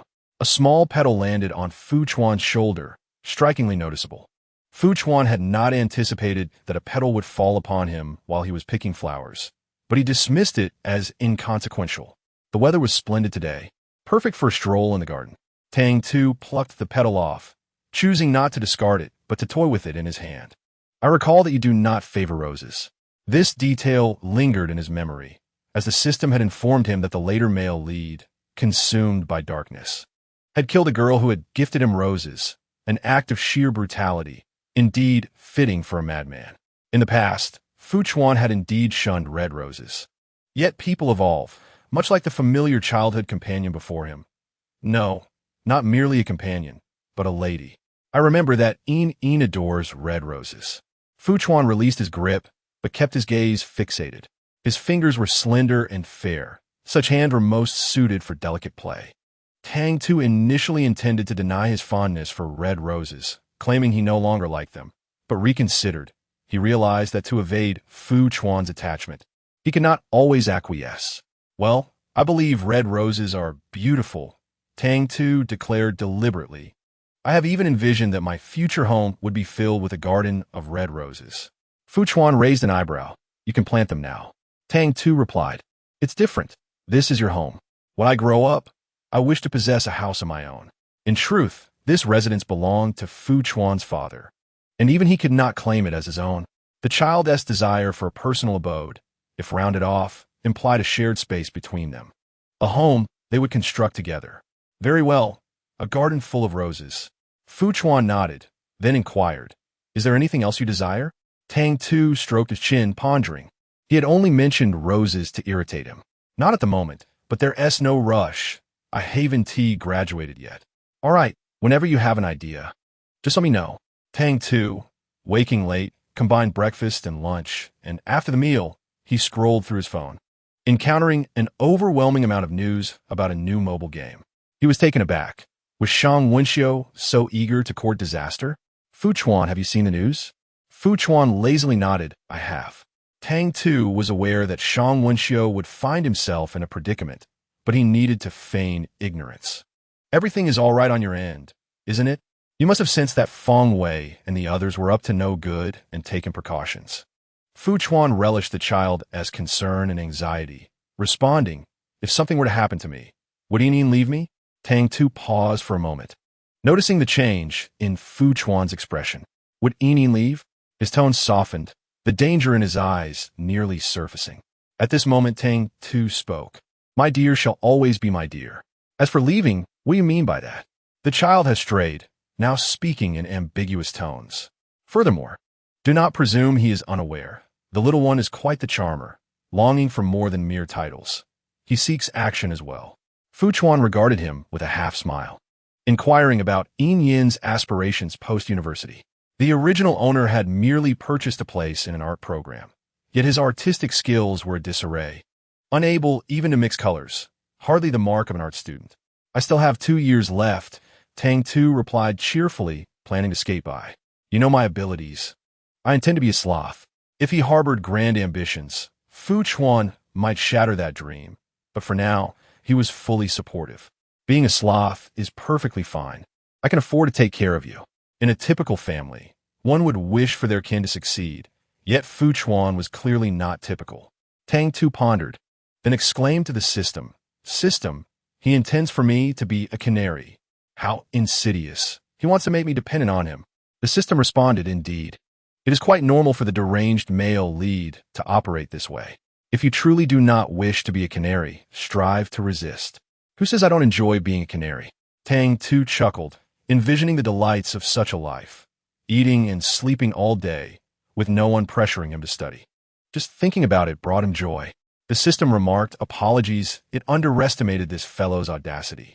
In the sweltering heat, Tang Tu was reluctant to move, while Fu Chuan, in a good mood, sat in his wheelchair arranging flowers. Dear Chuan, is there a reason for your cheerfulness? Tang Tu asked, only to recall the fool, Shang Wenxiu, and assumed it was because Fu Chuan anticipated the latter's misfortune. However, Fu Chuan replied, Yining, do not forget, it is your birthday today. Upon hearing this, Tang Tu was momentarily stunned before scrambling up from the sofa. My birthday? Fu Chuan, could I be mistaken? He remembered MS. Su saying he could only change out of women's clothing after his 20th birthday.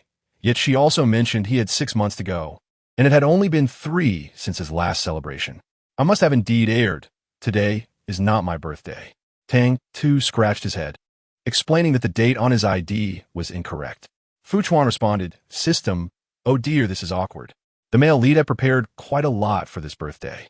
Chapter 106. Do not fear, I am not a good person. Tang Tu had not anticipated a birthday celebration. However, since everything was ready, it would be rather embarrassing for Fu Chuan if they did not proceed. After contemplating, he decided that regardless of which birthday it was not his true one, and said, no matter, let us consider this an early celebration. Fu Chuan stiffened momentarily, but soon regained his composure, asserting that there was no such thing as an early celebration.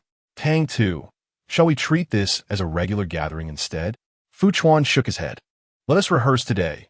When your actual birthday arrives, I will prepare properly.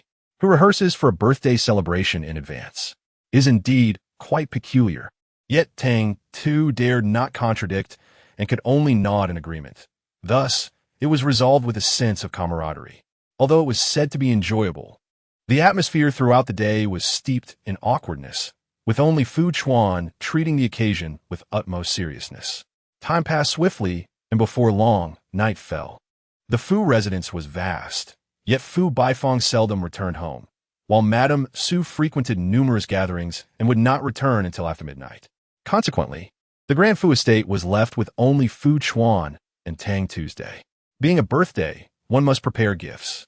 However, as dusk descended and dinner had yet to be served, Fu Chuan took Tang Tu by the hand and led him toward the bedroom. Tang Tu felt a wave of anxiety.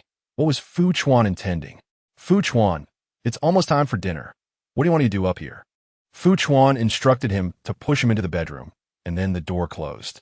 Tang Tu's eyes widened in disbelief. Why are you closing the door? Fu Chuan, I have a gift for you. Tang Tu chuckled nervously, feeling that it would not be anything pleasant. He took a small step back and said, Isn't it too early for a gift? We can wait a few months until my birthday. No, this gift is meant for today. Fu Chuan's face bore a gentle smile, yet his demeanor was resolute, leaving Tang Tu no choice but to comply. Be good, open the wardrobe. Reluctantly, Tang Tu obliged, fearing a horrifying sight. His instinct was to close his eyes upon opening the wardrobe, only to be mocked by the system, prompting him to open them again. Mais dire tout. It's merely a pink gift box. What are you afraid of? Upon opening his eyes, he indeed found a pink gift box adorned with a large bow. Following Fu Chuan's cue, he opened the box, and to his astonishment, he was genuinely startled. Inside lay a white wedding gown. This was utterly outrageous. System, are you telling me this isn't terrifying enough? As a grown man, receiving a wedding gown as a gift was not merely outrageous. It was downright absurd. The system was momentarily speechless, unable to respond. Meanwhile, Fu Chuan wore a satisfied smile, teasingly saying, "Inin, try it on and see if it fits." Tang Tu retorted, "I would rather jump off a cliff than wear that. I have estimated your measurements. Give it a try, and if it doesn't fit, I can have it altered." Tang Tu, his expression stern, exclaimed, "Fu Chuan, do I look anything like a woman to you?" He struggled to suppress the urge to throw the dress away, letting out a cold laugh. "Are you insulting me?" As Tang Tu glared angrily at the wedding gown, the next moment, he found himself enveloped in Fu Chuan's embrace. Turning abruptly, he realized that Fu Chuan had stood up without him noticing. Fu Chuan rested his chin against his neck, his warm breath cascading over his skin, evoking an itch that tempted him to perform a shoulder throw. Fu Chuan, does he not like it? Chapter 107. Do not fear. I am not a good person. Any might appreciate it, but the beautiful youth, Tu, would undoubtedly refuse. What gave you the impression that I would take a liking to it? Tang Tu endeavored to appear calm. Alas, the deranged male protagonist had yet to be fully cured, still lingering at a precarious 60. He could not provoke him. Yet, it seemed that while he refrained from instigating the other, the latter persistently tread upon his boundaries, driving him to the brink of madness. Fu Chuan wrapped one arm around his waist while retrieving the wedding dress, certain that Inin would look enchanting in it. Tang Tu took a deep breath, reiterating, "I do not like it." Fu Chuan, however, responded with surprise, asking why. Is it possible that Inin is shy? But Inin even purchased the faux props. He continued, his expression troubled. I fear the quality of the faux props that Inin bought was lacking, so I specifically arranged for a new set. At the mention of faux props, Tang Tu's face contorted in dismay. His illustrious reputation as Tang Tu was being tarnished by this cross-dressing miscreant. He wished to express his disinterest and refuse, but before he could utter a word, Fu Chuan unveiled the faux props hidden beneath the wedding dress. It turned out that Fu Chuan's true intention was not the wedding dress, but rather the faux props beneath it. The faux props were crafted with astonishing realism, enough to render one flushed with embarrassment. However, Tang Tu only yearned for the world to end. Shall I give it a try? Tang Tu replied. Am I allowed to refuse? Fu Chuan smiled, of course, and then pinned him down, swiftly donning the faux props upon him. Tang Tu was infuriated, exclaiming, "This is utterly unfair. Fu Chuan, I said I refuse. What are you trying to do?" Even though the task was significant, his boundaries must not be crossed. Tang Tu fought back desperately, and ultimately, they both tumbled onto the bed. The young boy's cheeks flushed, his eyes shimmering with moisture and a hint of grievance, rendering him irresistibly adorable. Fu Chuan, do not provoke my anger. Fu Chuan, pinned beneath him, gazed up with a dimmed expression. The boy looked as if he had just been bullied. I apologize. Fu Chuan suppressed the tumult within, forcing himself to refrain from any inappropriate actions. Speaking a hushed tone, I thought you would like it. I do not like it. Tang Tu's eyes glistened with indignation. Fu Chuan explained, You had numerous faux props before and even insisted I compare them, asking me which was more beautiful. At this, he lowered his gaze, appearing remorseful. I discarded all your faux props into the trash, causing you distress for a long time. Hence, I wanted to make amends this time. Tang Tu felt as though he were suffocating. What the predicament? The previous owner's foolish actions had now fallen upon him to bear. He attempted to clarify, only to realize that any explanation would sound feeble and unconvincing. In the end, he dejectedly released Fu Chuan's wrist, murmuring, "That was in the past. I do not like it now." Fu Chuan appeared to let out a sigh of relief and remarked, "Fortunately, we practiced in advance. Otherwise, if this gift were to be presented, Yin would surely be displeased." With that, he rose from the bed and retrieved the wedding dress. "Let's try on the wedding dress." Tang Tu was taken aback. What does a wedding dress have to do with anything? He doesn't even like a fake corpse. How could he possibly appreciate a wedding dress? Tang Tu's expression was one of resistance, yet Fu Chuan's gaze was so pitiful. One must ponder, how could anyone reject such a prominent figure, who was so cautiously observing him, fearful of making a mistake? "This is a gift I have prepared for a long time, crafted in accordance with the styles Yin used to favor," Fu Chuan said, his demeanor somewhat restrained, perhaps due to nervousness. "I apologize for the matter concerning the fake corpse." Tang Tu, who was more inclined to yield to gentleness than to firmness, found himself softening in this situation. Thus, when he acquiesced, he overlooked the flicker of triumph that passed through Fu Chuan's eyes. After donning the wedding dress, Tang Tu gazed at his reflection in the mirror, becoming momentarily dazed. The dress was exquisite, adorned with an array of small diamonds that sparkled magnificently under the lights, dazzling and captivating. However, no matter how stunning it appeared, Tang Tu harbored no fondness for it. So how had he agreed to wear this dreadful wedding dress? Standing behind him, Fu Chuan was a head taller, allowing him to see Tang Tu in full clarity within the mirror, free from the influence of his height. "You look beautiful," he remarked. Tang Tu, with a sulky expression, merely wished to hasten the removal of the wretched gown. "Can I take it off now?" Fu Chuan lowered his gaze, observing how the young one bore no hint of incongruity in the wedding dress. Even beneath such a glaring garment, Tang Tu remained the focal point, an undeniable presence. Fu Chuan smiled, noticing the bare expanse of Tang Tu's neck. "You still need a necklace," he said. Tang Tu retorted, "Ha, there won't be next time. If there is, I might as well just strike him dead." "I wish to take it off now," Tang Tu insisted. Fu Chuan, suppressing the impatient young one, spoke softly and unhurriedly. "I have yet to thoroughly admire it. For instance, this waist," he trailed off, reaching to gently pinch Tang Tu's waist. At that, Tang Tu quivered slightly. This sensation was peculiar, stirring within him a certain dread. He wished to evade it, yet Fu Chuan was quicker. Before he could escape, he released his grip. However, while his hand had loosened, his body bent closer, deliberately whispering near Tang Tu's ear with a chuckle. "Is Yin so sensitive?" Tang Tu, feeling a surge of irritation, urged, "Hurry up." Fu Chuan was momentarily taken aback before bursting into laughter. His voice was hoarse, and his eyes gleamed peculiarly. "My little Rose, I shall do my best." Upon hearing the term Little Rose, Tang Tu nearly lost his composure. One absurd nickname. Could he not be addressed with something more masculine? "I refuse to be called Little Rose," Tang Tu declared. Fu Chuan raised an eyebrow. "Then what would you like me to call you?"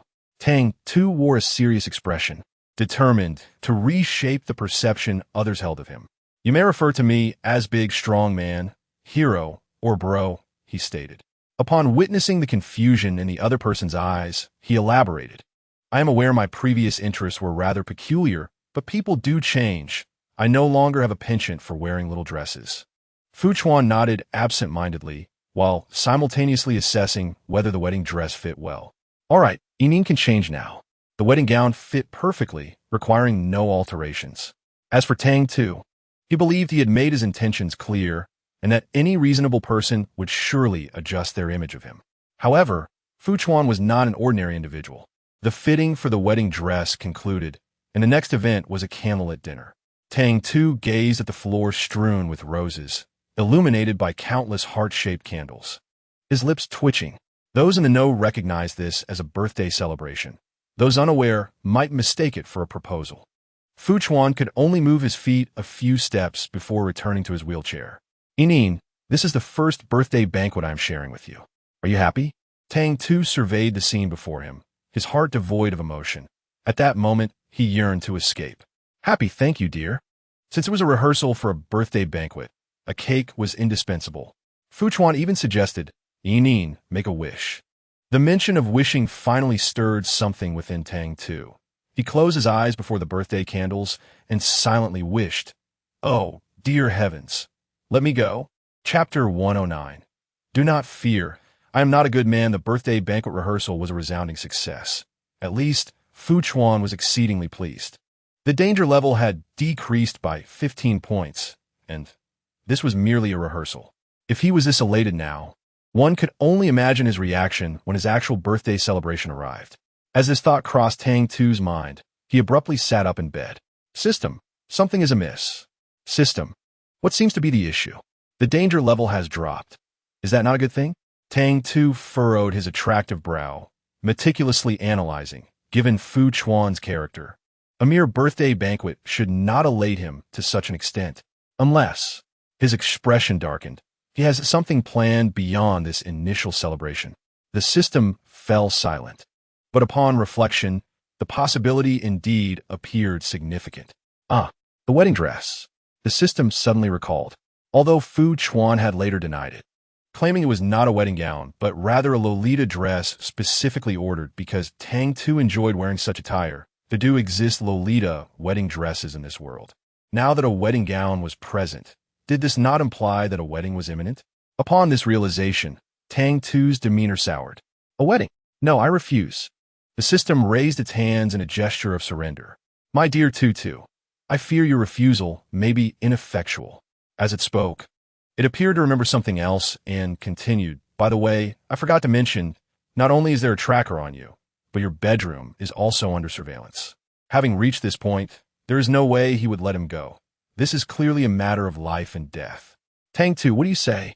System. My dear Tutu darling, I wish you good luck. Such a wish for good luck is as insincere as saying take care without meaning it. Tang Tu felt a shiver run down his spine. He had assumed that the male protagonist's danger level would decrease, leading him to behave more normally. Instead, the contrary happened, and the situation escalated further. He glanced around the opulent bedroom, where everything appeared to be in order on the surface. But the thought of hidden cameras made Tang Tu exceedingly uneasy. This would not do. He could not remain passive. Just as he pondered how to respond, a sudden knock echoed at the bedroom door. Tang Tu, who is it? Fu Chuan, it's me. Truly, this madman who had installed cameras was perceptive. The moment there was any noise from his side, he was immediately aware. Without hesitation or excuses, Tang Tu rose from the bed, and as he opened the door, he resumed his earlier compliant demeanor. My dear, why are you still awake at this late hour? Fu Chuan, clad in pajamas, exuded a refined, homey charm and smiled as he said, I noticed Yinin didn't eat much tonight, and I was concerned you might be hungry. So I thought to ask if you would like a late-night snack. Truth be told, Tang Tu had barely touched his food during the previous birthday banquet, and now he genuinely felt a bit hungry. I am indeed a little hungry. Are you also having a late-night snack? Fu Chuan replied, I just happened to make some noodles. Would you like to join me? Tang Tu initially expected a simple noodle dish, but upon descending to the table, he was pleasantly surprised to find a sumptuous seafood noodle bowl brimming with a variety of seafood, some ingredients he couldn't even name. Wow, did you make this? Fu Chuan smiled. Yes, just something casual. I hope you don't find it lacking. The term casual was indeed quite ostentatious. If this was merely casual, then there would be no such thing as ordinary noodles in the world. Chapter 110. Don't be afraid. I am not a good person. With the birthday banquet concluded, Tang Tu was set to return to school. He had to admit that the past 3 months had been exhilarating, to the point where he had almost forgotten about the impending start of classes. System, I forgot to mention, not only is school starting, but there are assignments as well. By the way, have you completed your homework? Tang Tu smirked. What homework? I forgot about it ages ago. That's fine.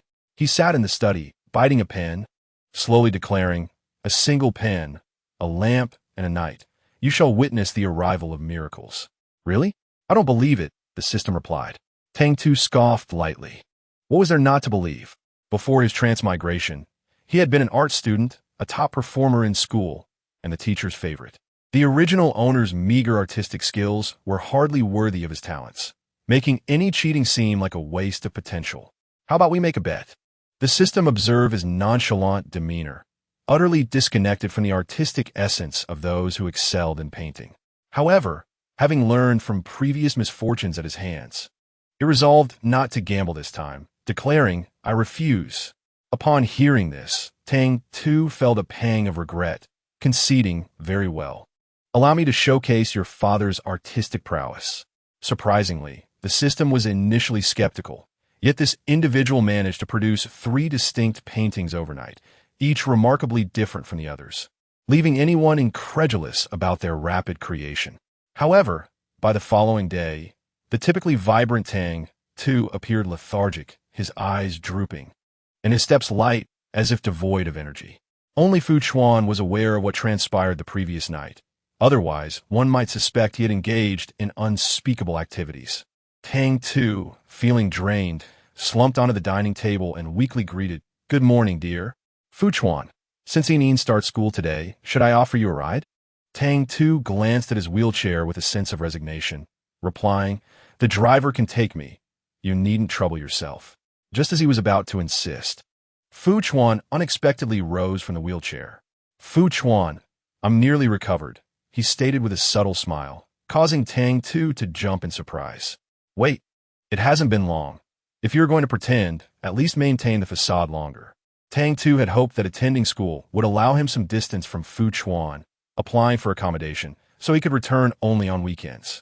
He believed that distance might dilute their feelings, yet he now pondered whether Fu Chuan had any ulterior motives.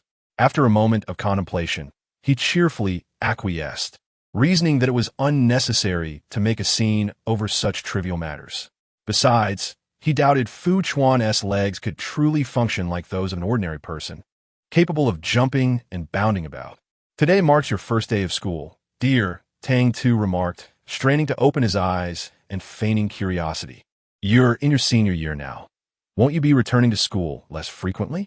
Fu Chuan, well aware of the little one's probing, responded candidly, "Yes. I'll visit during registration, but my next trip might be for graduation." Upon hearing the word graduation, Tang Tu's eyes sparkled. "So you'll soon be an adult, able to pursue all the things you desire. How wonderful." Fu Chuan gazed at his delicate and beautiful face, a faint smile gracing his lips. "Indeed, I shall be an adult, free to embark on many endeavors." He then playfully inquired, "Yinin, are you looking forward to it?" Tang Tu stifled the urge to retort, "What does it matter to you?" yet maintained a smile. On the day of a new semester, the school was bustling with students. However, as a returning student, Tang Tu was not as preoccupied as the newcomers. Though Fu Chuan had relinquished his wheelchair, he relied on a cane, moving slowly. To accommodate him, Tang Tu adjusted his pace, and the two strolled side by side, occasionally whispering to one another. This peculiar scene caught the attention of numerous students, who paused to observe. How strange it was! It is truly astonishing. When did these two develop such a close relationship? Soon, classmates passing by began to whisper, and before long, they were no longer discreet, almost ready to confront them directly. "My goodness, is that not Yinin? How is she with the illustrious Fu, the campus heartthrob? I have heard that Yin and Fu are neighbors, childhood companions, but that is beside the point. The real issue is that Fu, in the past, held this so-called childhood companion in disdain, never even casting a glance in her direction. What has changed now that their bond appears so strong? Need I say more? With Yin's unabashed nature, she must have employed some unscrupulous means. Our esteemed Fu has not even had a girlfriend over the years. How could he possibly succumb to someone like her?" At this juncture, a particularly irate classmate glared fiercely at Tang Tu, exclaiming, "Disgraceful." Tang Tu, upon hearing this, became invigorated and decided to retaliate. "Yes, I indeed utilized my shameless tactics to win over your Fu. How does that make you feel, envious?" As he spoke, he wrapped an arm around Fu Chuan's waist, adopting an alluring pose to further provoke the envious classmates. "You have no idea of the exquisite experience that your Fu offers." At the mention of this, Tang Tu closed his eyes, savoring the moment with an expression of profound delight. The students had never encountered such unabashed behavior. Their faces flushed with indignation. "Fu, look at him," they implored, placing their hopes on Fu Chuan, the former president of the student council, who had always commanded respect. However, this time, rather than rebuke Tang Tu, Fu Chuan smiled and replied, "Exquisite?" Tang Tu, with utmost seriousness, declared, "Indeed, it is beyond description." Fu Chuan did not expose the charade, yet his smile deepened as he concurred. "I feel the same." This brief exchange left their peers utterly astonished, mouths agape, rendered speechless by the unexpected turn of events. Fu Chuan continued to assert his claim, stating, "Yin is my family. I hope you treat her well. I do not wish to hear any slanderous words about her in this school. Otherwise, though her smile may remain, her gaze will grow dangerously sharp. I trust you do not wish to discover the consequences." A collective shiver ran through the audience, with the timid retreating in fear. Those who had previously encircled them dispersed rapidly under Fu Chuan's warning. Although the crowd had scattered, the school forum buzzed with fervor. Observing the departing classmates, Tang Tu remarked, "My dear, do you not fear that such intimidation might tarnish your reputation as student council president?" Fu Chuan, upon hearing this, affectionately ruffled his nose and replied, "You have taken the blame upon yourself, yet you worry for my reputation? Our Yin truly is a commendable classmate." At this moment, the conversation took a noticeable pause, causing Tang Tu to furrow his brow. Commendable and classmate. Are those words even compatible? He merely seeks to tease me. How infuriating. Chapter 112. Do not fear. I am not a good person. Tang Tu was well aware that Fu Chuan was not the gentle gentleman he appeared to be. After all, this was a character that the system categorized as both a madman and a darkened protagonist, certainly not an ordinary individual. Yet what could he do? His task was to provoke him, and as the assignment remained incomplete, he could only feign innocence and charm. After much effort, he managed to send Fu Chuan away, but the smile that had adorned his face soon froze. In Fu Chuan's absence, the curiosity of those who were already intrigued by him only intensified. This time, Tang Tu unabashedly revealed his wicked nature, baring his little fangs and mischievously taunting. "What? Do you think your student council president, the handsome heartthrob of a university, is humiliated by my presence? I delight in tormenting the campus prince. What of it? Upset, are we? I relish the sight of you unable to tolerate me, yet powerless to eliminate me." His words were undeniably arrogant, and it wasn't long before someone could no longer endure it, exclaiming in anger, "Just wait. I've recorded this, and I shall present it to President Fu. I refuse to believe he can still harbor affection for you." Upon hearing this, Tang Tu's spirit soared. He had been eagerly anticipating Fu Chuan's disfavor. "Ah, my dear friend, thank you for your generous assistance. In this life, he was indeed a villain, and a villain ought to exhibit a villainous demeanor." After provoking these unfortunate classmates, he intended to pursue his own endeavors. "System, provide me with a false identity. I require accommodation." When Tang Tu arrived today, he was dressed like a model student in a white shirt and jeans. However, since he needed to assume a different identity for lodging, he had to alter his appearance as well. He donned a baseball cap, tucking all his hair beneath it, changed into a loose t-shirt, and even wore a mask. He could not stay externally, for once he swiped his card, Fu Chuan would surely discover him.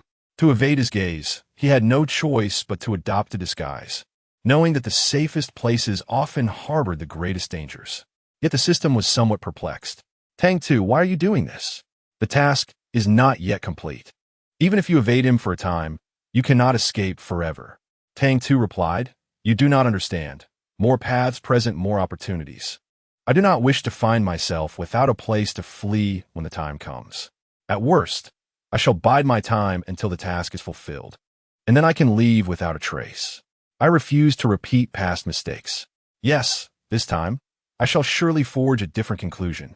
With renewed confidence, Tang Tu, with the system's assistance, successfully checked into his accommodation under an alias.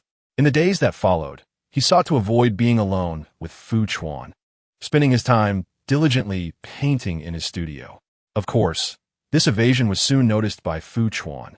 One day, Fu Chuan blocked the entrance to his studio, arms crossed, a knowing smirk on his face. Tang Tu had no choice but to meet his gaze, not resisting, but rather looking at him obediently. However, the intensity of Fu Chuan's penetrating stare sent shivers down his spine. Fu Chuan? Fu Chuan maintained his smile, though it did not reach his eyes. Have you been avoiding me lately? Tang Tu had already prepared his response. He raised the materials and sketchpad in his hands. Not at all. I have merely decided to dedicate myself to my craft. I reflected upon the remarkable qualities of my beloved. If I were to appear weak, it would surely hinder your progress, which is unacceptable. I must strive diligently to keep pace with you.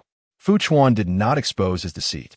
Although his artistic skills had indeed surged, the truth in one's gaze remains undeniable. His eyes revealed evasion and resistance, a true testament to his nature. Fu Chuan reached out, gently stroking his soft hair, and smiled, saying, I shall refrain from disturbing you for a while. I will surprise you on your birthday. Tang Tu returned a sweet smile. Yet his inner thoughts were rife with sarcasm. What surprise? It felt more like a fright than anything else. During this period, the two maintained a peaceful coexistence, exchanging only the simplest of pleasantries when they crossed paths. Tang Tu secluded himself in the art studio, rarely venturing outside, while Fu Chuan seldom returned home, consumed by his recent endeavors. Meanwhile, Tang Tu occasionally scrolled through the news and learned that Shang Wenxiu, that foolish individual, had finally met his comeuppance. The earlier arrogance he displayed was now met with a dismal fate. Allegations of plagiarism and data discrepancies plagued his latest game, leading to a myriad of complications that he could hardly manage. Eventually, the fool realized he had been duped. He stormed into Fu Chuan's studio, only to find himself apprehended by the authorities. Once trouble struck Shang Wenxiu, the businesses involved were unwilling to let the matter rest. However, they were already faltering. And with a century-old family legacy, even the slightest scandal could be detrimental. Just as the business appeared on the brink of collapse, further scandals erupted within other affluent circles, cascading one after another. Tang Tu could not merely stand by and watch. He took action to ensure the downfall of Fu Chuan's adversaries. He exerted considerable effort to gather substantial evidence, ultimately opting for anonymous reports. This led to a swift reshuffling of the business landscape in City A. Seizing the opportunity, Fu Chuan ascended, emerging as the new dark horse. Young and talented, he quickly became a sought-after figure in City A, with everyone eager to partner with him. Tang Tu observed him from a distance, elevated and revered, while the danger level steadily declined from 45 to 25, and finally to 5.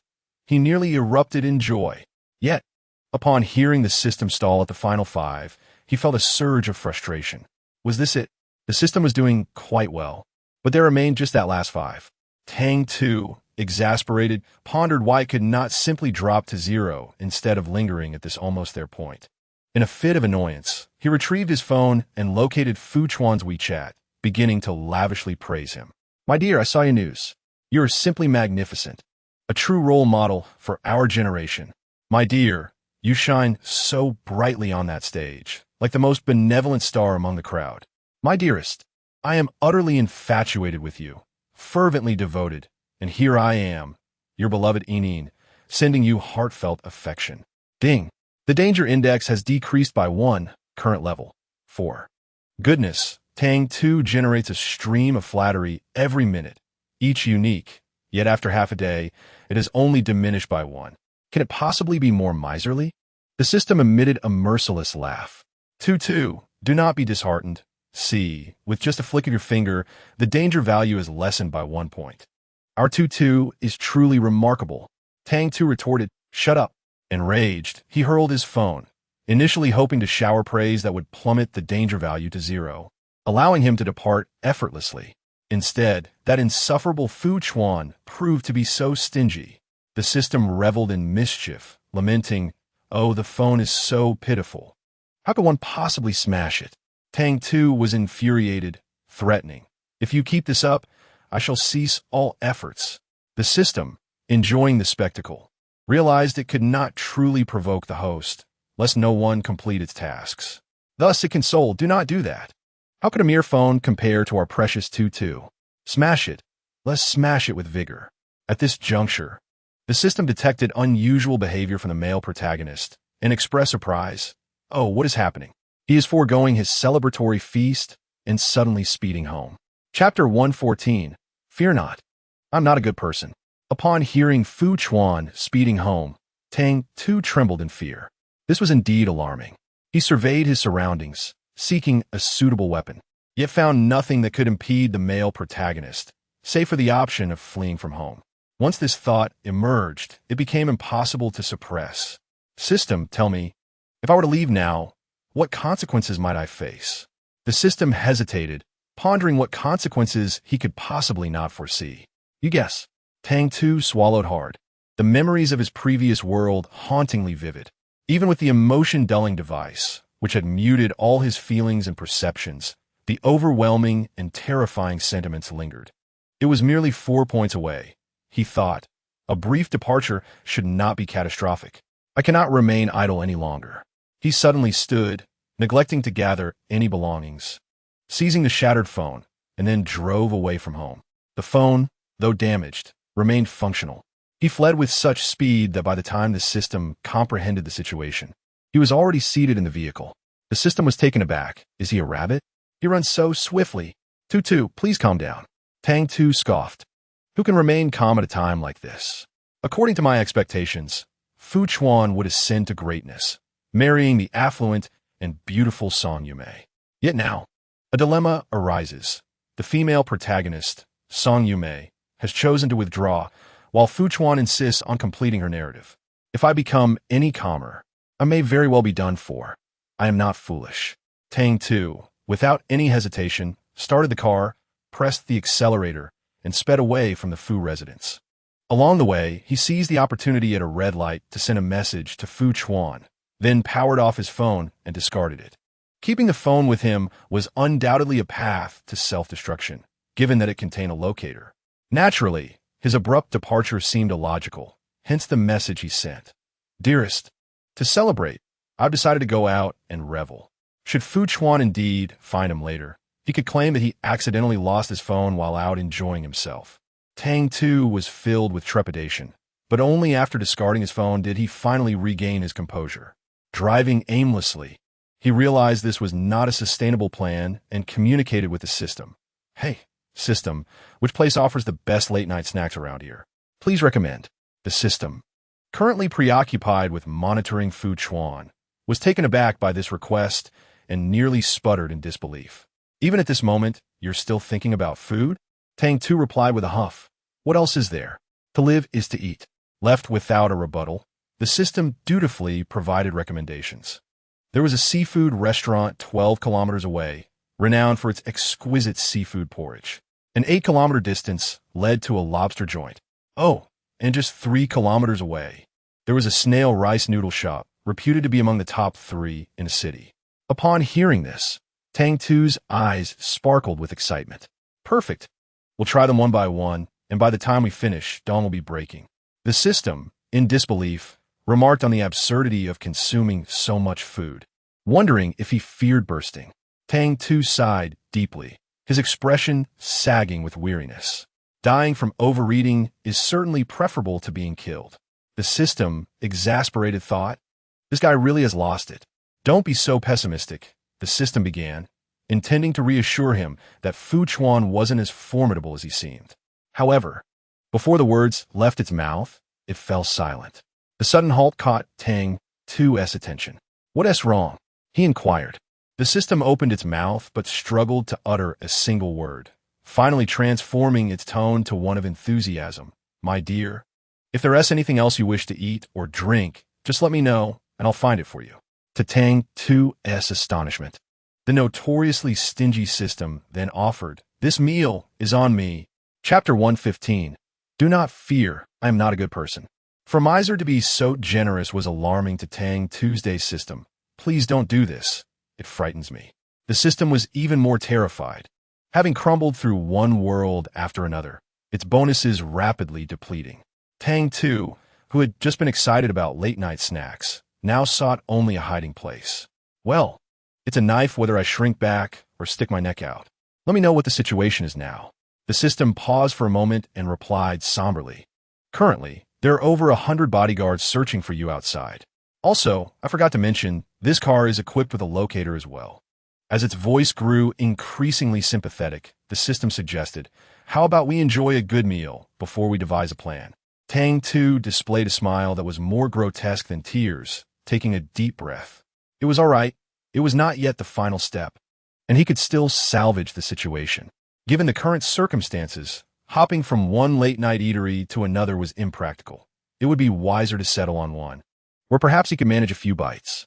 Coincidentally, just as Tang Tu sat down to order lobster and beer, he encountered the female lead, Song Yumeng. She appeared as sweet and charming as ever, and upon spotting him, her surprise was palpable. "Hey, little brother, what are you doing here? What a coincidence." Tang Tu was momentarily taken aback as she approached. "Sister." The youth called her obediently, his eyes shimmering with innocence. It was at that moment that Song Yumeng comprehended why old Fu had fallen for him. "Isn't today the celebration banquet for President Fu? Did you not attend?" Tang Tu forced a smile that was more tragic than tears, and, grasping her arm, pleaded, "Sister, save me."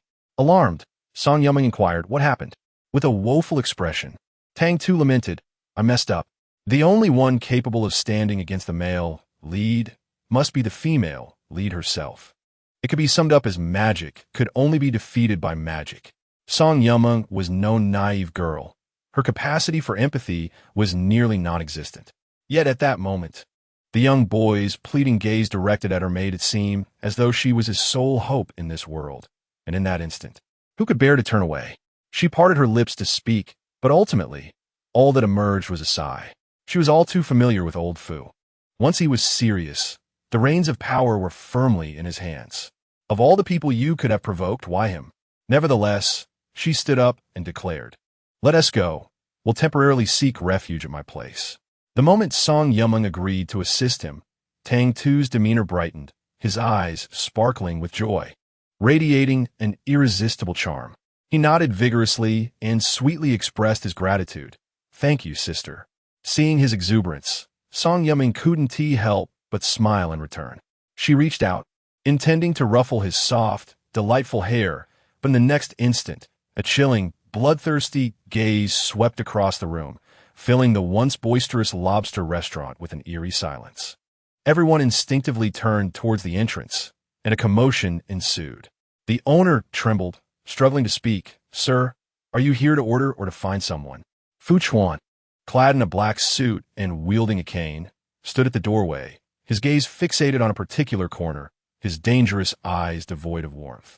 Song Yumeng gasped in shock. She glanced between Fu Chuan and the multitude of bodyguards behind him, her smile freezing in place. "Little brother, why did you have to provoke a demon?" Song Yumeng felt utterly helpless. It was not that she lacked the desire to assist, but rather that she was powerless to do so. The Fu Chuan before her was clearly devoid of humanity. He resembled a dragon robbed of its treasure, seemingly intent on destruction. Chapter 116. Do not fear. I am no good man. Fu Chuan tilted his head slightly, a gentle and refined smile gracing his lips. Yet his voice was excessively husky. He disregarded Song Yumeng beside him and merely waved at Tang Tu's Yinin. "Come here." Would Tang Tu dare to approach? That would be akin to a death sentence. Even condemned prisoners enjoy a hearty meal before their execution. He certainly wouldn't leave until he finishes crawfish. In the vast crawfish restaurant, silence reigned, save for Tang Tu, who released Song Yumeng's hand and returned to his seat, fuming. "No, I must finish my crawfish." The restaurant owner was nearly in tears.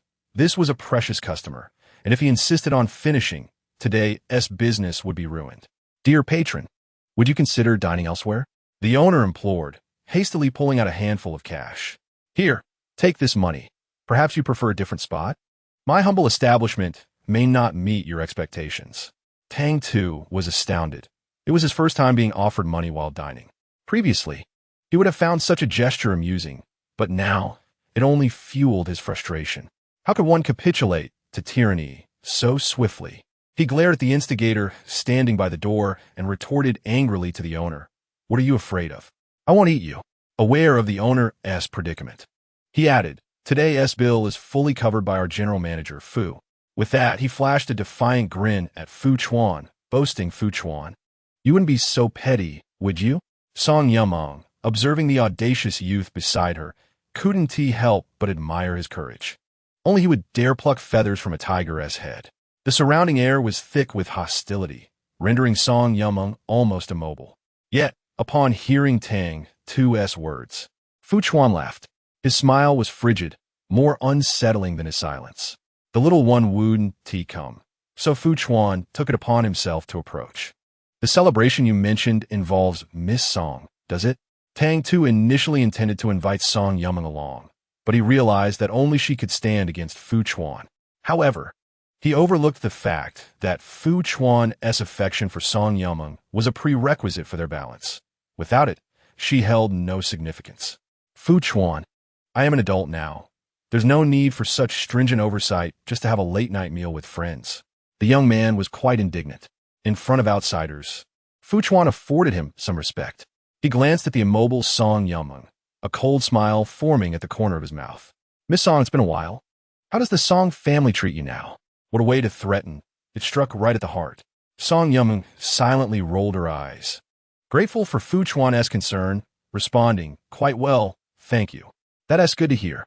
Since we are acquainted, I would once see you oppressed by the Song family. As his words fell, he suddenly noticed Tang Tu sitting in his chair, blissfully peeling crawfish. A sight that made him both furious and amused. Are the crawfish delicious? Tang Tu, having given up on escaping, insisted on not abandoning his meal. Indeed, quite delicious. He then called out to Song Yumeng, sister, would you like some? Just as she was about to decline, Fu Chuan unexpectedly extended an invitation as well. Indeed, Miss Song, since you are here, why not join us for a meal? Despite the old fox's courteous smile, Song Yumeng was acutely aware that if she dared to sit down today, tomorrow would spell her doom. No, thank you. Please enjoy your meal. Once she departed, Fu Chuan shook his head in regret, remarking, Yinin, it is better not to associate with such friends. Tang Tu quipped, do you see the crayfish in my hand? Be careful, or I might just knock it on your head. Chapter 117.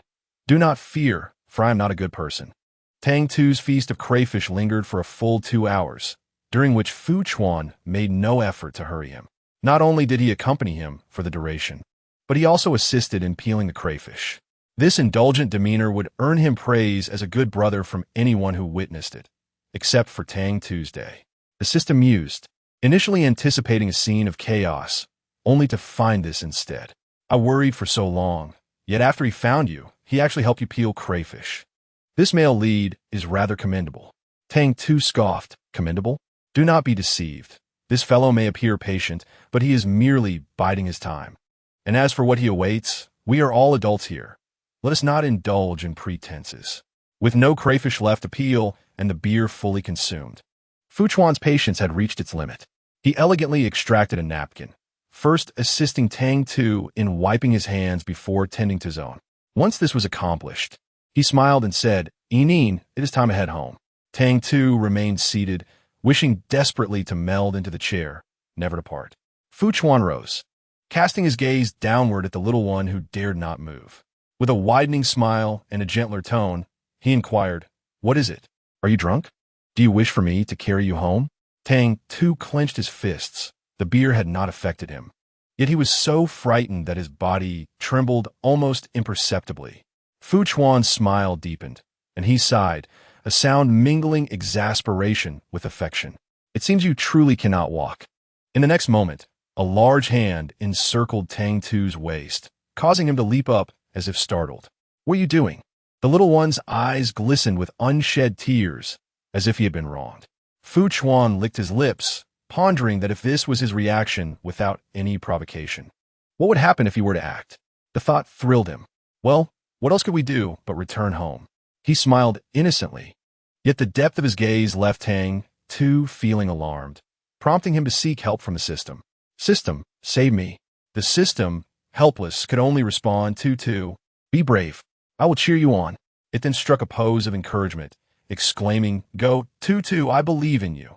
Perhaps driven to desperation, Tang Tu found his courage, thinking, who decided that I must always be the one subdued? We are all men. We all possess what is necessary. Who knows who will end up on top later? Home we shall go. He wiped his small face and lifted his chin, initially intending to return home. Tang Tu boarded Fu Chuan's car, only to be shocked to discover that this was not the way to Fu's residence. Where could this be? His eyes widened in terror as he surveyed the unfamiliar surroundings, and he warned, "I want to go home. To my own house. Your own house. This is the route to your home." Fu Chuan finally tore away his cultured facade. He restrained Tang Tu, rendering him immobile. Tang Tu was furious, his breath quickening. Just the day before, he had contemplated the dynamics between men, pondering who would dominate whom. But now, faced with overwhelming strength, he found himself compelled to submit. "Fu Chuan, calm down." The little one finally grasped the gravity of his situation. Fu Chuan sighed, contentedly drawing him into an embrace. "Fear not. This is the way to our home. Do you like it? Like it?" "Absolutely not." Tang Tu struggled fiercely, throwing punches and kicks, but alas, his feeble attempts were swiftly subdued once more. Fu Chuan sighed in resignation. "Oh, my disobedient child. You shall receive a spanking." Upon hearing this, Tang Tu stiffened, paralyzed by fear, yet he mustered a feeble shout. "You dare!" Chapter 118. Do not be afraid, I am not a good man. Tang Tu could distinctly sense that Fu Chuan had lost his sanity.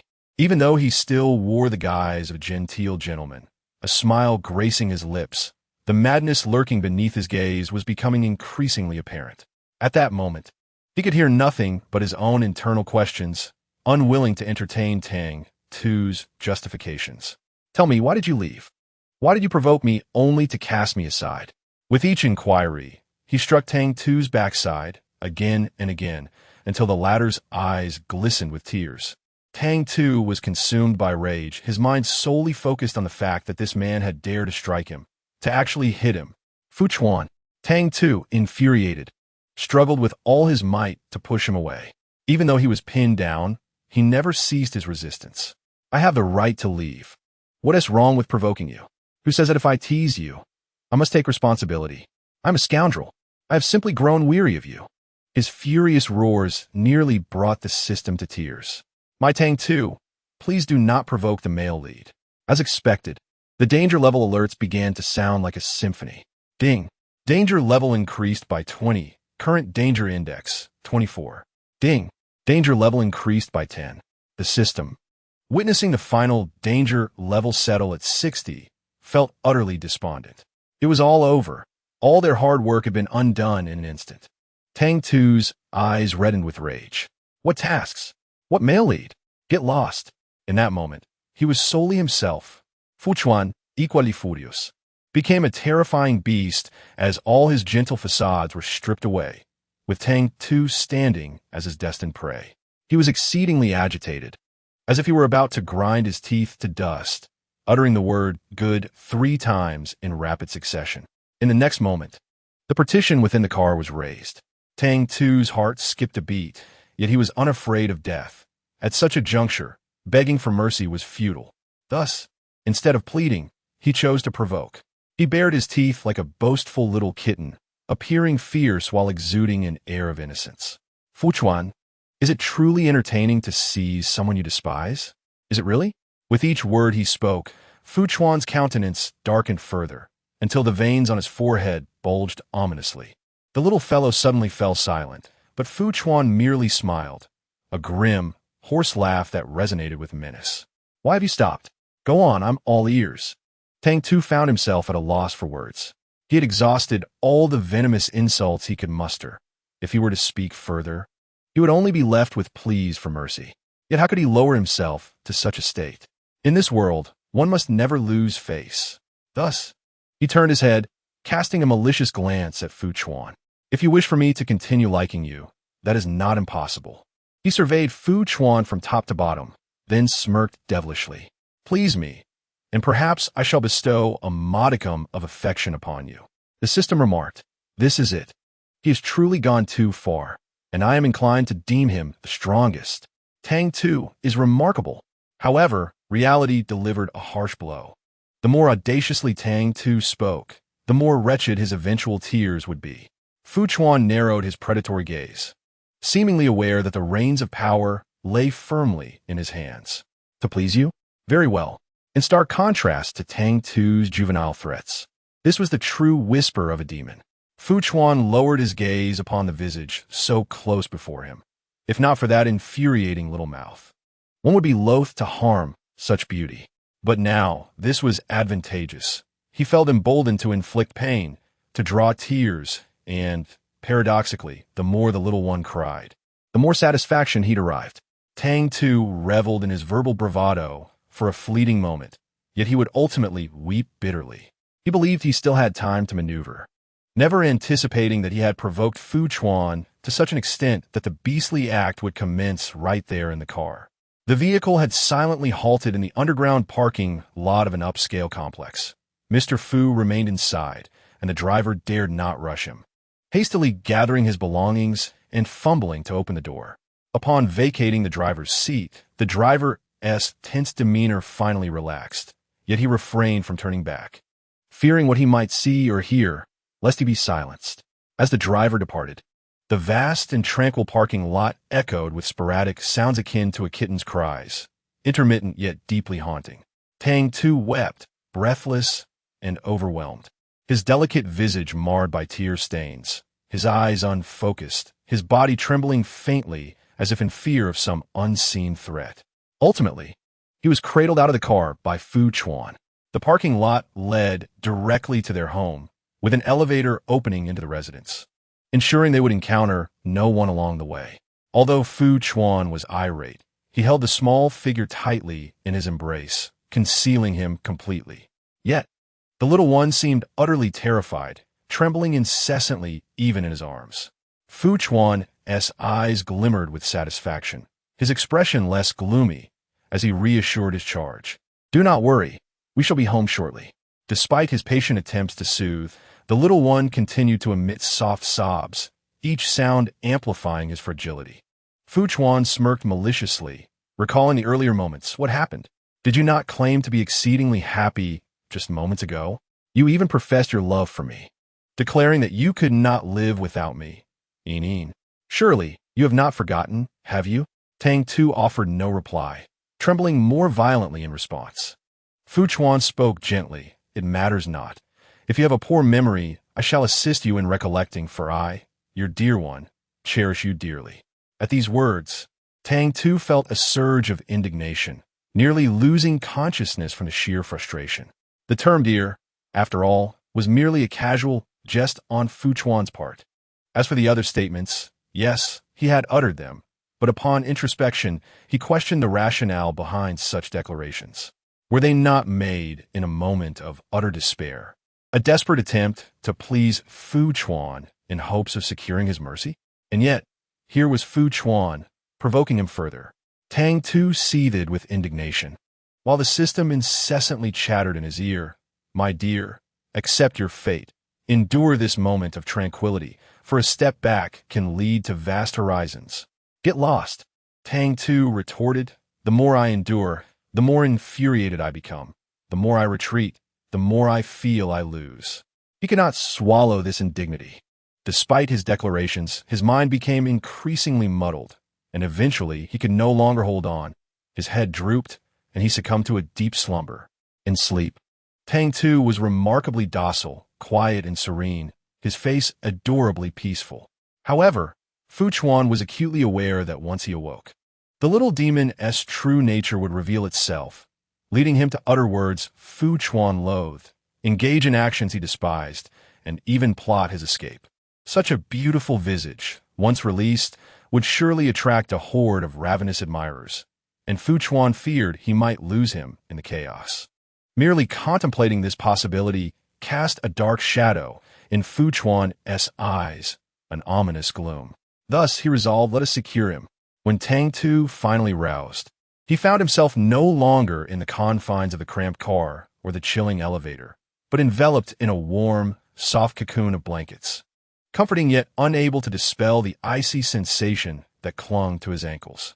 He paused in his breath, abruptly tossing aside the covers, only to discover a golden anklet that bound his ankle, its other end secured to the foot of the bed. He tugged at the chain, which, though seemingly delicate, was remarkably sturdy. Pulling on it only resulted in pain for his hand rather than any deformation of the chain. Dejected, he sat at the edge of the bed, his exposed skin marked with crimson spots, especially around his neck, which bore the grotesque imprints of overlapping teeth. The young lad was enveloped in a shroud of pitiable helplessness, evoking immediate compassion with just a glance. His bare feet revealed delicate, pale ankles, now shackled, restricting his freedom.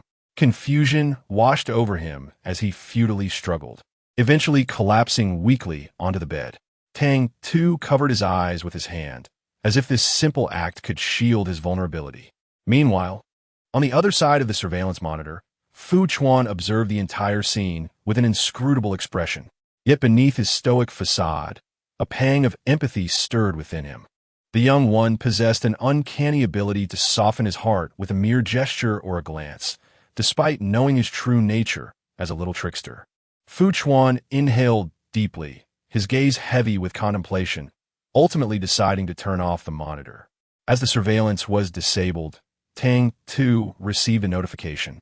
Grimacing as he sat up from the bed, momentarily shedding his pitiable demeanor while muttering curses about Fu Chuan, likening him to a dog that bites when it catches someone.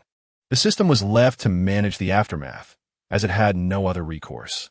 Tutu, let us set aside the biting for now and focus on the danger level, which has skyrocketed to 60, illuminating a bright red warning. The system fretted, realizing that if he continued to provoke the situation, the danger level might regress to its previous state in a single night. Tang Tu, fuming, found his thoughts consumed not by tasks or danger levels, but by thoughts of revenge. In this day and age, why was he still confined to a dark room, subjected to forced affection? Could they not modernize a bit and recognize the sweetness of contemporary romance? No, that was not right. He had no desire for romance at all. He merely wished to complete his tasks. What was he worried about? Tang Tu glared at the closed bedroom door, rising to try opening it, but as expected, it wouldn't budge. His feet were shackled, and the door was locked. Did Fu Chuan truly believe he possessed superhuman abilities that would allow him to escape?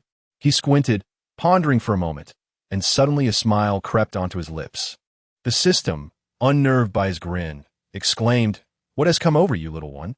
Tang Tu declared, "I have thought of a splendid idea." On the surface, he appeared to be restrained and at a disadvantage, confined within this dark room. However, upon deeper reflection, he realized that he still held the reins of control. While he had lost his freedom, Fu Chuan was not much better off. His heart remained within Tang Tu's grasp. Tang Tu ruffled his disheveled hair to enhance his appearance of vulnerability, then pinched himself sharply, only to realize he felt nothing. He had forgotten. He had muted his sense of pain. Thus, a new dilemma arose. How could he feign tears? System, do you have any eye drops? The system inquired. Why do you need eye drops? Are your eyes in pain? Tang Tu replied, I cannot bring myself to cry. Perhaps some chili pepper will suffice. I just need something to induce tears. The system retorted, it concerns itself unnecessarily while you are merely focused on showcasing your acting skills. In Chapter 121, Do Not Fear, I am not a good person, the system finally relinquished a chili pepper to him. Tang Tu fell silent for a moment. He had merely spoken in jest, believing that if eye drops were available, he would certainly prefer those over the fiery chili. Is there nothing else? He asked. The system, with a stoic expression, replied no. The eye drops require points, while the chili is part of my personal collection. The phrase personal collection left Tang Tu speechless. How impoverished could one be to treasure mere chili peppers? The system, irked, retorted, if you don't want it, then give it back. Tang Tu quickly concealed the chili in his hand, asserting, no way, once it's given to me, it belongs to me. Fearing a change of heart from the system, he hastily crushed the chili, collecting the pungent juice to rub into his eyes. Once this was done, his eyes appeared red and pitiable once more. After completing this act, he regarded the chili in his hand. Consuming it was out of the question, so he needed to devise a plan to dispose of the evidence. He glanced around. Discarding it in the trash was unwise, as he couldn't explain the origins of the chili if Fu Chuan were to rummage through the bin. The most effective method would be to flush it down the toilet. Fortunately, the length of his ankle chain allowed him to reach the restroom without issue. Just then, he heard the sound of a door opening. Tang Tu froze, afraid to move. System, who is it? The system replied. Who else could it be but your beloved Fu Chuan? In a moment of panic, Tang Tu, glancing at the chili pepper in his hand and then at the turning doorknob, quickly shoved it into his mouth. Tears streamed down his face, his nose reddened, resembling someone who had just wept profusely. At that instant, the door swung open. Fu Chuan had initially intended to resist the urge to come over, but his thoughts were consumed by concern for Tang Tu's day. Unable to control himself, he returned home. At home, a housekeeper regularly brought him meals, locking the door afterwards. And to prevent any escape attempts, a bodyguard stood watch outside. Yet, despite these precautions, Fu Chuan still felt uneasy, his mind entirely preoccupied with thoughts of Tang Tu. Upon entering the bedroom, he found, as expected, the little trickster on the verge of fainting from crying. Fu Chuan felt anger towards him for deceiving and toying with his emotions. However, seeing him in tears left him at a loss. Inin, Tang Tu dared not speak, fearing that the spicy taste of the chili would overwhelm him and hinder his attempts to win Fu Chuan's affection. Instead, he chose to sit on the floor, burying his head in his knees, exuding an aura of vulnerability. As he drew closer, his body trembled slightly, making him appear even more pitiful. Fu Chuan reached out to touch him, but halted, taken aback by Tang Tu's trembling form. In. Tang Tu's eyes were red, tears cascading down his cheeks, soon soaking the floor beneath him. He wept, not out of self-pity, but purely due to the spiciness that had overwhelmed him. His throat felt as if it were ablaze. Ultimately, Fu Chuan refrained from touching him, fearing that any contact would only heighten the little one's agitation, which was ill-advised at this moment. Just then, the aunt entered with lunch, and upon seeing her employer, she warmly inquired, "Mr. Fu, would you care to join us?" Fu Chuan nodded. There was a small dining table in the room, and he instructed the aunt to place the food there. Then, in a hoarse voice, he addressed Tang Tu. "Inin, it's time to eat." Tang Tu yearned to rise, hoping to alleviate the fiery sensation in his mouth. However, his body felt weak and limp, and he sensed an unusual warmth coursing through him. "System, am I running a fever? You just realized?" The system replied, "Tang Tu's frustration monted." It was all Fu Chuan's fault. If it weren't for him, would he have fallen ill? As Tang Tu collapsed, Fu Chuan's body jolted, his pupils dilating in alarm. He rushed over in swift strides, catching the young boy just before he hit the ground. The little one was burning with fever, causing Fu Chuan's hands to tremble slightly. Panic surged within him as he called out, "Inin." Tang Tu was in immense discomfort. He could hear Fu Chuan calling his name, yet he was unwilling to respond or confront the situation. His eyes were tightly shut, his face etched with resistance, all of which was evident to Fu Chuan. Indeed, this was a situation he had forced upon himself. Fu Chuan lifted him onto the bed and promptly summoned the family doctor. The physician, a longtime acquaintance and friend, was taken aback upon witnessing the scene. "Old Fu, this is serious," he exclaimed, momentarily taken aback. After a prolonged silence, he added, visibly agitated, "This is illegal." He struggled to contain his frustration, especially as his gaze fell upon Tang Tu's restrained legs, eliciting sympathy for the unfortunate youth. The boy bore no marks of health. Bruises and bite marks marred his skin, particularly in one area that made the doctor want to shout in anger. Fu Chuan furrowed his brow, a hint of ire flickering in his expression. "I called you here to treat him, not to hear your idle chatter." The doctor was on the brink of throwing his stethoscope in outrage. "Are you even human?"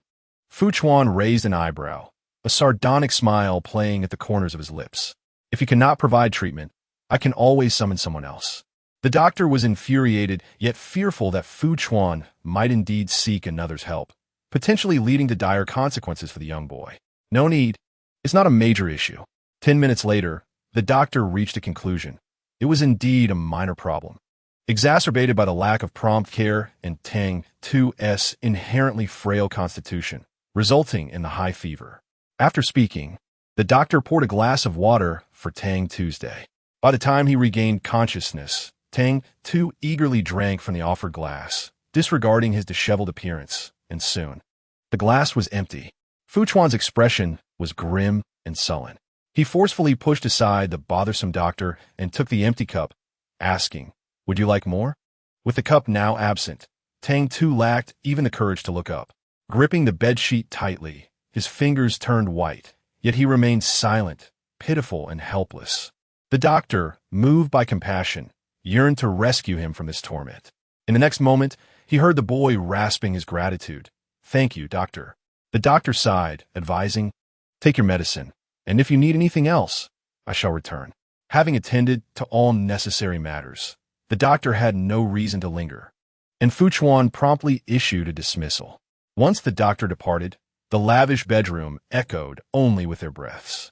After a considerable pause, Fu Chuan poured another glass of water for him. Tang Tu hesitated for a moment before ultimately accepting it. There was no need to hold a grudge against his own parched throat. Initially, he believed Fu Chuan would continue to be obstinate, but halfway through his drink, he suddenly heard an apology from Fu Chuan. His voice was soft, tinged with a hint of guilt, yet he felt no remorse.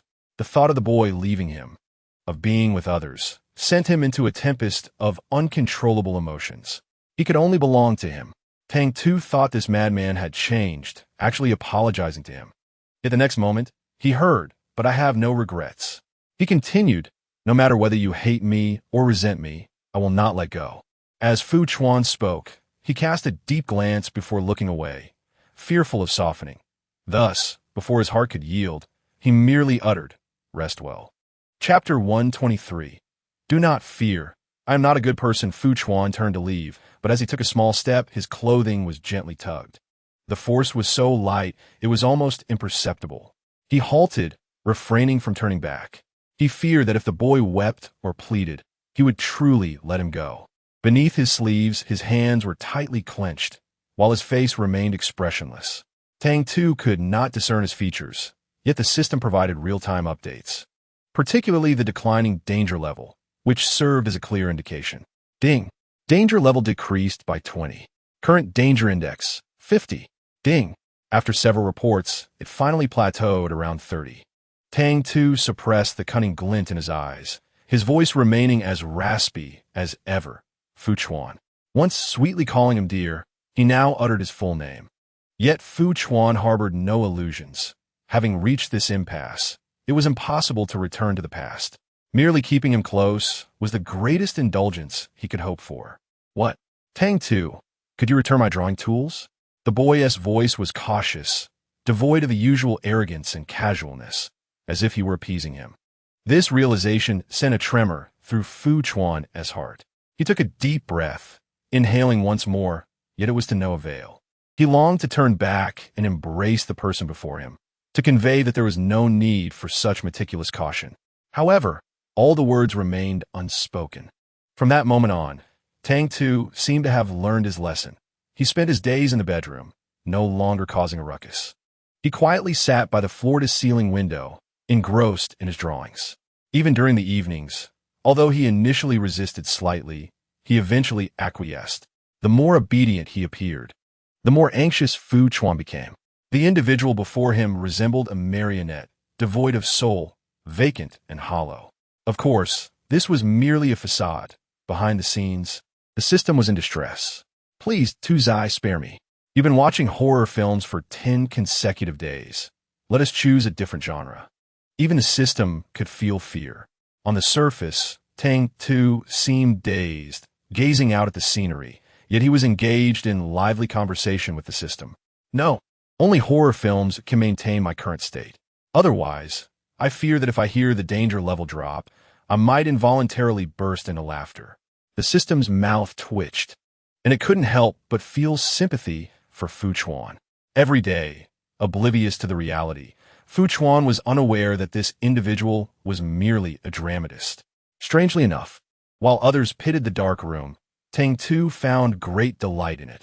Of course, it would be even better if a certain someone refrained from exercising at night. This life was one that even the gods would envy. The system remarked, "Your husband will be driven to the brink of bloodshed. By the way, what is the current danger level?" "Tang Tu in Guit 10, replied the system. Tang Tu snapped his fingers joyfully, remarking, "Nice, just 10 points short."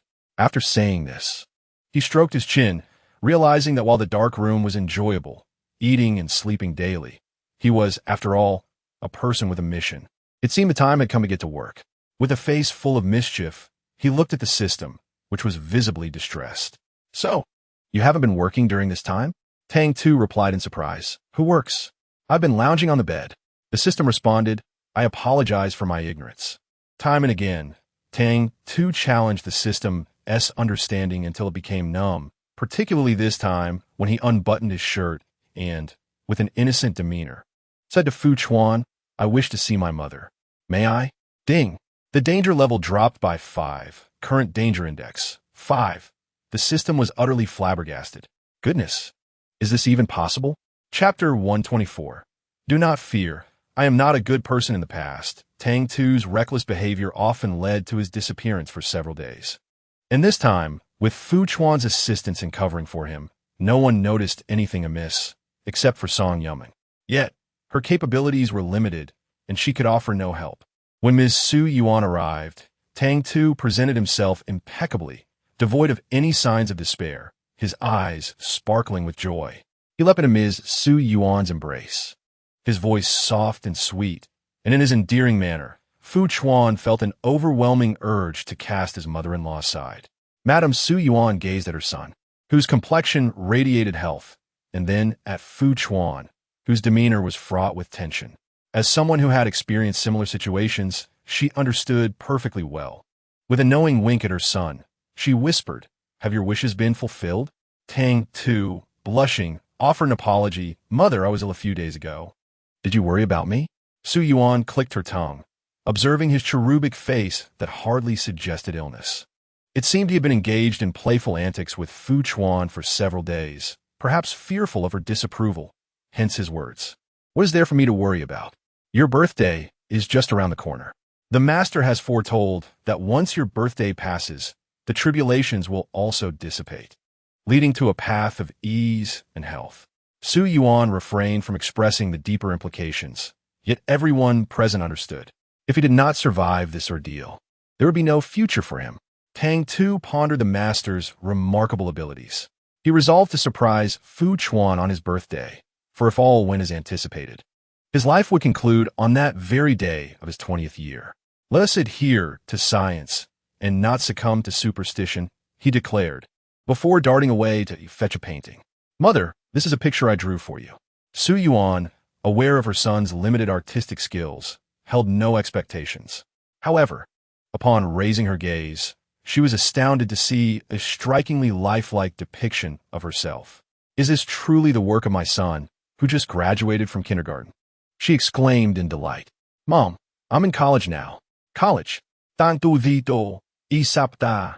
Su Yuan replied, I am aware you are in college, but your drawing skills remain at a kindergarten level. In fact, even kindergartners exhibit more imagination than you. Tang Tu was taken aback. Is this truly my mother? Su Yuan jested, yet she cherished the painting created by her beloved son.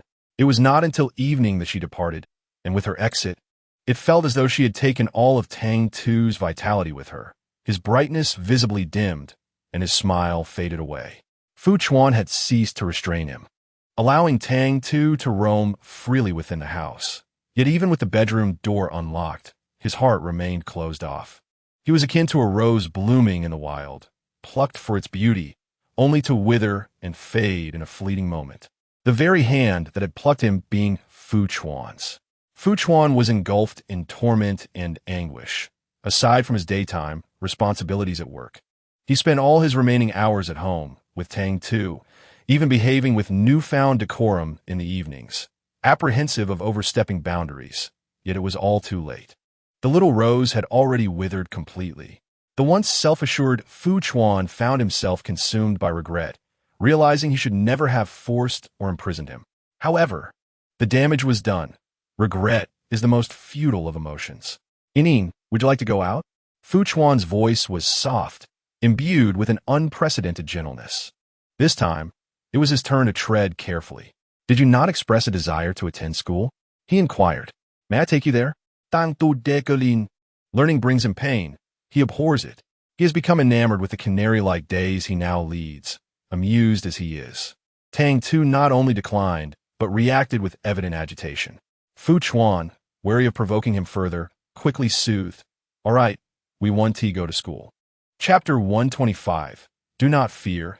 I am no good person. Tang Tu's mental state was evidently amiss, causing Fu Chuan to feel apprehensive. He refrained from going to the office, choosing instead to bring his work home, spending every day and night by Tang Tu's side, hoping to lift his spirits. Meanwhile, Tang Tu found himself in a small, dark room for the first time, a somewhat irritating predicament at first. But he had believed the experience would last longer, only to find it was fleeting. Seizing the opportunity while Fu Chuan was occupied with work, he made his way to the art studio. Indeed, Fu Chuan had arranged for him a dedicated space to indulge in painting. Yet at that moment, he lounged with his legs crossed, conversing with the system. Little Tong Tong, I am nearly 20. My birthday approaches. The system, impassive, replied. What scheme do you intend to devise this time? Tang Tu grinned. Do you recall my initial proclamation? As long as I perish swiftly, the deranged male protagonist shall never catch me. The system responded, however, the task remains incomplete. 5 more to go. With a confident demeanor, Tang Tu dismissed the concern. What is there to fear? Just wait. I'm about to embark on my conquest. With resolve, he left the art studio and rushed to the kitchen. While Tang Tu possessed culinary skills, the young master, Yin did not. It's a birthday celebration, and noodles are paramount. I shall prepare some for Fu Chuan. He will surely be touched. The system's mouth twitched, sensing a hint of dubiousness in his words. But isn't today your birthday? Tang Tu clicked his tongue in disdain. Is the focus truly on the birthday? The system retorted. Is the emphasis perhaps on Fu Chuan?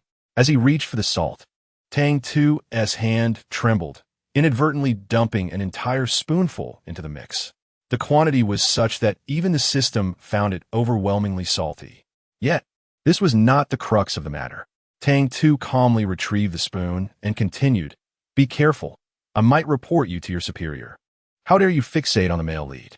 You, the yellow system. The system was on the verge of madness, questioning how it became the subject of disdain when it merely facilitated their little dark room escapades. Bah, all of you are scoundrels. Big-eared Huang Tu, do not overstep. Tang Tu playfully stuck out his tongue. Unabashed. I shall overstep. Go ahead, strike me. Oh, you cannot. This is merely a game. The system, exasperated, gritted its teeth. Why hasn't he, the male lead, dealt with you yet?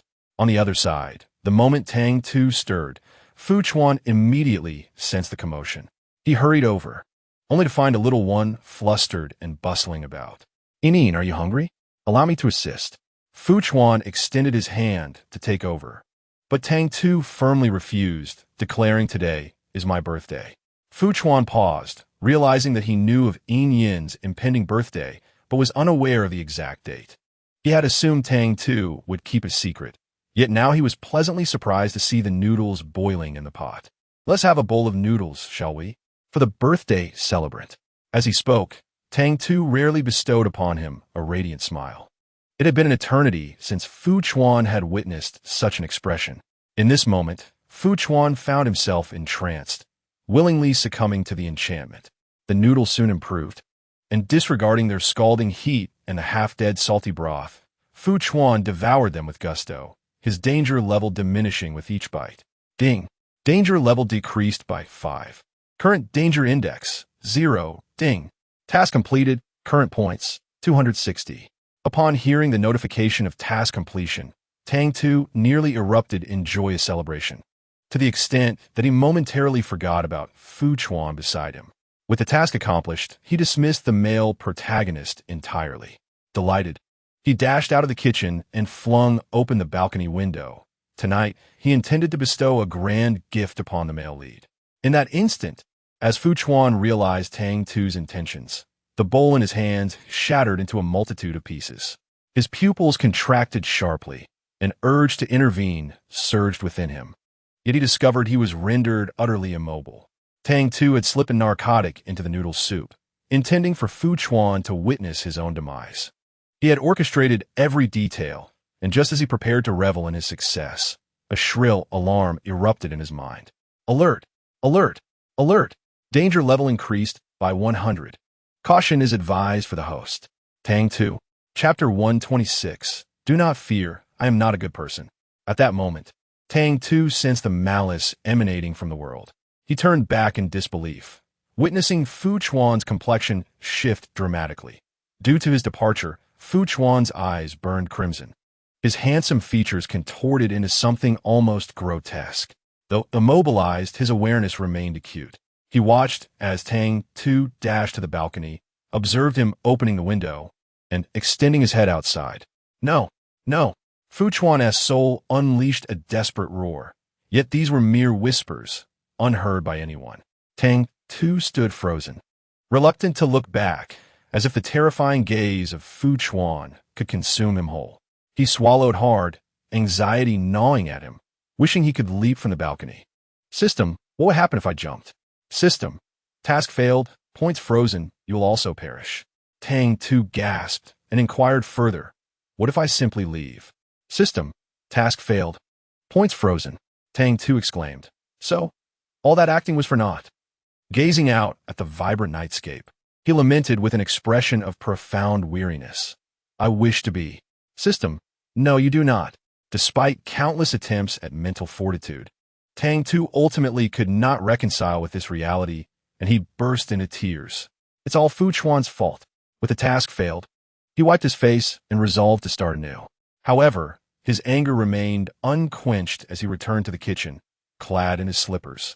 Glaring at Fu Chuan sprawled on the floor, he indignantly perched upon his chest, mockingly asserting his dominance. Scared, are you? Afraid now? Tang Tu wore a malicious grin as he seized the collar of his shirt, mocking, do you think I would die for you? You think too highly of yourself. The world is such a splendid place. I have yet to fully enjoy it. The little fellow, brimming with vitality, had entirely shed the melancholic demeanor he had exhibited a few days prior. In this moment, he transformed back into the flamboyant young master he once was. Without a care, Tang Tu vented his frustrations on him, intending to depart without a backward glance. The system, however, grew anxious, exclaiming, Tuzi, why are you leaving? Tang Tu zito an vili. Why would I stay? To wait and be done in? Just as he uttered those words, he abruptly halted, turning back with his enchanting peach blossom eyes narrowed. I have yet to exact my revenge. The system sensed an ominous premonition, and sure enough, the next moment, it found itself involuntarily confined to a small dark room. Tang Tu did not engage in any lewd acts. Rather, he merely stripped Fu Chuan of his garments and pilfered a few pieces from his wardrobe. With a haughty demeanor, he declared, just wait until his subordinates arrive and find their boss sprawled naked on the floor. That scene will be quite the spectacle. The system observed the young man grinning like a lecherous man and could only roll its eyes in exasperation. Indeed, Tang's childishness was unmistakable, even in his methods of revenge. With no option to leave, Tang Tu could only take his suitcase and seek refuge elsewhere. Most would not dare to harbor him, but fortunately, there was still one person left. On a rainy night, Song Yumming gazed at the disheveled boy seeking shelter with her, always composed and averse to trouble. She felt her heart soften. My dear brother, how did you end up like this? Tang Tu wiped the rain from his face, his delicate features still displaying a hint of defiance. Fu Chuan isn't faring any better. Song Yumming raised an eyebrow. All right then, as long as you are happy. What do you plan to do now? Tang Tu, in despair, replied, I'll go abroad. I refuse to believe he can chase me that far. Song Yumming teased him, brother. You never know. Upon hearing Tang Tu's intention to leave the country, the system was momentarily dumbfounded. Wait a moment, Tu, if you go, who will handle tasks? Tang Tu clicked his tongue in disdain. Have you heard of elite hunters? They always appear as prey, right? The power dynamic is no longer in Fu Chuan's hands. It resides with me. On the surface, he may seem ruthless, and I might appear to be cornered, but in truth, all his emotions are under my control. The system was left speechless, ultimately exclaiming, my goodness. Song Yumming soon facilitated his departure abroad. Tang Tu initially believed that Fu Chuan would immediately cease his pursuit, but to his surprise, he refrained from doing so. Were it not for the presence of Fu Chuan's people surrounding him, relaying every move he made, he might have thought that Fu Chuan had turned over a new leaf. However, even in Fu Chuan's absence, his news was ever present around him.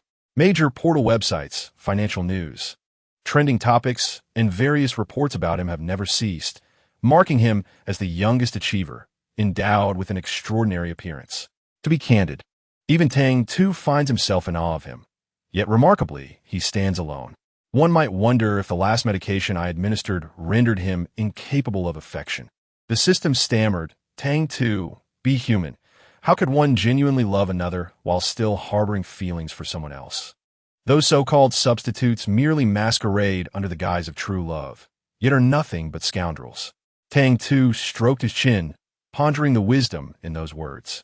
Even his little system had become adept in matters of the heart. During his 3 years abroad, he was not idle, being an art student of some repute. He returned to his roots, finding joy in his craft. Naturally, life would be even better if Fu Chuan could exhibit a semblance of normalcy.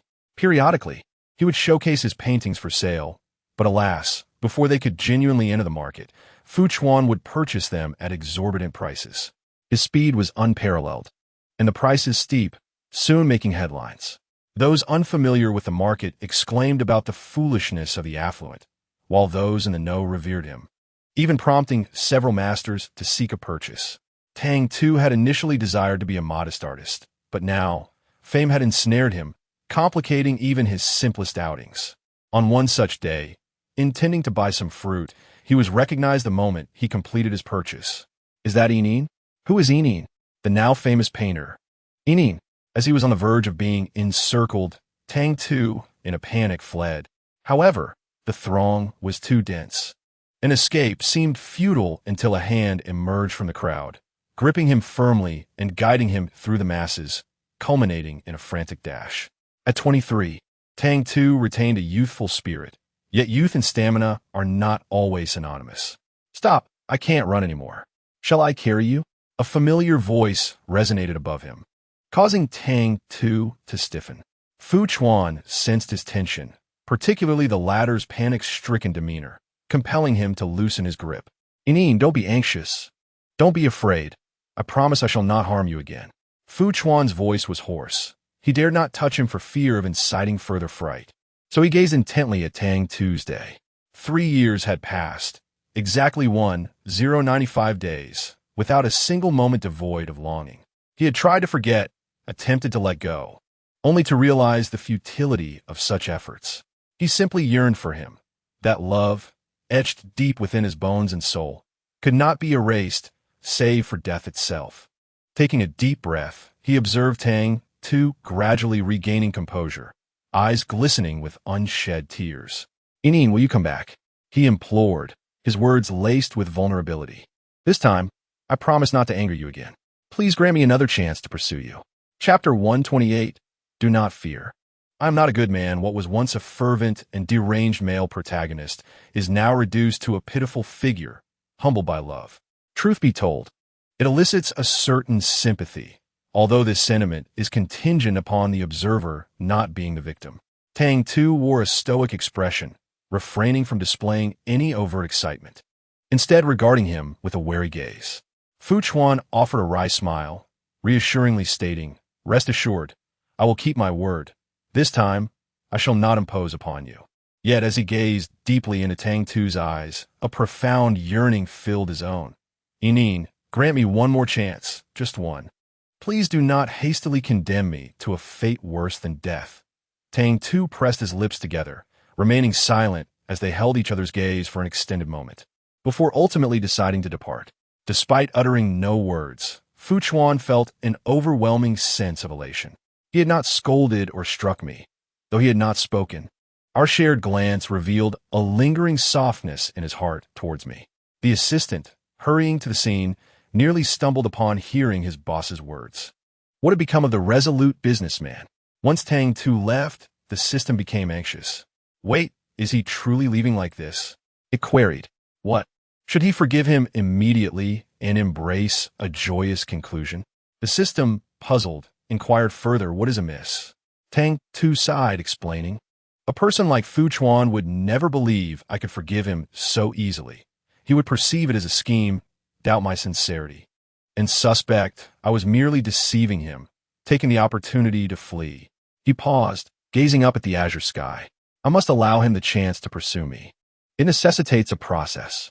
As he spoke, the system emitted a notification sound. Ding. Danger level decreased by 30. Current danger index, 70. Upon hearing this, the system immediately showered him with praise. You are remarkable, Tu. In the ensuing days, as anticipated by Tang Tu, he neither accepted nor outright rejected Fu Chuan's advances at first. Fu Chuan approached cautiously several times, fearful of overstepping and provoking annoyance. However, realizing that the little one did not exhibit strong resistance, he gradually increased his visits. Fruits one day, flowers the next, and small gifts thereafter. Each day, for 3 months, brought something unique, culminating in him becoming a regular presence in the kitchen. Tang Tu, like many young individuals, suffered from irregular meal habits. Initially, Fu Chuan dared not voice his concerns, fearing Tang Tu's wrath. Yet after several instances, he could no longer ignore the matter, prioritizing Tang Tu's health.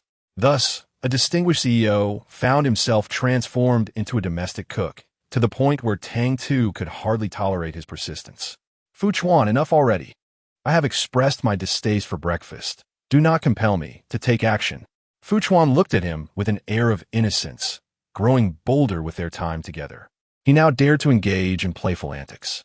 Inin, skipping breakfast will upset your stomach. If you are unwell, I will be even more distressed.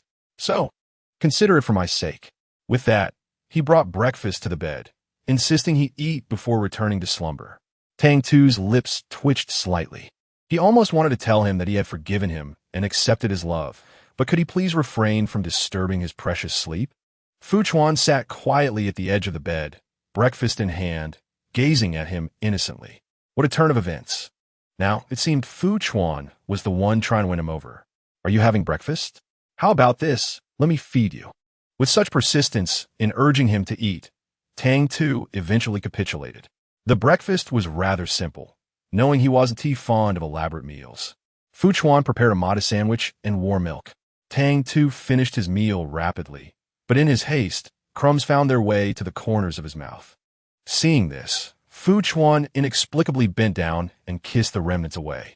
There were crumbs. Fu Chuan beamed a charming smile, sweet as honey. Tang Tu's face flushed crimson. His eyes wide open. He was utterly adorable.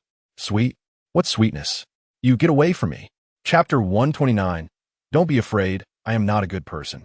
Tang Tu's endearingly flustered demeanor elicited a muffled laugh from Fu Chuan. Ding!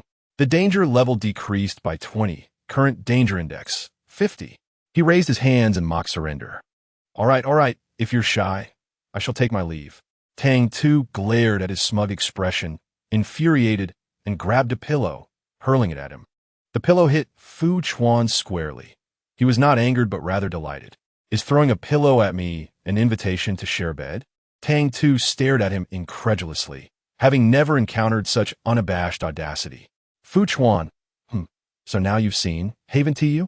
Tang Tu conceded defeat, realizing this shameless fellow had won. Fu Chuan had indeed been feeling quite fatigued lately. He wished he could split his day in half. With work at the company and managing international responsibilities, he couldn't neglect his wife either. Tang Tu, observant as ever, noticed the shadows beneath his eyes. He clicked his tongue and advised, if you can't manage, perhaps you should hire a nanny. There's no need to do everything yourself. I can certainly afford to pay for one. Fu Chuan declined. His wife was his responsibility. Why should anyone else take care of her? Besides, a little fatigue in caring for her was inconsequential. Being without a wife would be far worse. It's fine, I can handle it. Tang Tu rolled his eyes, but ultimately softened.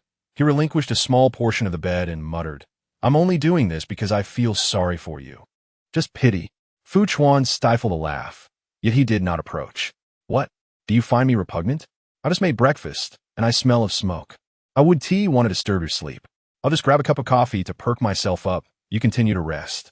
Seeing him about to leave, Tang Tu immediately rose from the bed. Who finds you repugnant?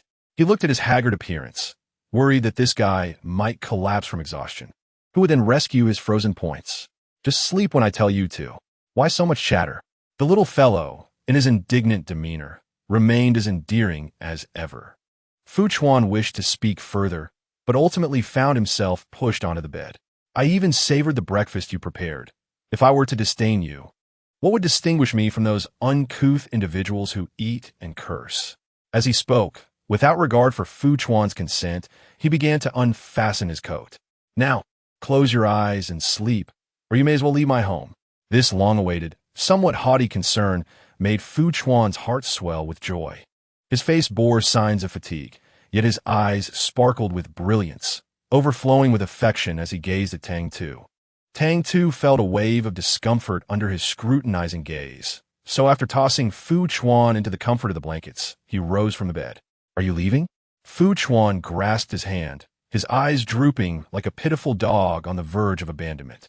Tang Tu found it difficult to withstand such a gaze, momentarily halting in his tracks. Before he knew it, he lay back down, with Fu Chuan embracing him, sleeping soundly beside him. During this time, feeling the tightness of the embrace, Tang Tu attempted to wriggle free, only for Fu Chuan to wake abruptly, eyes wide with trepidation, bloodshot and still shaken. Upon seeing Tang Tu's presence, he tightened his hold, his voice thick with emotion as he murmured, I just dreamt you left me. Thank goodness you are still here. Tang Tu sighed, I haven't gone anywhere, but if you keep holding me like this, I might wet the bed. I am 23. After all, I have my dignity. Could you perhaps loosen your grip? Ultimately, Tang Tu conceded for the sake of their mission. Undoubtedly, Fu Chuan had undergone significant changes. Had it not been for this, he might have continued his antics. The two of them walked hand in hand through the years, into their twilight days. Throughout this time, Fu Chuan's affection for Tang Tu never waned. They even adopted a child, and in a bid to bind Tang Tu closer, Fu Chuan allowed the child to take his surname. Even as Fu Chuan aged and weakened, his love remained unwavering. The task was long completed, yet Tang Tu, fearing it might disturb him, stayed by his side until the end. To love someone steadfastly for decades, day in and day out, even the system was moved. Old rascal, your time is drawing near. Do you have any unfulfilled wishes? Hurry and fulfill them. Tang Tu, now with a head of silver hair, did not resort to any means to delay the aging process. He relished the sensation of growing old. Beauty lies in essence rather than mere appearance. So even in his advanced years, he remained a remarkably handsome old gentleman. At that moment, the charming elder was tending to his roses, lovingly nurtured from the seeds he had once planted to impress Fu Chuan. Fu Chuan treated him with exceptional care. Whatever he desired was fulfilled promptly, save for one particular wish. At that moment, the handsome elder paused, his watering can halting as a glimmer sparkled in his eyes. My wish? Indeed, I have one. The system had originally intended to assist Tu, who had endured several decades in this world. If he harbored any lingering wishes, it would be willing to lend a hand as a form of compensation. What wish? Is it concerning your son? Tang Tu, what? What does that little brat have to do with this? I merely wish to inquire if I might still have a chance to reclaim my former glory. Despite Tu's age, his aspirations remained unchanged. The system's corners of its mouth twitched. Truly, what a man.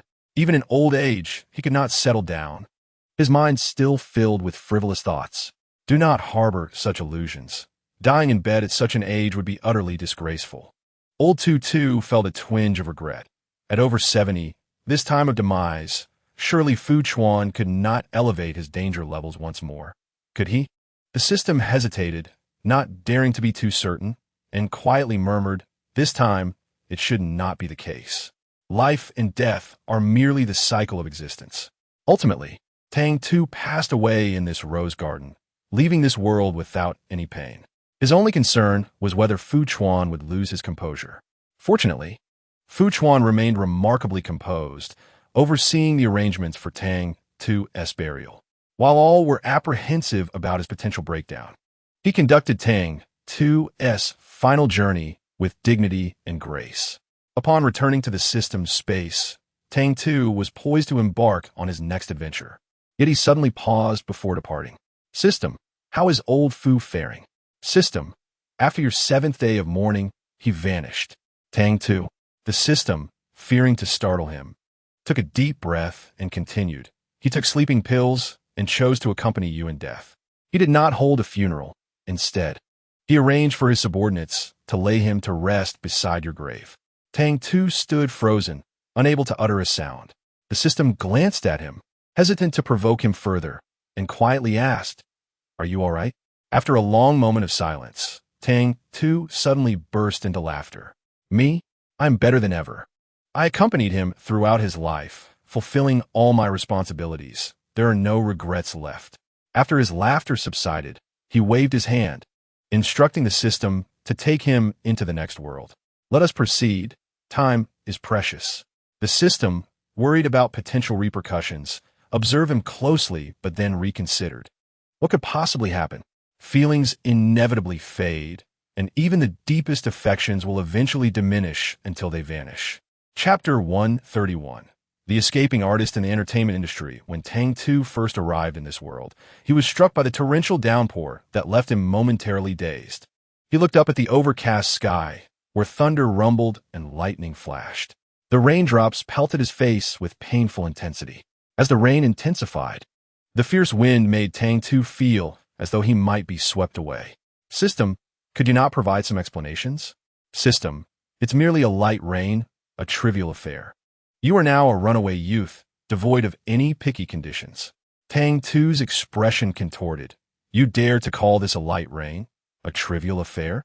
As he spoke, his footing felt unsteady, as though he might be carried away by the wind at any moment. Yet the system chuckled. "Oh, young one, we must remain calm." Tang Tu wiped his face, feeling an overwhelming sense of unease. The rain poured down mercilessly, and in this desolate place, he was on the verge of being drenched into oblivion. "I do not wish to remain composed. I simply want to understand why he chose to leave home." The system revealed that the original host, Su Li, lost her mother at a young age, and her father remarried. The stepmother was no benevolent figure, playing the cruel game of elevating the original host only to undermine her, alienating everyone around her. Among them, her greatest adversary was none other than the male lead, Lu Pei. Tang Tu maintained a stoic expression, considering these matters trivial. How did the previous transmigrator meet their downfall? The system responded, stating that Lu Pei was a renowned movie star. Your disdain for Lu Pei prompted your brother, Suan, to become Lu Pei's most fervent fan in an effort to annoy you, obsessively following him daily. The system hesitated for a moment before quietly adding that he was mistakenly regarded as a private fan. Tang Tu's expression froze, at a loss for words. After a while, he murmured, "What kind of mischief did that fool engage in to be mistaken for a private fan?" The system explained that it was all in an effort to save the movie star. With Lu Pei's career soaring, he inevitably attracted unwanted attention. To protect him, Suan had to shadow him around the clock and even hired several bodyguards to be prepared for emergencies. At this point, the system seemed perplexed, recalling how Suan had rescued Lu Pei once, only for the star to not only fail to express gratitude, but nearly assault him. Tang Tu's lips twitched in disbelief. "Is this what you call being mistaken for a private fan? For 24 hours, you followed him, not to mention keeping others on watch, constantly worrying about what he ate and used. Tell me, if that isn't a private fan, then what is?" The system rushed to clarify that this was all for the mission. "You see, the movie star will face countless adversities ahead. He will be plotted against, and someone will even attempt to drug his drinks and give birth to his illegitimate child as a means to bind him." The system rambled on, but none of these reasons justified the obsessive following. One must question, if a completely unfamiliar person began to pursue you with such fervor, who wouldn't find it terrifying? Tang Tu could only sigh. It is a miracle that your organization hasn't collapsed yet. By the end of his lament, he wasn't sure if it was his hunger causing him to hallucinate. He rubbed his stomach, realizing he could not sit idly by in this predicament. He needed to find something to eat. Returning home was out of the question. One must maintain their dignity. System, observe the vehicles in this vicinity. The system responded, Are you looking to catch a ride?" Tang Tu licked his rain-soaked lips and smiled. "I need to find a temporary meal ticket." Before the system could fully grasp the situation, a vehicle appeared on the nearby road. In an instant, Tang Tu lay down on the ground, and the speed of his actions left the system astounded. Wait, is he trying to stage an accident? As Tang Tu lay on the ground, visions of delectable food danced before his eyes. Chicken legs, hamburgers, sweet beverages, steaks, pasta, and rich wine. The more splendid the fantasy, the more serene his expression became.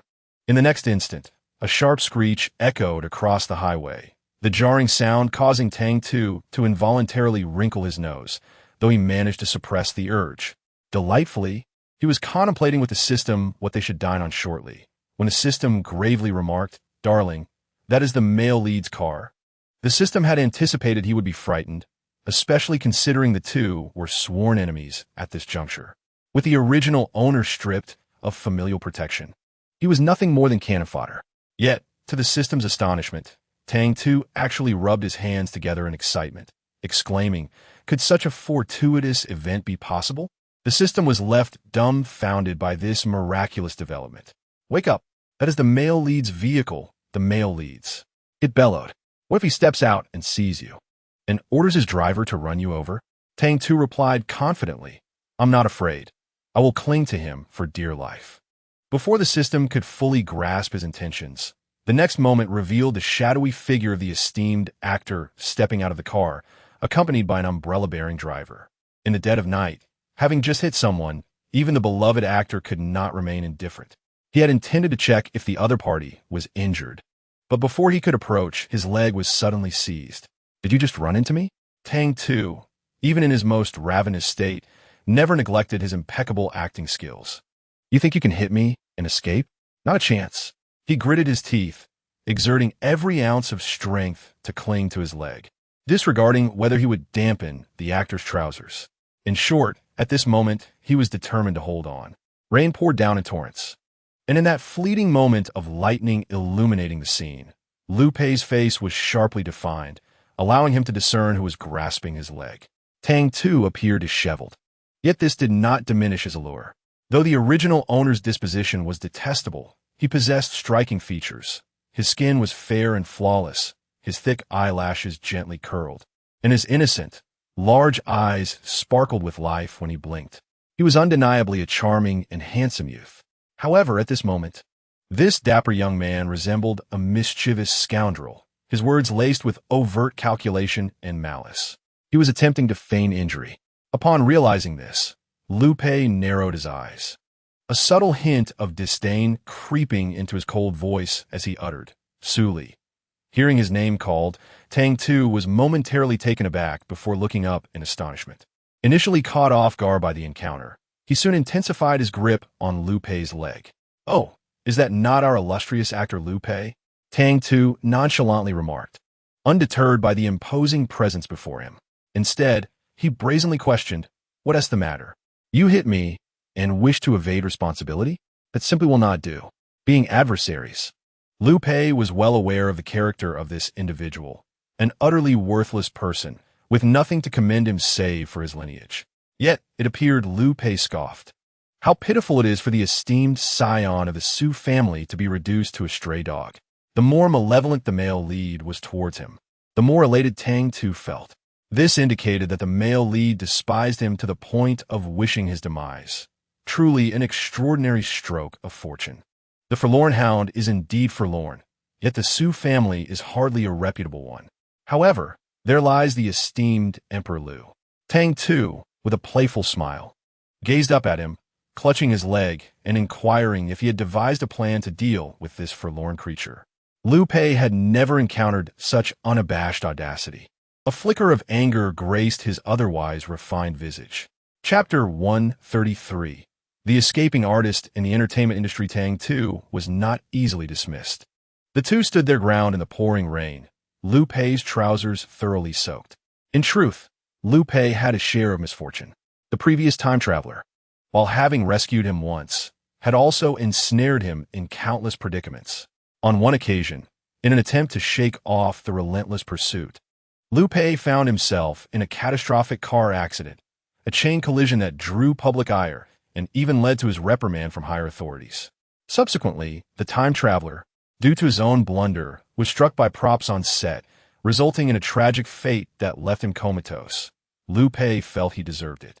It is noteworthy that the ardent fan was, in fact, Su Li's half-brother. Despite differing mothers, the bloodline from their father was undeniable, with old grievances entwined with new. A murderous intent flickered across Lu Pei's handsome face. As a celebrated actor, Liu Pei's striking appearance was undoubtedly captivating. In contrast to Tang Tu's youthful charm, Liu Pei's allure was defined by sharp, profound angles, particularly evident in his eyes. When he smiled, they seemed capable of drowning one in their depths. Yet when devoid of mirth, they exuded an ominous darkness that deterred direct gazes.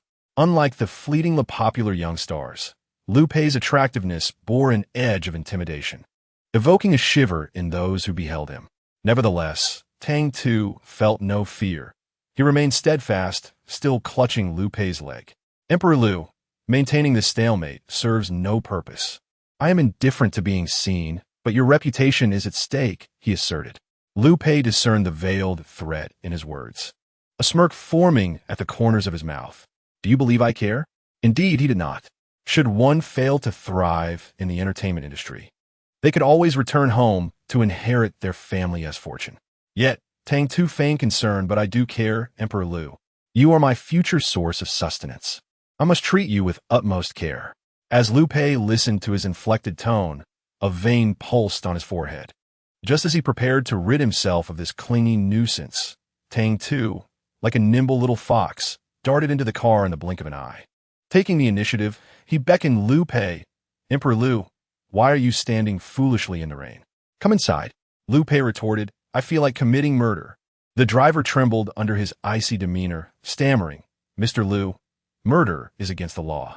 Disgusted, Liu Pei snatched the umbrella from the driver's hands, striding forward with a darkened countenance. Get out. Soaked to the skin, Tang Tu shivered in the chilled, air-conditioned vehicle, sneezing as he exclaimed, What? The rain is too heavy. I can't hear you. It was evident he had resolved to cling to Liu Pei resolutely. This realization made Liu Pei feel nauseated. He fixated on a certain individual in the car, to the point where he contemplated abandoning the vehicle entirely. Suli, either I will unceremoniously throw you out, or you will make your own exit. Tang Tu chuckled, unperturbed by the protagonist's ruthlessness, for he feared not the malevolence of Liu Pei, but rather the prospect of him developing affections. With a smile that sparkled with mischief, he remarked, It's quite all right, should you decide to eject me. I shall notify the authorities. Imagine the inconvenience for the police, having to locate a hit-and-run perpetrator at this late hour. Oh, and the newspapers, he sighed, feigning distress. Liu the Film Emperor, such a monumental story. How much hush money do you reckon it would require? Tang Tu blinked innocently, his expression a picture of naivete. Observing the escalating tension, the driver, fearful of any rash actions from Liu Pei, promptly suggested, Mr. Liu, perhaps we could settle this privately? Public figures are most wary of scandals. It would be wiser to part with a bit more money to avert disaster. Yet, Liu Pei was no ordinary individual. He loathed extortion, and his response would be to obliterate the source of such threats rather than yield. Suli in such a wretched state. Have you been cast out by the Su family, left with nowhere to go, resorting to petty tricks and begging, I presume? As he spoke, he seized Tang Tu's foot and, taking advantage of the latter's momentary surprise, yanked him closer, locking his grip around Tang Tu's neck with a sinister smile. Tell me, if I were to eliminate an insignificant existence like you, would the Su family even care? Chapter 134. The escaping artist of the entertainment world, for Liu the Film Emperor's ferocity instilled terror in the driver. Yet the one being choked, Tang Tu, exhibited no fear whatsoever. Instead, he smiled, his eyes glimmering with a hint of madness. He seemed utterly unconcerned. As Liu Pei's hostility intensified, Tang Tu deliberately tilted his head back, making the grip more comfortable for Liu Pei. Come on. To perish at the hands of Liu the Film Emperor wouldn't be a loss for me. Though Tang Tu's face bore a smile, the wildness in his eyes surpassed even Liu Pei's. Liu Pei was unhinged, yet he retained his sanity. Upon witnessing Tang Tu's reckless disregard for his own life, he loosened his grip. For you, I would sacrifice myself. Liu Pei's voice dripped with chilling intensity, his handsome features darkened with malevolence. You are unworthy. As the grip around his neck slackened, Tang Tu inhaled deeply, seemingly unfazed by the burning pain on his neck. Instead, he grinned triumphantly. It matters not. He quickly settled himself, and beckoned the driver to return to his seat. "Driver, with the rain pouring so heavily, what if Lu the Film Emperor gets soaked? We must hurry." The driver, at a loss for words, regarded Tang Tu, contemplating the young man's audacity. Were it not for the glaring crimson marks around his neck, he might have mistaken Tang Tu for a close friend of the boss, given his familiar tone. The driver glanced at Lu Pei, who remained outside the vehicle. He dared not abandon his employer in the rain. What driver would dare leave the boss behind? "Mr. Lu," he ventured cautiously, intimidated by the overwhelming aura of his employer. Despite having served as his driver for an extended period, he could hardly meet Lu Pei's gaze. Fortunately, Lu Pei's generosity made this employment quite enjoyable for him. Lu Pei cast a penetrating gaze at the foolish intruder in the car, contemplating summoning his assistant to dispose of him. However, Tang Tu boldly pulled him into the vehicle. Chattering incessantly, "Luingdi, why be so polite? We've known each other for so long. We are old acquaintances, friends even, which makes us akin to family. Come, family, let us return home together." The absurdity of his logic nearly prompted the driver to give a thumbs up. Only Lu Pei wore a grim expression, his icy stare radiating a chill that could freeze the fool in place, while that person remained undaunted, engaging the driver in lively banter that only served to aggravate Lu Pei's headache. Suddenly, Lu Pei felt a surge of resolve to make this imbecile pay for his audacity. He had attempted to swindle him and expected to reap rewards without consequence. Such fortune was rare indeed, and Lu Pei vowed to torment him. Yes, torment him. Narrowing his eyes, an ingenious idea struck him.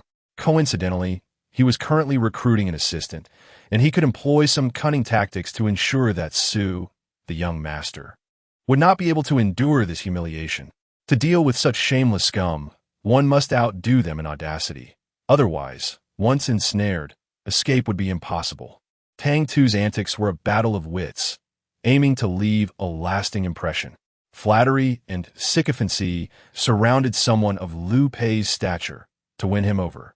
One must be the most extraordinary, the most unique of all. What madness consumes the male protagonist now? He briefly surveyed the issues left by the previous transmigrator, deeming them trivial.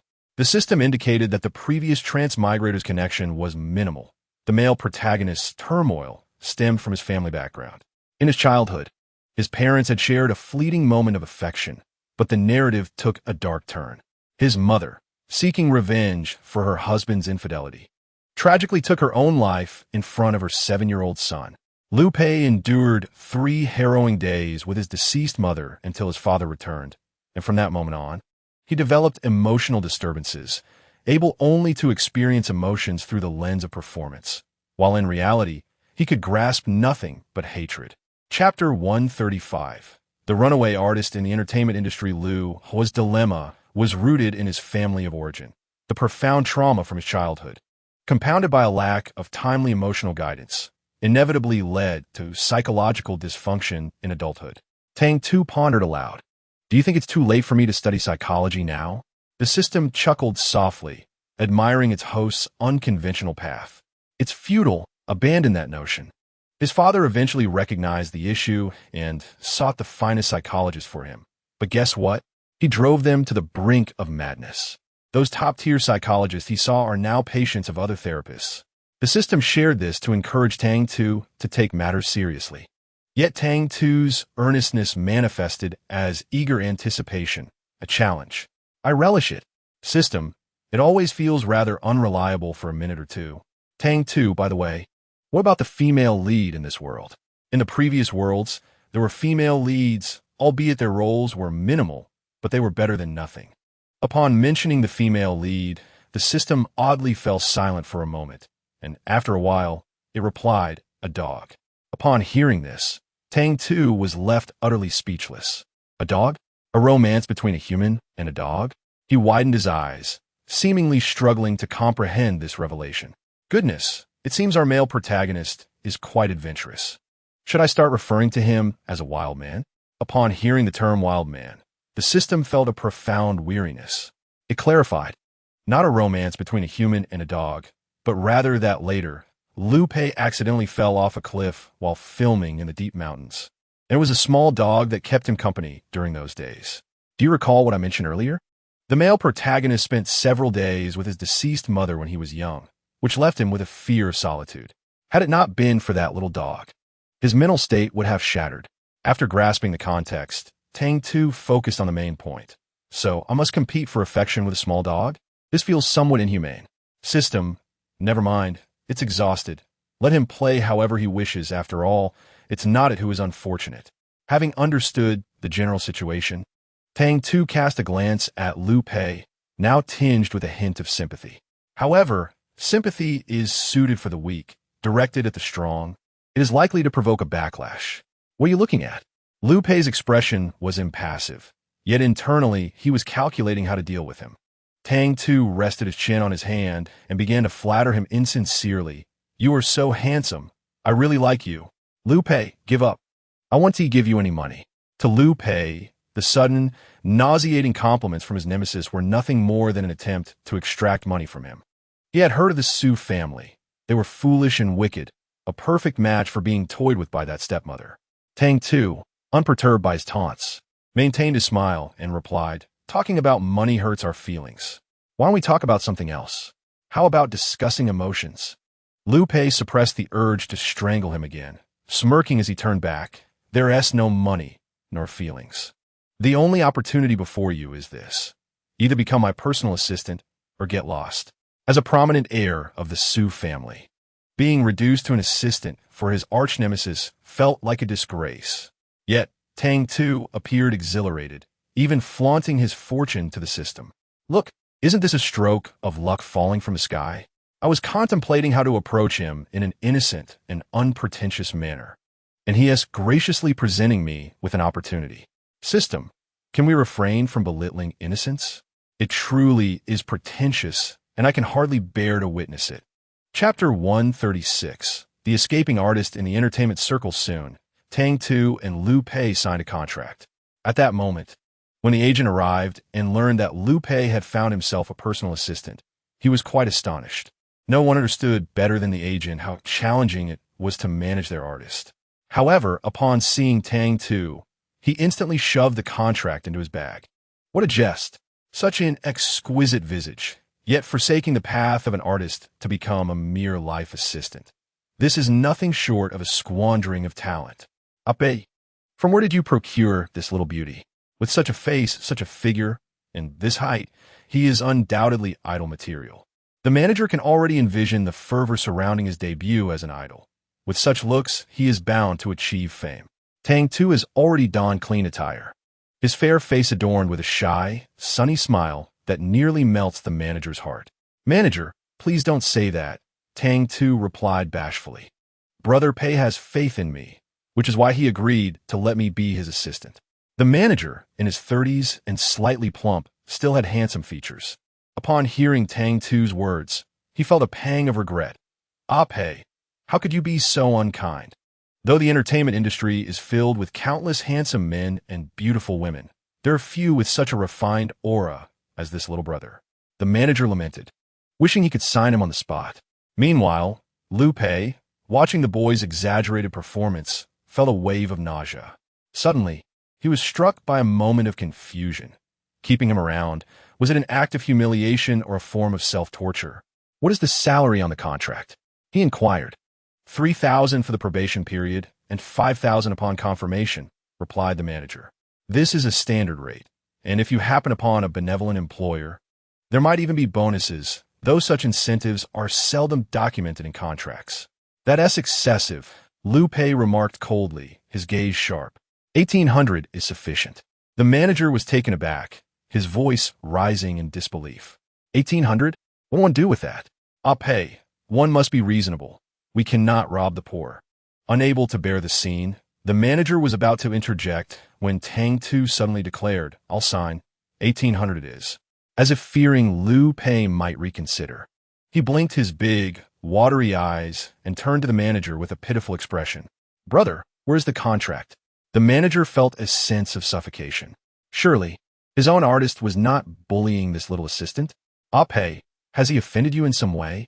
Before Liu Pei could respond, Tang Tu interjected. I was cast out by my family. Previously, I took advantage of my lineage and bullied many, including Brother Pei. As he spoke, tears welled up in his eyes, and he displayed a sincere expression of remorse. Brother, I realize my mistakes. Can you forgive me? Tang Tu's appearance was undeniably deceptive, and the manager felt a mix of pity and understanding for this young boy. He stepped forward to mediate between them. At that moment, Liu Pei looked up and caught Tang Tu sticking out his tongue at him, exuding an air of arrogance. 1,500, he scoffed. 1,005 for a month. If not, you can leave. Tang Tu immediately quelled his haughty demeanor, becoming submissive. Forget 1,500, I'll accept 1,000. Upon hearing this, Liu Pei was satisfied and agreed, then it shall be 1,000. He stepped forward, brusquely pushing the agent aside. A smile that danced on the edge of sincerity gracing his lips as he said, "What young Master Su desires must be fulfilled." Tang Tu, radiant with joy, gazed up with starry eyes and exclaimed, "Brother, you are so wonderful. I adore you." Liu Pei observed the scene, bemused. In this peculiar arrangement, one was willing to engage, while the other was merely a spectator, left with no recourse but to stare in disbelief. Ultimately, the contract was signed, and Tang Tu found himself relegated to the storage room for sleep. The storage room, devoid of windows, housed only a pitiable single bed, yet Tang Tu bore no complaints. Instead, he expressed heartfelt gratitude to Liu Pei, declaring, "You have treated me so well, brother. I shall repay your kindness with utmost filial piety." The system, overhearing this, felt overwhelmed. The last time Tang Tu had expressed filial devotion, it had involved disturbing graves and desecrating memorials. Asking him to be dutiful might well lead to utter ruin. Regrettably, the agent remained oblivious and was profoundly touched. "You're a good child. Once Ah Pei has calmed down, I shall advocate for a raise on your behalf." Tang Tu bid farewell to the agent with a cheerful smile before returning to his storage room. Instead of resting, he engaged in light banter with the system. "System, what activities await the male lead next? What is this about doing 1,000 things? That's merely a ruse. Now that my stomach is full, it's time to bid farewell to the male lead. Besides, he has clearly laid traps for me. I want to be foolish enough to fall into them." The system responded, "There's a talent show tomorrow." Tang Tu recalled the agent's earlier praise and inquired, "What are my chances of debuting?" "What did you say?" Tang Tu smiled slyly, filled with anticipation for the morrow. "I wonder what expression our esteemed film emperor will wear." The system sighed. "Here we go again, courting disaster." In recent years, talent shows had surged in popularity, with a plethora of aspiring stars emerging. And even someone of Liu Pei's stature had taken on the role of a mentor. With Liu Pei as a mentor, Tang Tu's path to debut seemed fraught with challenges. Nevertheless, he did not harbor hopes of debuting. He merely wished to irritate him. Previously, he had contemplated following the male lead's path, ensuring there were no avenues left for him. Now, he found the notion of embracing the role of a malicious supporting character quite appealing. By subverting the schemes of a nefarious cannon fodder, he ensured their plans were thwarted, all while exercising restraint. He would shoulder the criticisms and blame that accompanied this path. Such selflessness, indeed, painted him as a paragon of virtue. The following day, Liu Pei rose early, and, as his assistant, Tang Tu had no choice but to follow suit. As a life assistant, he was responsible for every aspect of Liu Pei's daily routine, from his attire to his meals, yet unfortunately, he lacked the necessary skills. The first task upon rising was to iron Liu Pei's clothes, but he inadvertently scorched a large hole into them. Liu Pei glared at him, his expression grim as he clenched his teeth. "That outfit cost 10,000. It will be deducted from your wages." Tang Tu looked at him with feigned innocence, resolving to annoy him further. "I've heard that artists are supposed to lose weight. What I'm doing is for your own good, you know." "Hey, go," he teased, his voice dripping with sweetness. Liu Pei's forehead twitched with barely contained frustration. Silence. Tang Tu pressed on. "Brother Pei, your demeanor frightens me." Liu Pei took a deep breath, reminding himself that it was not worth getting angry over such a trivial matter. "Go grind a coffee for me." Naturally, Tang Tu knew how to grind coffee. He was aware that the ideal water temperature for coffee was 85 degrees Celsius, yet he chose to disregard it, simply for the sake of playfulness. Consequently, A freshly brewed cup of scalding coffee, due to Tang Tu's clumsy handling, ended up splashed on Liu Pei. This turn of events caught Tang Tu completely off guard. He merely intended to retaliate slightly for the incident from the previous night when Liu Pei had gripped his throat. Now, however, he found himself wide-eyed and dumbfounded. Oh no! Oh no! I'm going to be in trouble. System, if I run now, what are my chances of survival? The system replied, don't flee. Just dig a grave and bury yourself. Chapter 138. The escaping artist in the entertainment industry here was a perfectly capable best actor, his expression management completely unraveling, donning a mask of agony. Tang Tu glanced over, struggled to contain his laughter, but ultimately couldn't resist the temptation to secretly take a photo with his phone, planning to sell it to reporters when he ran out of money. However, he forgot that his phone was still on, and at that moment, the sound of the shutter echoed, filling the air with an atmosphere of awkwardness and impending doom. The system was astonished. What on earth was this disastrous creature attempting to accomplish? After a moment of stunned silence, it finally muttered, "It's over. All hope is lost. This will end in utter annihilation." With a grimace, Liu Pei's handsome face twisted into a fearsome visage, his usually distant eyes now ablaze with fury, causing Tang Tu to jump back in alarm. Soda. I'll get you ice. I'll find cool water." Tang Tu, lacking courage, bolted away. Yet, as he searched frantically for a container, Liu Pei, in excruciating pain and too weak to pursue, could only grit his teeth and call out, "Su Li." That voice, that tone, it was as if he wished for Liu Pei's demise. The system observed Tang Tu flailing about like a headless fly, fully aware of the stakes at hand. "Tang, the ice is in the refrigerator." Although Tang Tu understood he needed ice, his mind was in a haze. Repeating ice in his mind, he was utterly disoriented regarding which way to go. At last, with the system's guidance, he located the ice, along with a basin to hold water. He placed the ice into the basin, which should have served to alleviate the swelling, but in his panic and fear, he dared not make contact with Liu Pei. In a moment of reckless impulse, he dumped the entire basin of icy water over Liu Pei. With a loud splash, it felt as though time itself had come to a standstill. The system contemplated the futility of continuing the task and considered annihilation instead, as hope seemed utterly lost. The system felt despondent, while Tang Tu, in a state of utter panic, fell to his knees before Liu Pei. "I'm sorry. I'm so sorry. Brother Pei. Emperor Pei. Boss Pei." In a moment of desperation, he could only repeat Pei over and over. To the untrained ear, it might have sounded like an affront, as if he were taunting Pei. Liu Pei was now completely enraged, convinced that this dim-witted fool was attempting to bring about his demise. "Su Li," he gritted his teeth, his eyes a fierce crimson. "Get over here. Observe him this time. Will he be spared?" Though Tang Tu knelt upon the ground, he remained at a considerable distance, paralyzed by fear of imminent demise. Yet, upon reflection, he considered that whether he withdrew or advanced, the outcome would be equally dire. Having grievously offended this individual, he was obliged to reconcile the situation. Gazing at the puddles and shards of ice on the floor, he puffed out his cheeks and tentatively suggested, "Shall I clean it up for you?" What a chilling utterance, enough to make even the system tremble. At that moment, the door to the home of the esteemed actor was flung open. Today, Liu Pei was scheduled to record a variety show, and his manager, concerned about him oversleeping, had arrived early. However, upon entering, he was struck by the horrifying dialogue unfolding before him. In that instant, his eyes widened in disbelief, and he froze in place.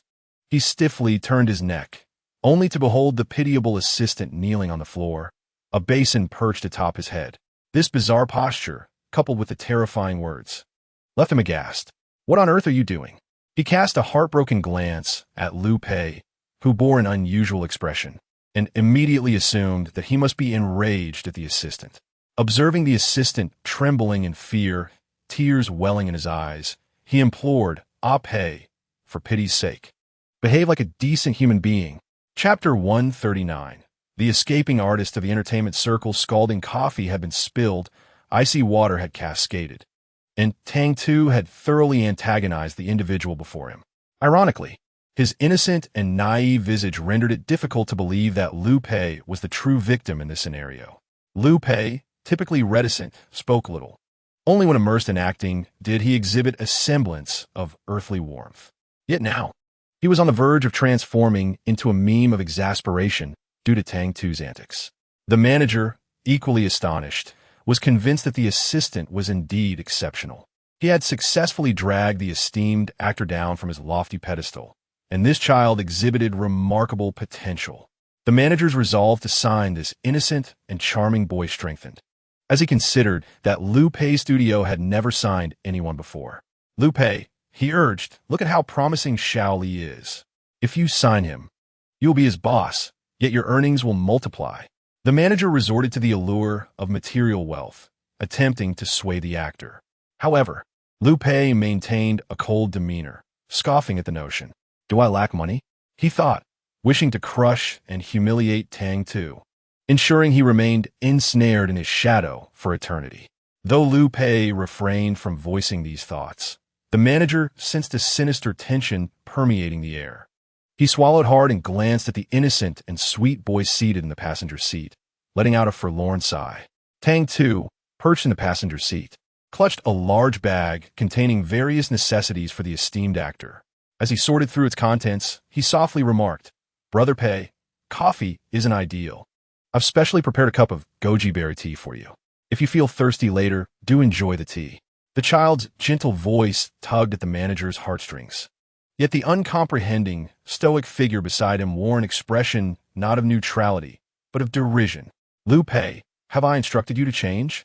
You cannot even fulfill the most basic demands of your employer. How can you call yourself a personal assistant?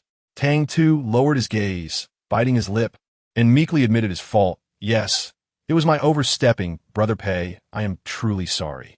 Liu Pei, your salary will be deducted. 500. Goodness. With a total salary of only 1,000, half of it was taken away in just one morning. Yet, someone still foolishly smiled, appearing unconcerned, prompting the manager to sigh once more. Such a naive child.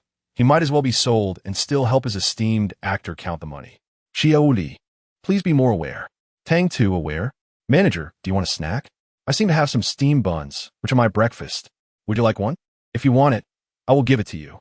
On the surface, he was inquiring about his preferences, but in reality, he had already taken out the steamed bun. Here, brother, for you.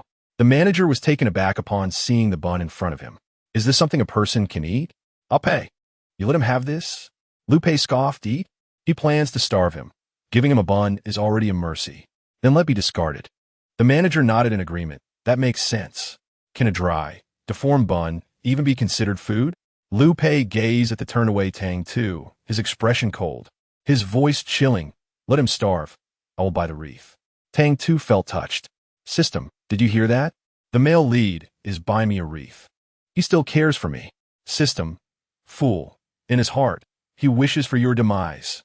Tang Tu, overwhelmed with emotion, began to weep with joy. Brother Pei, despite my significant blunder this morning, you are still willing to buy me a wreath. You are truly a wonderful person, manager. This child seems to be suffering from some grave delusion. Chapter 140. The escaping artist in the entertainment circle inside the vehicle, with 4 individuals present. The manager felt he ought to be beneath the car rather than inside it. This vehicle could no longer accommodate him. This audition was orchestrated by the Eastern Group, which invested significantly, even designating an entire building as the venue. The building comprised 11 floors, each adorned with different sets. As the leading actor, Liu Pei naturally ascended to the top floor. Liu Pei had his private lounge and makeup room, and as his assistant, Tang Tu was required to accompany him throughout. However, Tang Tu had long contemplated severing ties with him. He had offended the male lead to the core, and continuing to follow him would undoubtedly lead to his downfall. As for the wreath, such pleasantries were for those who fancied them. He had no interest. The building was vast, and given it was the first day of auditions, it was bustling with people. Without a familiar guide, getting lost was a common occurrence. Liu Pei, as the leading actor, naturally had dedicated personnel accompanying him.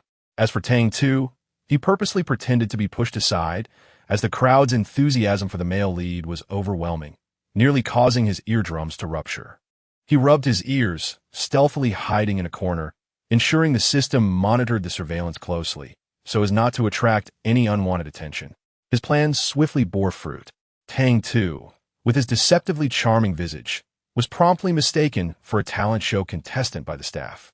"Excuse me, which agency do you belong to? Why are you just standing here? The auditions have already begun. Hurry inside." Before Tang Tu could showcase his acting prowess, he was ushered in. Upon entering, he found himself surrounded by a throng of hopeful contestants, each clutching a numbered card. Noticing he lacked one, a staff member immediately handed him a card. Tang Tu glanced at it and chuckled. The number 6666 seemed fortuitous, a perfect match for him. Despite the multitude of contestants, the preliminary auditions had already progressed, and Tang Tu had arrived a tad late, missing the initial wave of selections. He feigned a puzzled expression, attempting to explain to the staff, but before he could finish, they waved him off, instructing him to stand by until summoned. Having seen countless aspiring artists, the staff could not help but take a few extra glances at Tang Tu's striking features. Eventually, one staff member expressed encouragement. "Rest assured, with a face like yours, even if you don't secure a debut spot, your recognition will undoubtedly rise. By the way, do you have an agency? A strong agency could easily facilitate your debut." Many were privy to the unspoken truths of the talent show circuit. Tang Tu, however, shook his head in confusion. What agency? The staff member was momentarily taken aback. "You're a complete newcomer? With a face like yours, no agency has reached out to you?" Tang Tu continued to shake his head. "I'm here to work." The staff member was once again astonished. "My friend, with your looks, why would you even consider working? You could easily make a living off your appearance." Just then, he was called forward, and Tang Tu found himself bewilderedly pushed into the spotlight, standing before the audition judges. "Hello, esteemed judges," he began, his slightly puzzled expression eliciting laughter from several of them. "Don't be nervous, just perform as you normally would. Do you have any talents?" Tang Tu hesitated, smiled, and softly replied, "I can break stones with my chest." The judges responded with bewildered expressions. Tang Tu, feeling the tension rise, added, "I can also perform throat stabbing with a silver spear, barehandedly reach into a hot oil pot, break bricks with one hand, and catch a blade with my bare hands." The judges, unimpressed, simply replied, "You can leave now." Chapter 141. The runaway artist in the entertainment industry. Those who participate in talent shows typically aim for fame and a debut. Yet this individual before them seemed to possess a uniquely different mindset. Others came to sing, dance, or play the piano, while he appeared to be auditioning for a circus act. Nonetheless, it must be said that individuals who stand out tend to leave a lasting impression. The judges, captivated by his face, were willing to grant him an opportunity. "Did you bring any props for your performance?" they inquired. Tang Tu shook his head, but then immediately lit up with a genuine, sunny smile. "Then I shall perform a monologue for you all. Indeed, the youth before us is truly a force of nature in the world of talent shows." The judges were almost in stitches from his antics. Of course, this delightful performance was aided by the system, for improvising on the spot might have proven challenging for him. The teachers laughed heartily, and for his remarkable talent, who could bear to let him pass? "This child is simply endearing, and I must reserve a spot for him. What about you?" The other two teachers nodded in agreement, expressing their fondness for him, finding him utterly amusing. Afterward, one of them glanced down at his profile. "Suli, what a melodious name." After praising him, the judge cheerfully announced, "Congratulations, you have successfully advanced. By the way, you need to head to the second floor, where staff will be waiting for you." On the other hand, Tang Tu had just finished his segment, and his phone was about to explode with calls. Naturally, the callers were not the film emperor, but rather his agent, who felt an overwhelming sense of urgency at the thought of such an innocent child being lost in the chaos. "Little Lee is still so young. Should we ask the staff here to help us locate him?" Liu Pei, having just completed his styling, looked even more handsome, his charisma and appearance elevated to new heights. "What are we searching for? It's a waste of manpower," he said coldly, his expression unyielding. "Rest assured, he will not perish. If he did, that would be even better." Liu Pei darkly mused, thinking of the events of the morning, feeling that 100 deaths would not suffice for his satisfaction. The agent, taken aback by Liu Pei's malicious thoughts, stammered, "Ah, Pei, is there some misunderstanding between you two? What could this child possibly have done to invoke such animosity?" Liu Pei took a deep breath, knowing he could not reveal the truth. Doing so would only lead to embarrassment. He preferred to be perceived as a cruel individual, believing there was nothing inherently wrong with that. With tightly pressed lips, he projected an air of distance. The agent, resigned, having known him for so long, understood his nature too well and decided to abandon the conversation. Just then, Tang Tu returned the call. The agent sighed in relief. "Little Li, where have you run off to?" Tang Tu recounted the prepared lines he had initially intended to say, a mix of truth and fabrication, and added, "Brother agent, I've signed a contract. That's all right? ISNT it?" The agent, bewildered, responded, "What? What are you talking about?" Tang Tu continued, "They told me that if I came, they would give me 500 each month until the competition ends." At the mention of money, Tang Tu's voice brimmed with excitement, while the agent clutched his chest in disbelief. "Are you foolish? By signing this contract now, you will become a stepping stone for those vying for debut positions." However, Tang Tu smiled brightly. "That's fine. I'll earn my money and leave. It's no trouble." Suddenly, as if recalling something, his tone turned melancholic. "Right now, I only have a phone and an ID. Brother Pei has taken me in. I can't keep causing him trouble. Please tell Brother Pei that once I earn enough, I won't disturb him anymore." The agent remained uncertain about the situation, sensing an underlying disquiet. "What about your family?" The tone of Tang Tu shifted. "They no longer want me." Even without seeing him, the agent could perceive his despondency. Chapter 142. The escaping artist in the entertainment industry. The auditions were broadcast live, necessitated by the overwhelming number of participants, and several streaming rooms were set up.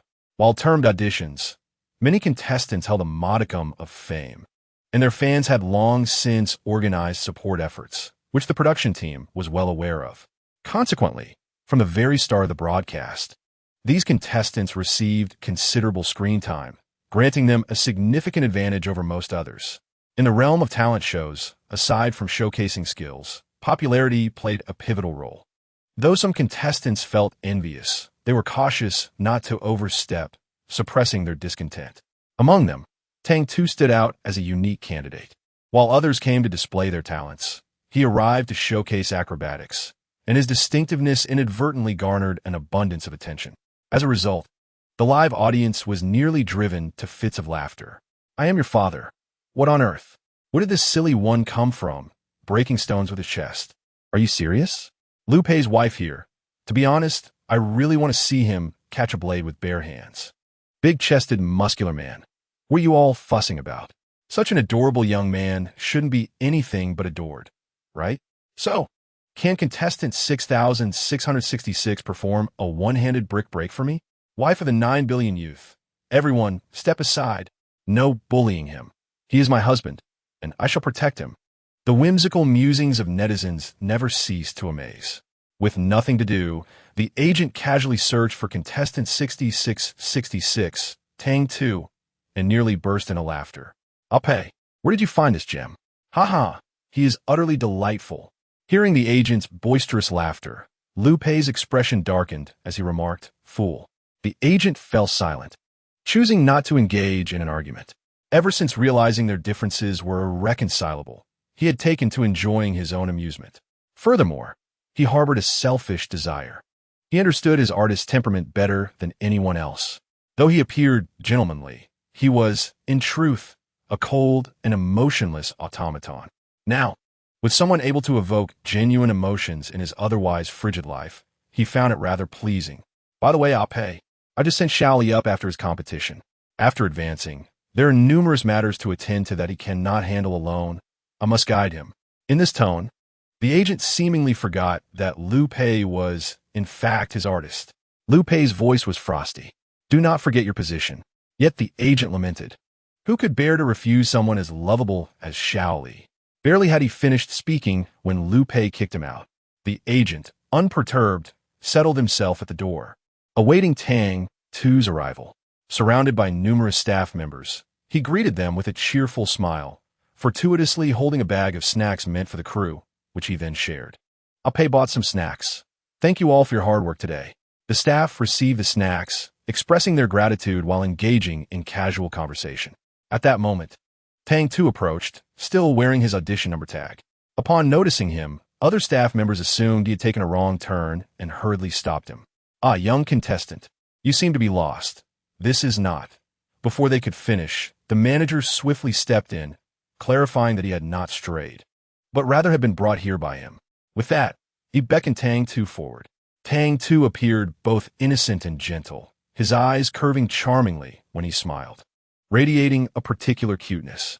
Upon hearing this, everyone immediately understood that he was a contestant with a significant background, and they began to observe him more intently. The moment they did, they were smitten. Goodness, where did this adorable little creature come from? So endearing. Chapter 143. The runaway artist in the entertainment industry. The manager held Tang Tu's hand, inquiring about various matters. Just because one passes around does not guarantee success in subsequent ones. To reach the finale, one must either possess formidable talent or have the right connections. With aspirations to debut and form a group, the entertainment industry is fraught with challenges. Who would take care of this little white rabbit in such a murky environment? Tang Tu, with his small tiger teeth, smiled brightly and said, "It's all right. I never intended to debut. I just wish to earn some money." As he spoke, his expression dimmed for a moment, his gaze lowering as he quietly added, "My father has withheld my documents, and I only managed to bring my ID card. Not many people want to hire me, but thankfully, Brother Pei is willing to take me in. However, I'm rather clumsy. I caused trouble this morning, and Brother Pei has to deal with the mess I created. So, I thought I might hang around here for a while. They say there's a reward of 2,500 if you sign up. If I can persist until the end, I'll receive that every month." At the mention of money, the youth's eyes brightened with excitement. Having been in the entertainment industry for so long, the manager recognized that a child like Tang Tu was likely raised in a wealthy family and had probably quarreled with his family. Seeing a young master so thrilled over 2,500 was quite heartbreaking. "Shao Li, don't you wish to debut?" The manager pondered, contemplating how he could assist if Tang Tu desired to pursue that path. Tang Tu bashfully scratched his head, stating, "I'm not skilled in singing or dancing. I can manage a bit of storytelling, but debuting is out of the question." His earnestness resonated with the other staff members, who, after gleaning the overall situation, felt sympathy for the boy. In this day and age, genuine individuals are a rarity, and many expressed their compassion, offering him snacks. "Little brother, keep it up. I have faith in you, and I'll help you vote to ensure you stay a bit longer." Tang Tu, with his sweet demeanor, immediately replied with a smile, "Sister, you're so kind." "Thank you, sister." One staff member exclaimed, "Ah, he is so adorable. I'm melting." Tang Tu quickly garnered a group of older female admirers. Just then, Lu Pei could no longer bear the scene unfolding inside. He flung open the door, and amidst the astonished expressions of those present, he forcefully pulled Tang Tu inside.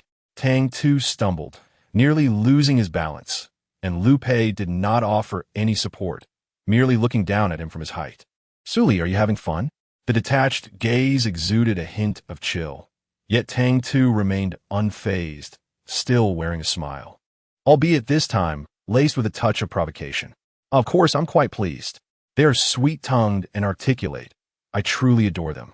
After speaking, he scrutinized the other person before continuing, "Alas, our esteemed actor appears somewhat aloof. If you were a touch more enthusiastic, perhaps I would come to like you as well." Upon hearing the suggestion that he might be liked, Lu Pei felt a wave of nausea wash over him. Narrowing his eyes, he suddenly seemed to recall something, and an uncharacteristically pleasant smile graced his lips. "Suli, have you forgotten that you still have a contract with me? Do you wish to breach it?" Leaning against the door, Tang Tu appeared relaxed, yet he had meticulously plotted an escape route. Should anger arise, he would promptly turn and flee, securing the door behind him. However, at that moment, he blinked innocently, asking what contract. The leading actor ought to be aware of whose name was inscribed upon the agreement. He had cunningly safeguarded himself, never signing his own name, and Lu Pei, in his arrogance, neglected to review the document after signing, engaging instead in idle chatter with his manager. Thus, no one ever scrutinized that contract. Withstanding the lethal glare from his counterpart, Tang Tu's smile grew ever sweeter. The contract signed by Su and has nothing to do with me, Su Li.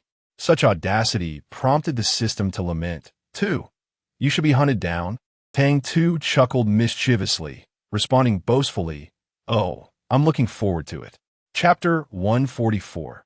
The fugitive artist of the entertainment industry 14 Tang Tu leaned against the door, prepared for an immediate escape, yet he was entirely unprepared for his concerned manager, who was anxiously positioned by the entrance, resembling a burly, overzealous figure.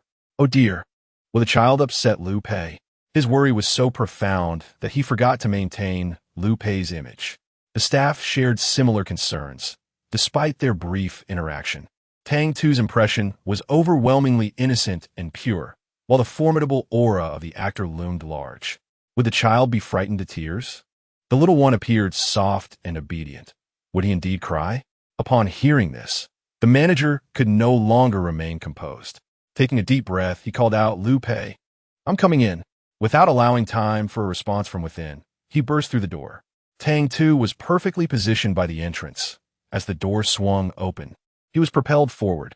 In that instant, he was uncontrollably thrust out, limbs flailing, unable to halt his momentum, and subsequently he found himself colliding with something, feeling a softness beneath his lips. Momentarily taken aback, he instinctively licked his lips, discovering they were not only soft but sweet and surprisingly delightful.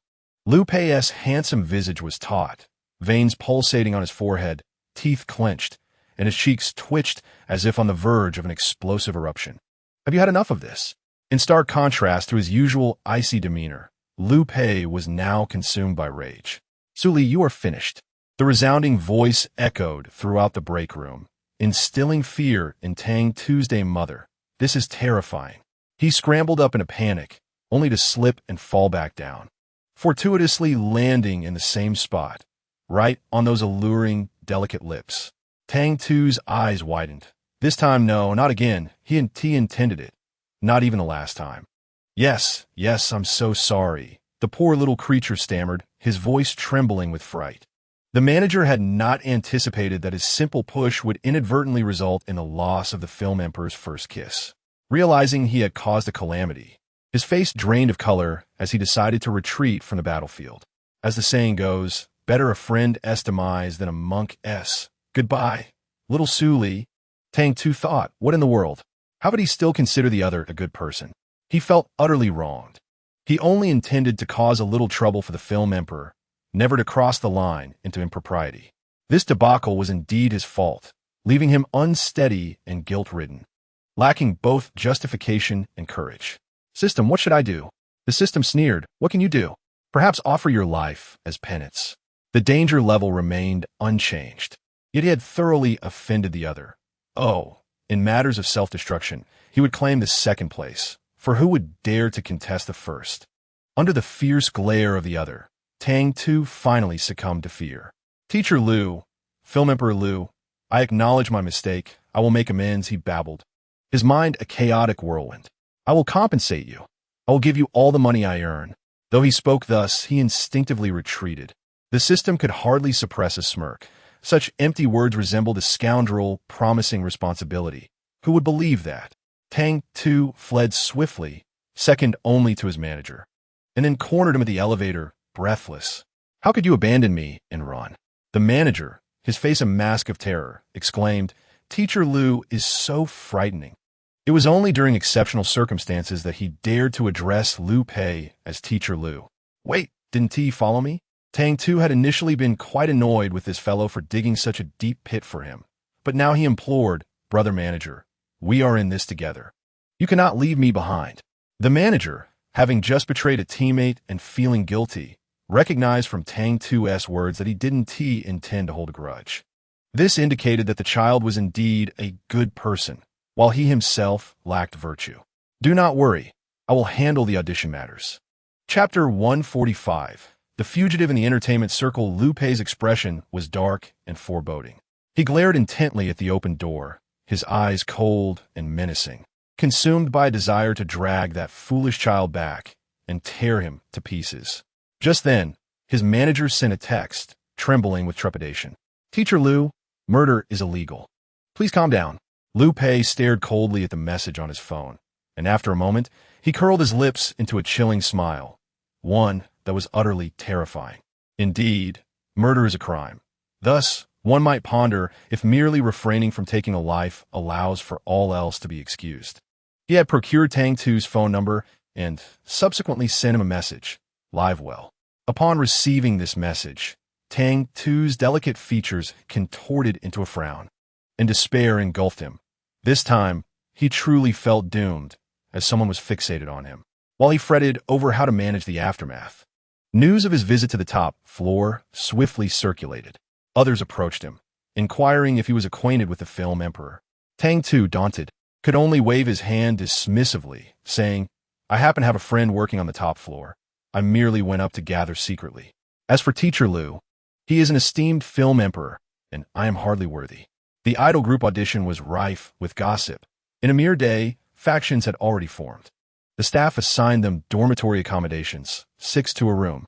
The quarters were not expansive, but boasted cleanliness and brightness. Arriving unprepared, Tang Tu's suitcase had been arranged by his agent, a reputable figure in the industry, thus ensuring its contents were of high quality.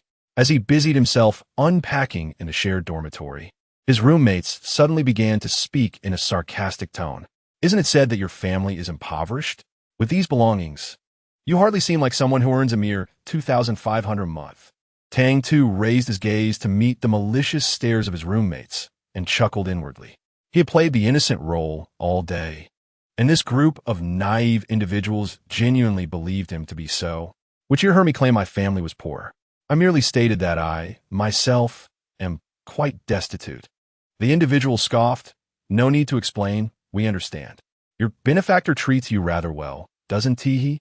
Luxurious toiletries and high-end clothing." With that, the person's gaze, filled with malice, drifted downward, dismissively stating, "Step aside. You sell your body." As he spoke, he nudged Tang Tu's shoulder, intending to humiliate him. However, in the next moment, Tang Tu executed a shoulder throw, subduing him effortlessly. Tang Tu, a man of few words but fierce demeanor, flashed the most charming smile and, with the softest voice, uttered the most ruthless of threats, "Apologize." The individual found himself pinned to the ground, agony twisting his features as he exclaimed, "Apologize? On what grounds? Who do you think you are?" Before the confiscation of their mobile devices, he had noted that this person had garnered considerable online attention. Yet, why should it matter? All were newcomers. He could not compete with those already enjoying a modicum of fame. But what was this individual to him? Tang Tu tilted his head slightly, his delicate visage momentarily darkening with a chilling intensity that transformed his entire aura. "You refuse to apologize? Then I shall render your hand useless." Unbeknownst to them, the dormitory had secretly been equipped with cameras to provide audiences with a glimpse of the contestants' authentic, albeit unflattering, selves. The production team, however, had cunningly failed to inform the participants. Thus, the contestants unwittingly revealed their most genuine and unsightly sides. In the barrage of comments, many netizens expressed their disgust. "Internet-addicted girl? Ah, this person is revolting. I feel like I'm going to vomit. Ghost, turn off the lights. Wow, I believe the production team is genuine. If there were a script, who would be insane enough to take on such a role? It would ruin their future. I am your bald little darling." Ugh. Is this person accusing others of selling themselves because they are engaged in such activities themselves? Our darling from Su Li possesses an aura that clearly sets them apart from the ordinary. How blind can one be? As for the show's crew, they ought to expel him immediately. Chapter 146. The escaped artist in the entertainment industry Tang Tu was well aware of the surveillance from the outset. His actions were deliberate. He had no intention of portraying himself as an innocent, fragile flower. After all, should he falter, it would lead to scandal. He wished to be his authentic self, unbothered by the potential backlash, for his true motivation was not fame, but rather for Liu Pei. Although he could have remained by Liu Pei's side as an assistant, the role was far too dreary and passive. He preferred their sporadic interactions, occasionally riling him up. This way, he could ensure Liu Pei's well-being while also safeguarding the protagonist, achieving two objectives at once. Though the selection process had only just commenced, Tang Tu had already emerged as a dark horse, a force of nature within the competition. In a mere few days, he had already garnered criticism. Yet, notoriety is a form of attention. As long as there is controversy, one is sure to leave an impression. A week later, another elimination round took place. With 200 contestants remaining, a third were to be eliminated. A harsh reality that left many contestants in a state of anxiety. Only Tang Tu appeared unfazed, nestled in a corner, savoring the soup dumplings his manager had brought him. The backstage area was bustling, yet Tang Tu remained in his corner, even taking a moment to snap a photo for Lu Pei. "Thank you for the breakfast, Pei Ge. I bow to you in gratitude." When Lu Pei received this message, his handsome visage darkened. "You brought him food?" The manager replied, "This morning. I asked him what he wanted, and he dismissed the cafeteria as breakfast as inedible. Thus I brought him some soup dumplings." "What's the issue?" Lu Pei pocketed his phone, his expression sullen. "Next time, he should tell me what he wants." The manager was overwhelmed with joy. "I'll pay." What has prompted this sudden kindness toward Shaoli? He intended to inquire if Lu Pei had reformed, but Lu Pei's cold demeanor and scoff cut him off. "Poison him." The manager opened his mouth, but all words dissolved into a sigh. The reigning best actor still harbored disdain for Shaoli. In the broadcasting studio, the competition had begun. Tang Tu, seated towards the back, remained calm, relishing his meal. Little did he anticipate that his roommate would be eliminated in the first round, nor that this roommate would come to him in tears. His roommate was a remarkably handsome young man, but his sobbing was quite a sight to behold, tears and snot in abundance. As he lunged toward Tang Tuesday startled, Tang Tu instinctively dodged, almost seeing a phantom in the process. "Oh, Lili, my dreams are shattered." His roommate fell short, his expression vacant. Tang Tu, unsure of how to console him, pondered for a moment before offering a soup dumpling. "How about you have one?" His roommate stared blankly at the dumpling in Tang Tu's hand, wanting to refuse. Yet his hand betrayed him, reaching out uncontrollably. In a corner, two individuals huddled together, savoring their meal. Soon, the enticing aroma of soup dumplings wafted through the air. Most of the contestants remained tense, too preoccupied to notice them, while a few others swallowed hard. One audacious soul boldly approached, inquiring, "Is there any left? Could I possibly have one? After the competition, I shall treat you to a feast." Tang Tu, gazing mournfully at the two remaining dumplings in his hand, reluctantly offered one away. Thus, the trio squatted side by side, believing themselves concealed from the others, even turning their backs deliberately. This scene elicited hearty laughter from the viewers in the live stream. One viewer remarked, "I nearly burst out laughing. Where did these adorable fools come from?" Another added, "I don't care, as long as we turn around, you won't see me eating the dumplings." A third chimed in, "They're so cute. I want to topple the dumplings from their hands." Mrs. Liu, from the Liu family, retorted, "How cruel. How could you knock them over? Count me in. I could devour one dumpling in a single bite." Chapter 147. The runaway artist in the entertainment circle within the broadcasting studio. Lu Pei observed the performance on stage with an impassive expression. Known for his stoic demeanor, he was dubbed the aloof film emperor, which only intensified the contestants' anxiety, leaving some trembling to speak, save for the anomaly that was Tang Tuesday. He stepped onto the stage with youthful exuberance, flashing a charming smile and sparkling eyes, greeting the judges with "Good day, esteemed teachers." Several judges were immediately charmed by his adorableness. The dancer, Tong Yin, exclaimed, "He is so cute. I wish to promote him." However, nearby, Song Firen swiftly interjected, "This cannot be. It would be unfair to the other contestants. Tong, you might be scolded. Allow me to bear the brunt of such ire."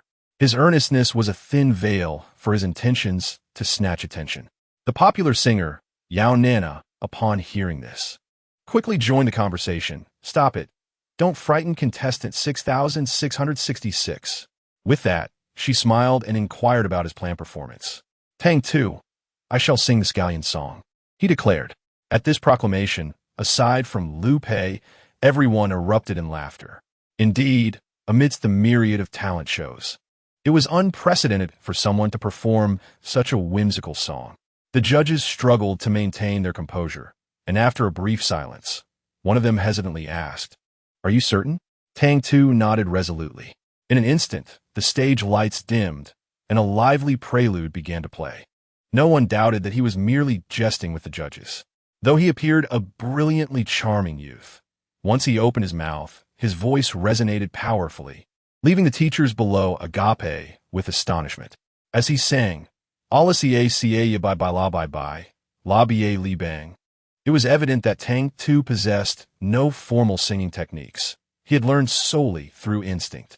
However, halfway through, the system suddenly chimed in. "Tang Tu, have you noticed the 4 lights above the judges? One is about to fall, specifically the one above Lu Pei." Tang Tu glanced up, and indeed, saw that light teetering precariously, though no one else seemed to notice. Such unforeseen incidents, if left unattended, are bound to lead to calamity. Accidents always arise unexpectedly, if neglected. Lu Pei is certain to suffer. In that instant, regardless of the competition, Tang Tu leapt from the stage the moment the light fell, executing a flying kick that sent the light crashing aside with a resounding thud. However, the light was substantial, and due to inertia, he found himself tumbling into the embrace of the best actor. In that moment, the studio fell silent. Everyone remained frozen in place, and after 3 seconds, the director, both terrified and enraged, demanded to know if anyone was injured. Where were the personnel responsible for inspecting the lights?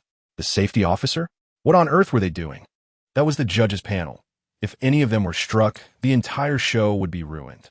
The director wasn't the only one anxious. Others shared the same apprehension. Only Lu Pei, with a darkened expression, cast his gaze downwards at Tang Tu in his arms. When Tang Tu had just fallen into his grasp, he initially intended to push him away, but upon reflection, he realized that Tang Tu had just saved him. It would be unreasonable to kick him away. Thus, he could only voice a reminder. "Have you had enough?" He gritted his teeth, suppressing the urge to feel embarrassed, and took a deep breath. The other party, taking advantage of the moment, not only refused to leave but nestled deeper into his embrace, writhing to find a more comfortable position, feigning injury with a melodramatic, "My foot," as if it were truly hurt. Lu Pei had acted in countless films, and regardless of gender, he had experienced some level of physical contact with his peers. Yet, nothing had ever been as brazen as Tang Tu's actions. To say he disliked it would be an understatement. The little fool's body was surprisingly soft, and being in his arms felt rather pleasant. Wait, what was he thinking? Lu Pei was struck with alarm, convinced that the little fool was attempting to mock him. Hence such behavior. No, he must not fall for it. He needed to throw him away. With a stern expression, Lu Pei's hand grazed Tang Tu's body, just as he intended to discard him. Suddenly, Tang Tu softened and began to writhe uncontrollably in his embrace. Lu Pei, he was taken aback, the sensation eliciting an involuntary expletive from him. "Damn!"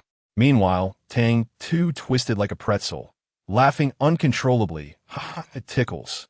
Chapter 148. The escaping artist in entertainment circle Tang Tu was unafraid of danger or pain, but he had an aversion to being tickled. At that moment, Lu Pei's hand happened to be gripping his waist, presumably intending to push him away. Yet, he couldn't fathom why this fellow was handling him in such a manner.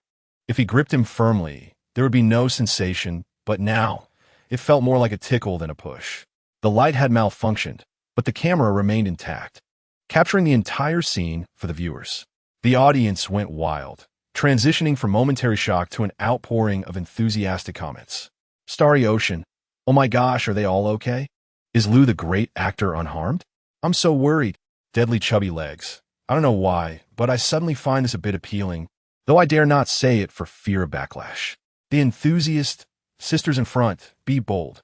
I too, in a fleeting moment, found myself enamored. The hero rescues the beauty, while we, the beauties, save the hero. Have you noticed? Our typically aloof film emperor has shown a subtle change in expression. The future alien, enthralled, engrossed in fervor, I am concerned about any injuries. The devoted wife, Lu Pei, am I the only one who thinks that the skills of No. 6666 are truly remarkable? I suddenly believe he could split bricks with one hand and catch a blade with bare hands. Due to this incident, the performance hall paused for an hour. In the end, Tang Tu sprang from Lu Pei's embrace, fearing that remaining there would cause him to laugh uncontrollably. As for Liu Pei, upon finding his arms empty, he was momentarily stunned, then stiffened, gradually shifting his gaze to Tang Tu, ultimately becoming transfixed, staring blankly at a certain part of him. That very part, which moments ago had been seated upon him and moving restlessly, round and pert, made Liu Pei swallow hard. Subsequently, Tang Tu began to hear garbled system notifications. Ding, danger level decreased by 10, current danger index, 90. Ding, danger level increased by 5, current danger index, 95. Ding, danger level decreased. Goodness, this back and forth felt like encountering some painful dilemma, continuing for a full 10 minutes, unceasingly fluctuating. By the end, the operations were fierce like a tiger, only to reveal a drop of 0.5. Indeed, the corruption value had merely decreased by 0.5. At that moment, Tang Tu was utterly incredulous. System? Are you certain your notifications are not malfunctioning? Strangely enough, even the system began to doubt itself, until it later confirmed no issues were present. System, dear, I bear unfortunate news.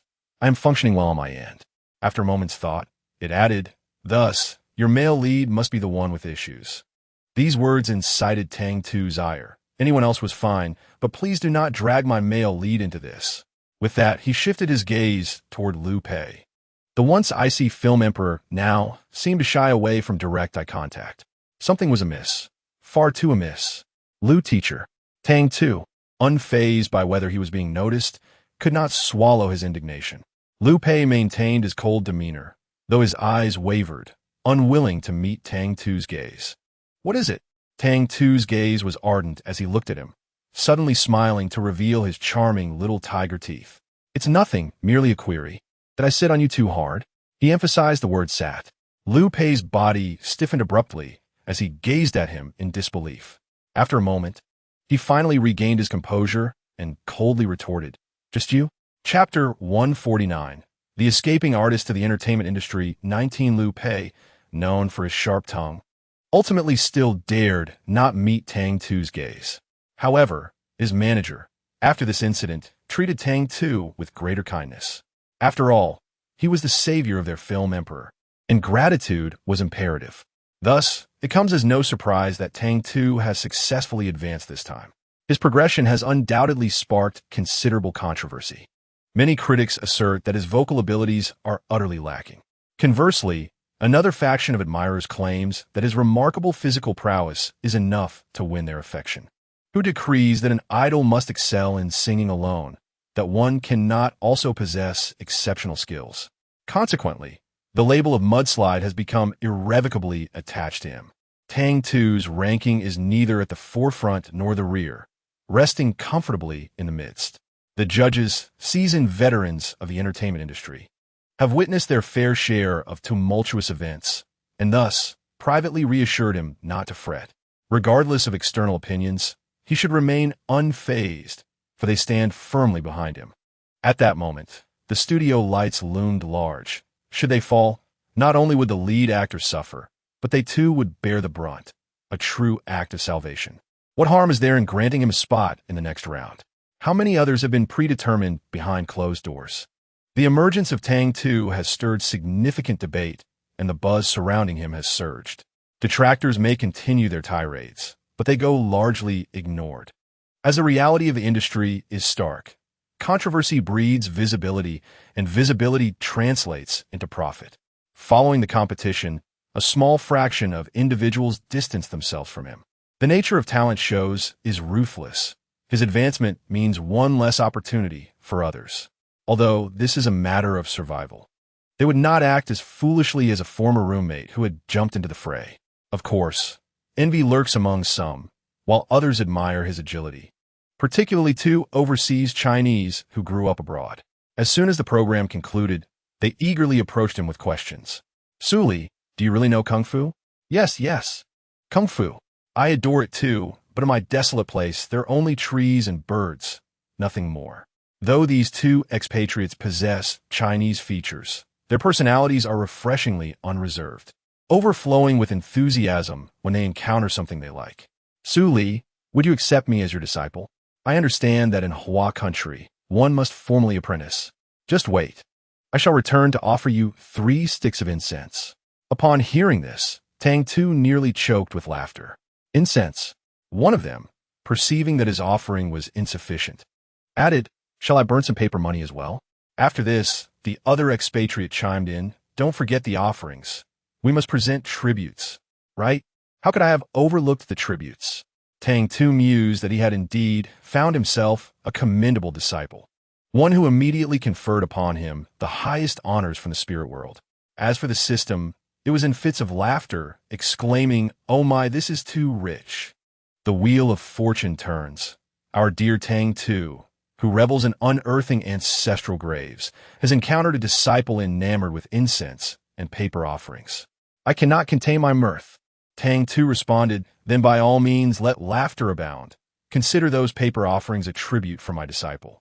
The system continued its raucous laughter, retorting, "I am too humble for such honors. Stealing offerings? May the heavens strike me down. Yet I shall send them to you." Tang Tu grumbled, "Damn it, where's my protagonist? He must go and confront them." Just as he lamented, the very figure he spoke of appeared. Upon seeing Tang Tu, memories of the previous incident where he experienced a dangerous drop in his emotional state flooded back, leaving him both amused and exasperated. "Ah, Teacher Lu has arrived," he remarked. "Your presence is a grand honor, yet I find myself remiss in my welcome." Lu Pei turned his gaze towards Tang Tu's 2 imposing companions, one grasping his hand while the other draped an arm over his shoulder. For reasons unbeknownst to him, such intimate gestures were decidedly irksome.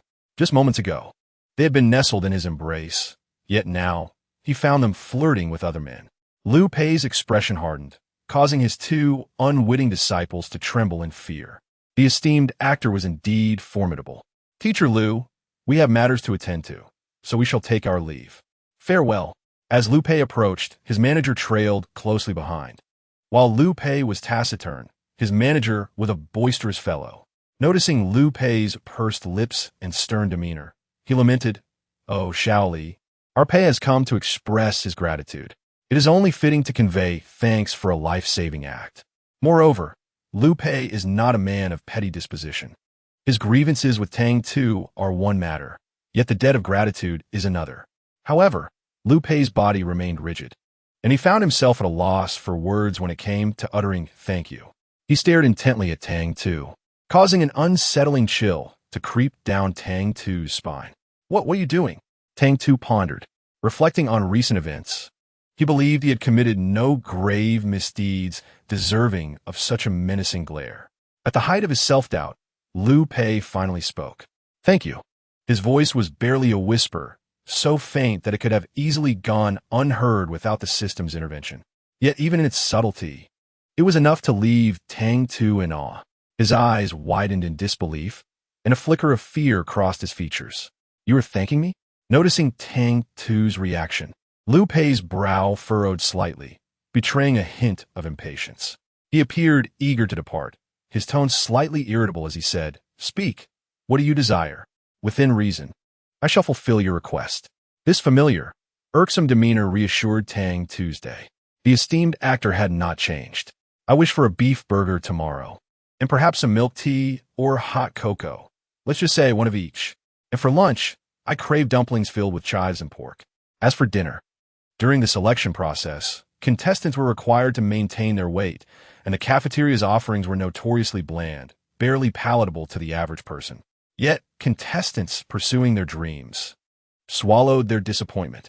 Tang Tu, however, was unwilling to subject himself to such indignities. He had labored enough on his tasks without the added burden of dieting. He yearned to indulge in the world's culinary delights, and if gaining weight meant drawing less attention, so be it.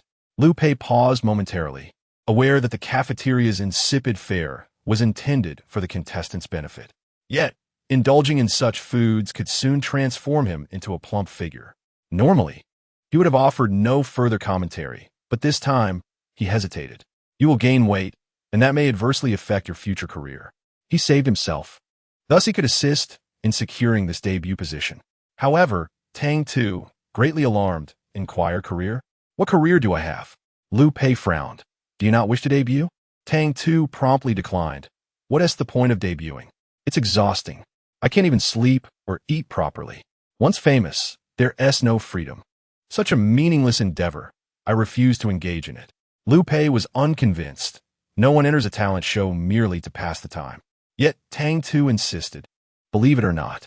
By the way, remember to bring food for tomorrow. After speaking, he turned to leave, but paused after a couple of steps. Oh, by the way, esteemed actor, do you have an extra phone? Liu Pei, with an impassive expression, gazed at him. What do you need a phone for? Tang Tu replied. My phone was confiscated. The dormitory is dreadfully dull. I want to play on my phone. With tears of longing in his eyes, he added, You don't understand. For a modern person, being without a phone is an unbearable emptiness. Liu Pei thought, he really shouldn't waste another word on this fool. Cheetah, lend him your phone. Cheetah was the name of the manager, which Tang Tu heard for the first time, and he exclaimed in surprise. Other? Brother manager, you go by Other? It was amusing how he sweetly called him brother, yet didn't he even know his name.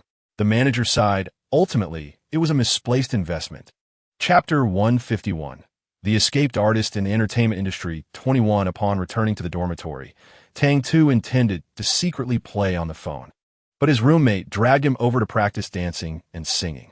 Previously unaware of his enchanting vocal talent, now the entire nation was informed.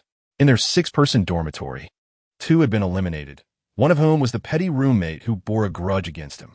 Unsurprisingly, upon returning, he continued to speak ill of Tang Tu, while the other roommate seized the opportunity to scold him. What was that saying again? A drop of kindness should be repaid with a fountain. Tang Tu had treated him to delectable soup dumplings. That fan was surely his. To accelerate their growth, the production team even invited several vocal and dance instructors to guide them, and snippets from behind the scenes would be released to help fans better understand them. However, amidst the talent, the clear stream, no, perhaps it was more accurate to say the muddy flow, Tang Tu was currently hiding in a corner, picking at his toes.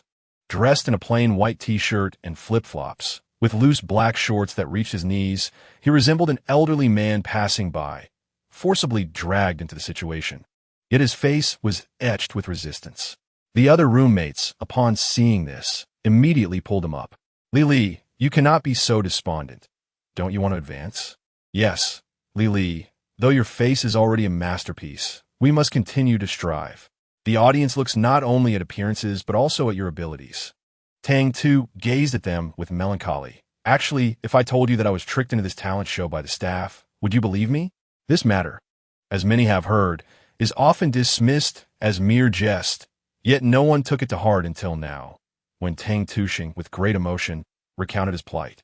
I was merely a temporary worker, the identity of whom I cannot disclose, for he is my savior, and I would not wish to bring him trouble.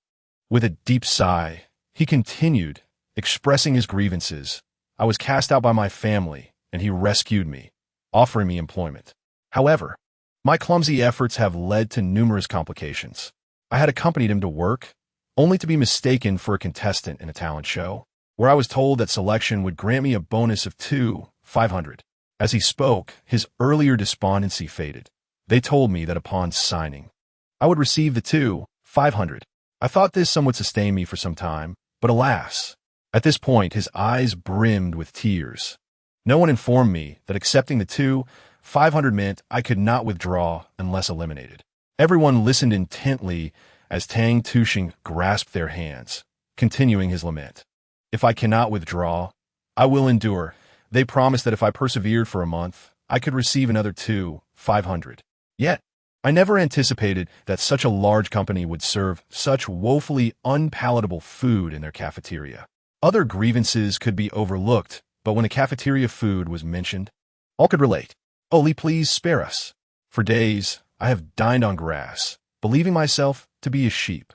The day I arrived early, I spotted chicken and felt a surge of joy, only to discover, upon taking a bite, just how inedible it was. At this juncture, someone even began to sing. The dishes bore no trace of oil, and with a steamed bun in hand, the contestant could only weep as they consumed their meal.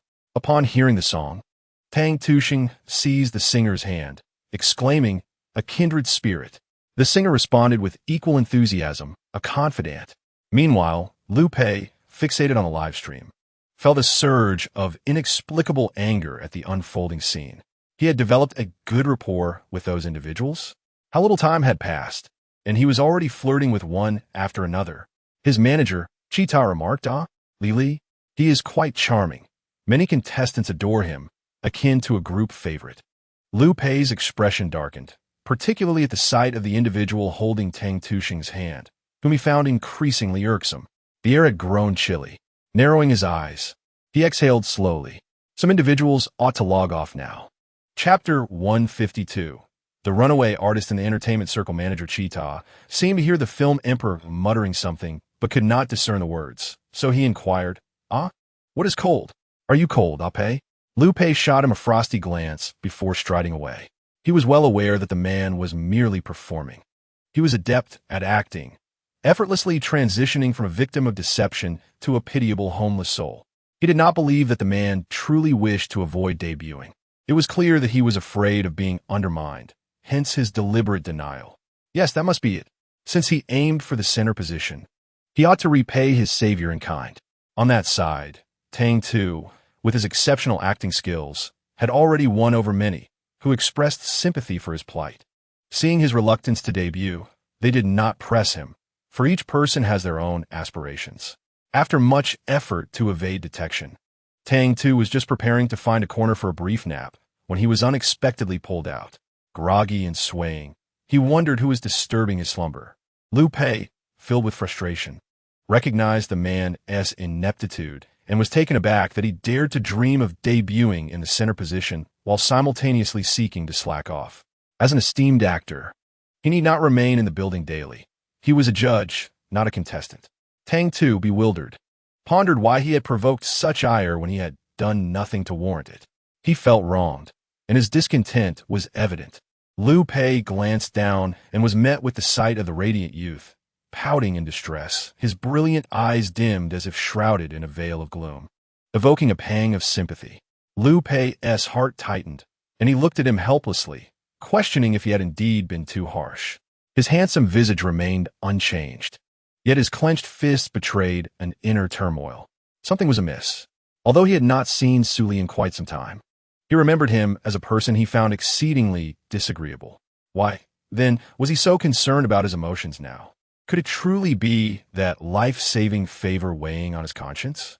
Liu Pei soon recognized his own discomfort. Biting his lip, he began to reflect on their interactions over this period. Initially, Su Li's disdain was palpable, but upon deeper inspection, there seemed to be a shift. He had grown considerably more endearing, and even his attitude towards Liu Pei had evolved from loathing to indifference, and now to a newfound regard. Tang Tu, under Liu Pei's scrutinizing gaze, felt an unsettling anxiety creeping in, nearly suppressing his feelings of grievance. Little did he know, his quiet endurance only deepened the empathy stirred within Liu Pei. Unable to find clarity, Liu Pei felt a twinge of irritation. Though he intended to offer comfort, his words emerged sternly. No crying, stand up straight. Startled, Tang Tu immediately straightened his posture, though his eyes remained glistening with unshed tears, making him appear even more pitiful. I am not crying, he protested, jesting that a man should shed blood, not tears. Liu Pei recognized his previous tone had been excessively harsh, yet he rarely apologized. Lacking emotional awareness, he found himself at a loss in situations like today. He truly did not wish for things to be this way. Now, the esteemed actor was engulfed in a whirlwind of contradictions, unsure of how to proceed, especially with the source of his turmoil gazing at him innocently, igniting an inexplicable warmth within him. Ultimately, he seized Tang Tu by the collar and dragged him into an empty dance studio, his voice icy and resolute.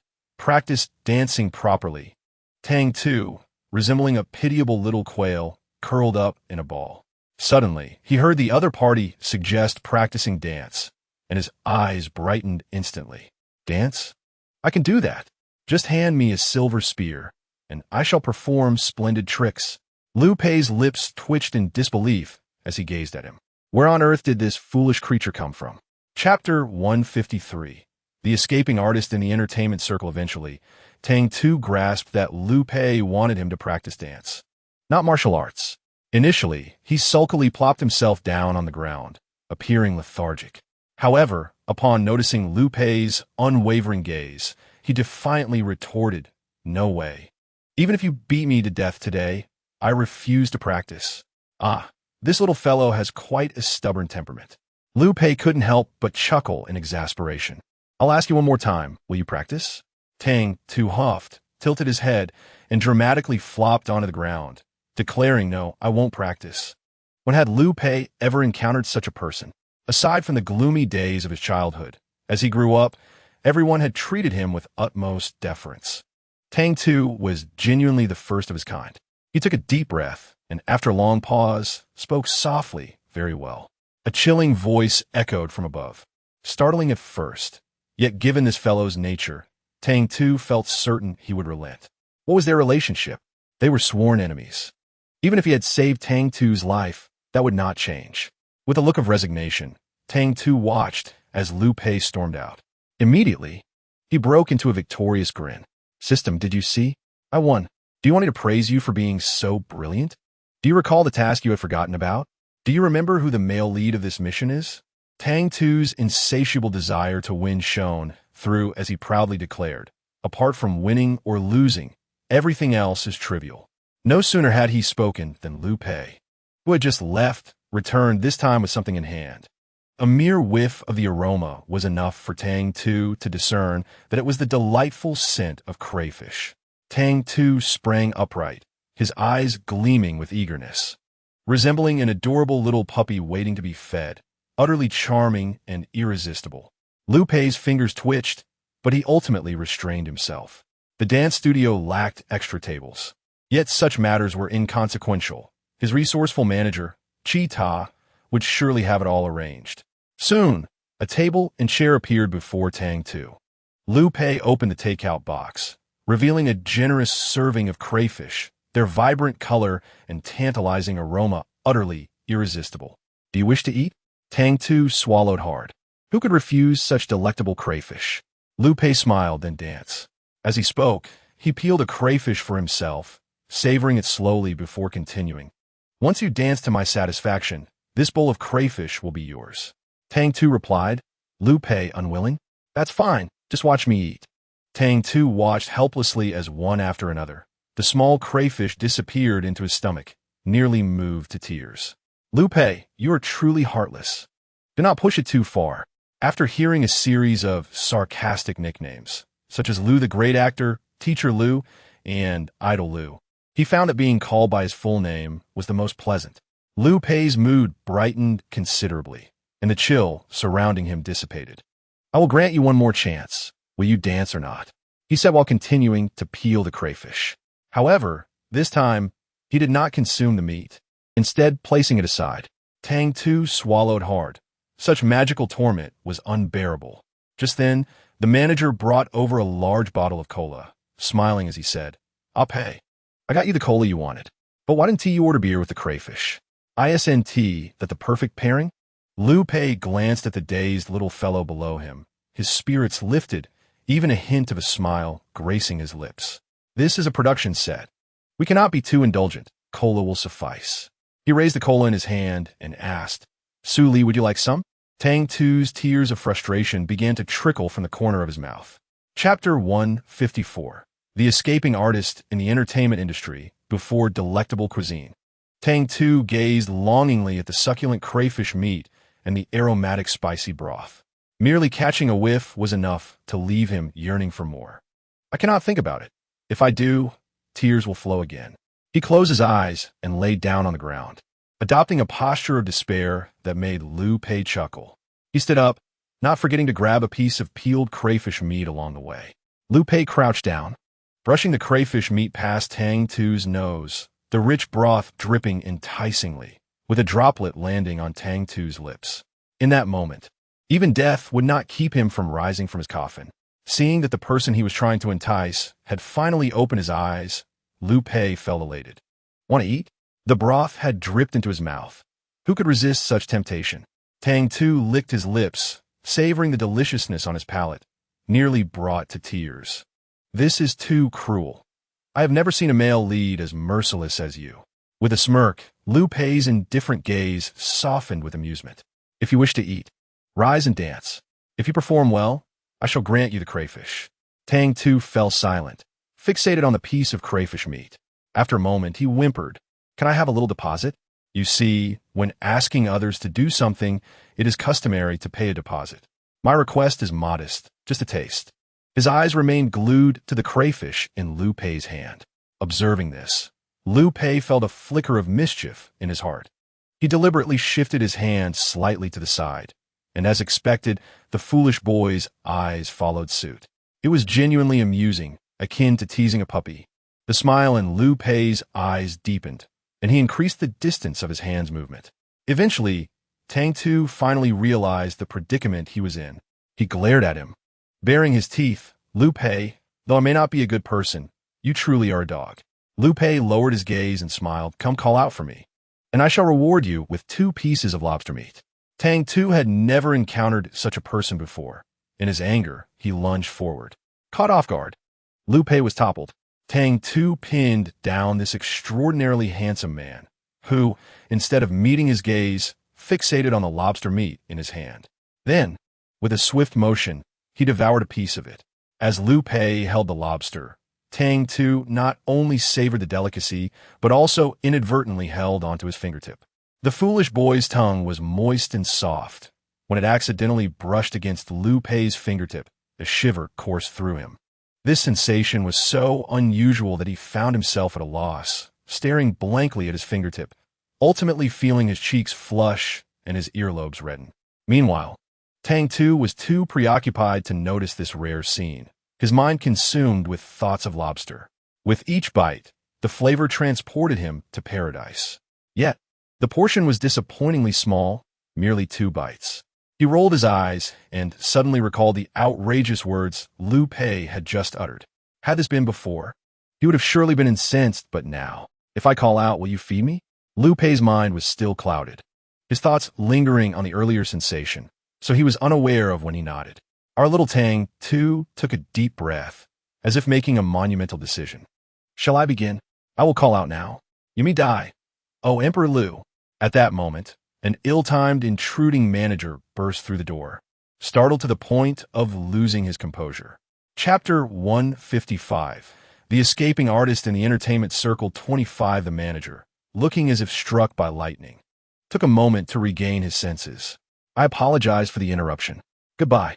With a loud bang, he slammed the door shut, but after a few seconds, as if recalling something dreadful, he hurriedly opened it again. "Pei, are you still human? You both despise Ali and yet tempt him." Indeed, in the manager's eyes, how could such a pure and adorable boy as Ali possibly err? Even if he did, it must have been due to someone else leading him astray. Meanwhile, in the dance studio, Tang Tu was frantically scrambling off Liu Pei. "No, that's not it. You've misunderstood." Before he could finish, the manager shook his head, looking weary, lamenting the decline of moral standards in society. Tang Tu, nearly at his wit's end, was on the verge of pleading, "No, please listen to me." Unfortunately, the manager was entirely disinterested, instead reproaching Liu Pei.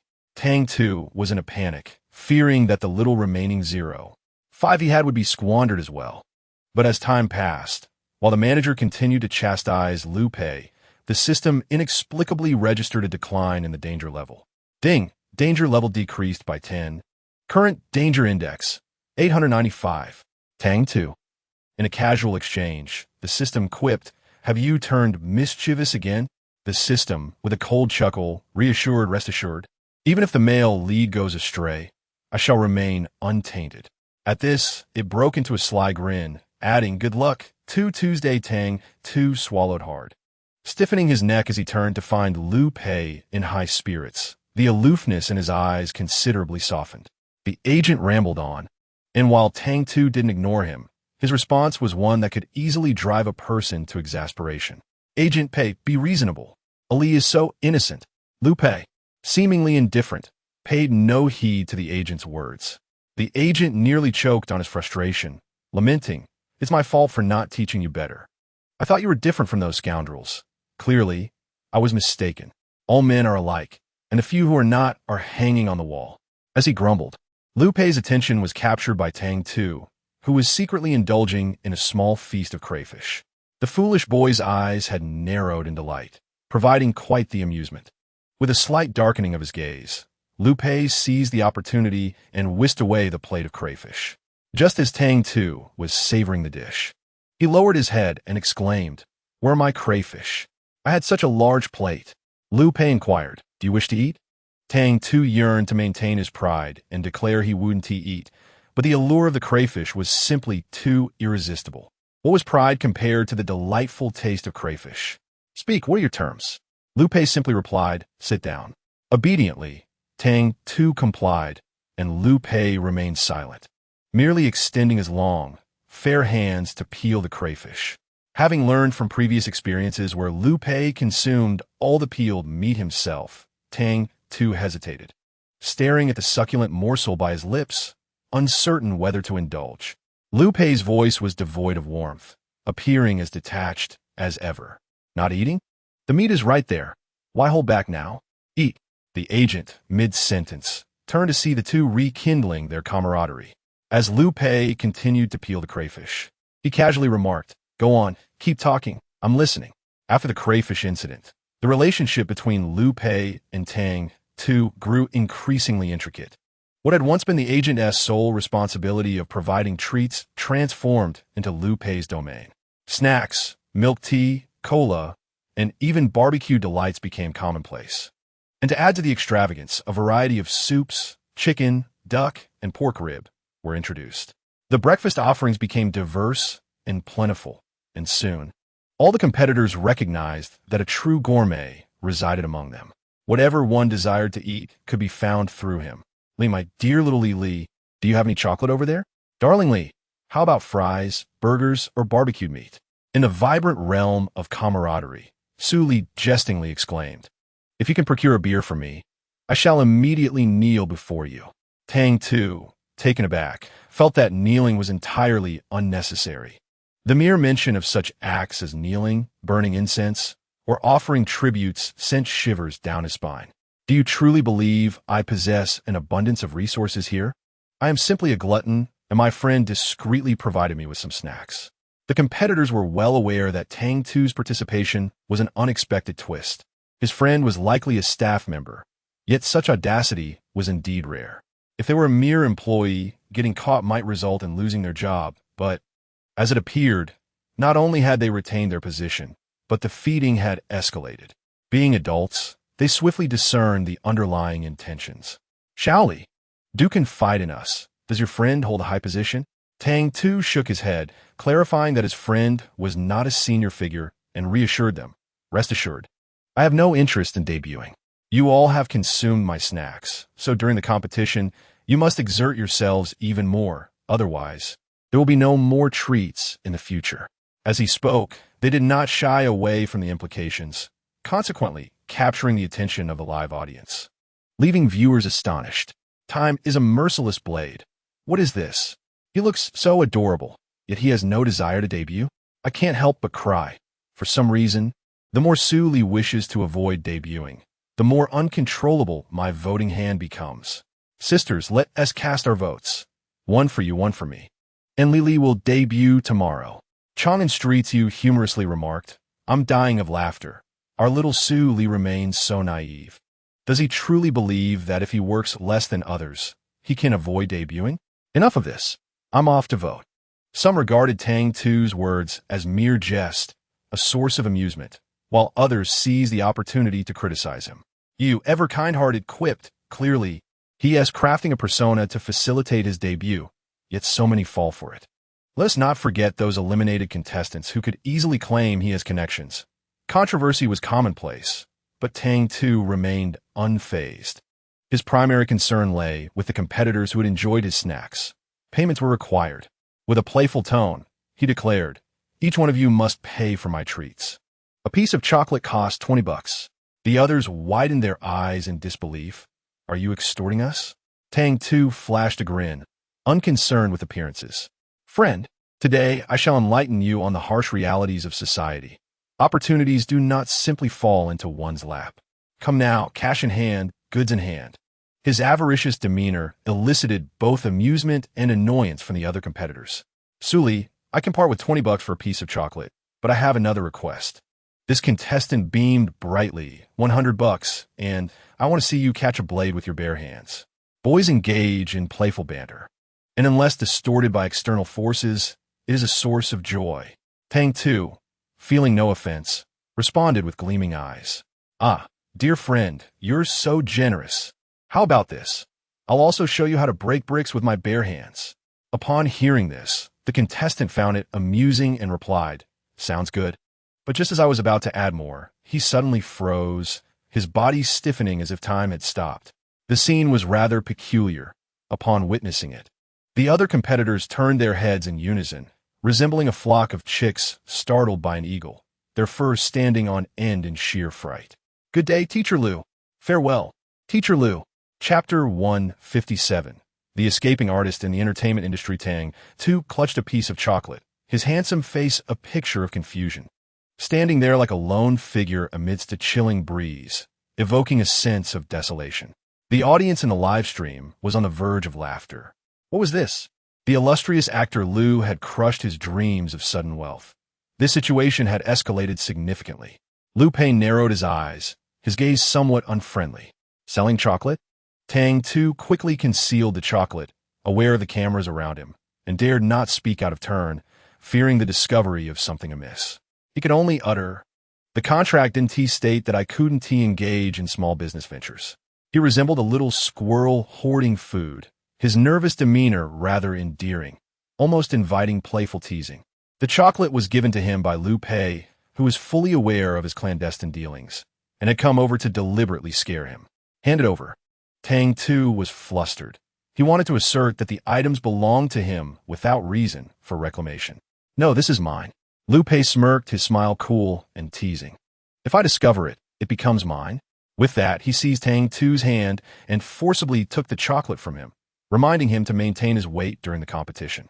As for this treat, he glanced at the chocolate in hand, then at Tang Tu, and proceeded to unwrap it before his eyes, popping it into his mouth. He was not fond of overly sweet delights, yet somehow, this one tasted exceptionally delicious, having been snatched from Tang Tu's day. It's gone, he declared, spreading his hands nonchalantly. Tang Tu was rendered speechless, utterly baffled by Liu Pei's audacity. What kind of person behaved like this? Furious, he seethed, while Liu Pei was in high spirits, finding amusement in bullying the naive fool. Ding, danger level decreased by 10, current danger index, 795. Upon hearing this notification, Tang Tu became even more convinced that Liu Pei's joy was built upon his own suffering. He was promised delicious crayfish, but was instead forced to practice dancing and singing. Now, he was being offered treats only to have them slyly snatched away. This fellow would surely face retribution. This unfolding scene, unsurprisingly, was clearly transmitted to the viewers before the camera. Most were laughing heartily, empathizing with the unfortunate Tang Tu. Yet some began to stir the pot. Why do I feel that Liu Pei doesn't like Su Li? Is it just my imagination? Not an illusion. Liu Pei is so dedicated, and he detests those who slack off like Su Li. I suspect he is quite annoyed. Doesn't Su Li have a benefactor behind him? Liu Pei can't just kick him out, so he resorts to this. I, too, am quite irritated by Su Li. Doesn't he want to be eliminated?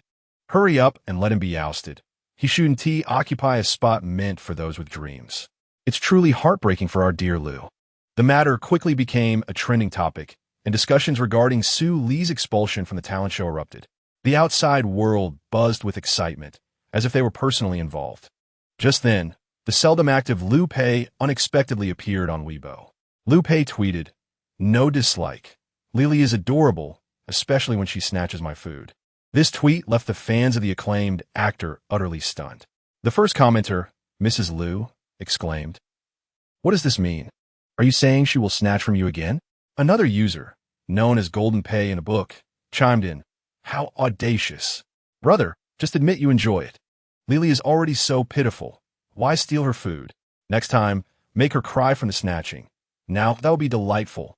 A user named No Love Without Outcome added, "This is hilarious. Marketing accounts keep claiming the actor dislikes Li Li. Have they forgotten? she once saved him? How could he possibly dislike her? The tweet rapidly gained traction, which was not particularly surprising. But the shocking part came when Lu Pei liked and replied to the first comment. Next time, I will snatch again.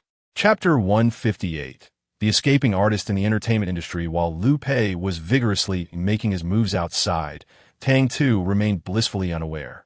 All he knew was that he was exhausted, feeling as if he had been worked like a dog, forced by Lu Pei to sing and dance. Although each session ended with delectable treats, the initial fatigue was hard to bear.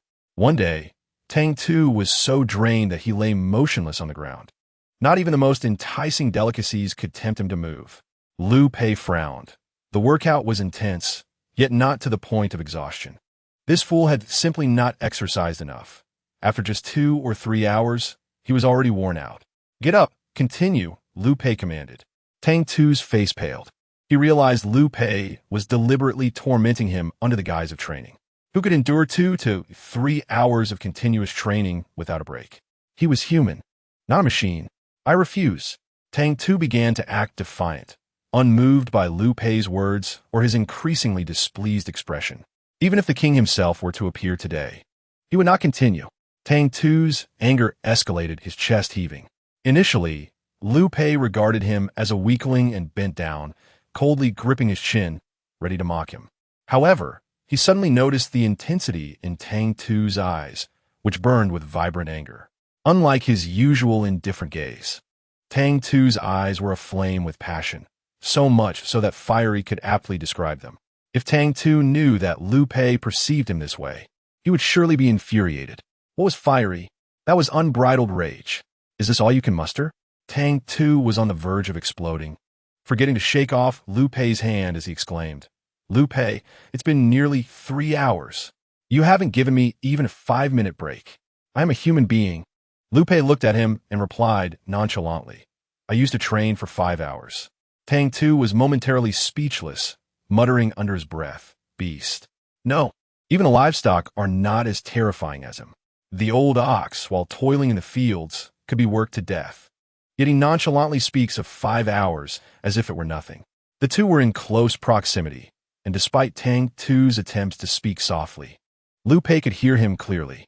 He was both infuriated and amused. During his own tumultuous days in the entertainment industry, he had no one to support him. His achievements were solely the result of his own efforts. Yet this fool remained ungrateful. What did you say? The distant, aloof gaze of Lu Pei was finally tinged with other emotions, albeit faintly, almost imperceptibly. Tang Tu, undeterred by danger, labeled him a brute. Indeed, a brute. He vividly recalled the incident when this scoundrel had stolen his chocolate and jeopardized his livelihood. Although that chocolate was a gift he had given to himself, it mattered not. Once given, it belonged to him. How could it be taken back? In all his years, Tang Tu was the first to dare dance around Lu Pei at his boiling point. One could surmise that had it been anyone else, they would have been crushed without hesitation. Yet this individual Lu Pei narrowed his eyes, a sinister smile gracing his lips. Excellent. Tang Tu finally grasped the gravity of his situation, swallowing hard as he glanced around, discovering that the vacant dance studio offered no means of escape. In a panic, he shoved Lu Pei away and scrambled toward the door. The distance was but a few steps, and just as he flung the door open, he believed he had glimpsed the dawn of victory, even spotting his approaching manager. He raised a beaming smile, ready to greet him, only to be mercilessly yanked back the next instant. Fury and frustration consumed Tang Tu, and he desperately clawed at the doorway, pleading for his manager's assistance. Brother, please save me. His manager, holding a freshly brewed coffee, wore a blank expression and replied in a flat tone, I must be imagining things. I'm getting old. And then he simply walked away. Chapter 159. The escaping artist in the entertainment industry. Lu Pei pried Tang Tu's fingers from the door one by one before dragging him back, exchanging a glance with the manager. Just that one look sent chills down the manager's spine, as if he were being scrutinized by a ferocious beast. He shivered involuntarily, then took a sip of his coffee to calm his nerves, knowing full well that someone else was too preoccupied to indulge. As for the unfortunate A. Li, he silently chanted a prayer for protection. Once Tang Tu was pulled back, he was utterly bewildered. Was this person even human? Did he truly need to exert such force? His fingers ached from the grip. Lu Pei, don't go too far. Lu Pei retracted his predatory gaze, lowering his voice to a slow yet undeniable tone. To stand out, one must endure. Tang Tu furrowed his exquisite brow, gazing at him in silence. Who wishes to stand out? I've already stated that I am merely coasting through life. Do you understand what it means to coast? This time, it was Lu Pei who appeared slightly taken aback. Had he misinterpreted something? Aren't you seeking to sever ties with the Su family? Just like him, who had entered the entertainment industry alone to break free from the Liu family, forging his own path to success. Upon mentioning the Su family, Tang Tu's expression shifted dramatically as he scoffed. Why should I sever ties with the Su family? I bear the surname Su. Were I do, they have to take what is inherently mine. Not a single coin shall I relinquish. Regarding that woman and her so-called excellent stepmother, Tang Tu smirked. His words dripping with sincerity, I must express my gratitude to the illustrious actor Liu for aiding me in dealing with my dear brother. Without a son, I wonder what means my stepmother will resort to in order to cling to her riches and status. The Su family was established by Su Li's mother and father, each holding an equal share of the company. Following the demise of Su's mother, the remaining shares were inherited by their only son. Interestingly, Su Li's esteemed stepmother was once a caregiver who meticulously attended to Su's mother but clandestinely engaged in a liaison with Su's father. Although Tang Tu was not Su Li himself, he felt a profound disgust upon recalling these matters. Such unscrupulous individuals should not be allowed to roam free. Having learned from the experiences of 2 previous worlds, he was eager to distance himself despite having been saved. His act of salvation was solely due to the fact that the other had helped him eliminate that scoundrel. Certain truths, once revealed, alter the dynamics of their relationship, rendering them akin to strangers once more. Particularly for Tang Tu, who languidly settled onto the ground. He declared, Lu Pei, you have assisted me once, and I have rescued you once. We are even. He gazed at him with a playful irreverence reminiscent of their initial encounters, both adults now, and he believed some matters need not be articulated with excessive clarity. With this statement, Tang Tu seemed to sever all ties to their prior relationship. No, he would not allow it. Rest for half an hour. Then we continue, Lu Pei said calmly, as if Tang Tu's earlier ramblings had vanished in a thin air. Tang Tu tilted his head, bewildered. When Lu Pei cast his gaze downward, he found Tang Tu's expression utterly foolish, prompting a slight itch in his palm. This time, he could not restrain himself and tousled Tang Tu's hair. Indeed, as he had imagined, it was soft and delightful. Ding! Danger level decreased by 5. Current danger index, 745. Tang Tu was flabbergasted. What is wrong with you, my friend? Chapter 160. The escaping artist in the entertainment industry 30, the sudden drop in danger level was perplexing.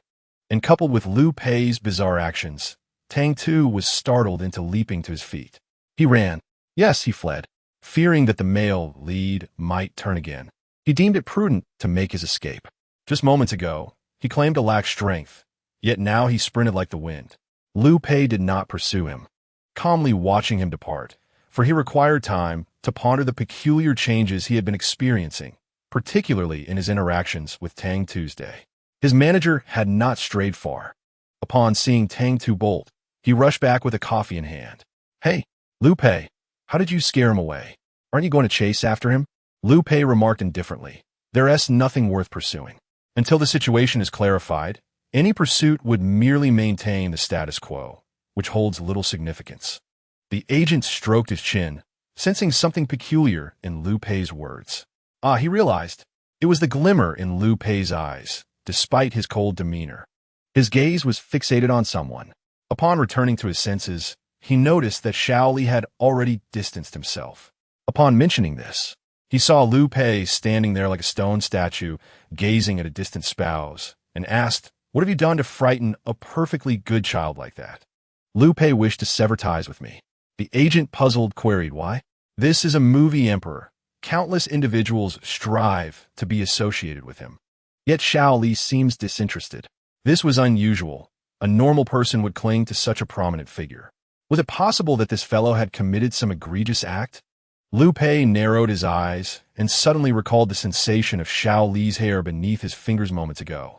His fingers twitched slightly as if savoring the memory. I just touched his hair. The agent was taken aback. What on earth have you done, Liu Pei? What were you thinking? The agent exclaimed. Spare me the explanations. I have discerned the essence behind the facade. The competition continued with weekly eliminations. During this time, Tang Tu, under Liu Pei's pressure to practice, made remarkable progress in his performance, shedding the once dreaded pitchy notes and discordant dance moves. This time, he sang an ancient-style song, Qi Ling, donning traditional Peking opera attire. In a chaotic world, floating like duckweed, I cannot forget my worries for the nation, even if no one knows my name. In stark contrast to his previous performances, this one was undoubtedly breathtaking, especially his portrayal in Peking opera, which was a visual delight. The judges were astonished, asking if Xiao Li had studied this before. Generally, without prior training, it would be challenging to achieve such vocal finesse. Even short-term training would only yield superficial results. Tang Tu did not deny it. He had indeed studied Peking opera, initially for Xiao Yan during their first world together. He had a fondness for opera and had prepared a surprise for Xiao Yan's birthday. At that time, he naively thought that with such a grand surprise, the evening would be free of any turmoil. Little did he know, taking a deep breath, Tang Tu could only curse himself in regret. The first world lacked much in terms of entertainment, and, out of boredom, he occasionally had people sing opera for him. Over time, he learned quite a bit about the vocal styles. Originally intended as a pastime, he had not anticipated the opportunity to perform. This time, there was no doubt. He received unanimous approval. The judges asked, Xiao Li, do you have anything to say to the audience? Typically, individuals would rally for votes and support, but upon hearing this, Tang Tu promptly replied, I want to leave class. Chapter 161. The escaping artist in the entertainment circle accustomed to the emotional and inspirational contestants of the past. The atmosphere shifted dramatically upon Tang Tu's arrival. As soon as he spoke, the ambience was utterly disrupted. The judges were left dumbfounded, their mouths agape, unsure of how to respond. It was at this moment that Liu Pei unexpectedly interjected. Want to leave class? Upon hearing his nemesis speak, Tang Tu visibly tensed. Liu Pei, I want to allow it, he declared. The other judges erupted in laughter at this remark. Ha ha, it's a rare sight indeed. I have collaborated with teacher Liu several times, yet he is seldom so assertive. After his laughter subsided, Song Firen encouraged Tang Tu with a supportive gesture. Li, I shall not permit it either. Furthermore, I believe your fans would not allow it either. Tang Tu's previously radiant countenance visibly faded, and he trudged towards the advancement circle as if he were walking to a grave. Not only were the judges taken aback, but the fans watching the live broadcast were equally astonished, though their shock soon transformed into enthusiastic excitement. Li's mom loves you. Little Li soared bravely. Mom will vote for you diligently. A cute little one. I'm dying of laughter. Students also wish to leave class, but do the teachers allow it? Do the parents permit it? We still have to continue with exams. If we don't perform well, we have to attend remedial classes. Lily cannot leave class. This is unacceptable. We must strive to soar. Only then can the center position belong to us. I am Mrs. Li. Poor Li. Let us rally and vote for him to bring him joy. Paley has locked it down. After waiting an entire week, my CP has finally shared the same frame. Rounding it up, it's like they're holding a wedding. No more talk. I shall contribute to the gift money vote. If Tang Tu were to learn of the judges' sentiments, he would undoubtedly be brought to tears. These were not mere fans, but rather fierce rivals. As the number of contestants dwindled, where once the dormitory was bustling, it was now being reorganized, leaving only 30 competitors as the competition neared its end. The debut positions were to be filled by the final 10, and Tang Tu feared that should he advance, he would no longer have the opportunity to keep an eye on Liu Pei. Thus he resolved to withdraw from the contest. To this end, he sought out the production team. Initially intending to inquire whether he could withdraw, he was unexpectedly met with their eager proposition. Li, we are interested in signing you. Rest assured, our terms will be exceptionally favorable. If you agree, we can offer you not just 500, but a staggering 250 250,000. Tang Tu responded, production team, that's still insufficient. 250,000 is too little for our Li, who is destined to become a top-tier star. Feeling utterly exhausted, he contemplated forfeiting. The production team, having finally acquired a contestant who naturally stirred controversy, was unwilling to let him go. Just then, Liu Pei approached, firmly grasping Tang Tu and pulling him aside. What do you intend to do with my person? His deep, melodious voice was captivating. Yet the aura of a film emperor startled the staff. Teacher Liu? The staff gasped in shock, staring at the two. Meanwhile, Liu Pei smirked, possessively resting his hand on Tang Tu's shoulder, and said, Did you not understand? Allow me to reiterate. No, we understand, we comprehend. The staff fled in a panic, jokingly, for he is an acclaimed actor.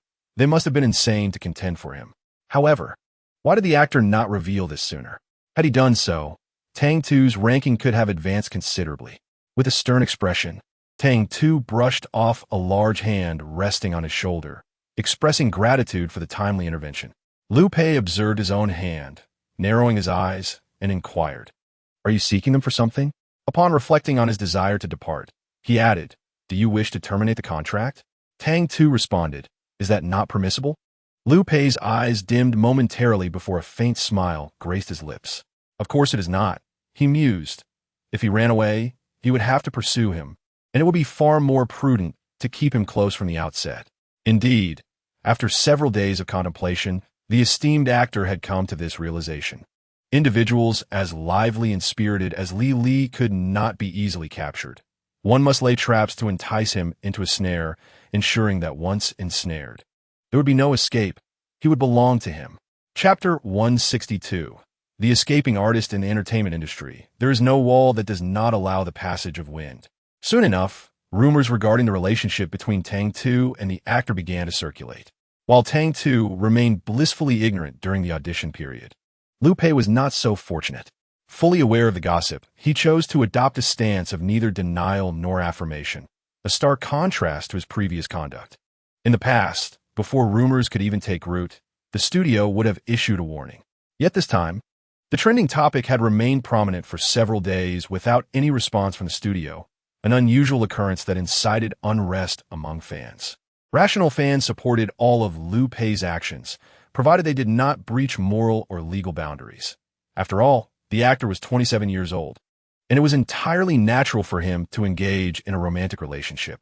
Conversely, a faction of female fans exhibited a more extreme reaction, clamoring to withdraw their support. Some even resorting to insults aimed at Tang Tuesday. They disparaged him as a mere pauper, clinging desperately to his persona within the show, yet refusing to depart, while simultaneously claiming that his charm had ensnared Liu Pei so thoroughly that he seemed willing to abandon his career. As the situation escalated, just when many believed Liu Pei would remain silent, one day his studio unexpectedly released an extensive list of names, those who had insulted Tang Tu.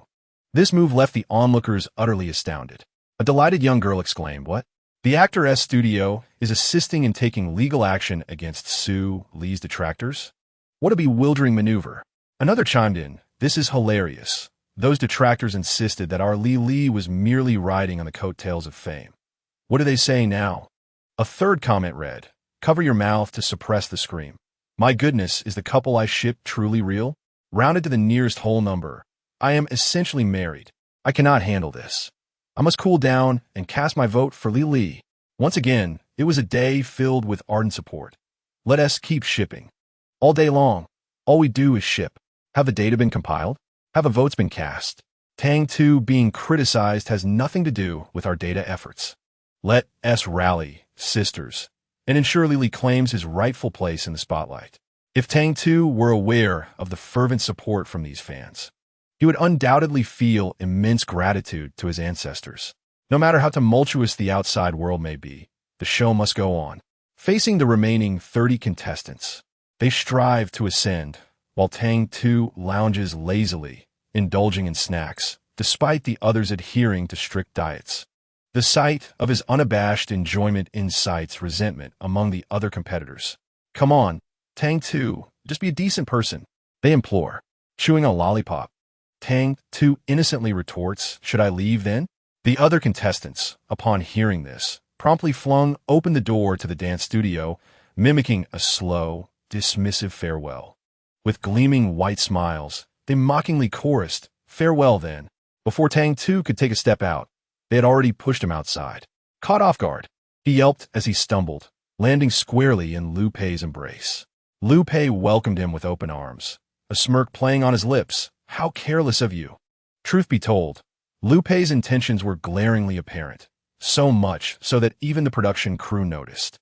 They feared that the acclaimed actor might lose his composure and inadvertently create an unsavory scene, hastily redirecting the cameras back to the dance studio. The audience, engrossed in the unfolding drama, was abruptly met with the sight of these young men, and in that moment, the barrage of comments on the screen echoed a singular sentiment. Is there anything we, the viewers, cannot see? Chapter 163. The escaping artist in the entertainment industry. Having been in the industry for many years, Lu Pei was indifferent to the opinions of others, save for Tang Tu. The young lad was still so innocent, having yet to face the world. It was his duty to shield him. "Are you afraid?" His voice carried an unusual gentleness. Yet Tang Tu appeared utterly bewildered. "Huh? What is there to be afraid of?" Lu Pei succinctly explained the nature of online harassment, assuring him, "Rest assured, I have engaged a lawyer to handle those who have besmirched your name. They shall no longer pose a threat." His words bore an implicit meaning, quickly capturing Tang Tu's attention. Witnessing this, the manager could not help but curse under his breath. How shameless. Poor, naive Su Li was likely oblivious to the schemes at play, having fallen into Lu Pei's trap. With a resigned sigh, the manager gazed skyward and departed without a backward glance. He had no interest in the love drama unfolding before him. Tang Tu, still with the lollipop in his mouth, cheeks adorably puffed, gazed curiously at Lu Pei. However, he suddenly realized that his so-called stepmother was not as innocent as she appeared. Halfway through his thought, Tang Tu comprehended that the true mastermind behind the online vitriol was indeed his stepmother. He bit down on the lollipop with a satisfied crunch, contemplating her diminishing power now that her son was no longer supporting her. This should have been a private family matter, yet in an unexpected turn, Lu Pei offered, "I can assist you." The esteemed actor's demeanor was disarmingly pure, almost saintly, causing Tang Tu to instinctively raise his guard. He narrowed his eyes, his expression clearly betraying his skepticism. "That is not quite your style," he remarked, suspicion gleaming in his eyes. "What schemes are you plotting?" The little fellow, surprisingly astute, had caught on to his intentions almost immediately. With a smile, Lu Pei replied, "What malevolent thoughts could I possibly harbor? What is it that occupies your mind?" Noticing the persistent wariness in his demeanor, Lu Pei, with a resigned gesture, added, "You have saved my life. Despite your insistence on a clean slate, I believe that a life saved cannot simply be dismissed." However, Tang Tu remained unconvinced by his seemingly righteous facade. After all, how could a protagonist deemed insane by the system truly be as harmless as he appeared? The more innocuous he seemed, the greater the danger he posed. Look at him, adept at masquerading his true self. Having consumed the entirety of his lollipop, only a stick remained, which he gnawed on while contemplating Lu Pei's ulterior motives. Before he could unravel the mystery, the stick was abruptly snatched from his grasp. Lu Pei, undeterred by the tooth marks left behind, smiled and asked, "Does Lily no longer wish to be fed?" With that, he produced another lollipop from his pocket. Tang Tu choked momentarily. This guy had an uncanny ability to strike at his vulnerabilities. The auditions were already grueling, and the absence of snacks would render life devoid of joy. Sighing, he acknowledged that overthinking was futile, as there was no escape from this predicament. "Let's keep tabs," Tang Tu exclaimed, snatching the unopened lollipop from Lu Pei's hand, unabashedly declaring, "Once we're out, I'll repay you for these snacks. You can tally up how much I've consumed from you." It felt like he was burning bridges. Lu Pei chuckled in disbelief. "All right then, a single lollipop is $20, a plate of crayfish 2,000, and let us say a cup of milk tea is 100. Tang Tu's eyes widened, the sweetness of the lollipop fading in his grasp. "Are you robbing me?" Lu Pei licked his thin lips, contemplating what was there to rob. Taking his money would hardly be as entertaining as toying with him. Chapter 164. The escaping artist in the entertainment industry Tang Tu found himself in dire straits financially. The Su family was affluent, yet he felt no connection to them. His worthless father was currently busy supporting his unscrupulous stepmother, even though his younger brother had fallen into a vegetative state. He believed that the root cause of this tragedy lay with him. Truth be told, it was somewhat unfair for Tang Tu to bear this burden. His younger brother had deliberately pursued Liu Pei to vex him, leading to his own catastrophic injury, a sequence of choices that had nothing to do with Tang Tu's day. Yet, his father remained unconvinced, attributing the blame to Tang Tu for not taking better care of his brother. On the very first day after his arrival in this world, the original owner had departed with such grievances. Thus, as long as Tang Tu drew breath, he would never return to the Su family. Life was not easy, and he sighed at the thought. The meals at the Su household were far less palatable than those at the home of the film emperor. The former made him feel nauseous, while the latter was both filling and delectable. You just called me your savior, and yet you treat me like this? Liu Pei smiled. A savior would certainly offer unconditional assistance, but if Lily were to refuse and insist on settling accounts with me clearly, then I would have no choice but to adhere to Lily's method. Even the snacks were procured in the manner you sold to other contestants. After saying this, he innocently inquired if there was anything amiss. Tang Tu, exasperated, gave him a thumbs up, exclaiming, "No, it's splendid." Liu Pei continued to smile. Does Lily still wish to settle things clearly with me? Tang Tu was almost amused, thinking, what more is there to settle? If this continues, he won't even be able to repay the debt. Let us not calculate anymore. Observing Tang Tu's frustration, he turned back to the dance room to practice, but halfway there, he returned and thoroughly scavenged the snacks from Liu Pei's pocket before striding back with newfound confidence. Hey everyone, your Lord Lily is back. The contestants chimed in. Tang Tu, look, I have a handful of candy. The highest bidder wins. Just the other day, he had been accusing Liu Pei of extorting money, only to find himself reveling in the role of a money-grabbing tyrant. At that moment, someone in the crowd blurted out a witty remark, causing an uproar of laughter. So, this is wedding candy? Wow, Song Xiaobao, you dare to say that? Be careful, or you'll find yourself on Lily's hidden blacklist. Haha. The dance room erupted into chaos once more. Liu Pei lingered at the entrance for a brief moment, refraining from entering. As a mentor, he needed to maintain a certain distance. Their essay saying, after all, that one should not act too hastily. Moreover, today's initial step of bringing the little one closer had already been a success. Liu Pei's method of gently coaxing Tang Tu had proven effective. Not only did Tang Tu feel comfortable, but he also advanced steadily, now on the verge of breaking into the top 20, which caused him to panic. Liu Pei, I can't possibly debut, right? With someone like me, that would be absurd. Liu Pei, witnessing Tang Tu's newfound ability to seek his assistance, felt quite pleased. I have a solution. What is it? Tang Tu urged eagerly. Sign on with my studio, and I will intervene to keep you from debuting. This plan was indeed feasible. A figure like Liu Pei would command respect from the production team. However, Tang Tu furrowed his attractive brows and asked, can I opt not to sign? You could leverage your friendship to have the production team eliminate me. Liu Pei smirked and sighed. Ah, Lily, in the realm of capital, there are no friends, only interests. You are mine, and only then can I negotiate on your behalf. Otherwise, why would anyone take notice? Chapter 165. The escaping artist of the entertainment industry Tang Tu sensed the trap being laid for him. He was no fool. Once he signed those contracts, he would be at the mercy of others. System, can I refuse to sign? The system, thoroughly entertained by the unfolding drama, responded honestly. Is there really a difference between signing and not signing? Tang Tu suddenly felt a pang of heartache. The system spoke earnestly, wearing an expression that seemed to see through everything. My dear, heed my advice. Do not provoke him.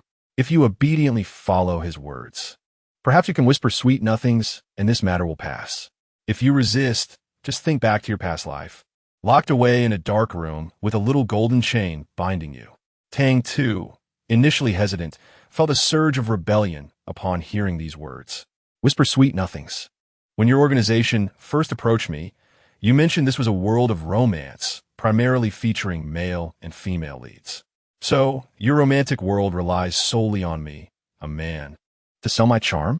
The system was momentarily silenced by his retort, realizing it had inadvertently dug a small pit for itself. However, there was little it could do. Once aboard this ship of thieves, there was no turning back. Tang Tu's frustration grew, and he even directed his ire towards Liu Pei, the film emperor before him. No matter how he looked at him, he found him increasingly displeasing. Thus, he gritted his teeth and declared to the system, "I refuse to believe in such superstition. My fate is my own, not dictated by heaven." The system wished to remind him that he was already on a ship of thieves, and there was no escaping it. However, realizing that if Tang Tu chose to rebel, it would face dire consequences, it clapped enthusiastically, cheering, "Good, Tu, give it your all." Having felt constrained for so long, Tang Tu finally felt a sense of relief. He lifted his chin, speaking with an air of arrogance. "Why must I sign into your studio? Why can't I buy shares?" To share ownership meant equality. He had no desire to be merely subordinate to Liu Pei. This move surprised Liu Pei, who paused before bursting into laughter. "Of course, but Li, do you have the funds to invest?" Although Tang Tu was financially strained, he retained his pride. "The Su family is wealthy, and I hold shares under my name. If I sell them, I can invest entirely in your studio." While a portion of the Su family shares were indeed in his name, reclaiming them would not be an easy task, especially considering that the head of the Su family was no pushover. Nonetheless, this could also mean a complete break from the Su family, allowing him to bring someone home without fear of being snatched away. Liu Pei fell into silence, leading Tang Tu to assume he was unwilling. Is brother Liu reluctant? He bared his teeth, deliberately invoking the notion of life-saving grace. "You once said that life-saving favors should be repaid in kind. I no longer wish for your favor. Instead, I want to transfer my funds to you. Are you unwilling?"